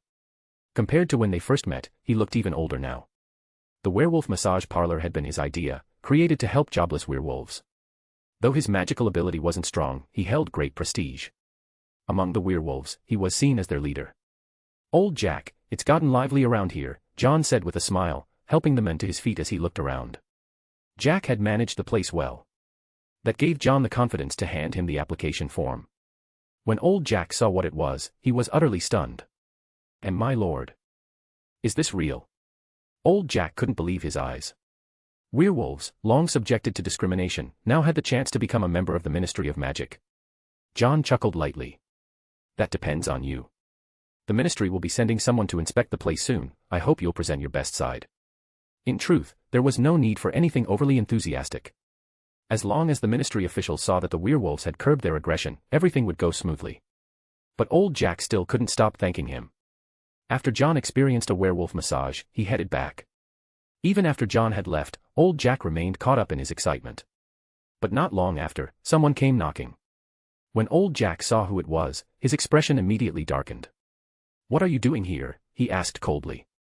The visitor looked a bit more haggard compared to his days under Johnny Silverhand. He wasn't wearing that signature suit anymore, just a plain outfit. Lupin looked at the guarded old Jack and gave a bitter smile. "I want to talk." "Talk? You ungrateful bastard. Lord Johnny Silverhand gave you a job, and this is how you repay him." Old Jack fumed, his beard bristling and eyes blazing with anger. Among werewolves, working at the Johnny Silverhand specialty store was considered an honor. Lupin had walked away from it, and that infuriated old Jack. Lupin had come under Dumbledore's instruction, hoping to win over members of the werewolf community. Dumbledore knew that once Voldemort returned, werewolves would certainly be one of his recruitment targets. Just like giants, werewolves were also a formidable combat force. But Dumbledore had underestimated one thing. Werewolves were no longer what they used to be. With funding from the Johnny Silverhand specialty store, their situation had improved drastically. What's more, old Jack had just received a ministry-issued application form for a council seat, an opportunity to change the werewolf status once and for all. There was no way he was going to let that slip by. Lupin tried to persuade him again, but old Jack had already started cursing. 7. Ace. Show him out. After getting thoroughly scolded by old Jack, Lupin was escorted out by a young werewolf boy and girl. Old Jack had adopted 6 werewolf children in total. They were Chudai, Jack, Zoffy, 7, Ace, and Tai Luo.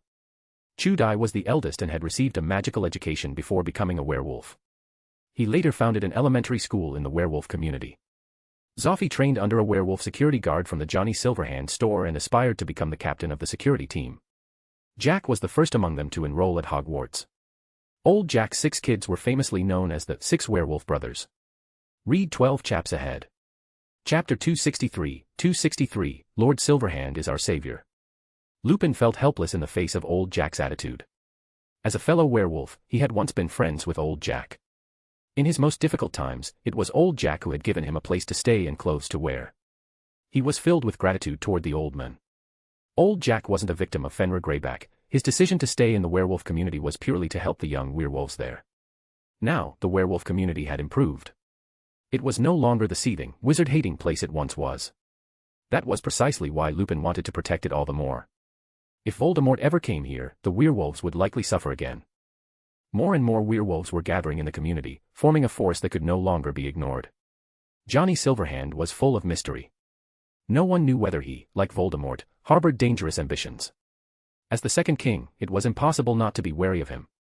The day after being kicked out, Lupin returned once more to the werewolf community. The Order of the Phoenix had sent him a message, this was his last chance. After today, he would be joining the others to retrieve Harry. The Dementor attack incident had made the Order more alert than ever. As the one destined to defeat Voldemort, Harry's safety was of paramount importance. This was Lupin's promise to Dumbledore, and also a promise he had made, as a marauder, to James and Lily. Both he and Sirius were prepared to lay down their lives for Harry at any moment. Old Jack had just finished supervising Tyra's homework when he heard a knock at the door and stepped out. His previously smiling face instantly vanished. He was about to start cursing when he saw Lupin speak with utmost sincerity. "Old Jack, could you give me just a few minutes? After this, I won't bother you again." The words at the tip of his tongue were swallowed back. Old Jack glanced inside at Tyra's sleepy little head, then stepped out and closed the door behind him. Old Jack eyed him warily. "Go on, what are you scheming this time?" "Old Jack, I want to know why you're so resistant," Lupin said bitterly. "I told you, the Dark Lord has returned.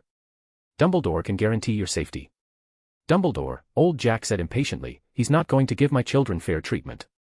"Lupin, but Johnny Silverhand is a dangerous man. You should know he's a dark wizard, he's killed a lot of people." "Shut up." Old Jack exploded with fury, but in order to make Lupin give up once and for all, he decided to show him something. He walked forward. Lupin looked momentarily confused, but Old Jack jerked his chin, signaling him to follow. The two figures walked through the werewolf community, one in front, one behind. The moonlight stretched their shadows long on the ground, and Lupin was thankful it wasn't a full moon tonight, otherwise, the whole community would probably be empty. They stopped under a tree, where Old Jack came to a halt.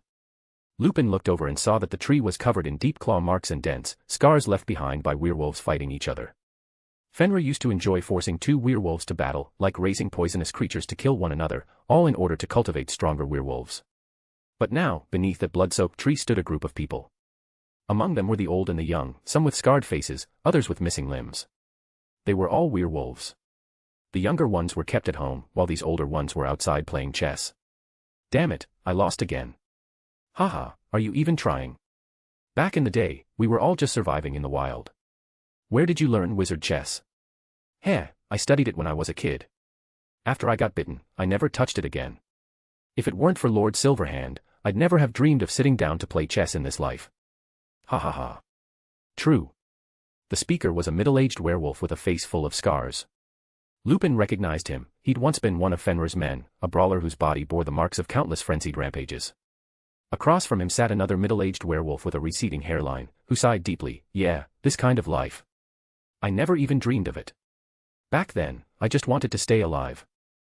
I never dared to hope for a real life." As werewolves at the bottom rung of the Wizarding Society, the others around him nodded in agreement. They used to struggle to find even the most basic jobs, and if they were hired, once their identity as werewolves was discovered, they'd be immediately fired. Sometimes, it would take months or even years just to get another chance. An ordinary life was a dream far out of reach for werewolves. Time and again, they were pushed out, driven away with malice. Some exiled themselves to the wilderness, returning to the forests. Others, filled with resentment toward Wizarding Society, joined Fenrir. They had no other path forward, not even schools were open to them. This, Lupin understood all too well. He had fared poorly in society, yet among werewolves, he had done the best. At the very least, after becoming a werewolf, he still had the chance to receive a complete education. He had excelled at Hogwarts and even became a Gryffindor prefect. But so what? Once out in society, he remained the most unwanted. Even someone more mediocre than him, full of flaws, could live more comfortably and find a job with ease. After Voldemort's fall, Lupin wandered for a long time, needing to ensure that he wouldn't harm anyone during his transformations. Haha. But things are better now. Thanks to Lord Silverhand, I can earn a living in the field I love. The scarred werewolf, once shrouded in gloom, now beamed with joy and gratitude. He was now a professional wizard's chess player. Last year, he entered a tournament and achieved a decent result. The prize money wasn't much, but it was enough to cover his expenses, and he could even save enough each month to buy a bottle of Wolfsbane potion. Well, yes. It's like we are living in a fucking dream. Ha. Lord Silverhand gave me a brand new life. Here in the community, I no longer suffer from strange looks. The balding werewolf echoed his heartfelt gratitude, and those around them began to chime in. I wandered for 7 years. Only in Nocturne Alley did I avoid prejudice, and there, I earned my first paycheck. A werewolf with sunken cheeks shed tears. Ha ha ha. Look at this motherfucker. Crying like that. You are making us all sentimental. I love reading. I found a job in a bookstore. For the first time, they didn't assume I'd tear all the books to shreds. A young man with wire-rimmed glasses spoke with emotion. Me too. I've known my partner for 10 years. If not for the Little Wizards Foundation founded by Lord Silverhand, we'd never have had the chance to bring a child into this world. Life's too hard, I didn't want my child to suffer the same way. The couple exchanged smiles, eyes full of deep affection. More and more people were participating in the talk. There are families who have adopted a young werewolf, and parents who have come because their children have turned into werewolves. There are young people who should be full of youthful spirit but instead have a pale and miserable look, and girls who should have found love but are cursed. They are all people who have regained their lives under the care of the werewolf community or Johnny Silverhand. Before the Silverhand banner was raised, they only wanted to survive, and some even didn't want to live. But now, they all feel full of hope, as if they have come into the world for the first time, receiving kindness. Lupin was silent. Old Jack said calmly, "See. The dangerous wizard you speak of is our savior. He may not have the upright and great image of Dumbledore, but he has indeed changed our destiny. Dumbledore stands on a pedestal. Perhaps he holds no prejudice against werewolves, but he's never tried to change our lives. Lord Silverhand is a real one. He drives away those with ill intentions. He built schools for us, gave werewolves the chance to receive an education. He encourages werewolf entrepreneurship. The Little Wizard Foundation will always provide one free bottle of Wolfsbane potion to every young werewolf. All of this, it's real, right before our eyes." Old Jack looked at Lupin, his expression carrying the wisdom of age. "Remus, the whole world might betray Lord Silverhand, but we cannot. Werewolves cannot betray him. Even if the Dark Lord comes to kill us, we still wouldn't do it." This was a declaration, not just as an elder, but as a friend. Old Jack was not lacking in wisdom. Even without formal schooling, he had remarkable foresight. He had lived through Voldemort's era. It had been a difficult time. There was a time he too had imagined that maybe Voldemort would change the plight of werewolves. But he had been wrong. Voldemort didn't want to change them, he wanted to turn them into killing machines. Voldemort wouldn't do it. Dumbledore wouldn't either. They stood too high above to ever see the werewolves at the bottom. We already have our own savior. We don't need anyone else to create one for us. And so, old Jack said at last, "Remus, once we've seen the sunlight, felt its warm embrace, tasted milk, we are unwilling to return to that dark, sunless valley. Even if it means death, so be it." His words were simple. Yet they struck like thunder. In Lupin's mind, a voice echoed, "Remus, put away your arrogance. They don't need to be saved. They are already in the light." Read 12 chaps ahead. Chapter 264, Old Barty and Election. John hadn't thought much about old Jack's situation, nor did he expect that the things he'd done would inspire such unwavering loyalty from the men. Maybe it was because his values were simply different from others. Dumbledore was pure-blooded. Even though he held no prejudice against any wizard, there was still an underlying pride rooted in that pure-blood heritage. Even he himself hadn't noticed it, that air of superiority he carried toward the magical world. One could say he followed a policy of non-interference. He only paid attention to things that concerned the survival of the wizarding world as a whole. The so-called minor issues weren't worth Dumbledore's concern. Oh, except for Harry Potter. Voldemort, he was the product of a love potion, inherently incapable of understanding love or affection. His primary goal was to establish authority through fear. Which meant he had to kill continuously to make an impression. He was destined to never understand the feelings of ordinary people. As for the savior of the wizarding world, even though Harry had grown up in a Muggle society, from the moment he came into contact with magic, he leaned toward the wizarding side. Because magic was the only thing in the world that gave him a sense of security, a sense that couldn't be replaced. Everything he had was only gained after entering the magical world. An endless fortune stored within Gringotts. The revered title of savior. Close friends in the magical school. Kind and caring elders. Harry truly enjoyed all of it, so much so that staying in the Muggle world felt more like imprisonment. Just like when Mr. Weasley once came to pick up Harry. Though the Weasleys were a family friendly toward Muggles, he still casually wrecked half of the Dursleys' living room. Arrogance, unaware of itself. To werewolves, the name Savior was something they often heard, Dumbledore was someone out of reach, and Voldemort was a man with sinister intentions. Only Johnny Silverhand placed change right in front of them, making old Jack willingly and wholeheartedly believe he was the true savior. Whether it was an intentional performance or just casually flashing a bit of wealth. None of that mattered. The results were right there, plain to see, that was the best kind of proof. Lupin kept his word and left after nightfall. John, meanwhile, was busy handling Barty Sr.'s election campaign. He needed to secure enough votes for him. And the best way to do that?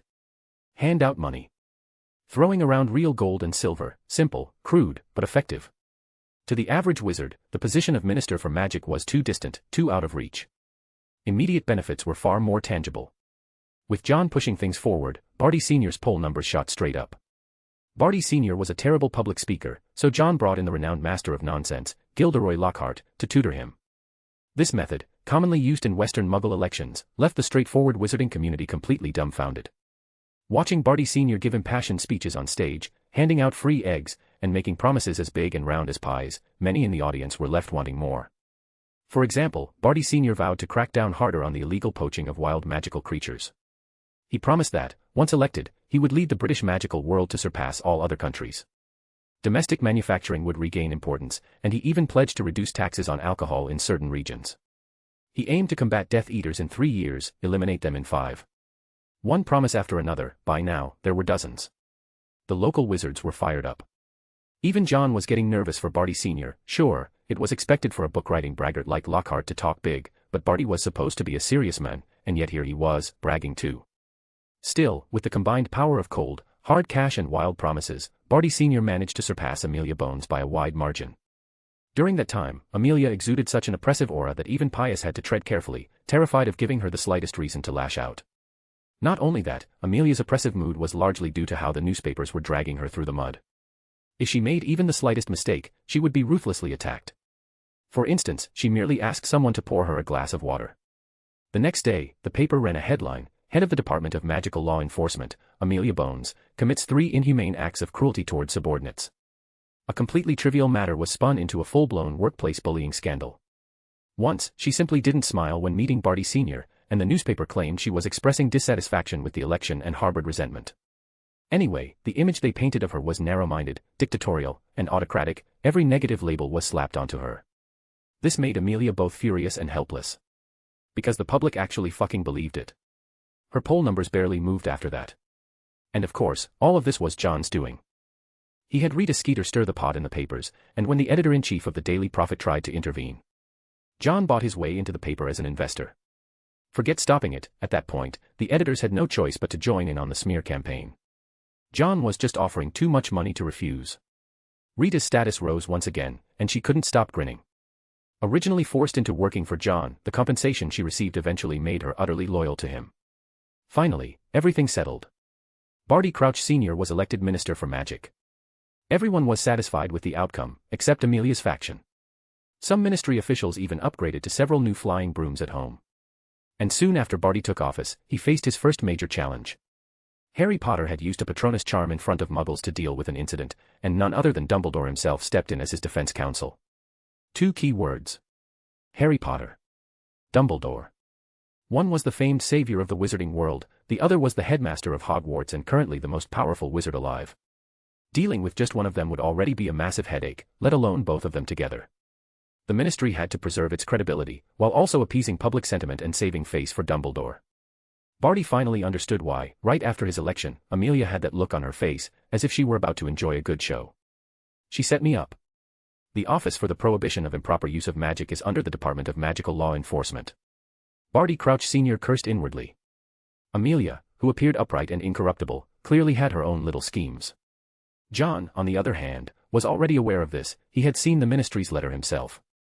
To him, this incident was the perfect opportunity to weaken Dumbledore's authority. On the day Barty was elected, something changed for Harry as well.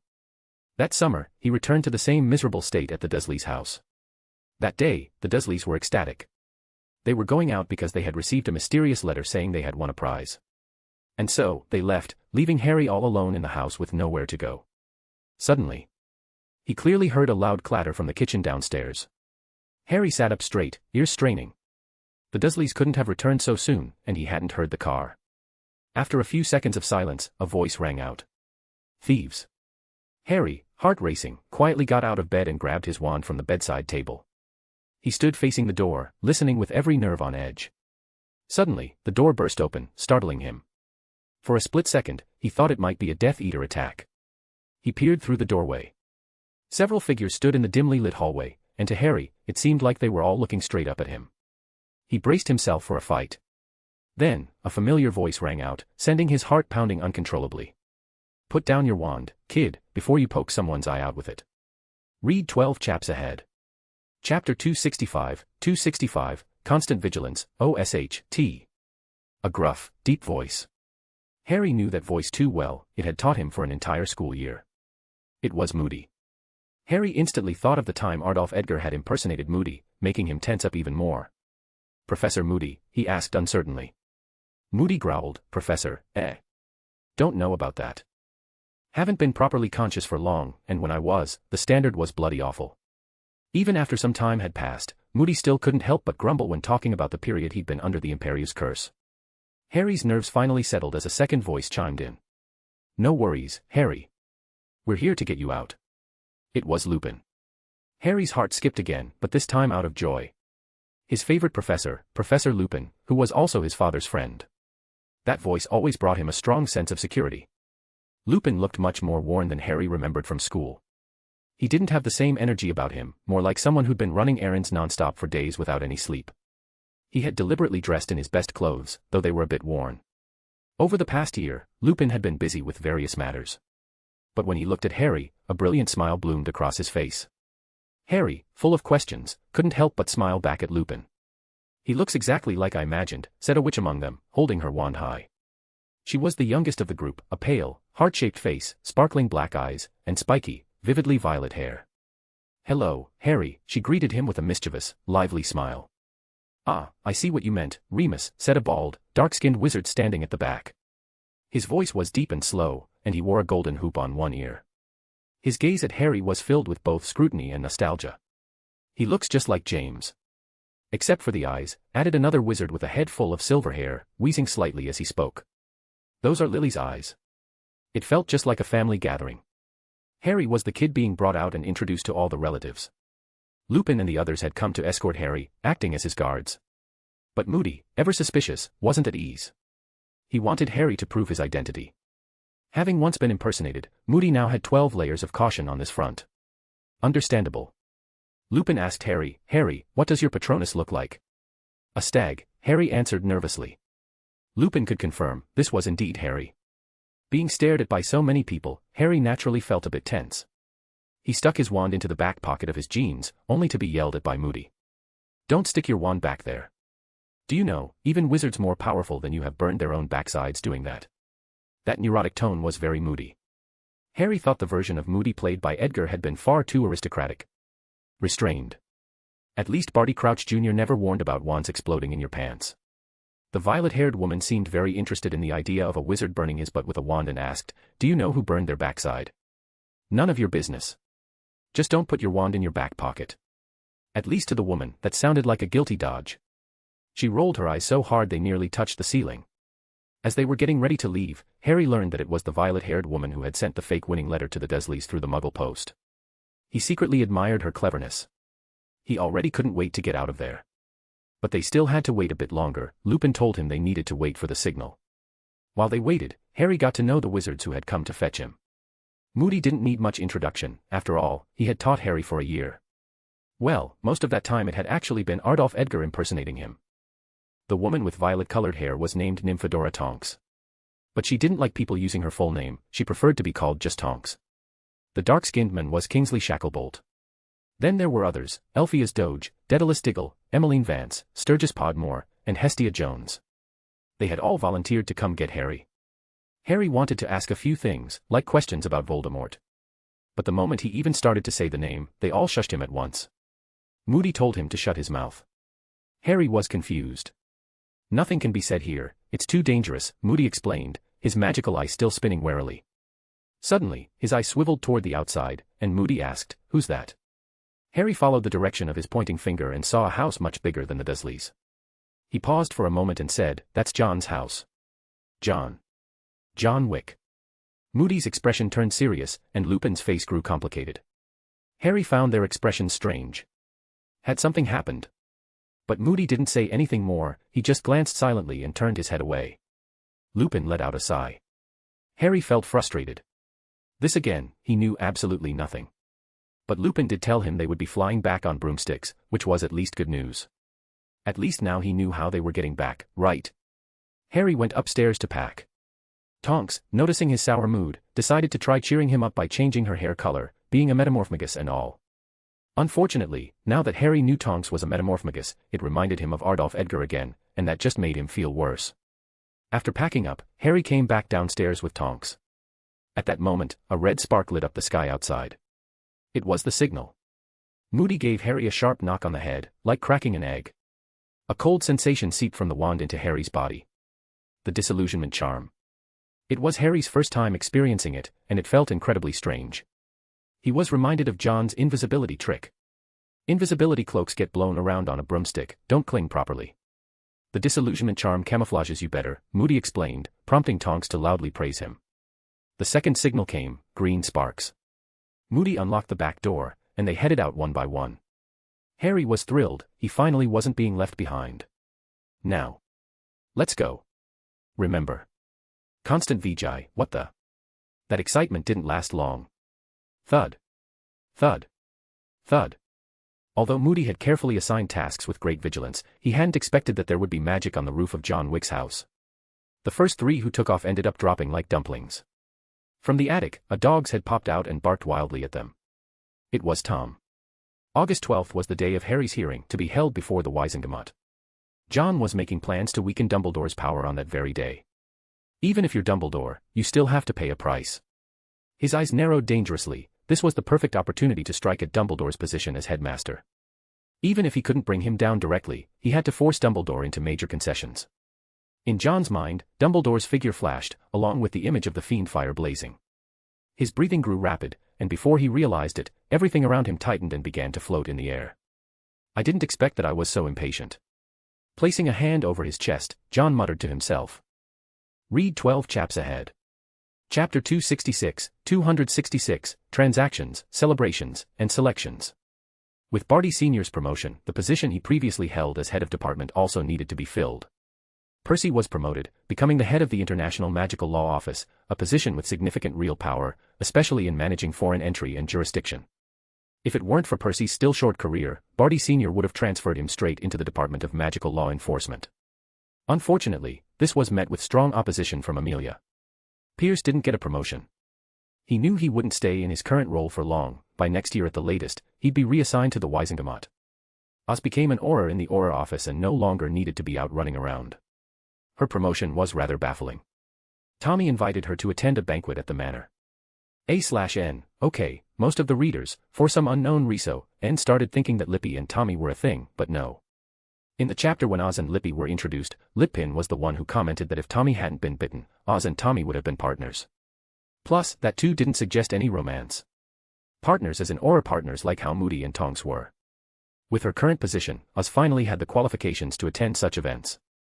She stood there, mouth agape, amazed to see those high-ranking ministry officials clinking glasses in the manor, along with the pure-blood families and the wealthy elites. Every one of them had once been unreachable figures to her. She had thought Tommy's mention of a banquet meant a casual dinner, but it turned out to be a grand feast for the big shots. The host, Johnny Silverhand, wore a silver mask. With Barty's rise to power, John successfully secured a tax exemption policy for the Silverhand wine cellar. It was basically the same as handing himself a pile of money. Power transitions were always accompanied by immense profits. Even if John said nothing, Barty would remember and make sure to reward him. Inside Silverhand Manor, Barty Sr. had transformed into the new Minister for Magic. He wore a specially tailored new robe, and the face that had been stern for so long finally broke into a genuine smile. His long-held regret was finally fulfilled. And all of it was thanks to one person. John clinked glasses with him. Barty Sr. said gratefully, "Sir, I will always remember your help." "Barty, today is a day for celebration." "We should let go of some things," John replied, lightly tapping his champagne glass with Barty's and smiling leisurely. "You'll be quite busy from now on. I'll set aside a bottle of wine for you to enjoy when you have time." His way of speaking put Barty at ease, not condescending, but more like friendly banter between equals. Barty downed his wine, gave a hiccup, and an icy bubble floated out. He burst into laughter. "This wine is irresistible." Pierce stood nearby, his face fixed with a smile, keeping a respectful 3-step distance from the two. Seeing that Barty was drunk, he stepped in at just the right moment to support him. "Sir, I'll take the minister to rest," he said. "Pierce, I believe you'll become even more outstanding soon." John lifted his glass slightly, and Pierce bowed respectfully. After sending Barty off, John's gaze scanned the crowd and landed on the somewhat nervous old Jack. He walked over with a smile. Seeing Jack's respectful expression, he said, "Old Jack, I'm glad you could make it." "Yes, Sir Johnny Silverhand, it's an honor," old Jack said, voice trembling slightly with emotion. "I never imagined that a werewolf could ever have a seat and a vote in the Ministry of Magic." "Aha, calm down, old friend," John said with a chuckle, brushing fireplace ash off Jack's robe. "You're a councilman now. Minister Crouch is planning to reform both the Werewolf Capture Unit and the Werewolf Registration Office. He's hoping I can recommend suitable candidates. I think Zoffy and Chudai would be excellent choices. My lord, is this true? Old Jack was even more excited than when he became a councilman. The Werewolf Capture Unit was a department under the Department for the Regulation and Control of Magical Creatures, dedicated solely to hunting down werewolves. Jack himself had nearly been caught once. That department had always represented discrimination against werewolves. The Werewolf Registration Office wasn't any better. Almost no werewolves ever voluntarily registered, unless they were desperate to survive. Once their information was known, they were subject to constant surveillance by the ministry. Placing werewolves within those departments meant they were no longer treated as prey. Only criminal werewolves would be considered criminals. The rest could live normal lives. Jack was so overwhelmed he nearly fainted. It was unbelievable. My lord, how did you make this happen? He asked. Power shifts, old Jack. The werewolf community will become better. That, I promise you. To John, werewolves weren't like other magical creatures. They were victims of a curse, victims like Nagini. There was no reason the victims of someone else's crime should bear the punishment. He had discussed it with old Barty. They needed to use a few positions as bargaining chips to win hearts. To ordinary wizards, these 2 posts didn't seem that important. Some might go their whole lives without encountering them even once. But for werewolves, they were a godsend, comparable to becoming an auror. John solemnly handed the appointment letters to old Jack and, in return, received a piece of news. Lupin had approached Jack, hoping to recruit werewolves to their cause. My lord, I turned him down, old Jack said with a clear conscience. Dumbledore has never helped werewolves, so we won't join them. Seeing how earnestly he explained, John felt genuinely moved. You're my friend, old Jack. I'd never doubt you. John gave him a warm hug. He hadn't expected Dumbledore's reach to extend all the way into the werewolf community. The Order of the Phoenix needed allies, and so did the Death Eaters. At the moment, most Death Eaters were in hiding. The Star Disciples were out searching and had already encountered one group ambush. It was a retaliatory move by Death Eaters still in hiding. Leaderless, they were on the back foot. Voldemort hadn't shown himself to any of them. Tom Riddle, where the hell did you go? Swirling his wine glass, John gazed through the liquid at the tiny bubbles inside. As for the position of Hogwarts headmaster, John still had no clear plan. But when it came to the defense against the dark arts post, he did have an idea. Tommy, you go. At those words, Tommy froze. John continued casually, you're a Hogwarts graduate. You're the most qualified to be the defense against the dark arts professor. Tommy gave a bitter laugh. My lord, don't joke like that. Him? Teaching his own boss. That was just absurd. He believed his skills were decent, but nowhere near good enough to be John's teacher. His anxious expression made John chuckle. Knowing Tommy's character, he had only been teasing. The real candidate wasn't Tommy, it was someone else entirely. John shook his head. In that case, forget it. Even if we were to send someone, it shouldn't be one of ours. It should be someone from the ministry. Though, the person he had in mind was connected to Tommy. John stroked his chin, deep in thought. Dumbledore holds too much power. We need someone to keep him in check. And they need to be obedient. Dismissing Dumbledore required a proper procedure, and John planned to have the ministry appoint an investigator. Harry's use of magic outside school in front of Muggles was the perfect entry point. Using that incident to press demands, there was no way even Dumbledore could refuse. Originally, John had wanted to send Percy, but that would have hurt Percy's relationship with his family. So he chose someone else. Looking to Tommy, he asked, how capable is Osheald? Pierce had mentioned her in passing before, and John remembered Tommy's friend. As long as she was competent, John wouldn't mind opening up greater opportunities for her. At the mention of Oz, Tommy immediately gave a thumbs up and said with conviction, she's the best Auror. If it weren't for her background, she would have been head of the Auror office by now. As soon as he finished, he realized John was staring at him. He awkwardly cleared his throat. Then let her go. An Auror becoming the defense against the dark arts professor, there's no better choice, John said with a half-smile. You sure seem to admire this friend of yours. Just an ordinary friend, Tommy mumbled, curling his toes in embarrassment. John waved him off casually. You play the good guy for your friend, but someone still has to be the villain. To deal with a great man like Dumbledore, it was best to use a few small-time players. John sifted through his mind, reviewing everyone who might be qualified, and realized it was harder than he expected. Suddenly, a flash of inspiration struck. A mental image of a matronly woman in pink appeared in his mind.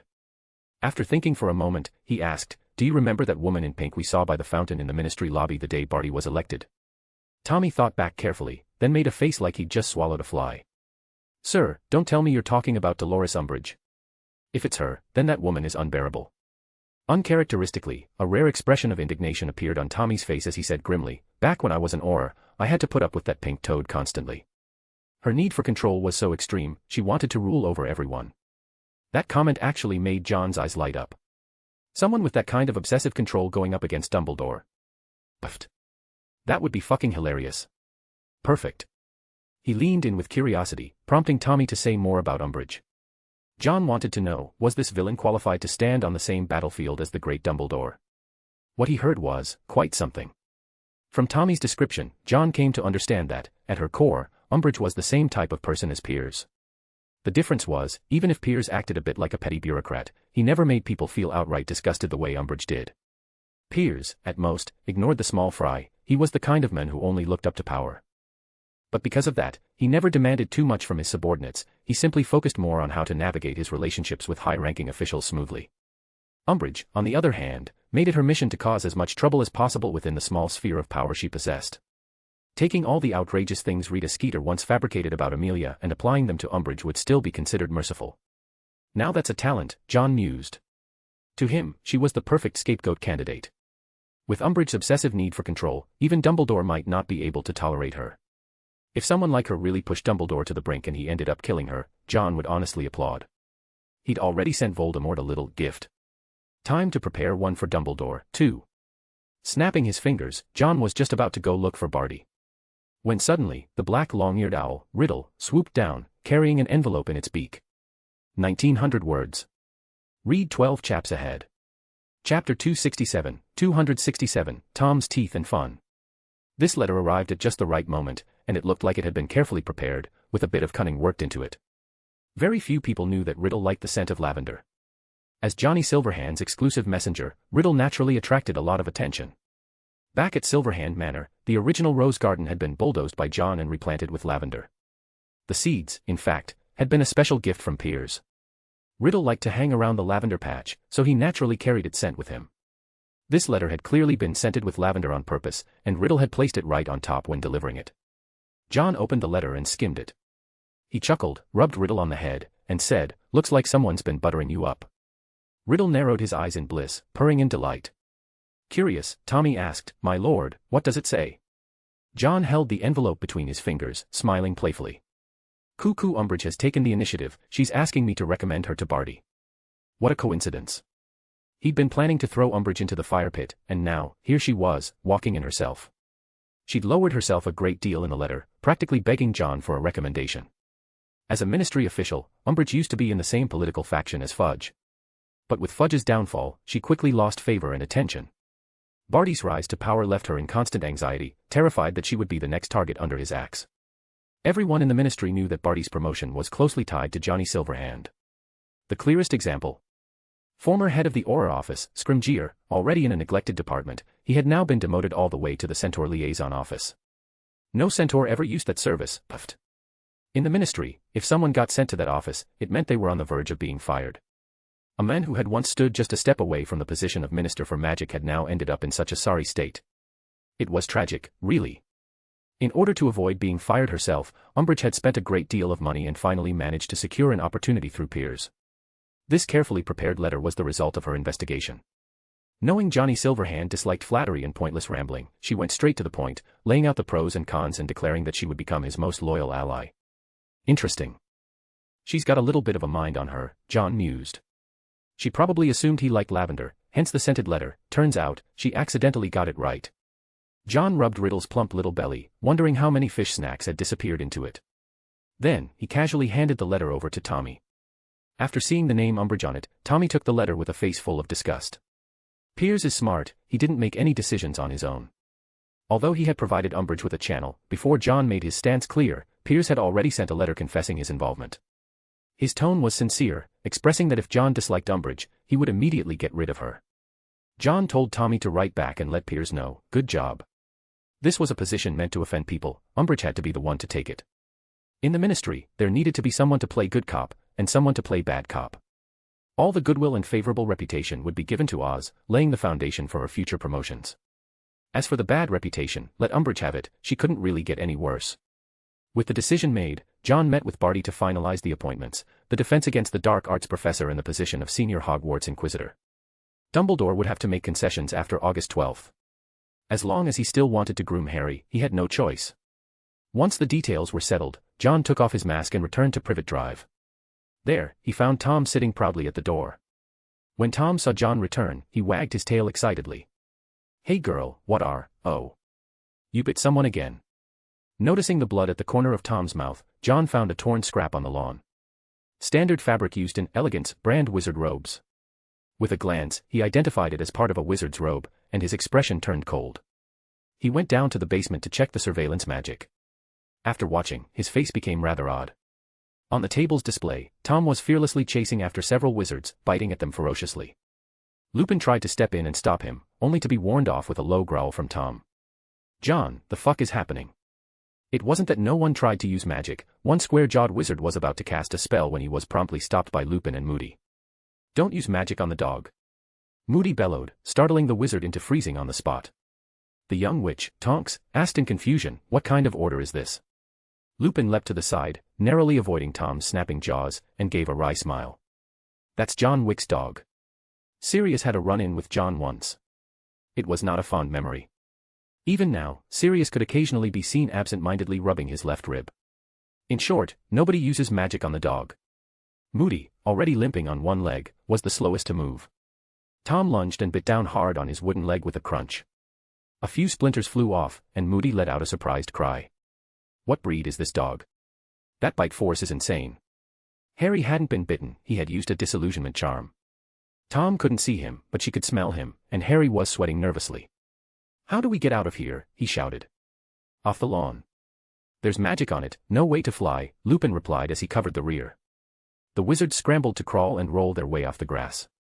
The square-jawed wizard was too slow. Tom sank her teeth into his calf, making him yelp in pain. It was Lupin who rushed over and pulled the dog off. Even though it was just a single bite, the leg was quickly soaked in blood.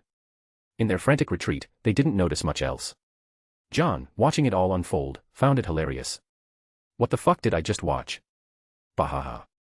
A legendary aura and a former defense against the dark arts professor, chased around by a dog, puhaha." This was the first time he had laughed like this after that day.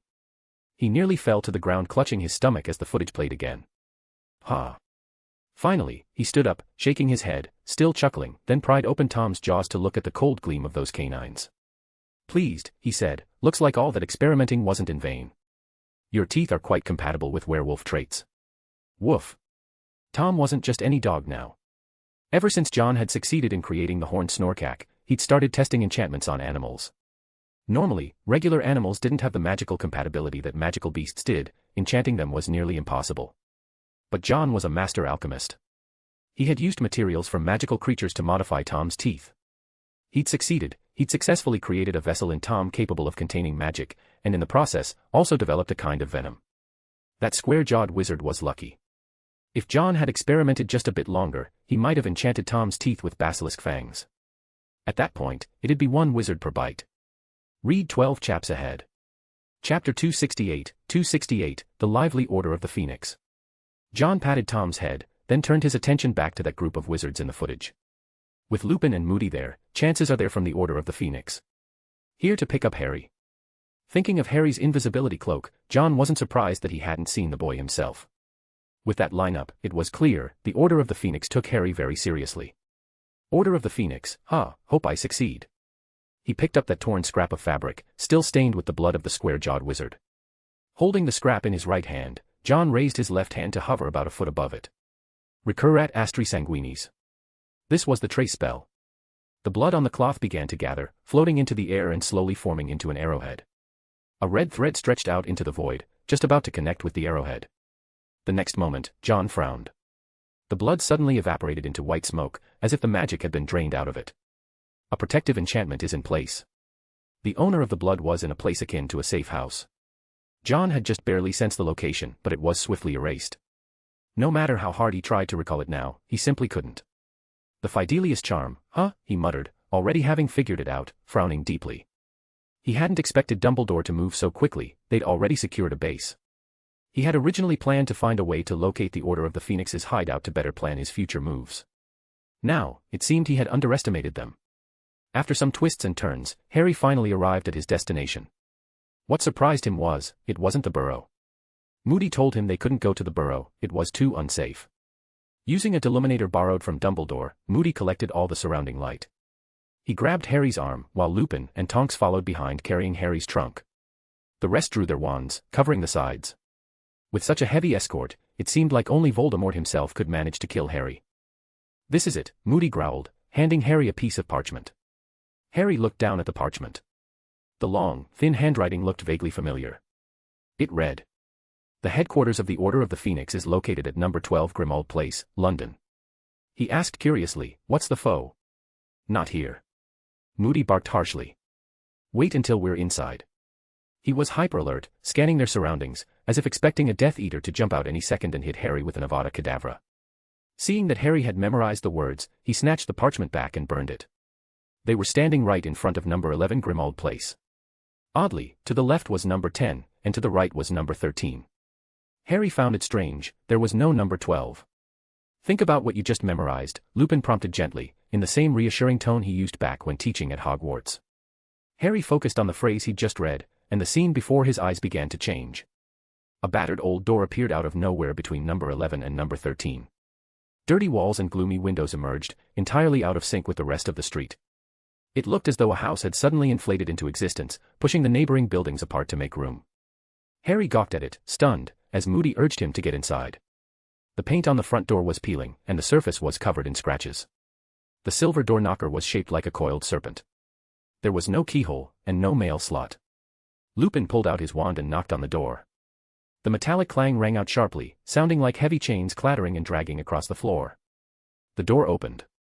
Tonks immediately spoke up, "Merlin's beard, Podmore, could you stop moaning? You're going to get us all exposed." Her words drew everyone's attention to Sturgis Podmore, whose face was pale as a sheet. His lips were trembling as he let out soft, pained whimpers. Sorry, I can't stop the bleeding." Noticing something was wrong, Lupin leaned over to check the bloodied leg and his expression turned grim. He finally made a diagnosis. "There's magic on the wound. It won't heal." "Magic?" Harry was incredulous. He was bitten by a dog. He knew Tom all too well, that was just a normal dog. But Lupin, a former Defense Against the Dark Arts professor, wouldn't make a mistake about this. He had recognized the severity of the magic, it wasn't just a wound. It wouldn't close, and would bleed a person out. Moody checked as well and came to the same conclusion. Dark magic. They quickly helped Podmore into the house and assigned someone to clean up the blood outside. Once inside, Sturgis Podmore could finally let go and scream. His cries of pain echoed through the house and drew others over. But none of them noticed the car parked out on Grimmauld Place. Inside it, Watson sat with his mouth wide open, watching as a group of people flew down from the sky on broomsticks, then vanished into thin air. What happened? It's dark magic. Mundungus, not now. Hurry up and stop the bleeding. As soon as they entered number 12 Grimmauld Place, the cacophony of noise instantly frayed everyone's nerves. Hermione and Ron were drawn downstairs by the commotion, just in time to see Sturgis Podmore's leg drenched in blood. The entire Weasley family was there, everyone except Percy. Mrs. Weasley quickly sent Ginny back to her room, the bloody scene was no sight for a child. Ginny shot a resentful look at Ron, as if to say, he's a kid too. What happened to him? A few people who had been in a meeting emerged to see what was going on. Sirius found his old friend Lupin and asked directly. Lupin gave a wry smile. He was bitten by a dog. A dog. Sirius's eyes widened. What kind of dog could do this? Even a Tibetan Mastiff couldn't inflict that kind of damage. Snape knelt down with a deep frown.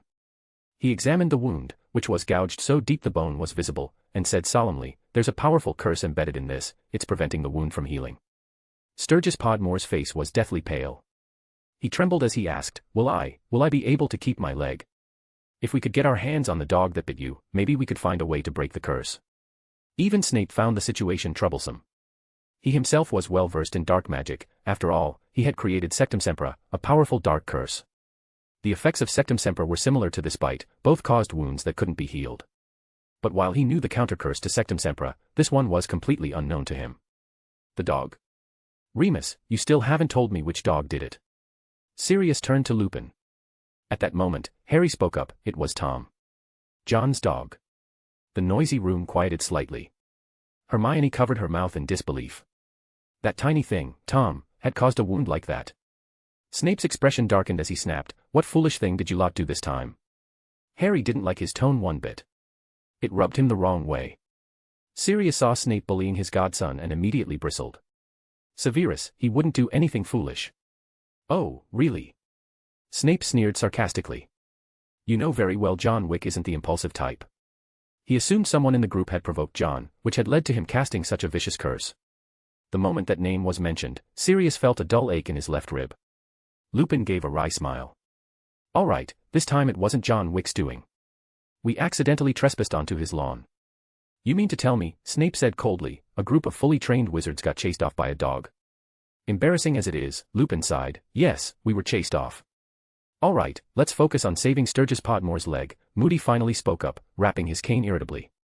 We haven't even started fighting, and we're already down a leg. Read 12 chaps ahead. Chapter 269, Watson's Adventure.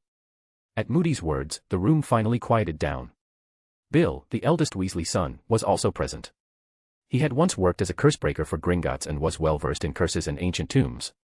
He crouched beside Sturgis Podmore and wore the same grim expression as Snape. Not looking good, he said, quoting an old saying, the poison itself is the cure. The best way would be to pull out that dog's teeth and brew them into a potion to lift the curse.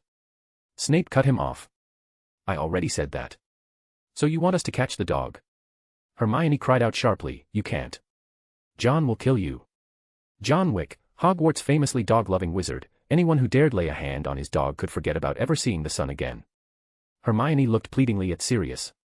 You're friends with Tom, aren't you? Sirius looked utterly awkward. Back then, he and Tom had been good friends, and it was thanks to Tom that he'd gotten through a tough period.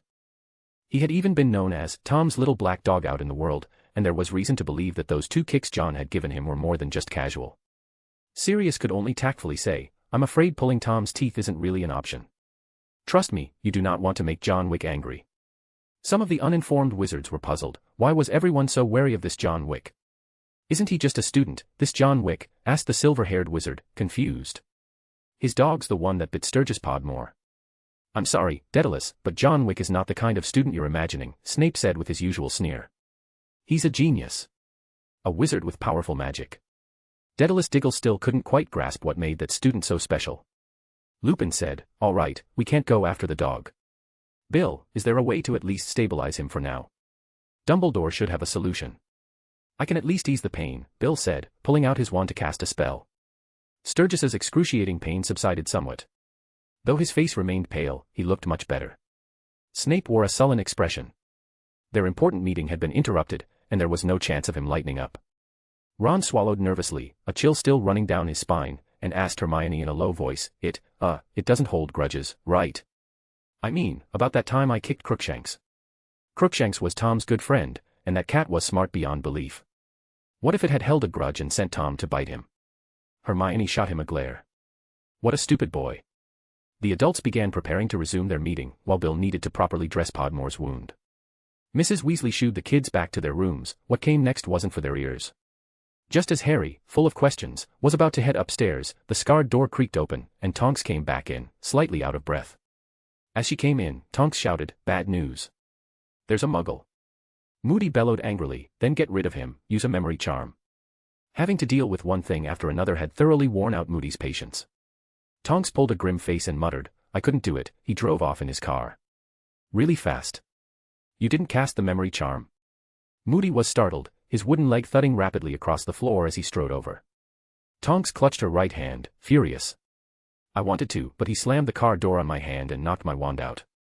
Harry froze halfway up the stairs, stunned. Bloody hell, nothing is going right today. Sirius growled, yanking at his collar in frustration. I'll go after him. A wizard had been seen using magic by a muggle, and even got disarmed. If word got out, it would be utterly humiliating. Now cleared of his fugitive status, Sirius charged out the door and transformed into a large black dog, sprinting off in pursuit.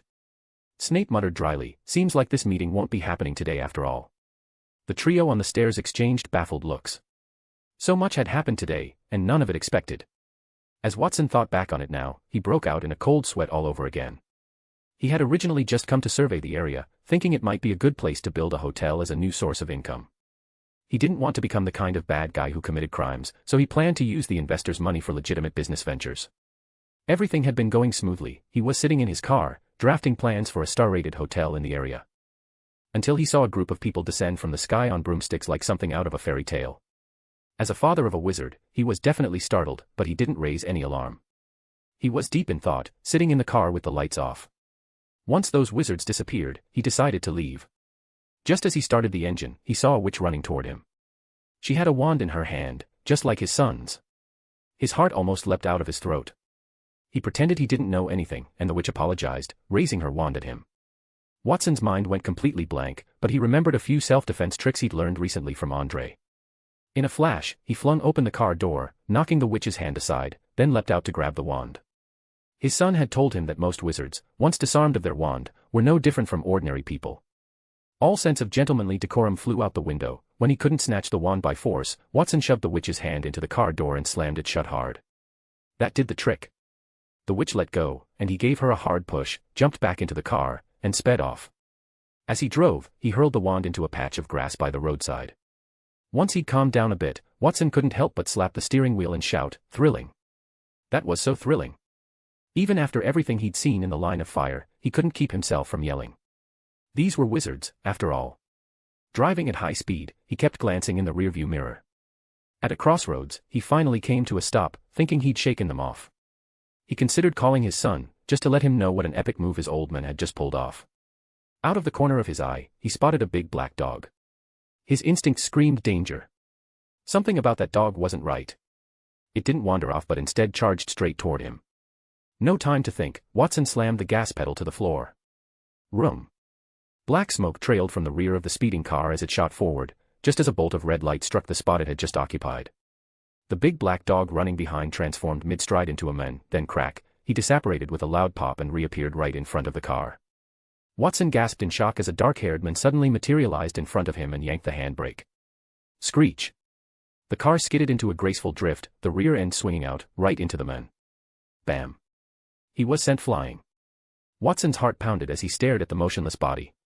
Did I just kill someone? After a moment's hesitation, he reached into the glove compartment and pulled out a handgun. He stepped out of the car, approaching cautiously. Is he dead? 100 different possibilities raced through Watson's mind. Gritting his teeth, he muttered, well, in for a penny, in for a pound. Might as well toss the body into the sea. A/N, bahaha. He'd just decided to go straight, and now this. What terrible luck. He knelt beside the man and flipped him over. A wand was pointed straight at his face. Foo, CK. A flash of white light exploded, and everything went blank. Empty the magazine. The sound of gunfire, bang, bang, bang, finally stopped. A flash of confusion crossed Watson's face. The dark-haired man wasn't doing so great either. He staggered to his feet, bullet wounds in both his arm and leg. Blood poured from the holes, but for a wizard, that was still treatable. Bloody hell, almost got killed by a muggle, Sirius cursed under his breath, dragging his injured body away. Clack clack clack. A slow, mocking sound echoed down the street. Well, well, well, look who it is. A taunting voice floated over. Sirius immediately tensed and turned to look.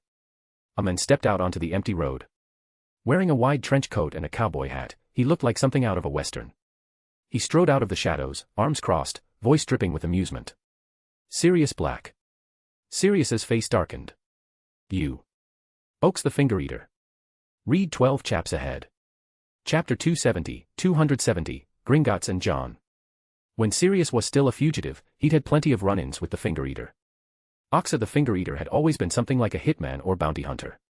With that massive bounty on Sirius's head, he'd hunted him for quite a while. Well, look at this, Sirius Black, the noble and ever-pure Black. Oxa's face was full of mockery. He clicked his tongue at Sirius and said, why do you look like a stray dog? Don't tell me you're wanted again. Oxa, what are you doing here? Sirius's face was full of wariness. He cursed his rotten luck, of all times to run into him, it had to be when he was in such bad shape. Had this been any other day, he wouldn't have been so worried. Oxa could clearly see Sirius's guard up. He shrugged and used his finger to lift the brim of his hat, smiling. Relax, I've changed professions. As he spoke, Oxa revealed a silver scythe hidden under his trench coat and said softly, I hunt Death Eaters now. Star Disciple, Sirius's pupils contracted. He'd seen the bounty notice at the Blind Pig pub. That new group of Star Disciples hunted Death Eaters exclusively. Technically, they should be considered allies of the Order of the Phoenix. But the Order didn't see it that way, because the people in the Star Disciples were almost all dark wizards, each one soaked in blood. The number of Star Disciples remained a mystery, but every single one had once been a notorious dark wizard. Finger Eater, Gemini, Executioner's Stand. These guys were even more dangerous than Death Eaters, especially the Finger Eater. He was someone who took pleasure in killing. What's the matter? Thinking about joining? Oxa chuckled. I could put in a good word for you. No thanks, Sirius said coldly. With people like you in there, I'd rather stay out. Hey, weren't you a wanted man once too? Oxa sneered. Don't act so righteous, you've killed people too. His gaze shifted to Watson, and he said indifferently, a muggle, were you going to kill him? Just a memory wipe, Sirius muttered. If he'd really meant to kill Watson, he wouldn't have gotten so badly injured. All right then, good luck. Oxa shrugged, and as he moved, a piece of human skin fell out of his pocket. Suppulch. He picked it up without batting an eye, casually brushing off the dust. Sirius's eyelid twitched. Only after watching the men leave did he finally breathe a sigh of relief. He turned around, preparing to cast the memory charm, only to see a running car, its taillights already disappearing down the road. Oh. For the love of Merlin. Sirius wanted to curse. Number 12 Grimmauld Place. Upstairs, Harry, Ron, and Hermione had finally regrouped once more. They entered the room, where the lighting was rather poor, giving it a dim, gloomy feel. 2 single beds were placed side by side. Too much had happened today, and the trio found it hard to process everything all at once. So, you were attacked by a Dementor. It was Ron who broke the silence first, curious about what had happened to Harry. Hermione said angrily, Harry's the victim, yet he still has to go to the Ministry for a hearing. I've looked into it, they can't expel you, absolutely not. The decree for the reasonable restriction of underage sorcery clearly states that magic may be used in life-threatening situations. Her mouth went on and on. Ron and Harry exchanged a look, silently agreeing, yep, that's Hermione all right. As the door closed, Harry noticed Hedwig was also in the room. Ron complained, she's been agitated the whole time, nearly pecked us to death. Harry looked a bit embarrassed at that. He'd instructed Hedwig to pester Ron until he wrote a proper reply, if he didn't, she was to keep pecking him until he did. I'm really sorry about that. I just wanted to get a reply, you know. Harry's mood soured as he thought back on how he'd been kept in the dark this whole time. We wanted to write you back too, mate, Ron said. Hermione was worried sick. She kept saying if you stayed there without hearing from us, you might do something reckless, but Dumbledore made us. He made you swear not to tell me. Harry's expression darkened. The joy of reuniting with his 2 best friends was quickly fading. He had spent an entire month longing to see them, but now he almost wished they'd leave and let him be alone. He seemed to think it was for the best, Hermione said nervously. I mean, Dumbledore did. I think he believed being with Muggles was the safest place for you, Ron added. Really? Harry raised an eyebrow. Which one of you got attacked by Dementors this summer? Safest with Muggles. What a joke, he was the one who had been attacked by Dementors. And he'd been the only one kept completely in the dark. Ron was at a loss for words. Well, no one. That's why he had members of the Order shadowing you the whole time. Didn't seem to help much, did it? Harry said coldly, trying to keep his voice steady. Still had to protect myself, didn't I? Maybe, there was another reason, Hermione said after a moment's silence. He thought, because John was there too. John. That name again, already mentioned several times downstairs. Harry let out a cold laugh. And John was supposed to keep me safe, was he? At the very least, John is more reliable than most people, isn't he? Hermione said hesitantly. John would never hurt you. You don't know, during the summer, I didn't even. Harry stopped mid-sentence, something coming back to him. Those black threads, like strands pulling at his soul. If what Hermione said was true, then, was that John's magic? Harry was certain, whatever that was, it wasn't good. Was John studying dark magic? Ron quickly jumped in to defuse the tension. Dumbledore was furious, we saw how mad he was at Mundungus. I'd rather he had just left, Harry said coldly. If he had, I wouldn't have used magic in the first place. Dumbledore would probably have made me spend the whole summer stuck on Privet Drive. He was resentful, furious, even, about being excluded from everything by Dumbledore. Just as the trio were talking, Sirius came back. Another bout of chaos broke out downstairs. Especially Tonks, she was nearly laughing. Just a muggle, huh? Tonks looked on gleefully, while Sirius's face was as dark as thunder. Who would have thought that Muggle would be so unpredictable? This wasn't America, why on earth would you carry a gun around? After receiving treatment, he brought back a piece of news. Something about the Star Disciples. John's father, Watson, came home very late. The next day. John actually suspected his dad might have been drunk driving last night. He noticed a dent at the back of the car. "Dad, did you crash the car?" he asked the somewhat dazed Watson. Watson asked, "Do you think there's any way to deal with wizards?" Question mark. Why was his dad suddenly asking that? John was a little confused and replied casually, "Of course there is. Just take away the wizard's wand." "No, not that." Watson hesitated, then said, "I mean, is there any way to resist a wizard's magic?" Watson had actually managed to escape last night. He'd emptied his magazine and seriously wounded Sirius. After returning home, Watson tossed and turned, unable to sleep. Magic was just too dangerous. As an ordinary person, he had no means to defend himself. Wasn't that a little too unfair?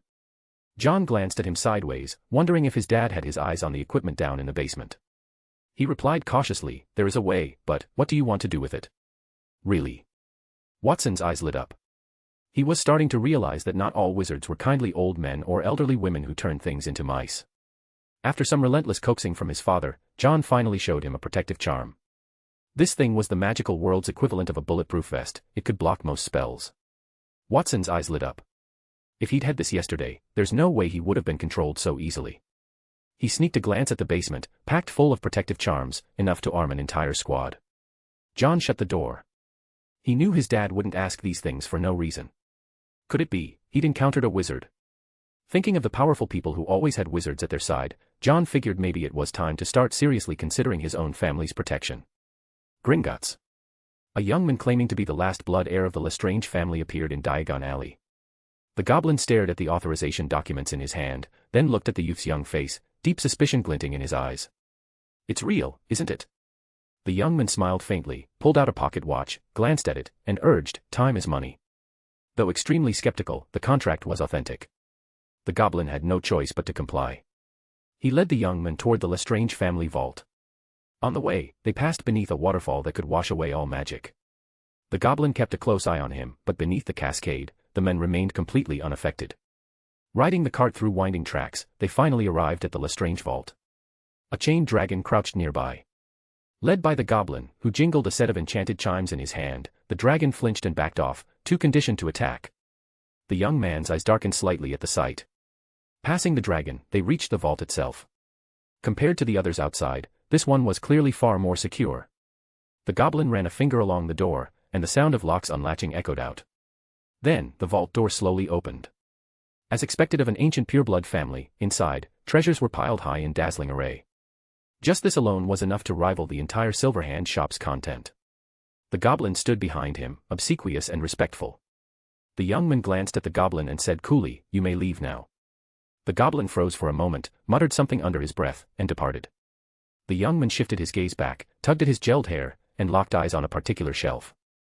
A sword inlaid with rubies caught his attention, freezing his expression. Gryffindor's sword. After examining it for a moment, he shook his head and said, "A counterfeit, but looks like it's worth something." The young man was John. The waterfall could wash away magic, but it didn't affect basic cosmetics. Heh.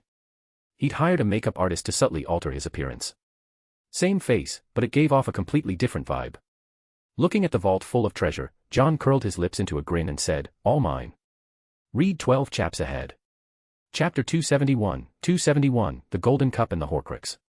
John stepped into the Lestrange family vault and dismissed the goblin who had brought him there. He didn't touch any of the treasure recklessly. Ancient families usually set up anti-theft measures, such as curses or enchantments.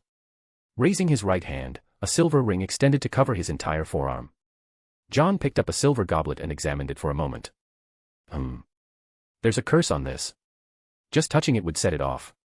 Fortunately, John had the foresight to be cautious. His eyes turned into vertical pupils, allowing him to see the magical traces on the goblet.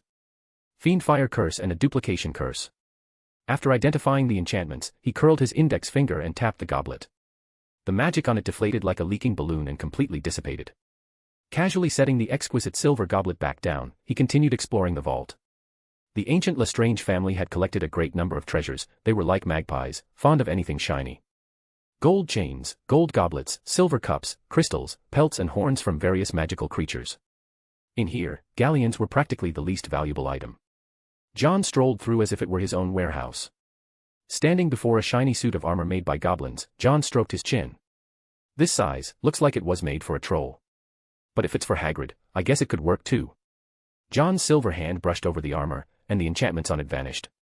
He stuffed the armor into his small handbag, thinking it might make a good gift for Hagrid. Just imagine it, Hagrid's size paired with this armor, and you'd have a mobile tank fortress on legs.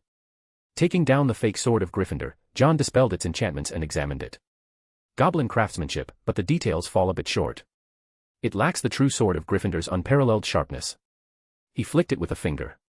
The ringing sound lacked the crisp clarity of the real sword, it had a dull undertone. Made of mithril, embedded with gemstones. If I sold it, it'd easily fetch over 5,000 galleons. Smiling slightly, John shoved the sword into his handbag. Might as well take it, waste not, want not. Continuing through the vault, he found several other valuable magical artifacts. These magical items had lasted for hundreds of years, clear signs they were the work of master alchemists. Suddenly, John's gaze locked onto a golden cup. This cup was smaller than the others and much more refined. But that wasn't the point. The key detail was the mark John saw on it. The emblem of Hufflepuff. Hufflepuff's artifact. With a thought, John took down the cup. His silver hand stroked over it as he muttered to himself, no enchantments on this. He examined it closely, trying to find something unusual about the cup. At last, he discovered it. His expression grew unusually serious and strange. A Horcrux. Didn't expect a surprise bonus. John looked at the cup, a smile curling on his lips. Hufflepuff's cup. Voldemort, your ambition really knew no bounds. He recalled what he'd read in a history of Hogwarts, records of the four founders' heirlooms. The sword of Gryffindor, Slytherin's locket, Ravenclaw's diadem, and Hufflepuff's cup. Voldemort, ever arrogant, had used the founders' relics as Horcruxes. Now that he thought about it, aside from Gryffindor's sword, the rest really were Horcruxes.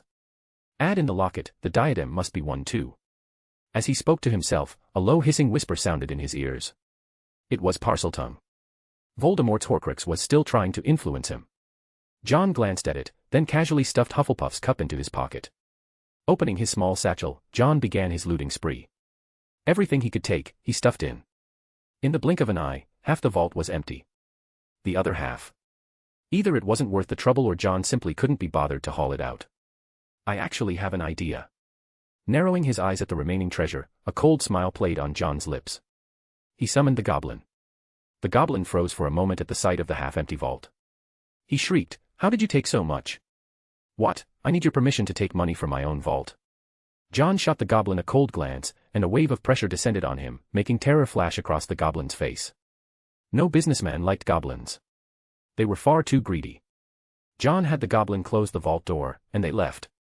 As he walked out of Gringotts, John glanced back at the goblin and asked, "I almost forgot, what's your name?" "Ragnarok, Mr. Lestrange." Ragnarok watched the man who claimed to be a descendant of the Lestrange family walk away. Once the makeup on his face was removed, John put on his silver mask. He'd made quite the haul today. Since the Lestrange family was so generous, John didn't mind returning the favor. "Get me the materials and start recruiting alchemists. The bar's not high, just need ones who can make explosives." John smiled faintly. Hopefully, the Lestranges would enjoy the gift he was preparing. Perhaps a vault full of explosive galleons would bring them great joy. Tommy knew John had his own plans and didn't pry further. Did George and Fred pick a location? Glancing at the report Tommy had brought, John saw that under Silverhand's Angel Investment Division, the Weasley twins had already selected a spot to open their joke shop. Send someone to investigate. Those two may be full of tricks, but the fact they got scammed by Ludo still raises concerns. Just thinking about how the twins got swindled during the Quidditch World Cup made John doubt their business sense. He admired them, sure, but he wasn't running a charity. Silverhand Angel Investment had its own dedicated evaluation team, people John had poached from other companies at great expense. Combining factors like location and product popularity, the team would assess and rate each venture's potential. After finishing with those matters, John casually asked, "Did Mundungus bring the money?" Tommy shook his head. "Not yet. But all the wizards he's close with have already been tapped. I heard he's even considering stealing cauldrons." "Heh, foolish man," John sneered. "Tomorrow's his deadline. If he can't come up with the money, we'll make him pay another way. We won't let him think he can escape. I'll find him no matter what." John already knew Mundungus wouldn't be able to scrape it together. As a representative of Johnny Silverhand's specialty store, the guy had been riding high for too long. He'd offended nearly everyone he could. No one wanted to lend him money anymore, and even fewer were willing to cross Johnny Silverhand. When John left the Johnny Silverhand shop, the sun was already starting to set. He apparat home, a book on the Fidelius charm in hand. But as he approached his front door, he noticed a crowd had gathered. They looked casual, but each of them had something bulky under their jackets. Guns. John stepped forward.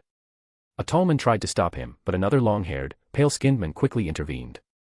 "Young Master Wick," the long-haired man said respectfully. John asked, "And you are?" "Young Master, we're Mr. Wick's subordinates," the man explained while signaling the others to tone it down a bit, as if afraid they'd scare John. Subordinates. John thought of his father's current identity. Wasn't he always against bringing these people home? Back inside the house, John saw his father in the middle of explaining things to Mrs. Wick. "What did you promise me? Are you seriously starting to see yourself as one of those underground bosses? Just hear me out, dear. I didn't want to either, but that black-haired man might come looking for me again. That wizard. And just because of one person, you brought 30 armed men to surround the house. I didn't want to, but I was scared he'd hurt you," hurt John. Standing quietly in the doorway, John listened to the whole exchange. His eyes grew cold and sharp. So that's how it was, there was a wizard out there trying to harm his family. Who was it? His voice was colder than ever. The arguing couple froze. A flash of panic flickered in Mrs. Wick's eyes. Watson stiffly turned his head toward his son. John remained calm and asked, "Why would that wizard do such a thing? Where is he now?" "John." Watson tried to defuse the tension, maybe by cracking a joke. "Tell me." A storm brewed in John's eyes. Watson muttered, "I really don't feel like much of a father right now." Faced with his son's questioning, he had no choice but to answer. Grim old place. John finally pieced everything together and took a deep breath. So Watson had only been targeted with a memory charm because he happened to witness a wizard in action. And here John had been imagining some kind of blood feud or revenge. What's that wizard's name? John recalled hearing a few hints in the story Watson the Car God. It seemed the men had been engaged in some kind of organized activity, and Watson had heard his name mentioned. Watson thought for a moment and said, "I think the other wizard called him Sirius Black?" Question mark. Read 12 chaps ahead. Chapter 272, A Good Surprise. This Sirius Black. Was it the same Sirius Black John was thinking of? He'd just been wondering recently how to find the headquarters of the Order of the Phoenix. Was the surprise really falling into his lap that easily? As Harry's godfather, Sirius had no reason not to be part of the Order. If Sirius had come out in person, then the place must be extremely important, only the Order's headquarters could warrant such attention. But how exactly had his dad escaped from an experienced adult wizard with actual combat skills? There was another name.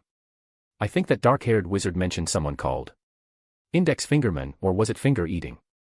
Maybe it was Finger Chips Oaks. You sure? John's gaze went blank. All he could say was, what a coincidence. Oaks had chased a Death Eater to that place, only to run into Sirius trying to cast a memory charm. I should give Oaks a raise, John said, full of admiration for the guy.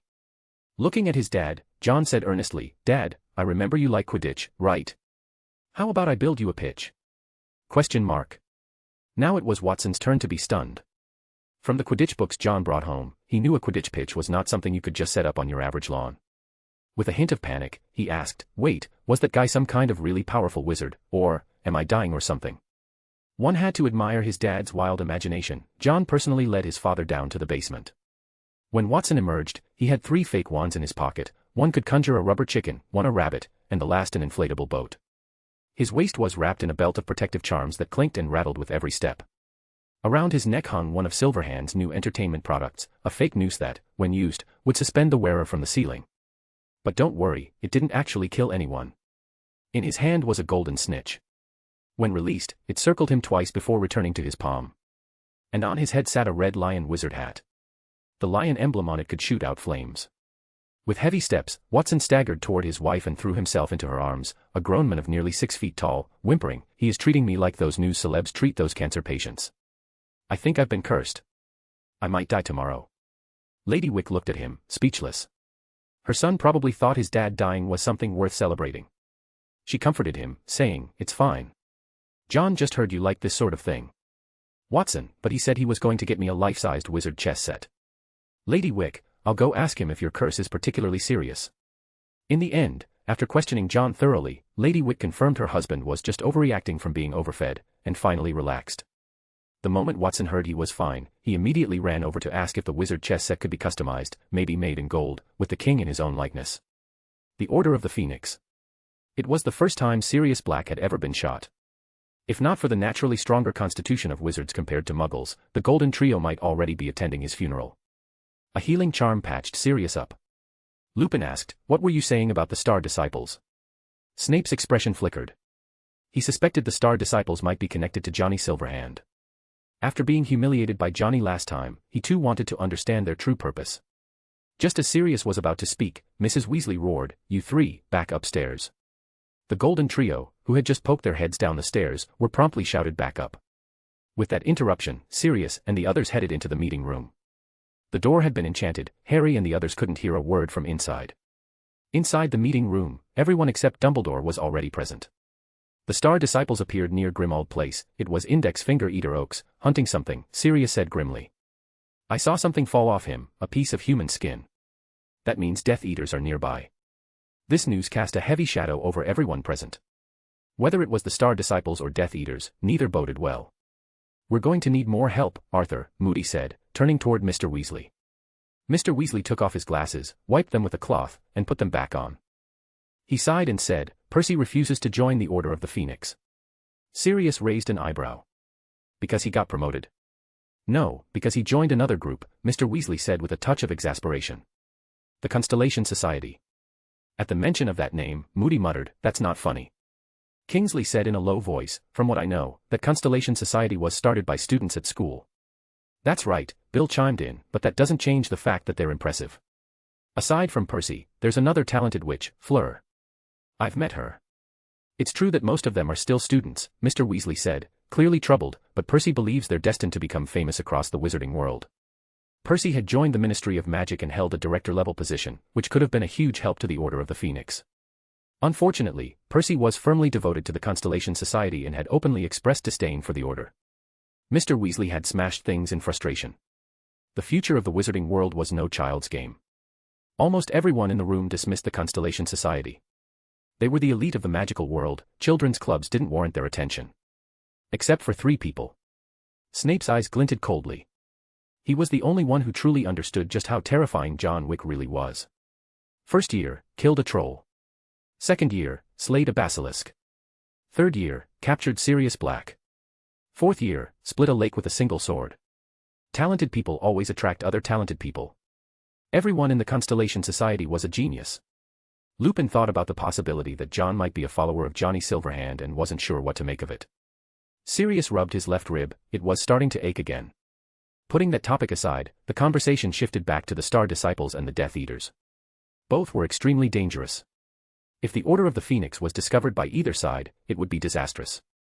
"Don't worry, we have the Fidelius charm here. Dumbledore is the secret keeper. No one can get in." Tonks tried to lighten the mood, and her words helped ease some of the tension in the room.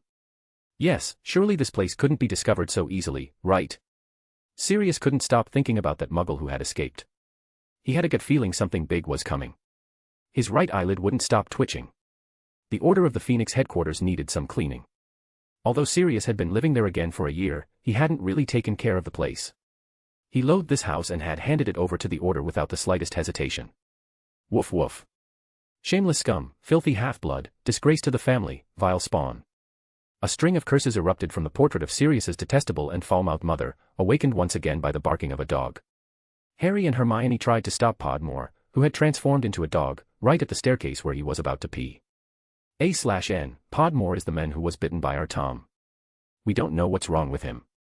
He's been like this since this morning, Harry said, trying to suppress his disgust. Bill came over to take a look, his expression grim. His curse has worsened. It's a dog curse, he's gradually turning into a dog. I've never heard of someone turning into a dog, no offense, Sirius. Harry had just said it when he noticed Sirius staring at him. He had forgotten, his godfather was a dog animagus. Bill tried several counter-curses, but none worked. Podmore looked utterly hopeless. I'm going to turn into a dogman, like a werewolf. His neck felt itchy, and he instinctively tried to scratch it with his foot, nearly pulling a muscle in the process. He wasn't nearly flexible enough to get his leg up to his neck. The golden trio shuddered. Hermione whispered, "Maybe only John can fix this." As she spoke, everyone turned to look at her. Bill hesitated for a moment before speaking. "Can we ask John Wick for help? We can't just watch him turn into a dog." Among those present, only Hermione was friends with John. She bit her lip and said, "I don't even know if John would be willing to help. You all know how much he hates being offended." Harry looked embarrassed. That was clearly a jab at the time he fell on John's lawn. Regardless, all their hopes now rested on Hermione. She wrote a letter and borrowed Ron's owl, Pigwidgeon. Pigwidgeon flew out of Grimmauld Place and then stopped just outside Grimmauld Place. Read 12 chaps ahead. Chapter 273, entering the door and destroying the painting. Operating into Grimmauld Place, John brushed the strands of hair that had drifted across his cheek. Maybe it's time for a haircut. His black hair had grown down to the corners of his eyes, and John found it a bit bothersome. Maybe a new hairstyle would feel more comfortable. Glancing around, Grimmauld Place was a street located in London. Most of the surrounding buildings were old residential flats, with weathered walls that bore heavy marks of time. John walked past them one by one, stopping when he reached number 11. The Fidelius charm really is an excellent spell. The traces were perfectly hidden, without the secret keeper revealing the location. Finding the Order of the Phoenix would be extremely difficult. Just as he was thinking that, John spotted an owl appearing out of thin air. The owl wobbled in the sky for a moment, then flew straight toward John. Hermione. John extended his hand for the owl to land on, and was surprised to see that the letter was indeed from Hermione. He looked up toward the spot where the owl had just appeared. He tried to ignore it, but a strange sense of wrongness welled up inside him, like someone eating a meal inside a bathroom, a feeling both bizarre and unsettling. Walking forward again, he spotted the door number, 13. Mistake. No. John paced back and forth several times, then read the letter in his hand. It mentioned that someone had been bitten by Tom and had now contracted a kind of mad dog disease. They were hoping John could help resolve the situation. It was also specifically noted that the person wasn't a bad guy. So it's the wizard who got bitten that day, John thought, a meaningful smile playing at the corners of his lips. This letter really came at just the right time. He raised his hand and pressed it against the envelope. Since the letter had been sent not long ago from inside the house, it still carried a faint connection. This was the wonder of soul-based inception magic. John closed his eyes, grabbed the owl, Pigwidgeon, who was trying to flutter away, and drew a drop of blood from the little owl's claw. Black threads of energy spread from his right fingertips, wrapping around Pigwidgeon, causing the owl to flap about frantically in alarm. Owls had a special ability, they could find the person they sought. Using this ability, combined with the lingering trace from the letter, John ran countless deductions in his mind, repeating one address over and over. Number 12 Grimmauld Place. His eyes snapped open, black, lightning-like arcs flashing across his gaze. Standing between numbers 11 and 13, a house suddenly seemed to squeeze itself into existence. A black door and a snake-shaped door knocker appeared. John let go of the struggling Pigwidgeon, who fled in panic toward the newly materialized house. A misty, smoke-like black aura was radiating from John's body. The letter in his hand abruptly ignited, and before it finished burning, he walked up to the door and pressed the doorbell. A sizzling, electric buzz echoed out. John looked the house over. If it weren't for Dad and the owl, even if I turned all of London upside down, I probably still wouldn't have found this place. He waited for a moment, the letter almost completely burned away. There was a clattering sound from behind the door, and a young red-haired witch poked her head out, complaining, "Could you please not use the doorbell? You know what's going to happen." Her words cut off abruptly. Tonks froze, staring at him, and asked, "You are?" "I think," John said, smiling, "you should let me in first." He stepped forward smoothly, and Tonks instinctively moved aside. Just before the letter finished burning, John stepped inside, and the scene looked very cool. Honestly, he had already been thinking that if no one opened the door, he'd just break in. Tonks, which idiot used the doorbell? They were in the middle of a meeting when the sound of the doorbell woke up the portrait of Sirius's mother. Just after dealing with his mother's mad screeching portrait, Sirius stormed over, furious. But when he saw John, his angry expression froze. "John Wick?" he asked in confusion. His voice was a bit loud, causing the noise in the meeting room to quiet down. Pigwidgeon flew back and landed on Ron's shoulder, as if complaining about something. "Pig, why are you back so fast?" Ron asked, puzzled by how quickly the owl had returned. Hermione asked uncertainly, "Did you deliver my letter to John?" The moment John's name was mentioned, Pig stuck out his foot, indignantly showing his grievance. At that moment, Sirius's voice came from outside. Harry hesitated. "Did I hear that right?" Ron had the same stunned expression. Hermione let out a small scream of excitement and exclaimed, "John's here." But there's a Fidelius charm here, he shouldn't be able to come," Harry muttered to himself. Hermione had already run outside. Harry and Ron had no choice but to follow, while Pigwidgeon, seeing that his own master didn't care about his injuries, flew around the room furiously venting his anger. Passing by the staircase wall lined with house elf heads, they saw the boy standing in the entryway. John Wick. It was only then that Sirius realized something was wrong, his face changing as he asked, "Who told you the address?" The secret keeper here was Dumbledore. Could it be that Dumbledore had told John?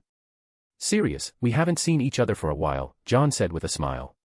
"Do you remember chasing a muggle some time ago?" Sirius frowned, recalling the muggle he had failed to catch, and asked in surprise, "How do you know about that?"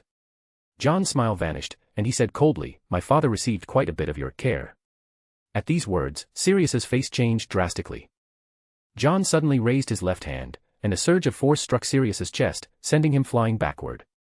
Ugh! Light bloomed from the soles of John's shoes, and with a grasp of his right hand in the air, the silver Wick sword appeared. His speed was incredibly fast, even Tonks, who was the closest, only reacted after it happened. "Stop!" Shouts rang out. Even without lifting his head, John could tell that at least 3 wands were pointed at him. By now, the sharp blade had already sliced across Sirius's cheek and stabbed into the wall behind him. Looking up, a trace of mockery flashed through John's eyes. "Professor, I didn't expect you to be here too." The people from the meeting room came out, Moody, Lupin, Snape, Mr. Weasley, and a dark-skinned wizard in purple robes. Snape didn't raise his wand. He asked in a deep voice, "John, why are you here?" "Quite the coincidence," John said casually, stepping on Sirius's left ribs and shrugging. "A while ago, my father was attacked here by 2 wizards. I was just wondering who the reckless idiots were." "The muggle who ran away that day was your father." Snape was stunned. It was a ridiculous coincidence, they had indeed been seen by a muggle that day. Tonks, who had come out to clean up the blood, hadn't recognized Watson Wick. Sirius should have recognized him, but back in his 3rd year, he had been too focused on living like a dog and looking at his godson and completely missed Watson Wick's presence. It was quite awkward. Snape also seemed a bit at a loss as to what to do. John's father had almost been hit with an obliviate. John's angry reaction seemed somewhat understandable. Lupin said, "Sorry, we didn't know he was your father. My father was so terrified he didn't dare leave the house for days.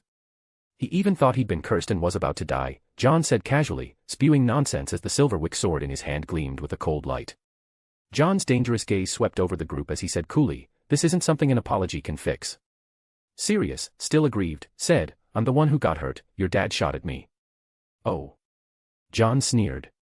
"Then I guess that's really my bad." "All right, John Wick, we're all on the same side here," Moody said gruffly.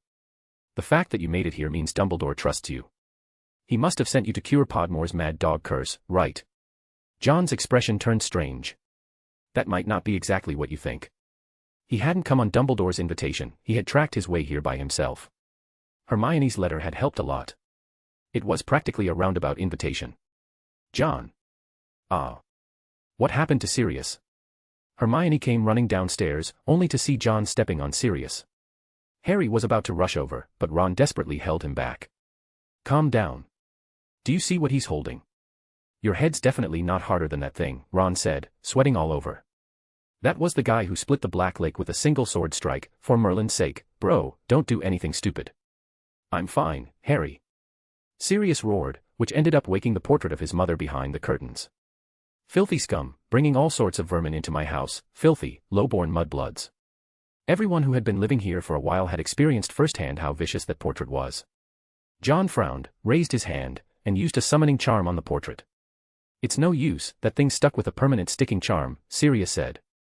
John glanced over without a word, pulled out his wand, and before Sirius could react, cast a blasting curse. Boom. A flash of white light hit the endlessly jabbering portrait, blowing a giant hole in the wall along with it. Everyone froze, stunned that John would just do that. Glancing at the dumbfounded Sirius, John casually turned to Hermione and greeted, "Hermione, long time no see." "Long time no see, John," Hermione replied, though it felt like she was sleepwalking. In the end, it was the old house elf creature who let out a shrill scream. Read 12 chaps ahead. Chapter 274, What can you offer me in return? Sirius couldn't quite describe how he was feeling. He hated this house, hated everything about it. The name Black felt like chains shackling him. That's why he had run away from home and been burned off the family tree by his mother. And now, the portrait of that woman, who had pathologically worshipped pureblood supremacy, was completely gone. A strange sadness welled up in Sirius's heart, just a little. He forced himself to speak calmly. Good job. I've been wanting to do that for a long time. John ignored him, casually drew the silver Wick sword, and laid it flat across Sirius's body. Ah. Sirius tried to get up but couldn't break free from the crushing weight of the sword. All he could do was shout and howl. Leisurely strolling around the Black family home, John commented, If it hadn't been neglected for so long, it might actually be a decent house. He glanced at the still raised wands pointed at him, raised an eyebrow, and said, "Want to hear a fun fact? I really hate it when people point their wands at me." Lupin lowered his wand first. Kingsley glanced at Moody, and seeing Moody lower his too, he put his own away. The place was lively. Besides the two former Defense Against the Dark Arts professors, there was also his own head of house and the entire Weasley family. "Dumbledore let you join?" Snape stared at John, clearly not quite believing it. John shrugged and said casually, "Magic may be mysterious, but there's always a way around it. Sometimes, all it takes is a tiny flaw." As he spoke, John held out his hand, showing just how tiny the flaw was. Mr. Weasley actually had a pretty good impression of John. They had met a few times, and he had originally thought John was just a friend of his son's. "John, have you joined the Order of the Phoenix?" Mr. Weasley asked. The Weasley twins operated in with a pop. They were 17 now and had learned how to apparate. John teased, "Not at all. But considering there were people trespassing on my family's lawn and even attempting to attack my father, I figured it was time to have a little chat with them, these so-called Order of the Phoenix folks." From the moment John entered until now, the strength he had shown made it impossible for anyone to treat him like a child. Gulp. The fact that John had uncovered the existence of the Order made Snape's face look even worse. "Not going to invite me in for a sit-down?" John said casually. "After all, you do need my help, don't you?" Lupin took a deep breath and said, "John, there's no need for us to be like this." "If I'm not mistaken," John interrupted coldly, "you're no longer a professor at Hogwarts. And this place isn't Hogwarts either. Trying to pull rank as a professor?" John didn't even show Snape any respect. Mrs. Weasley, still wearing an apron and holding a spray bottle of doxycide, stood there in disbelief that this was someone Ron's age. Moody spoke up, "He's right. John Wick, we do indeed need your help. We hope you can cure the mad dog disease your dog left behind." He gave Mr. Weasley a look, signaling that they should focus on treating Sturgis Podmer's leg first. Mr. Weasley understood immediately and invited John inside. Because of the mad dog disease, they had no choice but to lock Sturgis Podmore away in the storage room. Hermione walked up next to John and asked quietly, "John, did you come because you received the letter?"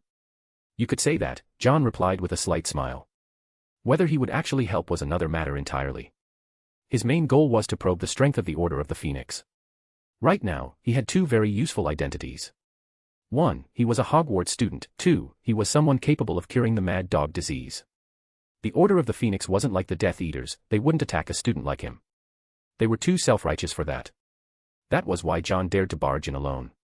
However, seeing Hermione here did surprise him a little. He had guessed that Harry might have joined the Order, but Hermione too. "No, I'm just staying here," Hermione said. Strictly speaking, the students hadn't joined the Order. Internally, John began estimating the current fighting strength of the Order of the Phoenix. There was the legendary Auror with rich combat experience, Remus Lupin who was proficient in Defense Against the Dark Arts, his own head of house and Sirius Black, the entire Weasley family, and a dark-skinned wizard in purple robes. The magic power radiating from these people was at least level 5. Moody and Snape had reached level 6. A group of elites from the wizarding world had gathered here. Having formed a rough idea in his mind, John walked straight into the meeting room and sat down.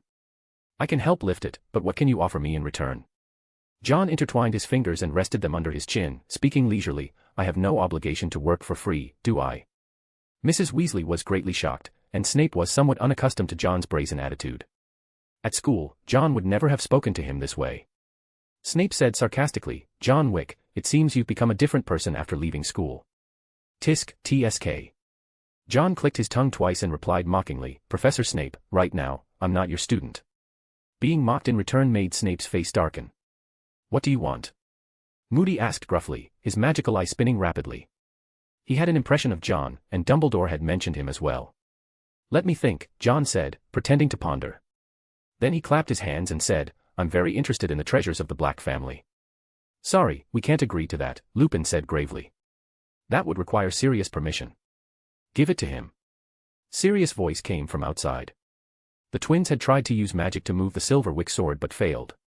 Sirius had no particular attachment to the treasures. I was planning to throw it away anyway.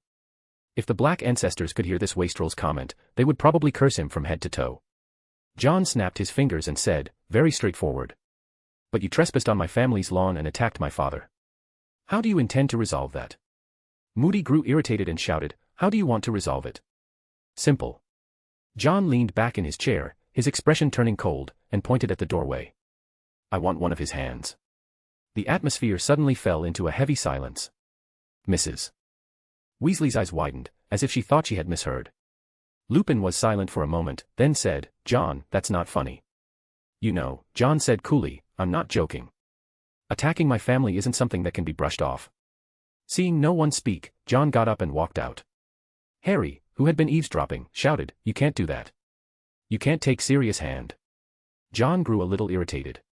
You're not a dog animagus, why are you barking so loudly? He grabbed Harry by the collar and yanked him over, staring into those green eyes, and said word by word, Harry, if your family were dragged into disaster, I hope you would still have the luxury to talk so flippantly. This was the first time John had ever been this rough with Harry. Almost instantly, several wizards' gazes turned toward John. Look at that, the special treatment for the savior. John sneered inwardly. Ron thought this was utterly ridiculous and shouted, Sirius didn't mean any harm. He just wanted to erase memories, Mr. Wick wouldn't mind. Ron, don't use your wizard logic to guess what my father would think. He's a muggle. If one day you get your memory wiped, you'll realize it's no small matter. Casting a cold glance at Ron, John shoved Harry aside and turned back to the wizards in the meeting room. If you want to stop me, you might as well do it now. His wand had already slipped quietly into his left hand. John silently prepared himself as he continued, just be ready. I won't hold back. A warning from a student, and not a single wizard dared to move. Because John wasn't a Death Eater. If a Death Eater had done this, they would have been lying on the floor already. In John's eyes, this was the greatest weakness of the Order of the Phoenix. Mercy. John was actually just testing to see how far these people could endure. If they could stay indifferent even while he cut off Sirius' hand, then sorry, to John, such people were simply too weak. Snape understood John. This time, they had touched his reverse scale. Give it to him. Sirius roared, give him my hand. You're finally acting like a godfather. John raised his hand and summoned the silver Wick sword into his right hand. He said coldly, you can close your eyes now. It won't hurt as much as you think. I think. John. Hermione stepped forward, her face pleading, speaking softly, we apologize. There's no need to go this far. Hey Hermione, you and I are the same. John looked at her, his expression softening slightly. Our parents aren't wizards. They're too fragile. Hermione couldn't say a word. If someone had done that to her father, she couldn't even imagine what she might do. Sirius steeled himself and stretched out his left hand. A flash of silver light swept down, and just as it was about to touch him, John was stopped. He turned his head to look at Lupin. Lupin sighed and said, we apologize, and we'll make amends. The Order of the Phoenix owes you a favor. Lupin looked at John sincerely and added, there's no need for us to continue like this, like enemies. This was the bottom line of the Order of the Phoenix. If they pushed any further, they really would become enemies. John's sword froze midair. After a moment, he lowered it. He said calmly, remember your words, Remus. It was as if nothing had happened, but when John dropped his sword, everyone let out a breath they hadn't realized they were holding. All right, where's that unlucky bastard? John had already achieved his goal. Now that he had a favor from the Order of the Phoenix, things would be much more convenient in the future. The unlucky Podmore was brought over. John just glanced at him, took out a potion, and casually sprinkled it over the wound. Podmore screamed miserably from the pain, but the curse on him disappeared. Of course, it only meant he wouldn't turn into a dog anymore. Okay, all done. John grabbed a magic book from the Black family's collection, walked toward the door, and said to Hermione, see you in the new school year. He now behaved completely like a normal student. He turned and left. Just as the door opened, a familiar figure rushed in. Sirius, you have to save me. Mundungus Fletcher burst in, clutching Sirius's leg and howling. Already in a foul mood, Sirius's veins bulged with rage. If I don't pay up, I'm gonna get killed. Lend me some money, you're so rich. Mundungus's eyes were bloodshot, he hadn't slept in days. John took it all in. Mundungus had come to the Order of the Phoenix to borrow money. Unfortunately, he didn't even recognize the person who brushed past him was Sir Silverhand. After stepping out, the house behind John once again blended into the gap between number 11 and number 13. Getting back in a second time probably won't be so easy. Fingering the black-covered book in his hand, the corner of John's mouth lifted slightly. The book's name was Secreta Sections, and Hakramaya. Finding this book had been a pleasant surprise. Secrets of Cutting-Edge Dark Arts, 2,000 words fire. Read 12 chaps ahead. Chapter 275, Malfoy Manor and the Death Eaters. An uninvited guest arrived at Malfoy Manor. It was early morning, and the ever-present mist gave the manor an eerie, gloomy atmosphere. "Lucius, this must be your son, isn't it?" This was the first time Draco Malfoy had ever seen that man. A face as sinister and cold as a snake's, and his own father could only force a smile.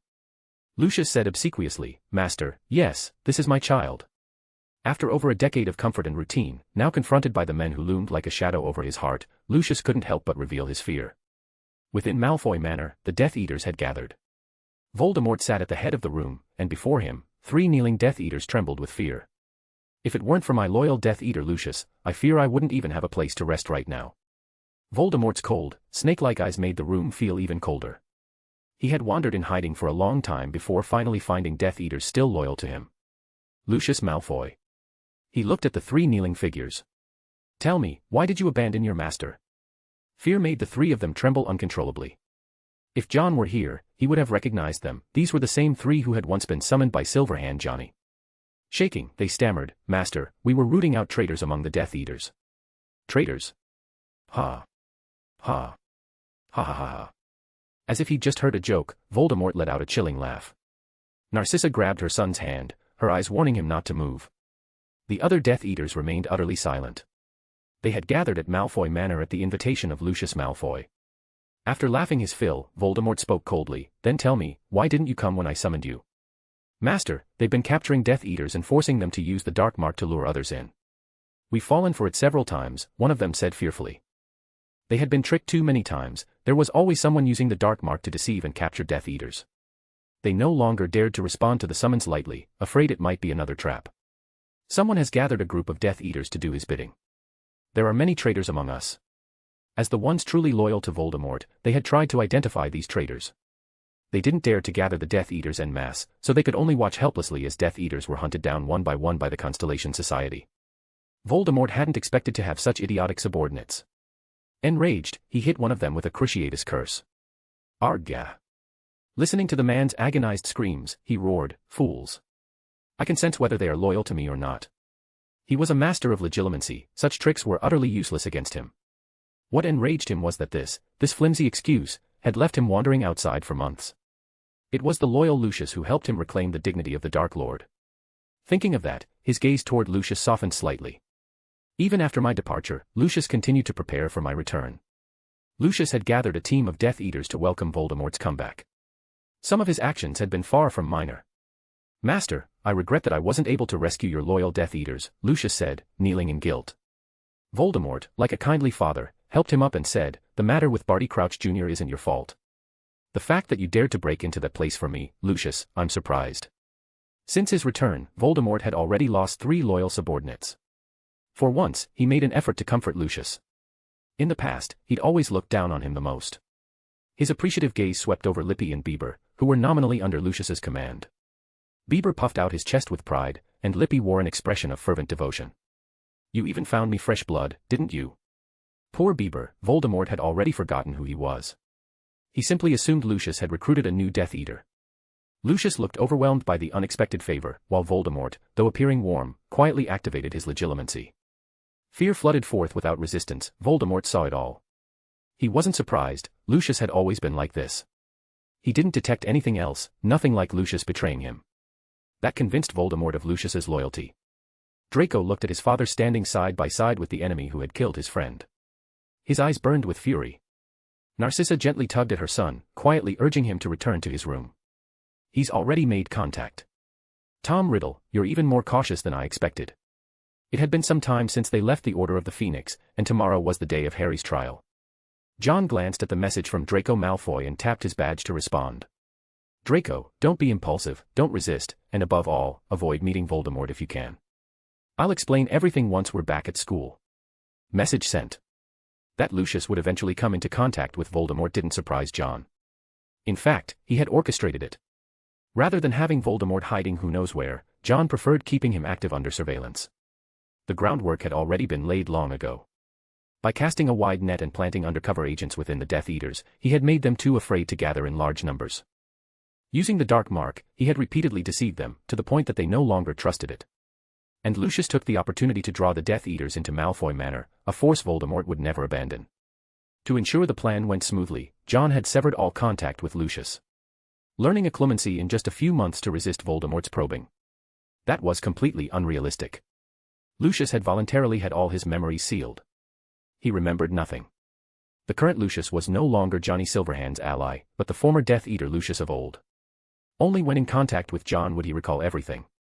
A/N, just like how Light Yagami remembers all his Kira days after the Death Note. The greatness of a father's love, John murmured. He knew Lucius didn't want Draco to follow in his footsteps. The only way to truly wipe the slate clean was to make Voldemort disappear. Ending the call, John turned his gaze back to the basement. A single drop of crimson blood, as fresh as if just drawn. It came from the sword of Silverwick, the blood of Sirius Black. A magic stronger than the Fidelius charm, one born of legacy and bloodline. With his wand pointed at the drop of blood, John focused intently. Under the gathering of magic, the blood transformed into an exquisite pendant, gleaming like finely crafted silverware. John took the pendant. With this, he could locate the Order of the Phoenix. One could say, it was the key to the front door of the Order. The Death Eaters are in position. The Order of the Phoenix is about to enter the stage. Now, both sides were moving under John's control. He had stepped from the foreground into the shadows. In truth, he had a better way to track the Order. He could have had Percy join them. But he didn't. He hadn't done that because he didn't want to harm Percy's relationship with his family. The conflict between him and Dumbledore wasn't something Percy should have to bear. That Dementor on Privet Drive, it seems Voldemort wasn't really wandering aimlessly as he claimed, John muttered, hanging the pendant around his neck. Voldemort had likely made contact with the Dementors. Dementors were extremely useful, and they posed a direct threat to the freedom of the Death Eaters still locked up in Azkaban. Spinning his wand between his fingers, John murmured to himself, in that case, let's turn all the Dementors into raw materials. I need a big enough cage to lock them all up. The replacement of the Dementors had always been part of old Barty's plan, but John had something more in mind. They needed a pretext, one that wouldn't make it seem like the Dementors were replaced, but rather banished. Creatures like Dementors, always on the verge of switching sides, had no reason to be kept around. What was needed was a mistake, one big enough to drive the Dementors completely out of the Ministry's control. That way, John could transfer them all into another kind of cage. He had the black long-eared owl, Riddle, deliver a letter to old Barty as he tucked his spinning wand away. He called for Tommy and said, I need a new outfit. Tommy asked, are you attending a banquet? No, John's eyes curved as he smiled, clearly in a good mood. I'm going to the Ministry of Magic. He was looking forward to the Savior's trial, especially to seeing Dumbledore standing below, defending Harry. At his word, Tommy contacted the Silverhand line's fashion shop. A tailor was rushed in to custom-make a new outfit just for Johnny Silverhand. A robe in green and purple, form-fitting with gold watch chain accents. He slid a ring onto his left hand, rubbed it with his right, and smiled at the reflection in the mirror. Let's go. To the Ministry. The silver mask slid onto his face. With a snap of his fingers, green flames flared in the fireplace. Now, this is gonna be fun, huh? John and Tommy stepped inside. Read 12 chaps ahead. Chapter 276, Johnny Silverhand in the Ministry of Magic. When John stepped out again, he was already in the Ministry of Magic's atrium. Gold and jade in glorious splendor, the dark wooden floors beneath his feet were polished to a mirror shine. The peacock blue ceiling was inlaid with shimmering golden symbols, constantly shifting and changing. All four walls were paneled in sleek, black, glossy wood, with gilded fireplaces embedded within. John had just arrived from one of those gilded fireplaces. He'd set up a Floo network connection to the Ministry himself, arranged under old Barty's lead. At the center of the hall stood a fountain, a round pool with a group of solid gold statues rising from it. The Fountain of Magical Brethren. A handsome wizard and a beautiful witch stood proudly, while a centaur, a goblin, and a house elf gazed up at them in reverence. To John, it looked like the Ministry had put all its money into polishing the handle of the knife instead of the blade. No matter how polished the surface, without real magical strength, it was all for show. Perhaps they meant it as a tribute to a few hard-won victories, but up to now, aside from house elves, centaurs and goblins had never truly submitted to the Ministry. Especially centaurs, who had never even set foot inside the place. Goblins, meanwhile, held the financial lifeline of the wizarding world. Sir Johnny Silverhand. Waiting here was a wizard beaming with smiles. It was the security officer, Eric. The man whose face normally looked like he was attending a funeral now had a rare grin. He was especially enthusiastic today, because Johnny Silverhand had made him enough money to finally replace that ancient comet broomstick at home. Need to inspect my wand. John naturally took out his wand. Eric waved his hands frantically. No need, Sir Johnny Silverhand. Minister Crouch is waiting for you in his office. Thank you for the notice, John nodded, stepping through the golden doors with Tommy. Eric personally watched John walk through the golden doors. The moment they vanished, the smile on his face vanished just as fast. Returning to his station, his expression went straight back to funeral mode. I brought a guest. A voice rang out. Eric lazily lifted his eyelids to see Mr. Weasley arriving with Harry. Over here, he said listlessly. Gone was the enthusiasm from moments ago, even facing the famous boy who lived, Harry Potter, made no difference. After all, the savior hadn't gotten him a Nimbus 2000, now had he? He asked Harry to hand over his wand and sluggishly took it from him. That speed could rival a sloth. Behind the golden doors was a smaller hall. Inside were at least 20 lifts. As John walked past, every wizard he encountered would respectfully greet him as Sir. Some of Tommy's former colleagues couldn't help but look at him with envy. Though he no longer worked at the ministry, Tommy's current status was far higher than theirs. Sir, after you. A lift arrived. A scruffy, bearded wizard carrying a large cardboard box quickly stepped forward, blocking others with swift reflexes to clear a path for John. The others inwardly praised his tact and immediately smiled, insisting they weren't in a rush, let the gentleman go first. Thank you, Bob. With that one sentence, the smiles on everyone else's faces nearly twisted. But the big wizard, Bob, was overjoyed. Sir Johnny Silverhand remembered his name. The last person whose name was remembered was Oshild, who was now a candidate for head of the Aura office. Bob beamed so brightly he nearly shook the chickens inside his big cardboard box into a coma. The golden great door closed, and the lift slowly began to rise. They're really enthusiastic, aren't they, Tommy? During rush hour, there were only 2 people in this lift. Tommy chuckled and shrugged. I've never seen Eric smile like that. He usually looks like he's on his way to a funeral every time he comes to work. Power and money, they're both wonderful things, John said, rubbing his ring as they reached the 6th floor. This was the Department of Magical Games and Sports. Ludo was the big boss here. Speaking of Ludo, John asked casually, how much does Ludo still owe? After the last vote, you agreed to forgive 10%. He still owes about 5,400 galleons, Tommy replied, his memory sharp. Looks like he might pay it off by next year. Outside, those who had originally come here for business halted immediately when they saw John inside the lift, stepping aside with forced smiles to let him pass first. The lift continued upward and arrived at the 5th floor, the Department of Magical Transportation. On the 4th floor, John ran into Percy, now the head of the International Magical Law Office. Holding a stack of documents, Percy stepped into the lift. I moved out, Percy said. My father thinks I'm being petty. Talking about it, a trace of annoyance flickered across Percy's face. Well, that's not a bad thing. At least it avoids awkwardness, doesn't it? John chuckled. Mr. Weasley doesn't get to plan your whole life. I think so too. On the 3rd floor, the Department for the Regulation and Control of Magical Creatures, Percy had to get off to deal with the illegal import of magical creatures. The lift continued on, passing the 2nd floor's Department of Magical Accidents and Catastrophes, and the 1st floor's Department of Magical Law Enforcement. They reached their destination, the ground floor, the minister's office. Walking into the office, John found old Barty poring over documents. The more he read, the deeper his frown became. Hope I'm not interrupting, my friend. John said with a smile as he entered. Old Barty's stern face broke into a smile as he stood to shake John's hand. Of course not, Lord Johnny Silverhand. John's eyes glanced at the papers on the desk. They were about Dumbledore and the Dementors at Azkaban. Dumbledore is the chief warlock of the Wizengamot. That title, while it's his, severely limits the ministry's ability to make certain decisions. Old Barty invited John to sit. His short gray hair had noticeably more white strands than before. John chuckled lightly. Then take it from him. Dumbledore doesn't care about titles.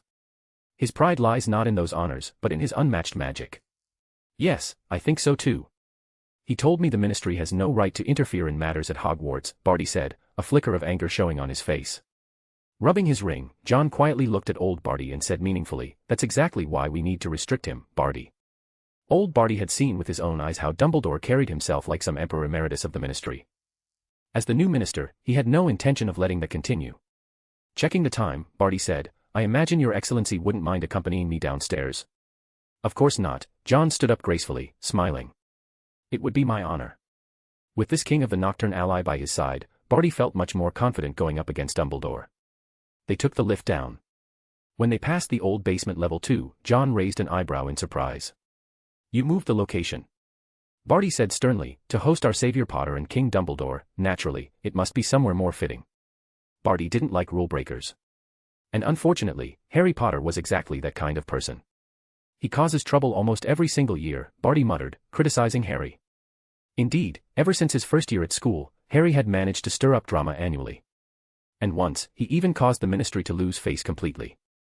It was hard for Barty to feel any fondness for him. And nearly everyone credited the defeat of Voldemort solely to the savior, the boy who lived, Harry Potter. That made Barty furious. Back when Voldemort was at large, Barty Sr. was in charge of the Department of Magical Law Enforcement. It was under his iron-fisted leadership that Aurors were authorized to use the unforgivable curses against Death Eaters. One could say, while his accomplishments couldn't quite match Dumbledore, the magical world's living nuclear bomb, they were still enough to rank him among the top 3 contributors in that era. Yet the only person the public remembered was the savior, Harry Potter. And because of the incident with his son, Barty Crouch Jr., Barty Sr. had been entirely forgotten. If it weren't for Sir Johnny, Barty would probably still be collecting dust in some obscure corner of the Ministry. This time, the change of location was meant to remind everyone of what Barty had once done in that courtroom, of who was the man that led the Ministry's charge against Voldemort. The lift descended all the way to level 9 underground. This was the most mysterious place in the entire Ministry of Magic. John stepped out and looked toward the black door at the end of the corridor, a flicker of curiosity in his eyes. The Department of Mysteries. But Barty turned toward a side stairwell, calling out, "This way down, Your Excellency." "Oh. This is my first time coming here," John replied casually, giving the black door of the Department of Mysteries one last lingering look. There was something in there that John wanted, but now wasn't the right time. Even Barty couldn't easily mobilize the things hidden within. They walked down the stairwell, descending all the way to the bottom. The place reminded John of the corridor leading to potions class back in school. The rough stone walls were lit with torches, and they made their way to courtroom 10. They pushed the door open. Ah, Minister Crouch, and His Excellency Johnny Silverhand. Read 12 chaps ahead. Chapter 277, Wizengamot Courtroom and Trial. Ah, Minister Crouch, and His Excellency Johnny Silverhand. The girlish, high-pitched voice made goosebumps rise all over John's arms. He looked up. Even though she was wearing red judicial robes, the pink collar underneath was still visible. A wide, sagging face, and that affected little girl voice was coming out of the mouth of such a middle-aged woman. The visual impact hit John like a stunning spell. At that moment, when Umbridge saw Johnny Silverhand approaching, her face lit up with delight. "Your Excellency, Johnny Silverhand. I believe this is our first official meeting," she giggled, extending her hand. Dolores Jane Umbridge. John very much wanted to turn around and leave, but remembering he needed Umbridge to take the fall later, he reluctantly reached out and gave the lightest of touches before quickly pulling his hand back. He said mildly, "You sent me a letter." "I saw it." That sentence made Umbridge all the more thrilled. Barty Crouch wore a deep maroon robe, with a finely embroidered silver W over his left chest, the standard attire for everyone in the Wizengamot courtroom. Everyone except John. His deep purple robe stood out starkly from the others, and the silver mask on his face caused a stir, several people whispering among themselves. Amelia Bones, head of the Department of Magical Law Enforcement, was also present. She frowned and said, "Johnny Silverhand, you are not a member of the Wizengamot." Barty Crouch spoke up, "Mr. Johnny Silverhand is here at my invitation, in the capacity of a ministry consultant." "With all due respect, I've never heard of a ministry consultant before," Amelia retorted. "Now there is," Barty Crouch said. "Mr. Johnny Silverhand has provided us with a great deal of information on Death Eaters, something you're quite aware of." He cut Amelia off, the tension between them thick enough to slice. The fact that Barty had managed to capture a large group of Death Eaters was one of the main reasons the public had started believing his grand promises. And if the intelligence had all come from Johnny Silverhand, then this ministry consultant title made perfect sense. Amelia cast a long, probing look at the silver mask but said no more. Others in the Wizengamot also fell silent. Several of them even gave John friendly smiles. John glanced around. The room's walls were made of dark stone. In the center sat a chair with iron chains on its armrests. Roughly 50 people were present, seated on tiered benches rising row by row. "Your Excellency Johnny Silverhand, if you don't mind, you can sit here." A voice called out. It was Damocles Alex Belby, who also held a seat in the Wizengamot. John walked over and sat beside him, his voice low and hoarse. Seems like you're quite interested in the Savior. Damocles, clad in red judicial robes and leaning on a cane, smiled and said, the only person to survive the Dark Lord's killing curse, it's hard not to be intrigued. John made no comment and instead asked, how's your blood curse thesis coming along? It's under review. I submitted it under your real name, after all, you don't need too much glory these days, Damocles replied quietly. John didn't really mind the use of his real name. After a short wait, someone walked into the dimly lit chamber. Damocles stopped talking and turned his gaze toward the newcomer, eyes gleaming with fervor. Harry Potter. Due to the poor lighting in the room and John's seat being higher up, Harry didn't notice him. Harry walked in with heavy steps, even though both Hermione and Mr. Weasley had assured him that the Ministry wouldn't convict him. He had only acted in self-defense. Still, the atmosphere of this place made his legs tremble slightly. He had seen this place before, in the pensive in the headmaster's office. He had watched Barty Crouch sit in that very spot, banging the gavel to send one Death Eater after another to Azkaban. Now, he was the one about to sit in that chair. Under the silent gaze of the Wizengamot, the pressure mounted sharply. Harry Potter, Barty Crouch spoke, take your seat. I trust the Wizengamot informed you where you were supposed to go. Yes, sir. Harry was extremely nervous, after all, he was just a 15-year-old kid. He lowered his gaze, his footsteps echoing loudly across the floor. He carefully perched on the edge of the chair, the chains clinking with a metallic jingle. Thankfully, what he had seen in the pensive didn't happen, the chains didn't spring to life and bind him. A wave of dizziness and nausea surged in his head. Forcing himself to stay calm and alert, he looked up. Due to the dim lighting, he couldn't make out the faces of many Wizengamot members. That obscurity only made the atmosphere feel more oppressive. Barty Crouch sat in the center, with Amelia on one side and a woman who looked like an overbearing aunt on the other. Harry also spotted Percy. He'd heard Percy and Mr. Weasley were on very bad terms. Percy was attending as the recorder, and Crouch was using this opportunity to lay the groundwork for Percy's future as a member of the Wizengamot. Harry wanted to greet him, since Percy was the only familiar face in the room. But Percy didn't even spare him a glance. Though rational, Percy still held a grudge over the Heinrich incident. The August 12th hearing, Barty Crouch's voice rang out strong and clear, to deliberate the case of Harry James Potter, residing at 4 Privet Drive, Little Whinging, Surrey, for violations of the decree for the reasonable restriction of underage sorcery and the International Statute of Secrecy. Questioners, Minister for Magic, Barty Crouch. Director of the Department of Magical Law Enforcement, Amelia Susan Bones. Senior Undersecretary, Dolores Jane Umbridge. Court Recorder, Percy Ignatius Weasley.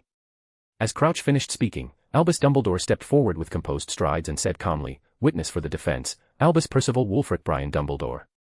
He wore robes of deep black and midnight blue, his face serene and peaceful. He walked to Harry's side and lifted his head. Barty Crouch looked at him intently and said, we'll need a comfortable chair. No need to trouble yourself, Dumbledore replied as he flicked his wand gently. A plush armchair appeared out of thin air. He sat down and looked in one direction. From that side, the Silver Mask was watching him. Seeing that Dumbledore had brought his own chair, Crouch said no more and turned his attention back to Harry, holding up a sheet of parchment and reading aloud, the accused is charged with the following offenses. The defendant had previously received an official written warning from the Ministry of Magic for a similar offense. This time, despite being fully aware that his actions were illegal, he still cast a Patronus charm at 9:23 p.m. on August 2nd, in a Muggle residential area, in full view of Muggles. This act constitutes a violation of Clause 3 of the Decree for the Reasonable Restriction of Underage Sorcery of 1875, and Article 13 of the International Confederation of Wizards Statute of Secrecy. After reading, Barty Crouch turned to Harry and asked, you are Harry James Potter, residing at 4 Privet Drive, Little Whinging, Surrey. Yes, Harry replied. Crouch continued, 3 years ago, you received an official warning from the Ministry of Magic for the illegal use of magic. Yes, but that was because of a house elf, Harry tried to explain. Crouch stared at him and asked, and 2 years ago, you caused a Muggle to inflate. What was the reason for that? That was because. Harry remembered how, in third year, Minister Fudge had laughed and told him that the Ministry wouldn't send a young wizard to Azkaban just for inflating his aunt. But Crouch didn't let him continue, pressing on, have you had any other such incidents? Harry immediately thought of that time before starting at Hogwarts, when he made the glass at the reptile house vanish and let the snake escape. That was a dangerous act. Crouch's tone grew sharp and loud. This is your third violation of Ministry regulations. With his rich experience in interrogation, Crouch applied considerable pressure on Harry. You're aware that you're not yet 17 and forbidden from using magic outside of school. At the time, you were in a densely populated Muggle area, and used magic in the presence of Muggles. Yes, because. Harry was driven to despair by the relentless questioning, urgently trying to defend himself. But before he could finish, he was interrupted. Amelia asked, "You conjured a full Patronus?" "Yes." "A corporeal Patronus?" What?" Harry was a bit confused. Amelia continued, "Your Patronus has a clear form, not just a wisp of vapor or smoke." "Yes." Harry was still unsure of her intention, and answered helplessly, "It's a stag." Every time. Every time." "Amelia Susan Bones," Barty Crouch interrupted her impatiently, "we are here to conduct an interrogation." Amelia replied, "It's truly remarkable. For someone his age to cast a proper Patronus, that's very impressive." The sudden praise left Harry completely lost, while Crouch clearly understood what she was trying to do. A young wizard with exceptional talent always had a way of leaving a good impression on strangers. "Unhappy," he warned, "you should take a look at another student from Hogwarts. That child could repel 100 Dementors in third year. What we should be discussing is his use of magic in front of Muggles." Amelia shut her mouth. "Our city was hit by a major tornado today. We lost electricity for 10 hours, and now that it's back, it's flickering every couple of minutes, loudly crying face." Chapter 278, A Perfect Split, Dumbledore was suspended. Harry was infuriated by their baffling remarks and shouted, "It was because of the Dementors." "Dementors?" Barty Crouch fixed his eyes on him. "Can you explain that in detail?" "Two Dementors suddenly appeared in the alley and came straight at me and my cousin." "You do understand what you're saying?" Crouch barked sternly, "That's a very serious accusation against Dementors. Do you understand the weight of your words?" Inside the Wizengamot, everyone except John was whispering and murmuring to each other. The appearance of Dementors in a Muggle-populated area surprised them all greatly. "I know exactly what I'm saying," Harry shouted. "There were two of them, coming from both ends of the alley. Everything turned so dark, so cold, my cousin touched one of them and tried to run for his life." Crouch appeared to be thinking, why would Dementors appear there? Dumbledore cleared his throat. The murmuring in the Wizengamot ceased, and all eyes turned to him, like devout followers awaiting guidance. "Actually, we have a witness who can confirm that Dementors indeed appeared in the alley," he said. "Aside from Dudley Dursley, I mean." Crouch's expression darkened, and he barked, "You have the authority, bring your witness in." "I already have," said Dumbledore. "She's just outside the door." Mrs. Figg was brought in. She was a squib, and this was her first time in such a place. Dumbledore conjured a chair for her so she could sit down. "Full name?" Barty Crouch asked loudly. Mrs. Figg replied in a slightly trembling voice, "Arabella Doreen Figg." Crouch motioned for her to continue. "I'm a resident of Little Whinging, and I live right next to Harry Potter's house." Mrs. Figg then gave a detailed account of the Dementors appearing in the alley. When asked what the Dementors did, Mrs. Figg grew a bit more confident. "They charged at the two boys, one of them fell down, and the other dropped his wand. He tried to pick it up to defend himself but was entangled by a Dementor. Then some black thing appeared and dragged the Dementor away from the boy who had fallen. The other boy took the opportunity to cast a Patronus in retaliation." "Wait a moment," Crouch interrupted sharply, his eyes piercing.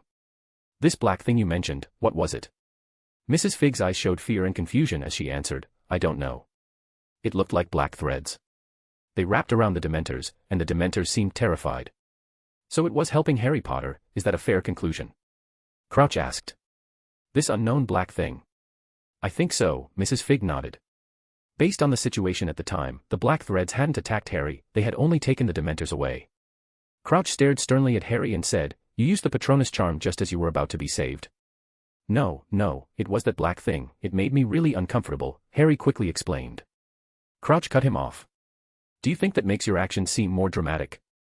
"Minister Crouch," Dumbledore spoke gently and slowly, "I believe the Dementors appearing there was no coincidence."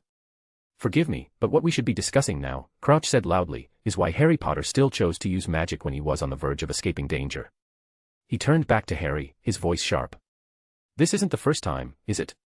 Dumbledore's brow furrowed. Crouch knew all about Voldemort, so why was he taking this stance now? Fixing his gaze on Harry, Crouch said, "I don't know why the previous Minister Fudge let a young wizard off the hook after committing a serious offense. In my view, losing control and inflating a Muggle is an extremely dangerous act. What do you think, witness for the defense?" Throwing the question to Dumbledore, there was a moment of silence. Dumbledore now understood, Crouch was expressing dissatisfaction. As Chief Warlock of the Wizengamot, Crouch continued, "You should be well aware that continuing to use magic after the threat is gone no longer qualifies under Clause 7 of the Reasonable Restriction of Underage Sorcery." As a former head of the Department of Magical Law Enforcement, Crouch was intimately familiar with these statutes. By bringing up Dumbledore's title, he was also subtly sending a message. And clearly, Dumbledore got the hint. "Perhaps you've already forgotten that title, forgotten a few things," said Crouch. Amelia turned to look at him in disbelief. "That may be so." Dumbledore raised his head to meet Crouch's eyes and said calmly, "Perhaps I am no longer suited to hold this position." At Dumbledore's reply, a faint smile tugged at Crouch's lips, but it vanished quickly. "Let's not discuss matters unrelated to the current case," he said seriously. Harry was stunned to see even Dumbledore being silenced. In his eyes, Dumbledore had always been the embodiment of omnipotence. "With all due respect, Harry Potter was not entirely out of danger," said Dumbledore. "That black thing, after dragging off one Dementor, did not show any intent to assist Harry. That's merely your speculation, isn't it?" Crouch looked at Dumbledore and said, "Your witness already proved otherwise." "I have further evidence," Dumbledore said, his gaze not on Crouch but directed at the space behind him. "Perhaps I could have the person come forward and verify it in person." John felt the gaze settle on him. He knew Dumbledore was looking right at him. He remained silent, though the corners of his mouth curled up slightly beneath his mask. "Want my help, huh? Dumbledore, perhaps you've forgotten what I once said. Or is it still your arrogance, your prejudice, that makes you think I'm still that obedient student?" High above, John looked down at Dumbledore without any intention of stepping forward. Crouch's face darkened. "Are you saying you know that person?" "Yes," Dumbledore replied. "I am certain he had no intention of continuing his actions at the time." "That's your inference," Crouch scoffed, setting down the paper in his hand. "You even once had the authority to amend certain laws. Yes, you did wield that kind of power. I'll take your word for it, for now. But as for Harry Potter's past conduct outside school, I have no interest in further dwelling on the previous minister's mistakes." Crouch clasped his hands and addressed the Wizengamot loudly. "Those in favor of dismissing the charges, raise your hands." Hands began to rise, whether swayed by Dumbledore or truly convinced, it was unclear. In total, it came to half the chamber, including Amelia and a number of wizards close to Dumbledore. Harry felt a flicker of hope. Crouch continued, "Those in favor of upholding the charges, raise your hands." He raised his own. One by one, other hands followed, reaching half again. A perfect split. Everyone's eyes turned toward John. He had not raised his hand. Crouch's voice was no longer as stiff as before. "Ministry advisor, you may weigh in." "Sorry, I don't think he has the qualifications," Amelia interrupted coldly. "He's merely an advisor, not a member of the Wizengamot." "But we're deadlocked, aren't we?" Crouch's tone turned frosty. "Or would you prefer we hold a second trial?" From the depths of his heart, Harry did not want to go through that again. Dumbledore spoke up, "I believe allowing the ministry advisor to weigh in would be fair." His words effectively blocked Amelia's objection. All eyes turned to the silver mask. Emotion swirled deep in Dumbledore's gaze as he calmly said, "I didn't expect to see you here, Sir Johnny Silverhand." Headmaster Dumbledore, John stood and said flatly, "There are many things you didn't expect. You're not a god. You can't control everything, can you?" His words held pointed meaning. Under everyone's attention, John asked softly, "There's something I find quite strange. As a student receiving education from Hogwarts School of Witchcraft and Wizardry, why is he unable to manage even the most basic control over his magic, going so far as to inflate a muggle?" He turned to Dumbledore, voice sharp with intent. "The magical world pours vast resources into Hogwarts. Naturally, it does not want young witches and wizards to receive substandard education there. I hope the ministry will begin supervising Hogwarts educational issues more closely." After several months, the Slytherin dragon finally bared its fangs at the Hogwarts Phoenix. Crouch's expression shifted, he understood what Sir Johnny was getting at. The voice beneath the silver mask sounded sincere, yet laced with venom. "I personally hold no malice toward Harry Potter. Only toward you, Dumbledore. I'm devoted to giving young wizards a chance to correct their mistakes. I vote that the charges be dismissed, but I also hope the ministry's oversight is implemented promptly, Headmaster Dumbledore." "Dumbledore, it's time for you to step down." John finished speaking and sat down, the chill in his eyes surging toward Dumbledore. "I told you I would settle the score, starting with your school, Dumbledore." In the end, Harry was declared not guilty, but there were strings attached. Dumbledore was suspended from his position as headmaster, pending an investigation by a senior inspector to determine whether Hogwarts had significant educational issues before his reinstatement could be considered. His role as chief warlock of the Wizengamot was revoked, and his position as supreme mugwump of the International Confederation of Wizards was also affected. Harry couldn't bring himself to feel happy. He felt like he had dragged Dumbledore down, cost him everything. Dumbledore consoled him, "As long as they don't take me off the chocolate frog cards, I really don't mind." But Harry still couldn't smile. His mind kept replaying Crouch's interrogation, and that silver mask. Read 12 chaps ahead. Chapter 279, Dumbledore, do you bleed? Harry, please go back with Arthur first. But, Professor Dumbledore. I still have some matters to deal with. Harry walked out of the courtroom, turning back to glance at Dumbledore. Dumbledore winked at him, just like always. Mr. Weasley was waiting outside, clearly anxious to know the outcome. John noticed Dumbledore hadn't left. Crouch gave John a slight nod before departing. That boy was a bit of a letdown, said Damocles Alex Belby with a shake of his head. He had expected the legendary savior to be something special. But now, he seemed no different from an ordinary 15-year-old boy.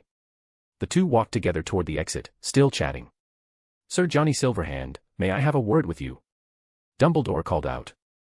Damocles glanced at Dumbledore, then at John, and said, I'll leave you two alone. John paused mid-step. The people still inside the courtroom seemed to understand that this moment was meant for just the two of them, and quietly filed out. Amelia slowed as she passed them, then quickly made her way out. Only two people remained in the courtroom. John stood facing Dumbledore. Perhaps this makes you feel a bit better, said Dumbledore with that familiar kind expression. About that incident. I truly am sorry. John looked at him without responding. Dumbledore went on, I know you've been preparing something against the Death Eaters, some rather radical methods. I hope we can sit down and talk properly. He waved his hand, conjuring two soft chairs. Maybe all we've ever needed was one good conversation. He looked at John hopefully, gesturing for him to sit. John lowered his gaze to the chair beside him, raising a hand to gently stroke its surface. You know, Dumbledore, he said quietly as his fingers brushed over the chair's smooth fabric, these days, I've been thinking about something. Who exactly is Dumbledore? He slowly raised his head. The headmaster of Hogwarts. No. No, he's not. Dumbledore is a god. As he spoke, there was an unreadable look in his eyes. He controls everything, so he should solve everything. He's full of compassion, full of mercy. He's like a saint, a god. Whoosh. Flames ignited where his fingers had touched the chair, gradually engulfing it. The fire shrouded half of the silver mask, and John's voice turned emotionless. We're all supposed to be like this, listening to Dumbledore, crowding around him. John, Dumbledore murmured in stunned disbelief. But the god has grown old. John's voice turned colder still. When gods bleed, the gods' layers will come. The fire roared, and the chair was quickly reduced to charred black remains. You think you're a good headmaster? John sneered. The lack of internal education is a fact, Dumbledore. This isn't just me being petty, your education leaves students unable to even protect themselves. If you're a god, then you ought to show equal fairness to all living beings. And that, you have failed to do. Do you know what's truly pathetic? You possess the power of a god, yet carry the heart of a man. You try to avoid your flaws, but in doing so, you only let them grow. You could have led the entire Ministry of Magic against Voldemort and kept casualties to a minimum. But instead, you chose to lead a separate force, causing unnecessary tragedies. You run from yourself, yet refuse to let go of everything. The chair was completely consumed by fire, the acrid smell of burning filling the room. As John spoke, he walked past the chair. Looking at this god who wanted both to escape and to hold on to everything. All of Dumbledore's lifelong failures stemmed from his avoidance. It was true in the past, and it was true now. His leniency toward Voldemort came from that mercy, and a trace of arrogance in his own power. Was Voldemort really that hard to deal with? No, not really. All it would have taken was someone powerful enough, someone to lead the Ministry of Magic. Dumbledore, without question, was the best choice. His strength had already been proven during the Grindelwald era, and the Ministry had once invited him to become Minister for Magic. But he was afraid that power would corrupt him. So instead, he chose to form the Order of the Phoenix and fight back against Voldemort that way. Even forbidding the Order members to use lethal curses. The result? He allowed Voldemort to grow unchecked. The Death Eaters gained the support of more pureblood families, becoming a force that threw the wizarding world into chaos, with many muggles dying tragically. At the time, the Ministry of Magic was filled with capable talent, seasoned aurors, veterans of countless battles. People like the Longbottoms all came from that system. But Dumbledore chose to rely on freshly graduated students like James Potter, Lily Potter, Sirius Black, Arthur Weasley, etc. Unwilling to make use of the Ministry's strength. In terms of education, Dumbledore was also a complete mess. Knowing full well that Voldemort hadn't been truly eliminated, he still allowed the Defense Against the Dark Arts curriculum to drift without structure. Each new professor restarted the subject, leading to wildly inconsistent learning progress among students. If not for the Constellation Society and the trio of students, John was certain this year's Hogwarts class would have gone down as the weakest in history. Mercy was always extended where it shouldn't be, a symptom of pride. Your failure was born of your contradictions. John walked past Dumbledore, speaking in a calm voice, a god should stay upon the altar. Brushing past him, John didn't spare a glance at the old man who stood frozen, unable to recover his thoughts. Once more, John passed by the black door of the Department of Mysteries. He looked at it for a moment, then turned and stepped into the lift. I will make the god bleed the first drop of blood. Crouch Sr. was in a very good mood. This time, Harry Potter had not been convicted. The matter could be made big or small, but ultimately it wasn't serious enough to warrant pressing charges. Consider it giving Dumbledore some face. More importantly, this allowed them to strip away some of Dumbledore's power. Though Dumbledore was still the strongest wizard in the magical world, the crown of the White King had been taken from his head. As for the investigator to be sent to Hogwarts, Crouch Sr. looked at John with anticipation. Sir Johnny Silverhand, who do you think should be appointed? Crouch, you're the minister, John replied with a smile tugging at his lips. But I do have a candidate in mind. Dolores Umbridge. Her. Crouch frowned. She used to work under Fudge. We need someone to counterbalance Dumbledore.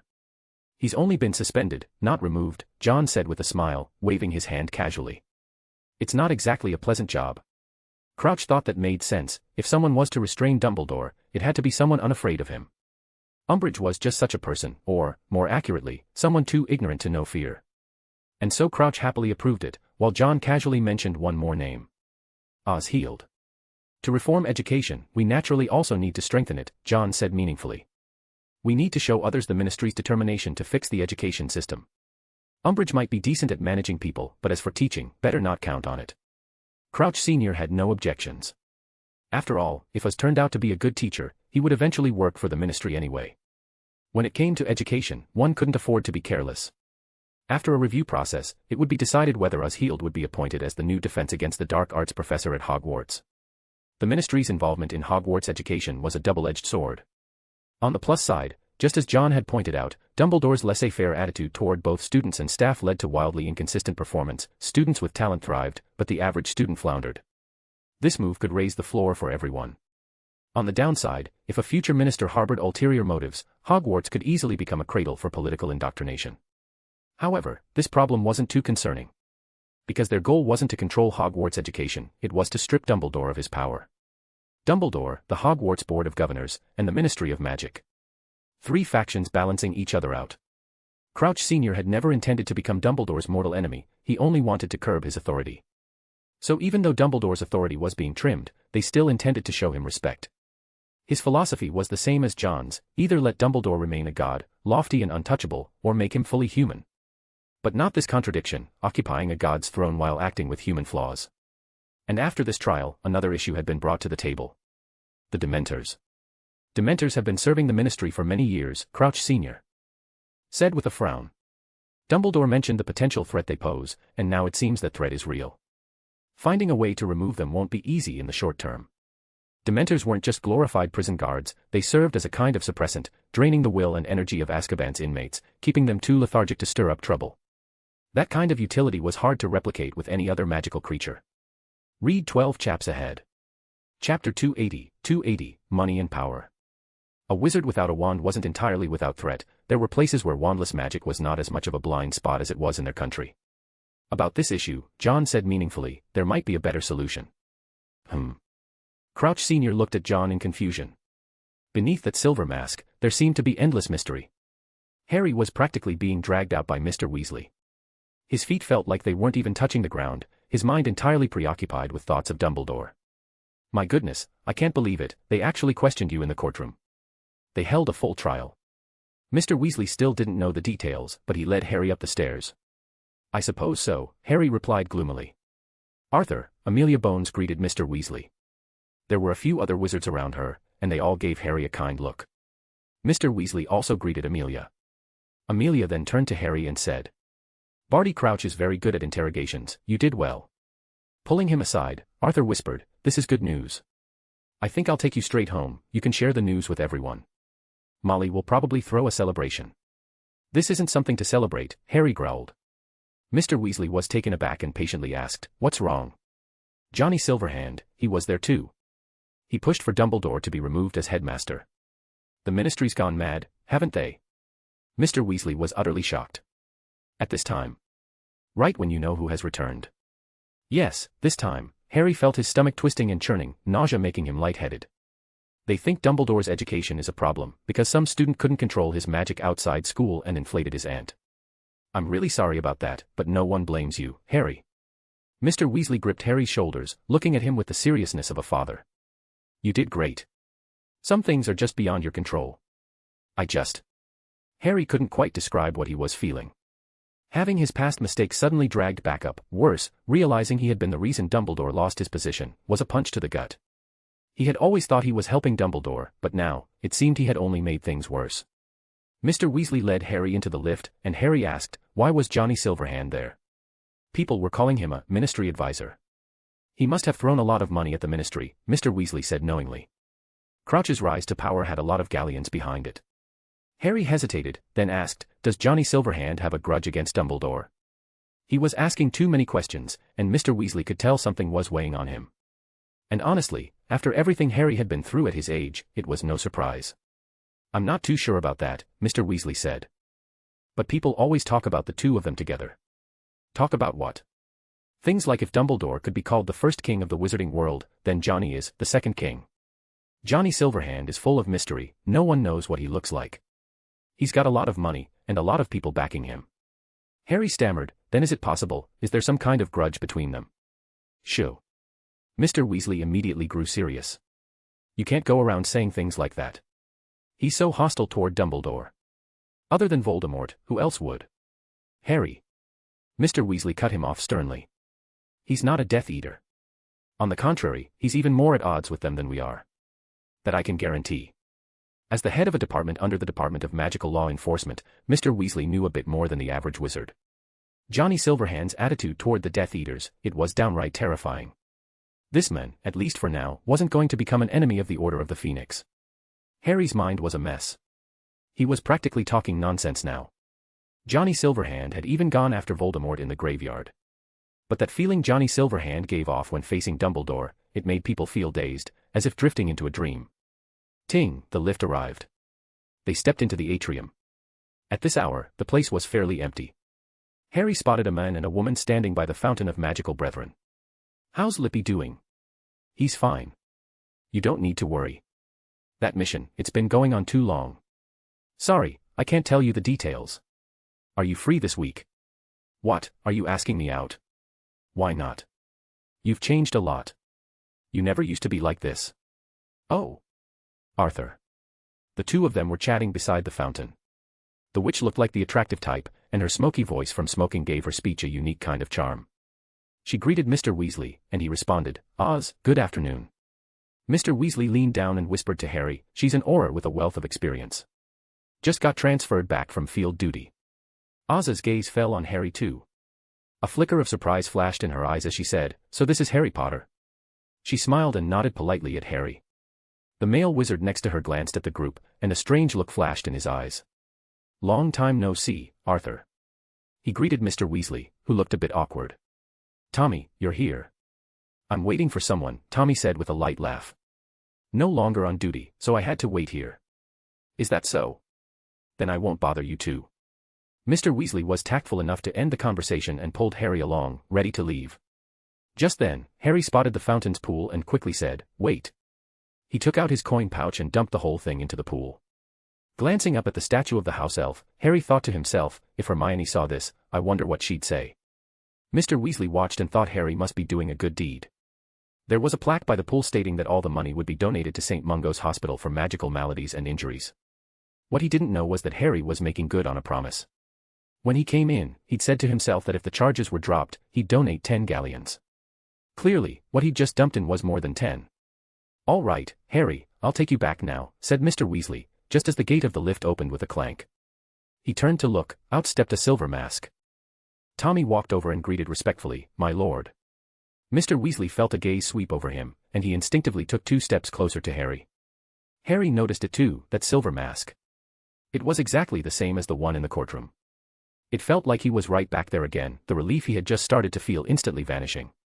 He suddenly recalled that scene in the graveyard, Johnny Silverhand loudly confronting Dumbledore. There was definitely some kind of connection between those two. Harry was absolutely certain. He had a guess, from the way Johnny Silverhand spoke, and that single word, Professor. Could he have once been a Hogwarts student? That gaze only briefly swept over Harry, not lingering, and instead shifted straight to Oz. He gave us a slight nod, and Oz hurriedly returned the gesture with a smile. Not even a glance, that was how Harry was treated once again. The first time had been in the graveyard, when he stood behind Dumbledore. This time, it was in the Ministry of Magic, and he stood behind Mr. Weasley. It was as if that man's eyes had never seen Harry at all. Harry wanted to ask him, why suspend Dumbledore from his position as headmaster? Mr. Weasley quickly grabbed hold of Harry. But the man in the silver mask stopped walking. He turned and began walking toward Harry. Sir Johnny Silverhand, Mr. Weasley began, but the silver masked man just walked right past him. He came to a stop beside Harry and pulled out a coin pouch. The galleons inside poured out like a golden waterfall, filling the fountain's pool with a dazzling sheen of gold. Mr. Weasley's eyes widened, at least a year's salary, just dumped in like that. In both the Muggle and Wizarding worlds, a deep, hoarse voice spoke, and Harry looked toward the silver mask. Those eyes were cold and emotionless. Hospitals are always especially important. Was he talking to him? Harry opened his mouth to respond. The voice spoke again. Tommy, that plot of land we acquired last time, it hasn't been developed yet, has it? Tommy respectfully replied, no, sir. Then build a hospital on it. Offer free treatment to some patients. Harry felt like the silver mask had turned golden in that moment. The power of money was practically blinding. His expression froze. So this is the world of the big shots. Talking about building a hospital like it was buying vegetables. Goodbye, Harry.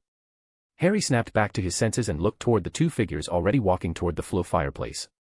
He asked uncertainly, did he just talk to me? Mr. Weasley, also blinded by sheer financial power, said, I think he did. Read 12 chaps ahead. Chapter 281, Horcrux Detector and Narcissa. Inside Silverhand Manor. The golden cup was placed under a crystal dome, while John sat flipping through secrets of cutting-edge dark magic. The creation of a Horcrux involves the splitting of the soul.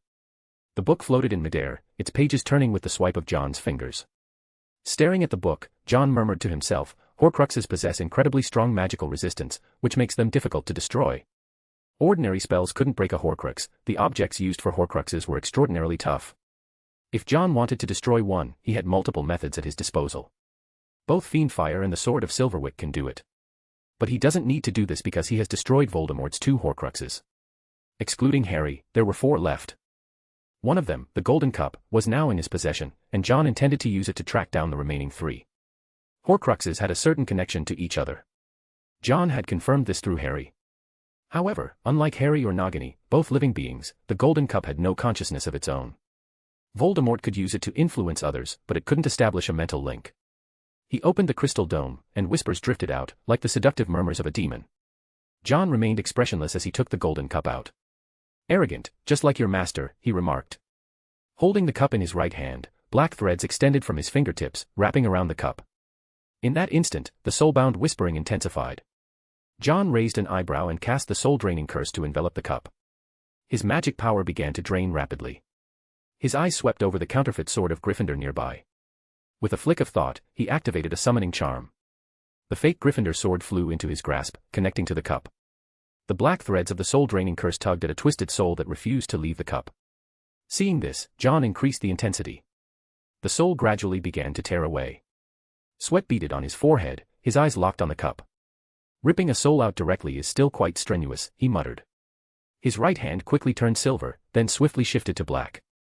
5 magic crystals channeled power into the Philosopher's Stone, rapidly replenishing John's depleted magical energy. Still trying to resist. That soul force surged toward John's arm. He frowned, and his pupils narrowed into slits. Black magic coursed across his body as he raised his wand with his left hand and slashed downward. The Horcrux fragments that clung stubbornly were struck hard, quickly withering. Part of the soul's power was transferred into the fake sword of Gryffindor, only a portion, but enough for John to use. He stuffed the golden cup back into the crystal dome, clapped his hands together, and a magic circle appeared on the surface of the fake Gryffindor sword.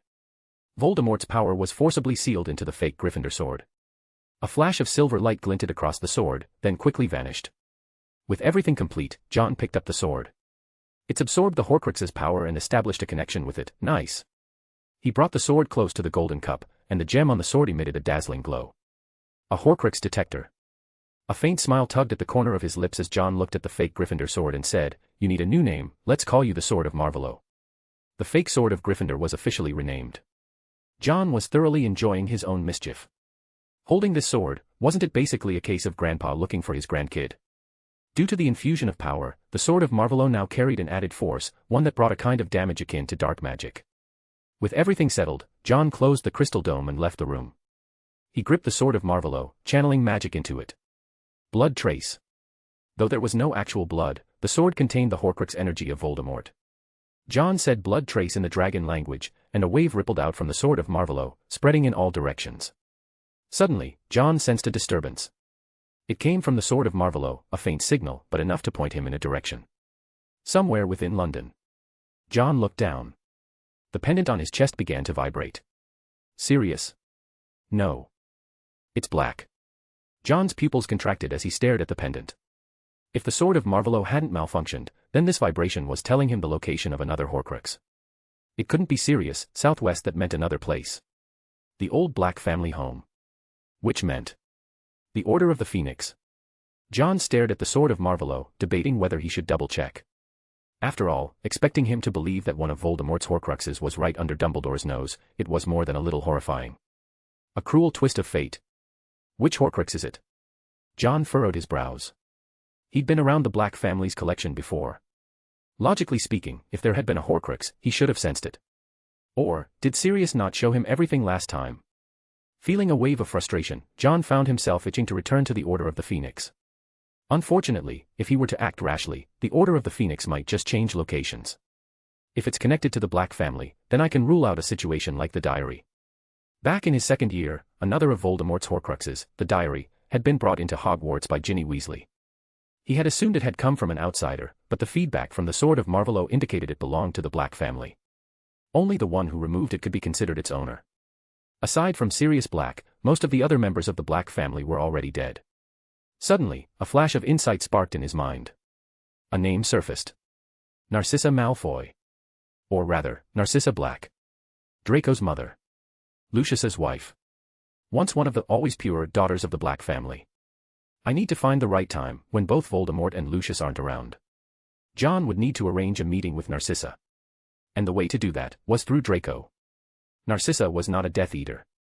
She was a clever woman and a capable wife. Let's hope she'll be willing to help me. John pondered for a moment, then stuffed the sword of Marvolo into his small satchel.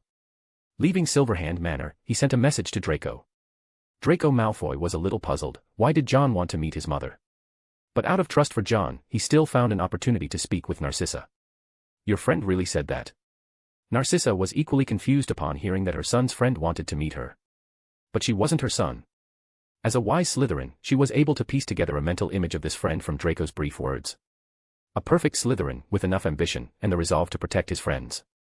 Arrange a time to meet with him, Narcissa told her son. All right, I'll go with you. Draco was eager to accompany his mother, but Narcissa refused. Considering her son's intelligence was on par with her husband's, she felt it might be better if he didn't come along. This left Draco feeling thoroughly frustrated. Narcissa didn't want her son getting involved in her foolish husband's Death Eater activities, though she was feeling a bit suspicious herself. Why had her husband changed so much? Others might not have noticed. But as the one who shared his bed, Narcissa could tell, Lucius was different. Not in the sense of a personality shift, but as if he had lost a part of his memory. Being a clever woman, she observed closely and became certain the part Lucius had lost was related to Johnny Silverhand. Lucius had once respectfully addressed Johnny Silverhand as, Your Excellency. Now, he simply called him by name. All the previous respect had completely vanished.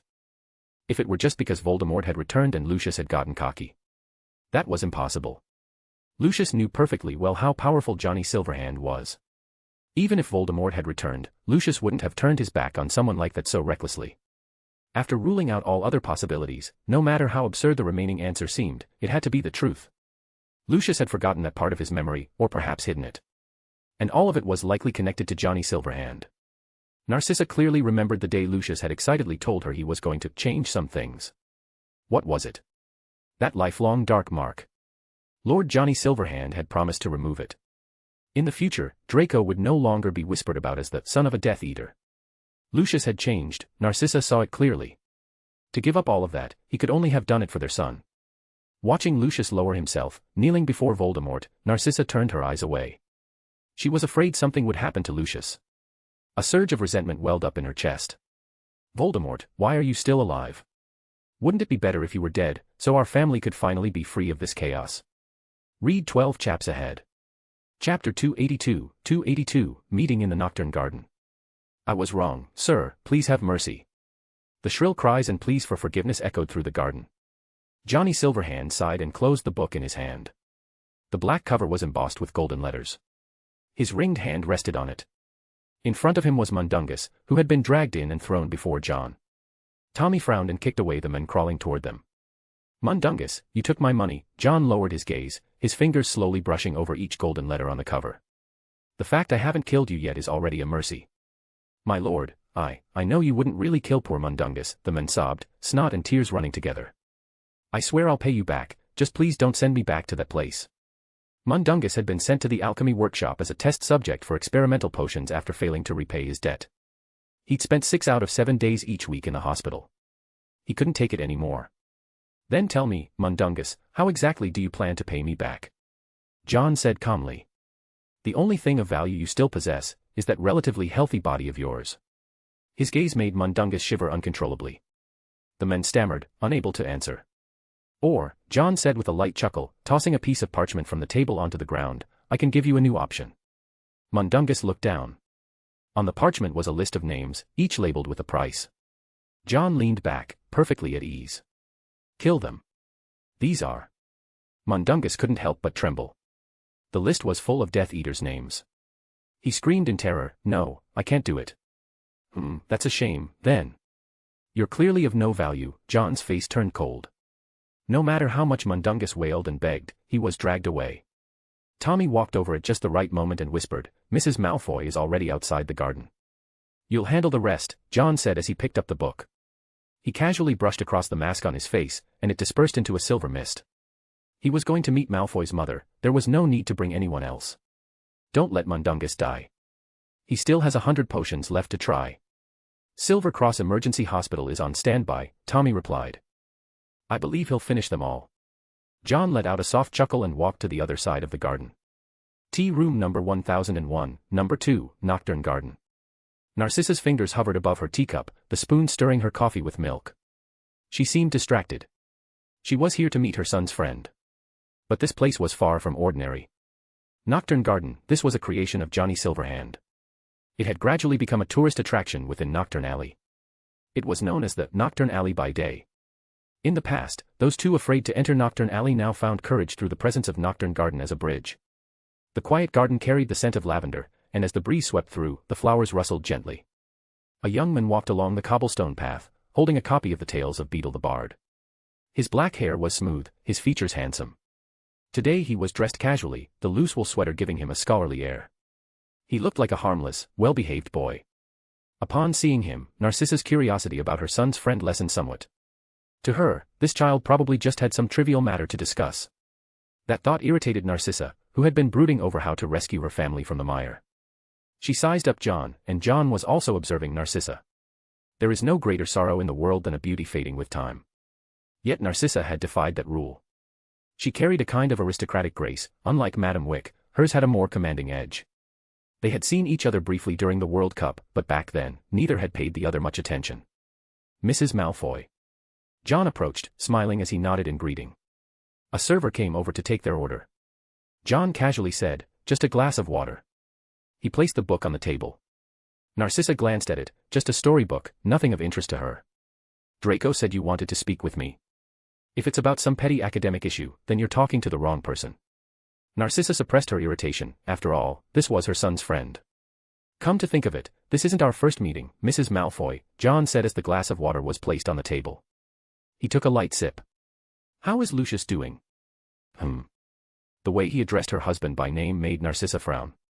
John gave a soft chuckle. No need for that, Narcissa. There are some things I hope you'll tell me. This time, when he spoke, Narcissa was caught off guard. The voice was different from before, deeper, raspier. A familiar voice. One that made a startling possibility rise in Narcissa's mind.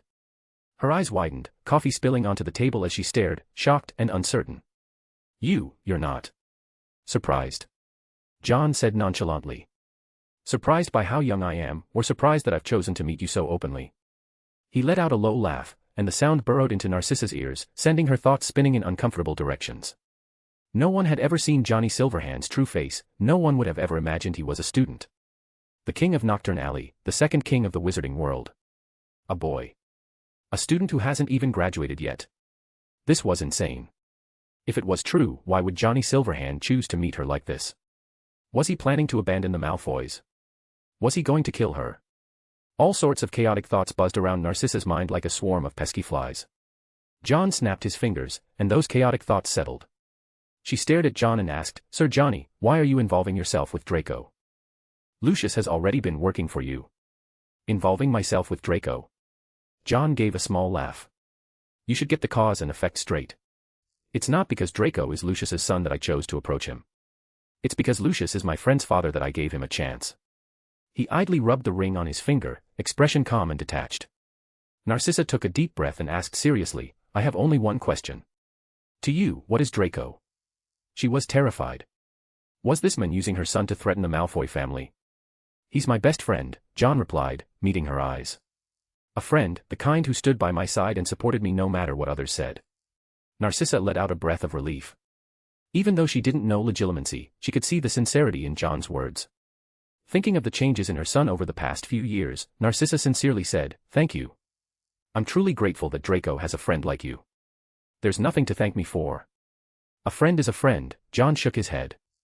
"I asked to meet you today because there's something I need to ask. Sir Silverhand. May I ask one question first?" Narcissa no longer dared to act superior like before. She asked cautiously, "Why are you showing me your true face?"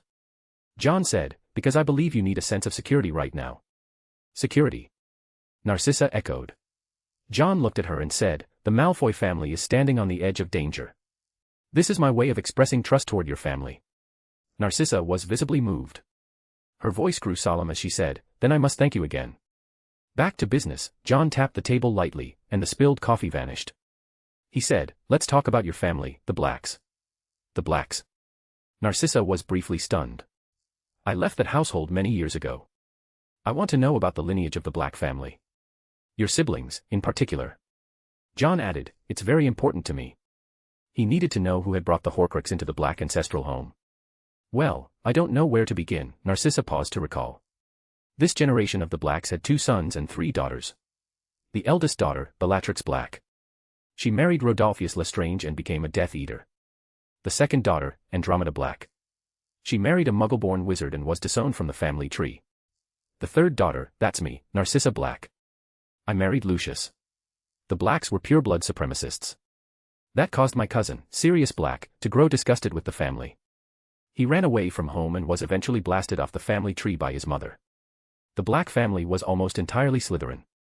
Only Sirius was in Gryffindor, which made everyone hate him even more. As she spoke of this, Narcissa's expression showed undisguised distaste. John shrugged. It was like a Weasley being sorted into Slytherin. These 2 families really were born to be at odds.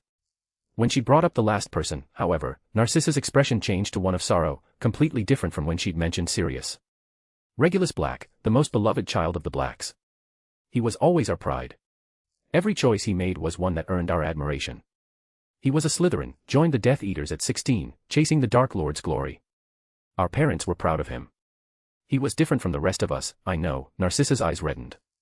She clearly had a deep fondness for this cousin. He treated Creature kindly and had a strong sense of family duty. That's why he became a Death Eater in the first place. Until one day, he died. No one knew how. His mother went mad from grief. As she said this, Narcissa choked up. He was such a good child. I'm terrified. Terrified that Draco will end up like him, dying with no explanation. She finally spoke the burden that had weighed on her heart for years. The younger brother she had once loved most had mysteriously died under the Dark Lord. They hadn't even seen Regulus Black's body. They knew nothing. Everything changed from that day on. Narcissa stared blankly at the black-haired boy before her, as if she were seeing her brother again. 2 years later, Voldemort fell. John remained silent. The topic of death was not something easily addressed. Is it possible that Regulus brought something back?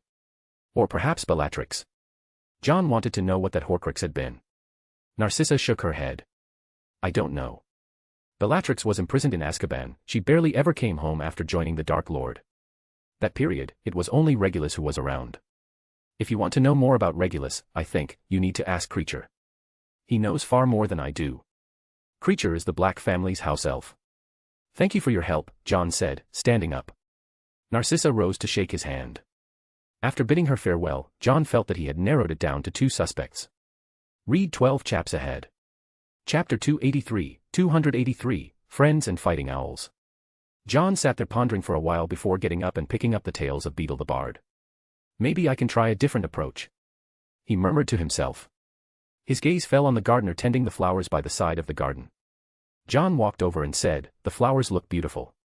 "No matter how beautiful the flowers, they only cover up the rotting corpses in the soil beneath," the gardener said lifelessly. "To bloom brightly atop decaying, stinking earth," John chuckled, "perhaps that's the true meaning of sacrifice." The gardener's hand paused. After a moment of silence, he said, "Maybe you're right. Would you mind if I took one?" John asked. The gardener didn't respond, so John walked through the garden and plucked a rose. With a slight nod to the gardener, John followed the path and left. Standing still, the gardener held a trowel in one hand, while the sleeve on the other side hung empty. He lifted his pale face. Barty Crouch Jr. When John returned home, he noticed that the crowd outside, originally dozens of people, had dwindled to just 3. One of them was the tall man he had seen once before. Upon seeing John return, they greeted respectfully, "Young master." When John walked into the house, his parents were in the middle of discussing whether to buy a new home. "We're living just fine, why move?" John looked confused. Watson rubbed his hands sheepishly. "Mrs. Wick said, there's no space to put the wizard's chess set you sent us. So that was the reason." John glanced at his old man. He didn't even have to think to know this was his dad's idea. Watson said righteously, "What, are we supposed to leave it unused after buying it? That thing cost a fortune. I doubt it cost more than a house big enough to fit it." John gave his dad a look of disdain. Honestly, he didn't have any special requirements for where they lived. What mattered more was that this house had been enchanted heavily by John himself. If they moved, he'd have to set everything up again, which would be a huge hassle. Right in front of his dad, John began shrinking the human-sized golden wizard's chess pieces one by one. His dad wailed miserably and clung to the king piece for dear life. The golden king clung right back to Watson. Among all the wizard's chess pieces, the king was the most special, crafted in Watson's image, and even capable of walking off the board. "Wife, look at him." Watson ran to complain to Mrs. Wick. Mrs. Wick actually found it all a bit of a hassle, and then you could see the golden Mrs. Wick stepping down from the chessboard. The golden king, who had just been clinging on for dear life, instantly let go and obediently followed the golden queen away. Left all alone, Watson looked devastated and wailed, "At least let me keep one." As John shrank the chess pieces one by one and packed them into the chess box, he thought for a moment, then pulled out the golden king and silver king, and tossed them toward the ground. The 2 kings, one gold and one silver, hit the ground and transformed back into human size, standing right by the doorway. Watson finally felt better and ran over to admire his own handsome likeness. The rest of the pieces were treasured by Watson as if they were priceless heirlooms. Judging by the way he looked at them, he seemed ready to toss one just to see if it would grow big again. But before long, Mrs. Wick took them away. Back in the attic, John saw Basil flying in. As a messenger, Basil had been pretty underworked lately. Tom was chasing her own tail, but when she saw Basil, she pounced after him, only to get smacked dizzy by a flap of Basil's wing. John opened the letter Basil had brought back and skimmed through it. It was the term start notice and book list. "Looks like Ashild has passed."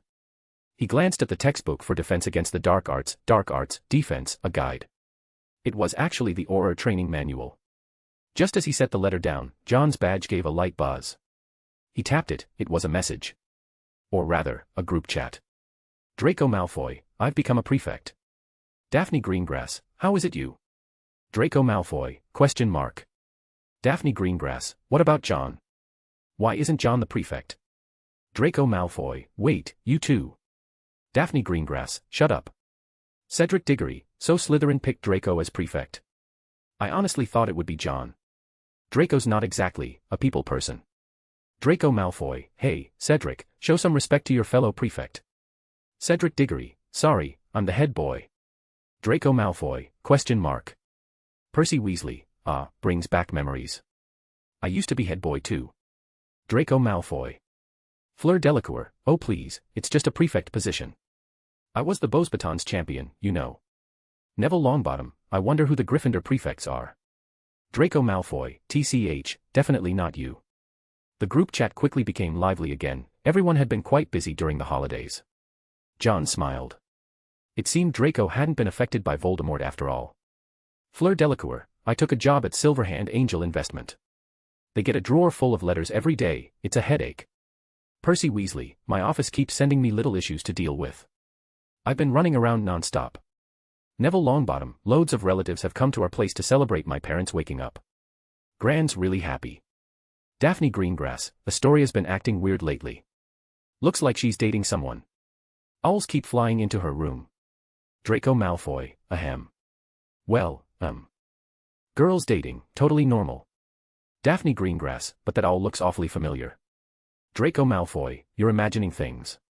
All owls look pretty much the same, how could you tell? Daphne Greengrass, alright then. Even though they hadn't seen each other in a while, the Constellation Society's network kept everyone connected. Ha.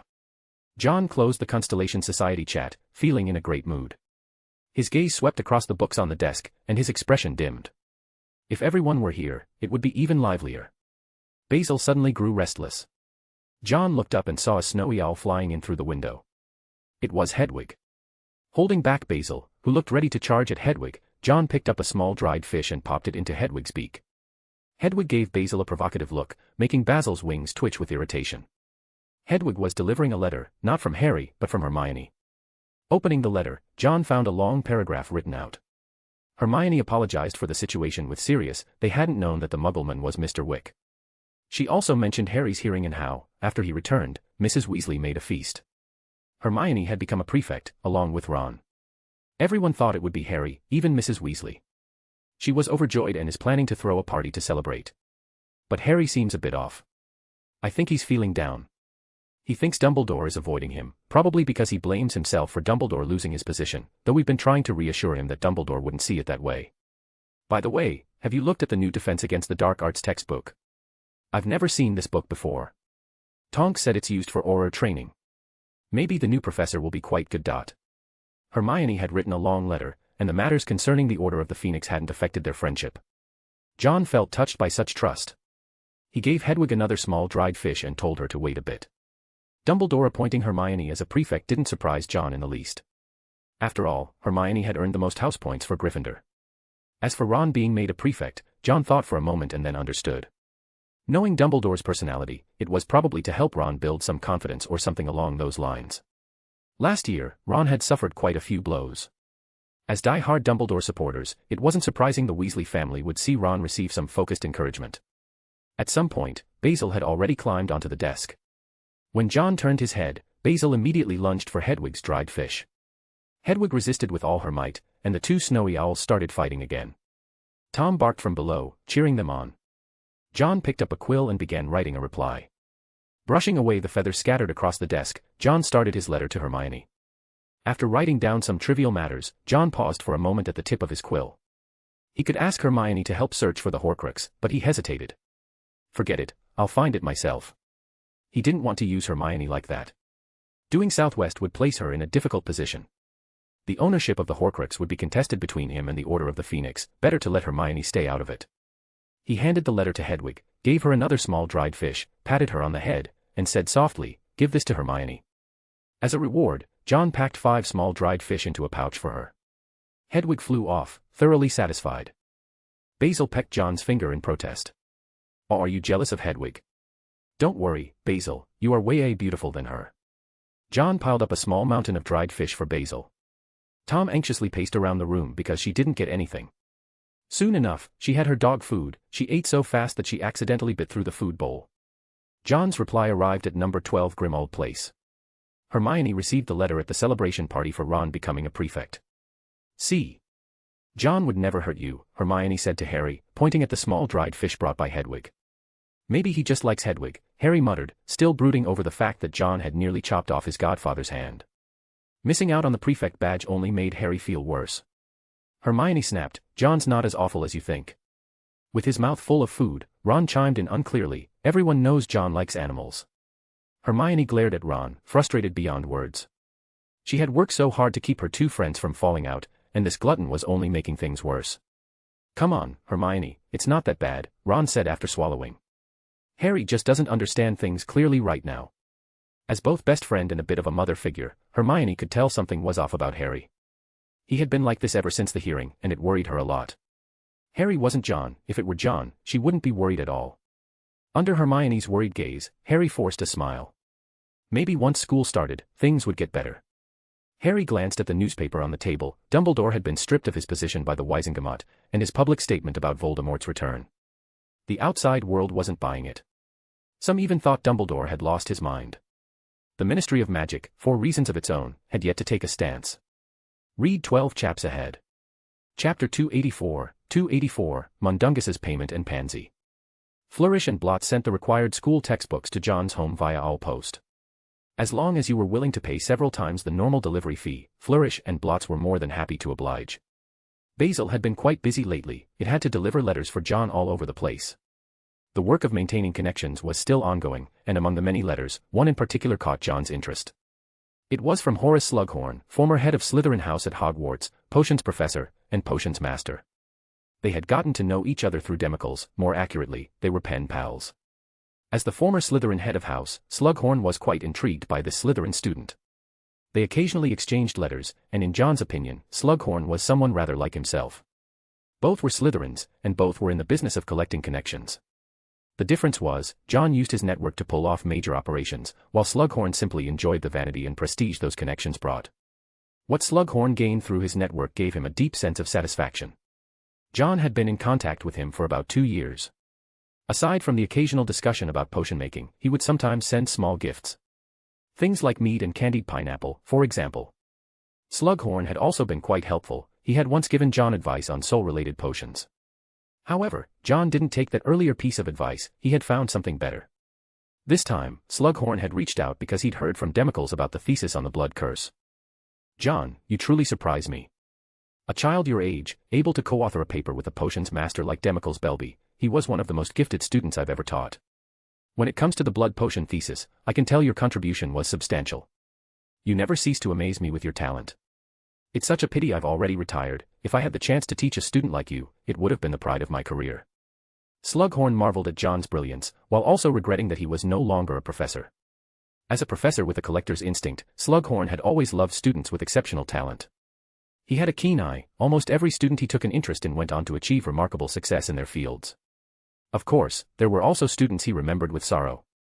For instance, Lily Evans. Slughorn had liked her very much. But she was murdered by another one of his students, a memory he wished he could erase for the rest of his life. That student had brought him more than just grief. For the rest of his days, Slughorn felt he had helped create a monster. After receiving the letter, John took out a quill, dipped it in ink, and began writing a reply. He had some questions for Slughorn, ones that touched on rather obscure and forbidden matters. Basil was munching on a small fish snack when John took it away and replaced it with a letter. You know where to take it. Patting Basil on the head, John opened the window. Basil gave 2 disgruntled squawks, clearly unhappy about not finishing his treat. John glanced at the fish snack that had been gobbled up by Tom in the meantime and said with a straight face, I'll give you a fresh one when you get back. Basil flew off, and Riddle flew in. He brought a letter from Tommy, along with a box. Sir, Mundungus stole some things from who knows where and hopes to use them to pay off his debt. John opened the box. Inside were some finely crafted silverware pieces, and several magical items with enchantments on them. One of them, a purple nightrobe, flew out the moment John opened it and tried to strangle him. John's wardrobe burst open, and a wizard robe with a silver mask flew out, grappled the purple nightrobe, and threw it to the ground. Where did he even get this stuff? John reached out and picked up a music box. The melody it emitted made his head feel foggy and dazed. He casually shut it off, his expression thoughtful. He had seen this kind of item before. I almost forgot, Mundungus used to be a thief. The purple nightrobe had already been subdued by John's wizard robe, twisted into a rung-up shape and tossed aside. These things were from the old black residence. Seems even a family thief is hard to guard against. John twisted the music box slightly, and the sound it produced made Tom drowsy. He chuckled lightly. Well, I suppose it's not a bad method. He wrote a letter to Tommy, telling him that the items Mundungus had stolen could offset some of the debt, but only some. Given Mundungus's personality, once he found out he could pay off debt this way, he would only double down on the behavior. John hadn't said it outright, so even if Dumbledore used legilimency, he wouldn't be able to trace John's whereabouts. That was a crucial point. Ha ha ha, look at the people you pick, Dumbledore. You really are getting old and senile. Letting a family thief become a member of the Order of the Phoenix, was Dumbledore just too confident? He glanced at Tom. Ah, to be a young dog, out like a light. John placed the music box beside Tom. Since she liked it, might as well let it be a toy. As for that night robe, John snapped his fingers. The crumpled-up garment flew into his hand. He clapped his hands together. A magic circle appeared on the robe. With a casual gesture, he pointed, and the robe floated up to hang out on the ceiling. John had no habit of wearing other people's clothes. August 31st. One day left until the school year began. John left home early and went to the Silverhand Johnny specialty shop. Now, aside from Tommy, everything here had been taken over by Kim Ladisley. In the secret garden, John saw Kim. He had left Ilvermorny, and his golden hair had grown longer. John stood off to the side. A canvas was spread across the easel, and Kim held a paintbrush, gesturing with it in the air.